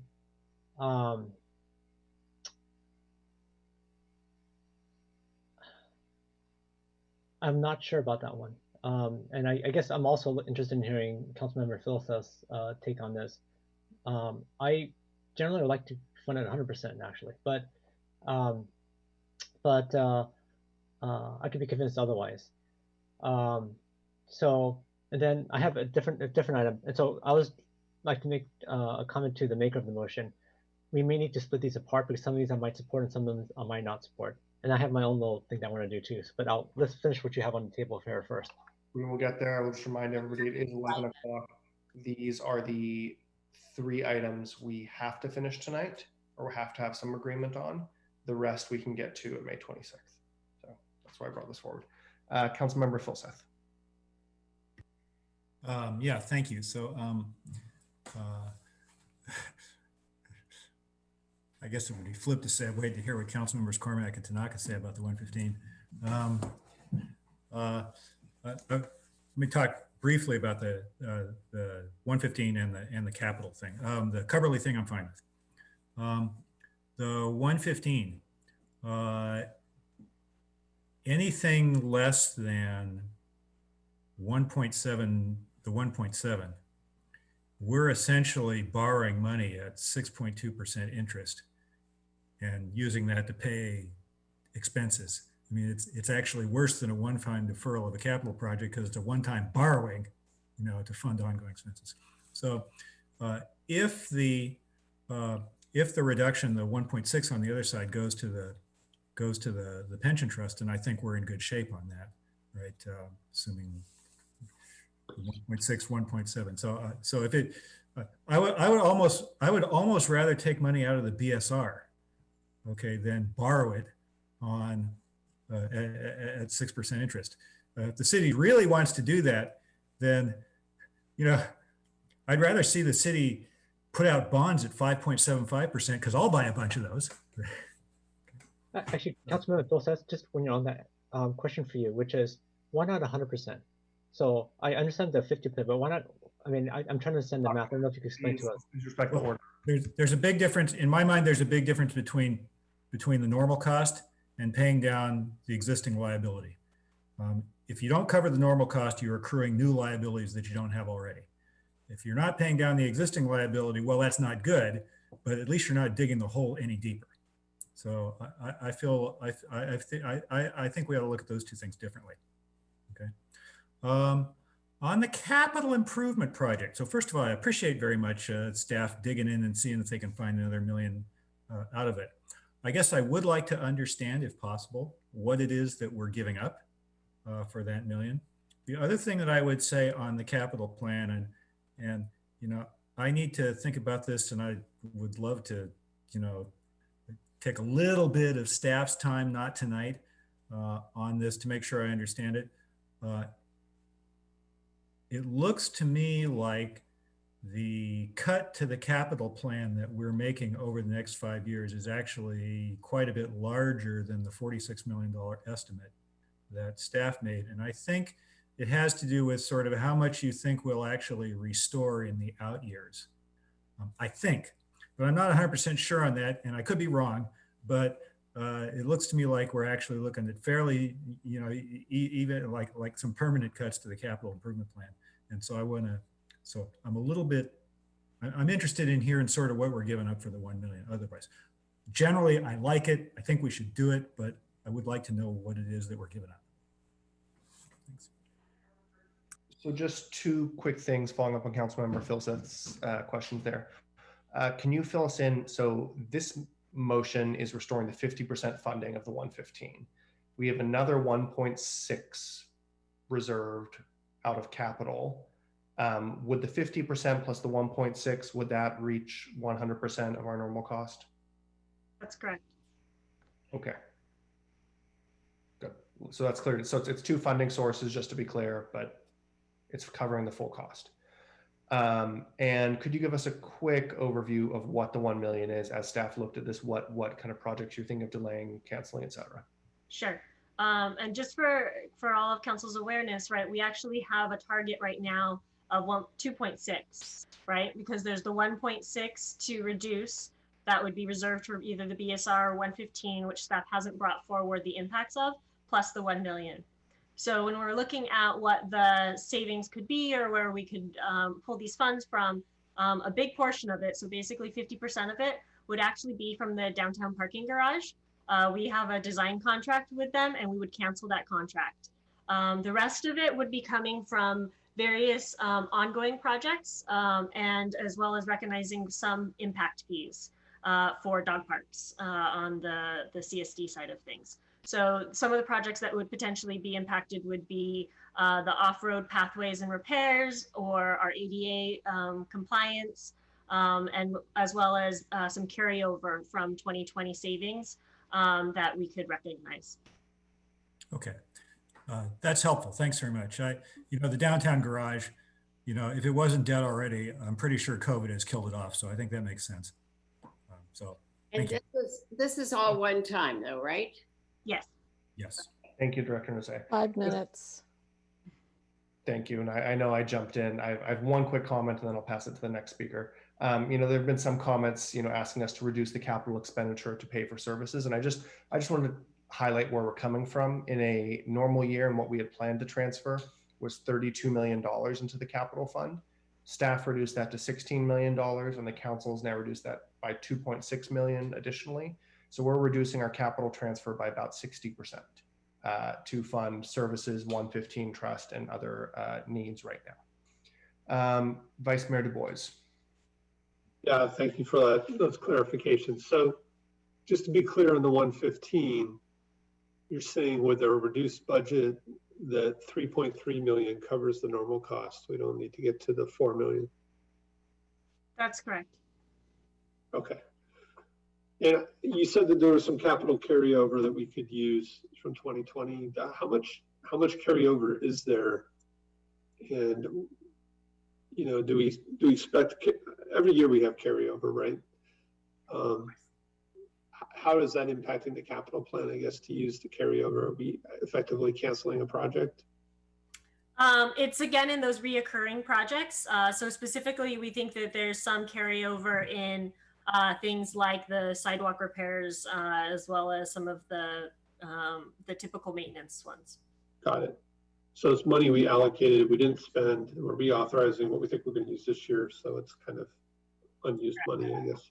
Correct. And just bear in mind, staff has balanced the proposed budget predicated on estimates that were done, back in February. And so what this is staff is reevaluating where we're at in projects and what those carryover amounts potentially could be now 3 months later. Is there anything magical about the 1 million? Could it be 1.5? It's what I could confidently tell you we can get to. I think when we go past that, we then start talking about projects. And so to the point of council, we would start talking about things like, Bixby or I'm losing my memory. We went through a list today.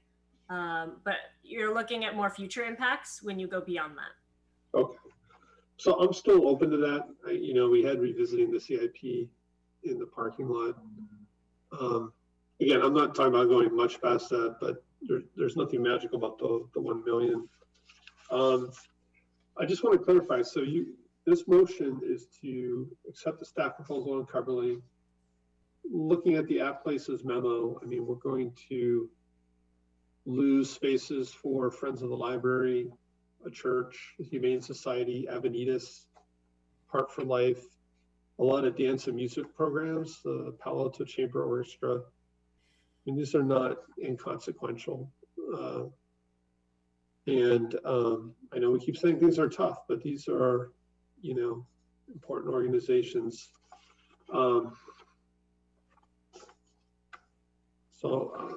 Definitely this one hurts quite a bit. The parking lot item on public safety, I think, was worthwhile. It's still not clear if the finances are really going to be there this year or not. I would support, I think, putting the 1.7 into the unfunded liability and not the BSR, if that needs to be added to this motion. And then I have to admit, after the whole discussion with the police department, I am still not clear on what the real impacts are. I think we should see what are open positions versus new ones. My impression from the discussion is that we are not cutting any of the police officers themselves, including the ones in training. And if I'm wrong there, please let me know. I don't know if you know offhand. Yeah. So I think overall, you are correct, Council Member. If we went to the full extent of what is proposed within the police department, and this is a critical component, made a hard deadline that this was implemented immediately upon the start of the new fiscal year, then yes, you would impact filled sworn positions. You would impact filled positions. Okay. How many?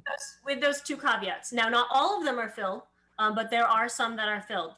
Now, what you heard the police chief tell you is our newer employees, we would want to do our best to retain And so he was asking council for flexibility, and that's what's in the parking lot that staff's working on, which is to implement those reductions over a phased period of time through attrition, so that we could not make a blunt change at the beginning of the fiscal year, but do it through attrition so that we can retain our newer employees. Right. Okay. Yeah. So again, I'm not public safety is critical. I just think it sounded like a reasonable plan. And when people are talking about wanting to restore something to the police department, it has been very unclear kind of what that means. So I just wanted to focus on this motion. We did say this would be the time that we would potentially add some more things to the parking lot. So after this motion, I think we should come back to that. But Absolutely. I'll support this motion. Thank you. Thank you, Mr. Vice Mayor. If it helps, I think, you know, so two things. Yes, after this, let's come back. We can go to things like the police attrition and hiring. We can go to other items folks are interested in. I'm just trying to get some of these big items off our plate. And does staff understand that it seems like a majority of council, and do you need an amendment for this? A majority of council wants that 1.6, 1.7 to go to the 115 and not the BSR. Do you need that direction? Okay. Councilmember Niss, would you be okay with that to include in here, dedicate the 1.7 million or 1.6 million from CIP savings to the 115? Yeah, I think that's, yes, that's what's in here. Not exactly. They're two different sources, so I just want to be explicit. And so to the clerk, it's just maybe another sentence. Dedicate the 1.6 we saved earlier from the CIP to the 115. So the 1 million is actually separate. The 1 million is floating money right now. Yes, I hear that. Let's actually, can we break this out by letters, guys? I'm sorry, it's getting late. So one is to remove the section 115 trust from the short-term parking lot. B is remove the Cubberley item from the short-term parking lot. C is add 1 million in cuts to the capital improvement projects budget, or cut 1 million from the capital improvement projects as recommended by staff. And D is dedicate the 1.6 million capital improvement cuts to the 115 trust. And if I need language cleaned up, please help me with that. Dedicate the 1.6 million capital improvement project cuts to the 115. Is that cleaner for everyone? And just nod if it helps. Okay. Do we really need to go for a second round on this, folks? I see 2 hands. Okay, Councilmember Filseth. Oh, thanks.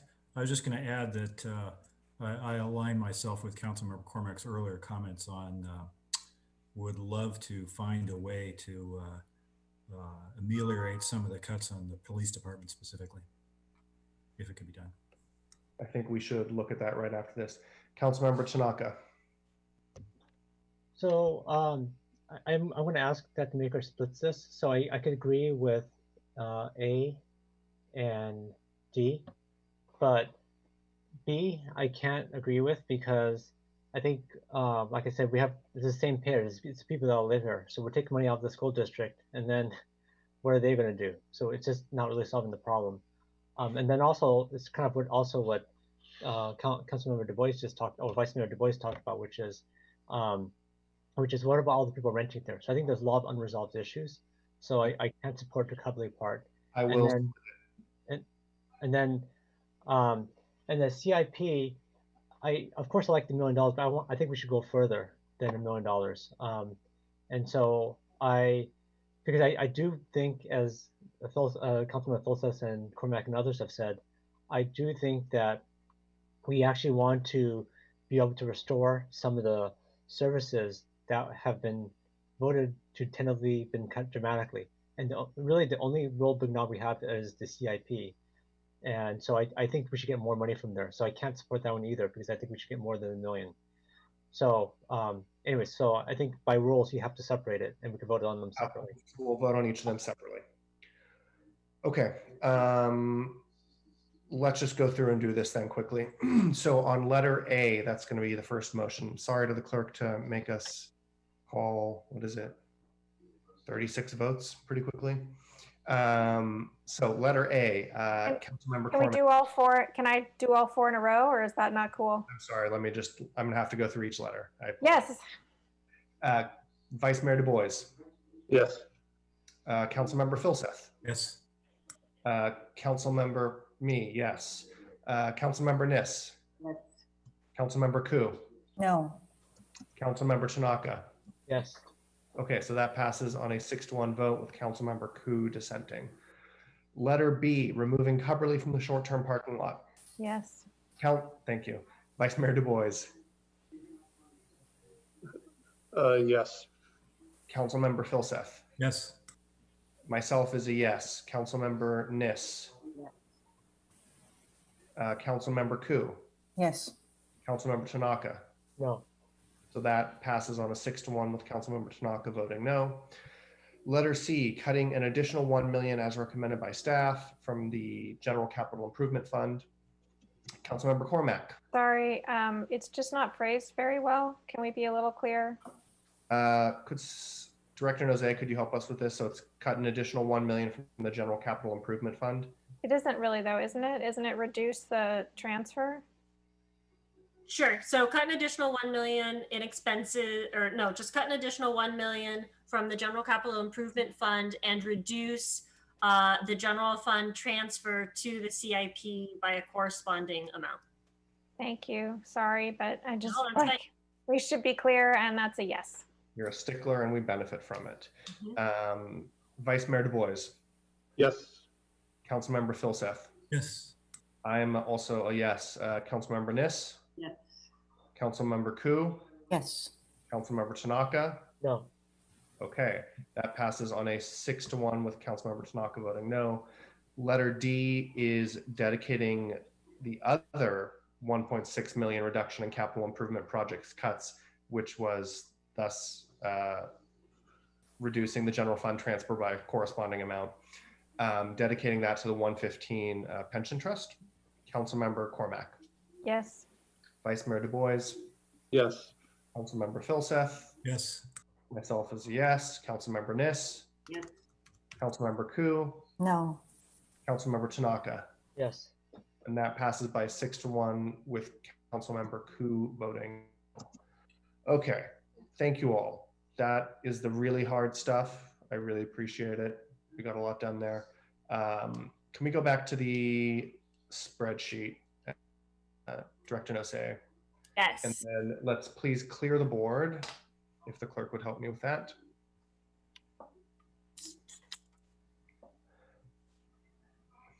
All right. So I am going to update this as we go along. I don't know how the clerk's office does this.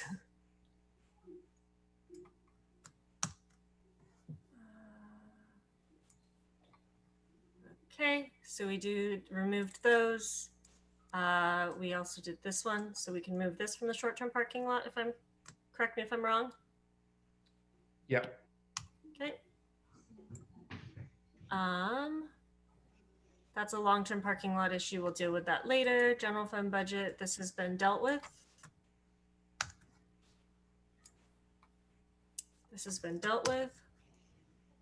Look at how much progress we've made. Too perky for this time of night. I feel like I've heard that before. And let me. All right. So the council has $2 million remaining. There are a few items in the parking lot, such as the minutes transcription and city council materials, each $35,000 to restore in full. This item we will come back at a later date. This is the review of the CSD areas, looking for cost recovery and or partial funding restoration. My unsolicited advice to the council at this hour would be to spend your time focusing on how much of this $2 million you would like to send staff to go potentially restore any services, or if you would want to allocate it to the BSR in full, that's at your discretion as well. And know that staff will come back with solutions or options for the things that are on this board. So I would not recommend you fully spend that $2 million, knowing that you're going to want to spend some more later. Okay, everybody get that? And Mayor Fine, could we do a time check? It's now 11:30. Not our best decisions after 11. Totally agreed. I did promise everybody that we would get a short round. I would encourage us to keep it to non-controversial things, and ideally, broad direction on that remaining $2, that $2 million, such as police and community services, something like that. And maybe you want to move the city minutes and the printing over, things like that is what I would advise, not big new things. Okay, Councilmember Tanaka. Okay, I'll start off. Thank you. So I don't know if you guys have checked like some of the news site, but in there it says council votes to close the College Terrace Library, which I don't think we did. I think there was some misunderstanding. I think the College Terrace Library is something which I've heard from just about every council member seems to be interested in supporting it, because we had more emails, more calls on this than anything else. So what I'd like to do is propose that we move the College Terrace Library from the parking lot to the left side of the sheet and put this to bed, because I think we have a majority. Okay, so there's a proposal to fund the College Terrace Library. I think it was $167,000, something like that. Is there a second for that motion? Second. Okay, seconded by Councilmember Koo. Let's have a really, really quick discussion, folks. We all know the stuff here. Just Councilmember Tanaka. Well, the motion is pretty simple. I mean, we have a lot of people who want this. This only community center library this side of Alma. I don't want to make it long. I think there's already support. So thank you. Okay, Councilmember Koo. I think we spoke about this enough. And, it's something that it's a community service, community need, and it. Okay. That's it. Phil, Seth, Cormac, Du Bois, Nis. Vote. Okay. Let's just. Because I can't support this until I know where else things are going. So for now, I'm a no, because we haven't even gotten to police yet. Okay, let's vote on this. Councilmember Cormac. No, for the reasons that Councilmember Nis just articulated. It's not a forever no, it's temporary. Vice Mayor Du Bois. I'm confused on process. So we have these things in the parking lot. Do we just leave them there and staff's going to come back on May 26th? We certainly could, but Councilmember Tanaka had the floor and made a motion, and I'm trying to respect that too. Okay, yes. Okay, Councilmember Phil Seth. I'm going to vote no on this for the same reasons as Councilmembers Cormac and Nis. I think, look, it's $168,000. It's pretty likely we're going to do it, right? But I think we're sort of getting away from our process if we're doing these as one-offs. Understood. I'm also voting no on this. Councilmember Nis. No. Councilmember Koo. Yes. Councilmember Tanaka. Yes. Okay, that fails on a 3-4 vote with Cormac, Phil Seth Fine, and Nis opposed. Councilmember Tanaka, back to you, but as Councilmember Phil Seth just mentioned, let's try not to do one-offs and keep it focused on the more strategic stuff. I thought you just said we should look at small items like, okay, so, I think, can we get the list back up? So in fact, if it's helpful, and Kylie perhaps can jump in if this is incorrect, given the variables you have on the right side, if the council were to identify 1 million tonight of additional add backs, that would be I think, about the right ballpark to help us get you close. So when we come on the 26th, we'll be able to kind of work the details from there. Why don't you indicate what that motion would look like? Well, so if you said allocate $1 million, or Kylie will come up with the words, $1 million back into the budget with the following areas to address the following areas. Yep. That would be perfect. Which could be blank dollars to the police department, blank dollars elsewhere. Yep. But we cannot designate the number of dollars tonight. That's what we can't. You can designate the number of dollars by department. All I ask is that you don't designate it in terms of a specific line item proposal. We could say $1 million, 600,000 to PD, 400,000 to community services. Correct. Well, let's try that. Well, Councilmember Tanaka has the floor for the moment. Okay, so you're saying instead of saying, well, let's fund the College Terrace Library, you want to say we take the X number of dollars there, which is right now $2 million, and then we spread it across the parking lot. Is that what you're asking? Yes, and the city manager is recommending we choose $1 million because some of these numbers are moving targets. Well, the ones on the right will take some dollars to work with. And so as a placeholder, I'm suggesting give us $1 million to work with those and come up with an additional $1 million of priorities. Correct.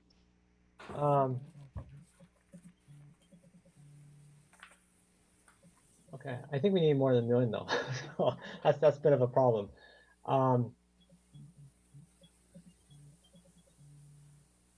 I would say that, I mean, if I look at the numbers on the right though, right now, but we don't have the police, which is really missing here. So, we don't know how much that cost yet. But there's also like, how much did we cut? Does Kylie, can you remind us how much we cut from the police budget? I want to say it's a little over 6 million in total. 6 million. That's the full budget, sworn, non-sworn, ops, everything. Okay, well, since we don't have it for now, I think we have to go into the CIP or do management cuts or something, or pay cuts or something to really get that $6 million. So I will say we use the money on the left to fund. I don't think the fire inspection, building inspection will take a full $1 million. I think that's just. I tell you what, let's use the $1 million for the community services part, the 909, so we can get at least those, get that off the table and give some of the. Let me perhaps clarify. What I was suggesting is, again, you have 2 million raw numbers, 2 million to work with. Give us 1 million to work with that column on the right. We'll work all of everything in there with $1 million. Take an additional $1 million, the second $1 million, and identify additional priorities that you want us to come back with. Staff is saying the stuff on the right costs about $1 million. They will try to fit it in. College Terrace Library, Baylands, minutes, transcriptions, materials, etc.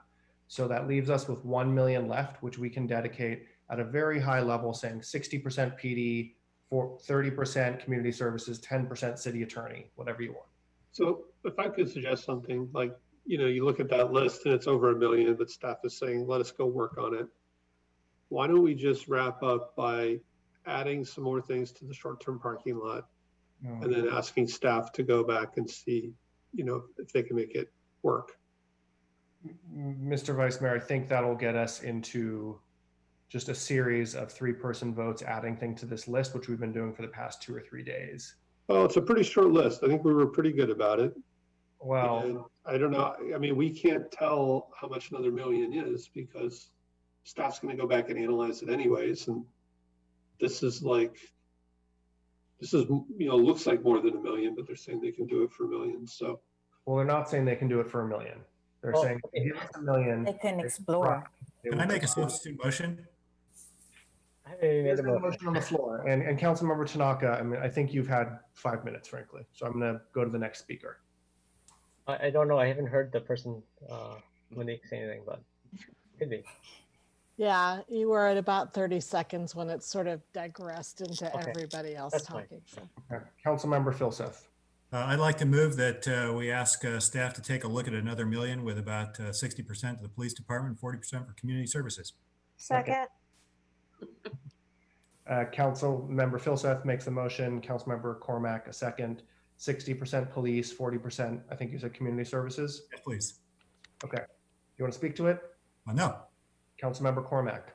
May I just ask the maker and the city manager if we should be specifying police or if it would be wise to say public safety? Let's say police, please. We have enough clarity, so you can be as clear as you'd like on that. Okay, let's stick with police. Okay, I have everybody's lights. I don't know if you wanted to speak to this. I'm just going to go alphabetically. Sorry, guys. It's just getting very late and hard to track all the hands. Vice Mayor Du Bois. Yeah, I didn't want to speak to this. I actually want to propose something else for the parking lot. Please that speak. Seems like a reasonable proposal, though, so I will be supporting it, I think. Okay, I think I'm next alphabetically. Also agree with this. This is the kind of strategic thing I think the city is looking for. And these are clearly the two areas that I think have been cut the deepest that we care about in terms of delivery to our residents. Councilmember Niss. Yeah. Councilmember Koo. I'd also like to add something to the parking lot, but basically and it has to do with, Let's please speak to the motion and we'll come back to parking lot items after this. yeah, I'd like to add to the parking lot regarding YCS, but also I will support this. Thank you. Councilmember Tanaka. I have a question. So does this mean like 60% of the stuff on that list for community services doesn't get funded? Is that what it means? Or what does this mean? What this means is that there's $1 million that the council has to spend, and staff will come back with proposed ways of how to restore some of the services you reviewed that were going away, based on the discussion and the priorities and how best to make that money go as long and far and efficient as possible. 60% will be restored in the police department, which would be 600,000, and 40% would be in CSD, which would be 400,000. Separate and distinct from that, there is the short-term parking lot that's on that list that staff will come back with options for council's consideration. Okay, thank you. All right, let's please vote on this motion. Councilmember Cormack. Yes. Vice Mayor Du Bois. Yes. Councilmember Philseth. Yes. Myself is a yes. Councilmember Niss. Yes. Councilmember Koo. Yes. Councilmember Tanaka. Yes. Okay, thank you. That passes unanimously. Let's go back to the thing. Can we please clear the board of hands? And if we can go back to the parking lot items. So now the task is staff understands that there is $1 million left for whatever we put on the parking lot. So the more things you put on the parking lot, the less money you're going to go to each of these priorities. Just want everybody to be aware of that. And if we could please go to that parking lot screen in a moment.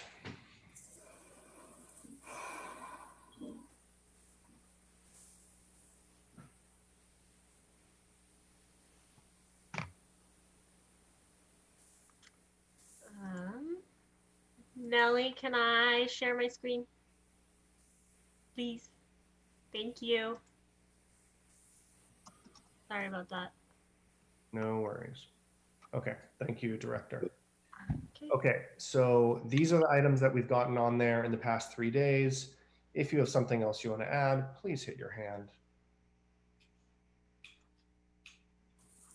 Councilmember Koo. Yes, thank you. I'd like to add, so I want to confirm that there is the YCS Youth Community Services Youth Connectedness Initiative is not part of the one that is through the fund of the 990,649. It's a separate one under Human Services funding. This is a mental health program for youth through YCS, and they are getting 50,000, only 50,000 from Human Services. Without this money, they're going to lose the county's match 50K. And this is a suicide prevention program, and it will end. And as you have heard through public comments as well as written comments, that There's a lot of youth that has found this program extremely helpful, and it's an outlet, it's a resource, and it is a connectivity. So I find that I really have to put it back onto the parking lot for consideration. Thank And you. I hope I get a second and a third on this. All right, so there is the YCS Connect initiative, $50,000. Councilmember Koo is asking to add it to the parking lot. I'll support it. And the third. So I'll support it, but I think Yeah. I think we just paid for it. So again, to clarify, I heard staff say that with about $1 million, they could cover everything in the parking lot currently. And then we just added 400,000 to community services in addition. So I guess the question is that would staff consider that 50,000 within that 400,000? I would say it could be within the 400,000. That would be something we'd want to review with the department in terms of what they and we would ultimately recommend as the priority spending there. Okay, so if council could recommend that it's a priority here, you can hear us, right? As a part of what goes into that 400, yes. Well, it should show up somewhere, yeah. Okay, Councilmember Koo, do you want to maintain your request for the parking lot? Yes. Okay, is there a second and a third? I seconded her. Okay, I think I heard Councilmembers Nis and Tanaka. That is in the parking lot, the YCS Connect at 50,000, which could be overlapping with two other areas here, but no problem. We'll find out. Councilmember Koo, any other? No. Okay. Thank you. Vice Mayor Du Bois. Yes, thank you. I know it's going to be a big one, but please hear me out. It's actually a long-term parking lot as well. So, so I think I'm clear on what we just did here. I had discussion with staff, and the suggestion was made to try the following motion. And this is getting back to the Roth building. And again, I just want people to understand there's a real opportunity here to leverage some money. And so my request would be that we add to the long-term parking lot to ask staff to evaluate rebalancing the capital fund to contribute to the Roth renovation with the use of impact fees and up to $1 million from the general fund, with a preference to use impact fees, and that they would send that analysis to the finance committee. So, you know, this has already been referred to the finance committee. This is just a little more specificity, again, with some of the urgency in terms of looking at getting the project started. Okay, are there a second and third for this? Second. Is there a third on this item? Oops, can we get the whole thing up there?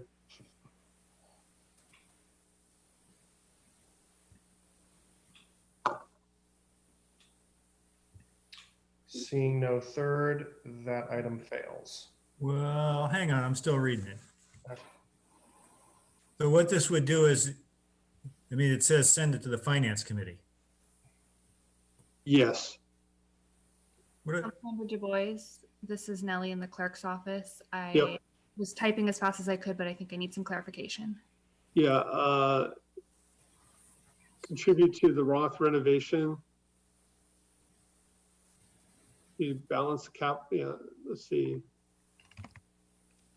You know. Yep, that's it. With the use of impact fees. Yep. I'm sorry, I'm sort of pushing the bounds of order and process here, but I'd like to ask staff if they see this as constraining what we can do in the budgeting process in the short term. And I will actually add another point to that. Is this not using our budgeting process and the 3-vote rules to redirect a majority council decision on policy? This is asking for analysis. It's not, it would be after the budget. And as a point of order to the full council, what happens is we bring forward the long-term parking lot for full council approval as part of budget adoption. So we go through these processes as budget hearings and determine what the long-term parking lot is. And then when we bring the full budget forward in June, we'll list out everything in the long-term parking lot, and ultimately the full council will need to take action on those items. Okay. But I guess the question I'm asking is, if we put this in a long-term parking lot, are we going to get out to do the budget the final process here of adopting the budget and go say, we got all these pieces that fit together and we've done what we need to do for police and community service and all these other things. Oh, but we can't because we're constrained because we've just committed X many dollars to the Roth project. Is that going to happen if we pass this? This is not a commitment, so. If they can't, they.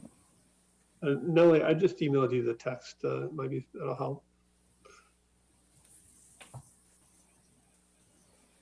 So I do think we need to, between now and that June adoption, we'll need to make some determination in particular on the $1 million general fund.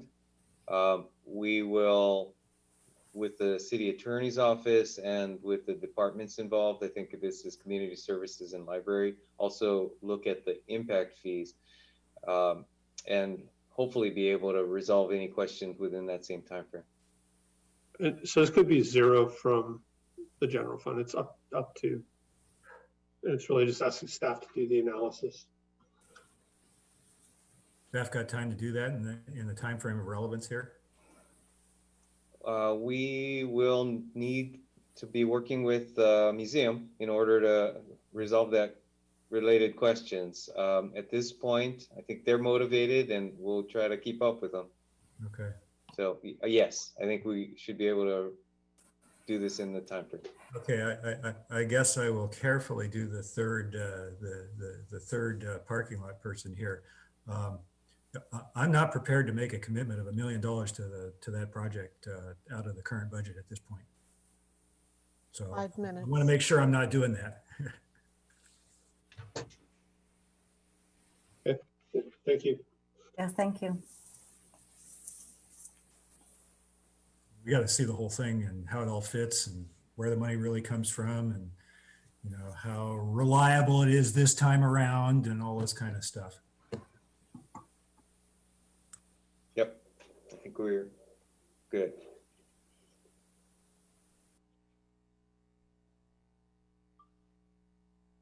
Oh, sorry, I'm muted. I was talking the past like 2 minutes. Mr. Vice Mayor, is that all?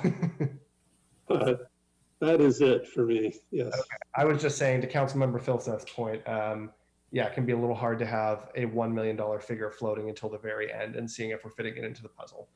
So my understanding is that long-term parking lots are after this budget cycle, but we will, as Director Nosey says, when we approve the budget, we'll also approve the long-term parking lot and we'll have a chance to reevaluate those items. Councilmember Cormack. Sorry, where is all the information about the impact fees? Has someone sent us something that we haven't had a chance to review? I don't feel like I understand this. I realize it doesn't matter because there were 3 votes, but in the interim, how is it that we're supposed to understand what the proposal is? Has it been shared with everyone? I believe we all received emails from board members of the museum, and it Was laid it, yeah, out- but was it the attachment to one of these? Like, I mean, there were, it'd just be helpful if someone at some point, someone tomorrow, not, well, it's almost tomorrow, could just forward that email to council and say, this is the proposal. Just, I don't think there is a specific proposal. I think there is was though, some- there's all these impact fees you're talking about and adding up, and I can't follow along because I don't know what I think it there were is. some ideas there. I think it's really staff needs to say, does that make sense? That's accurate, but I will forward the emails that we received, or at least one of them that has the most information. Okay, thank you. All right. Folks, I don't see any more hands and it is 10 minutes to midnight. Is there anything else staff needs from us tonight? Nope, I believe we are covered. City clerk, everything okay? City attorney as well? Can we do a group high five? Out. Okay. Seeing nothing else, our next council meeting will be on Monday, and our next budget meeting will be the 26th. Thank you all for slogging through here. Councilmember Filseth. Yeah, I have a question for Kylie. What I'm going to do is send you an email Okay. Fair enough. Okay. Kylie, you did a great job. Absolutely. It's a team effort, guys. I'm just the face. There's a whole back network. I wish I could make them all turn on their cameras, but I have a feeling they're in their pajamas that are helping run this. So really big thank you to ELT who has stayed on these calls, the budget team, the department analysts that are literally taking your comments and running with them at that moment. Understood. Thank you so much to the city management, ELT teams, Kylie, to your teams as well, and to all the members of the public who have provided a lot of comments over the past 3 days, and to the 8 of you who have stuck with us until 11:50. Kudos to you all. And all the staff that is still on here, it's incredible. Yeah, a lot of staff still on here. Okay, it is 11:51. Our meeting is adjourned. Thank you all.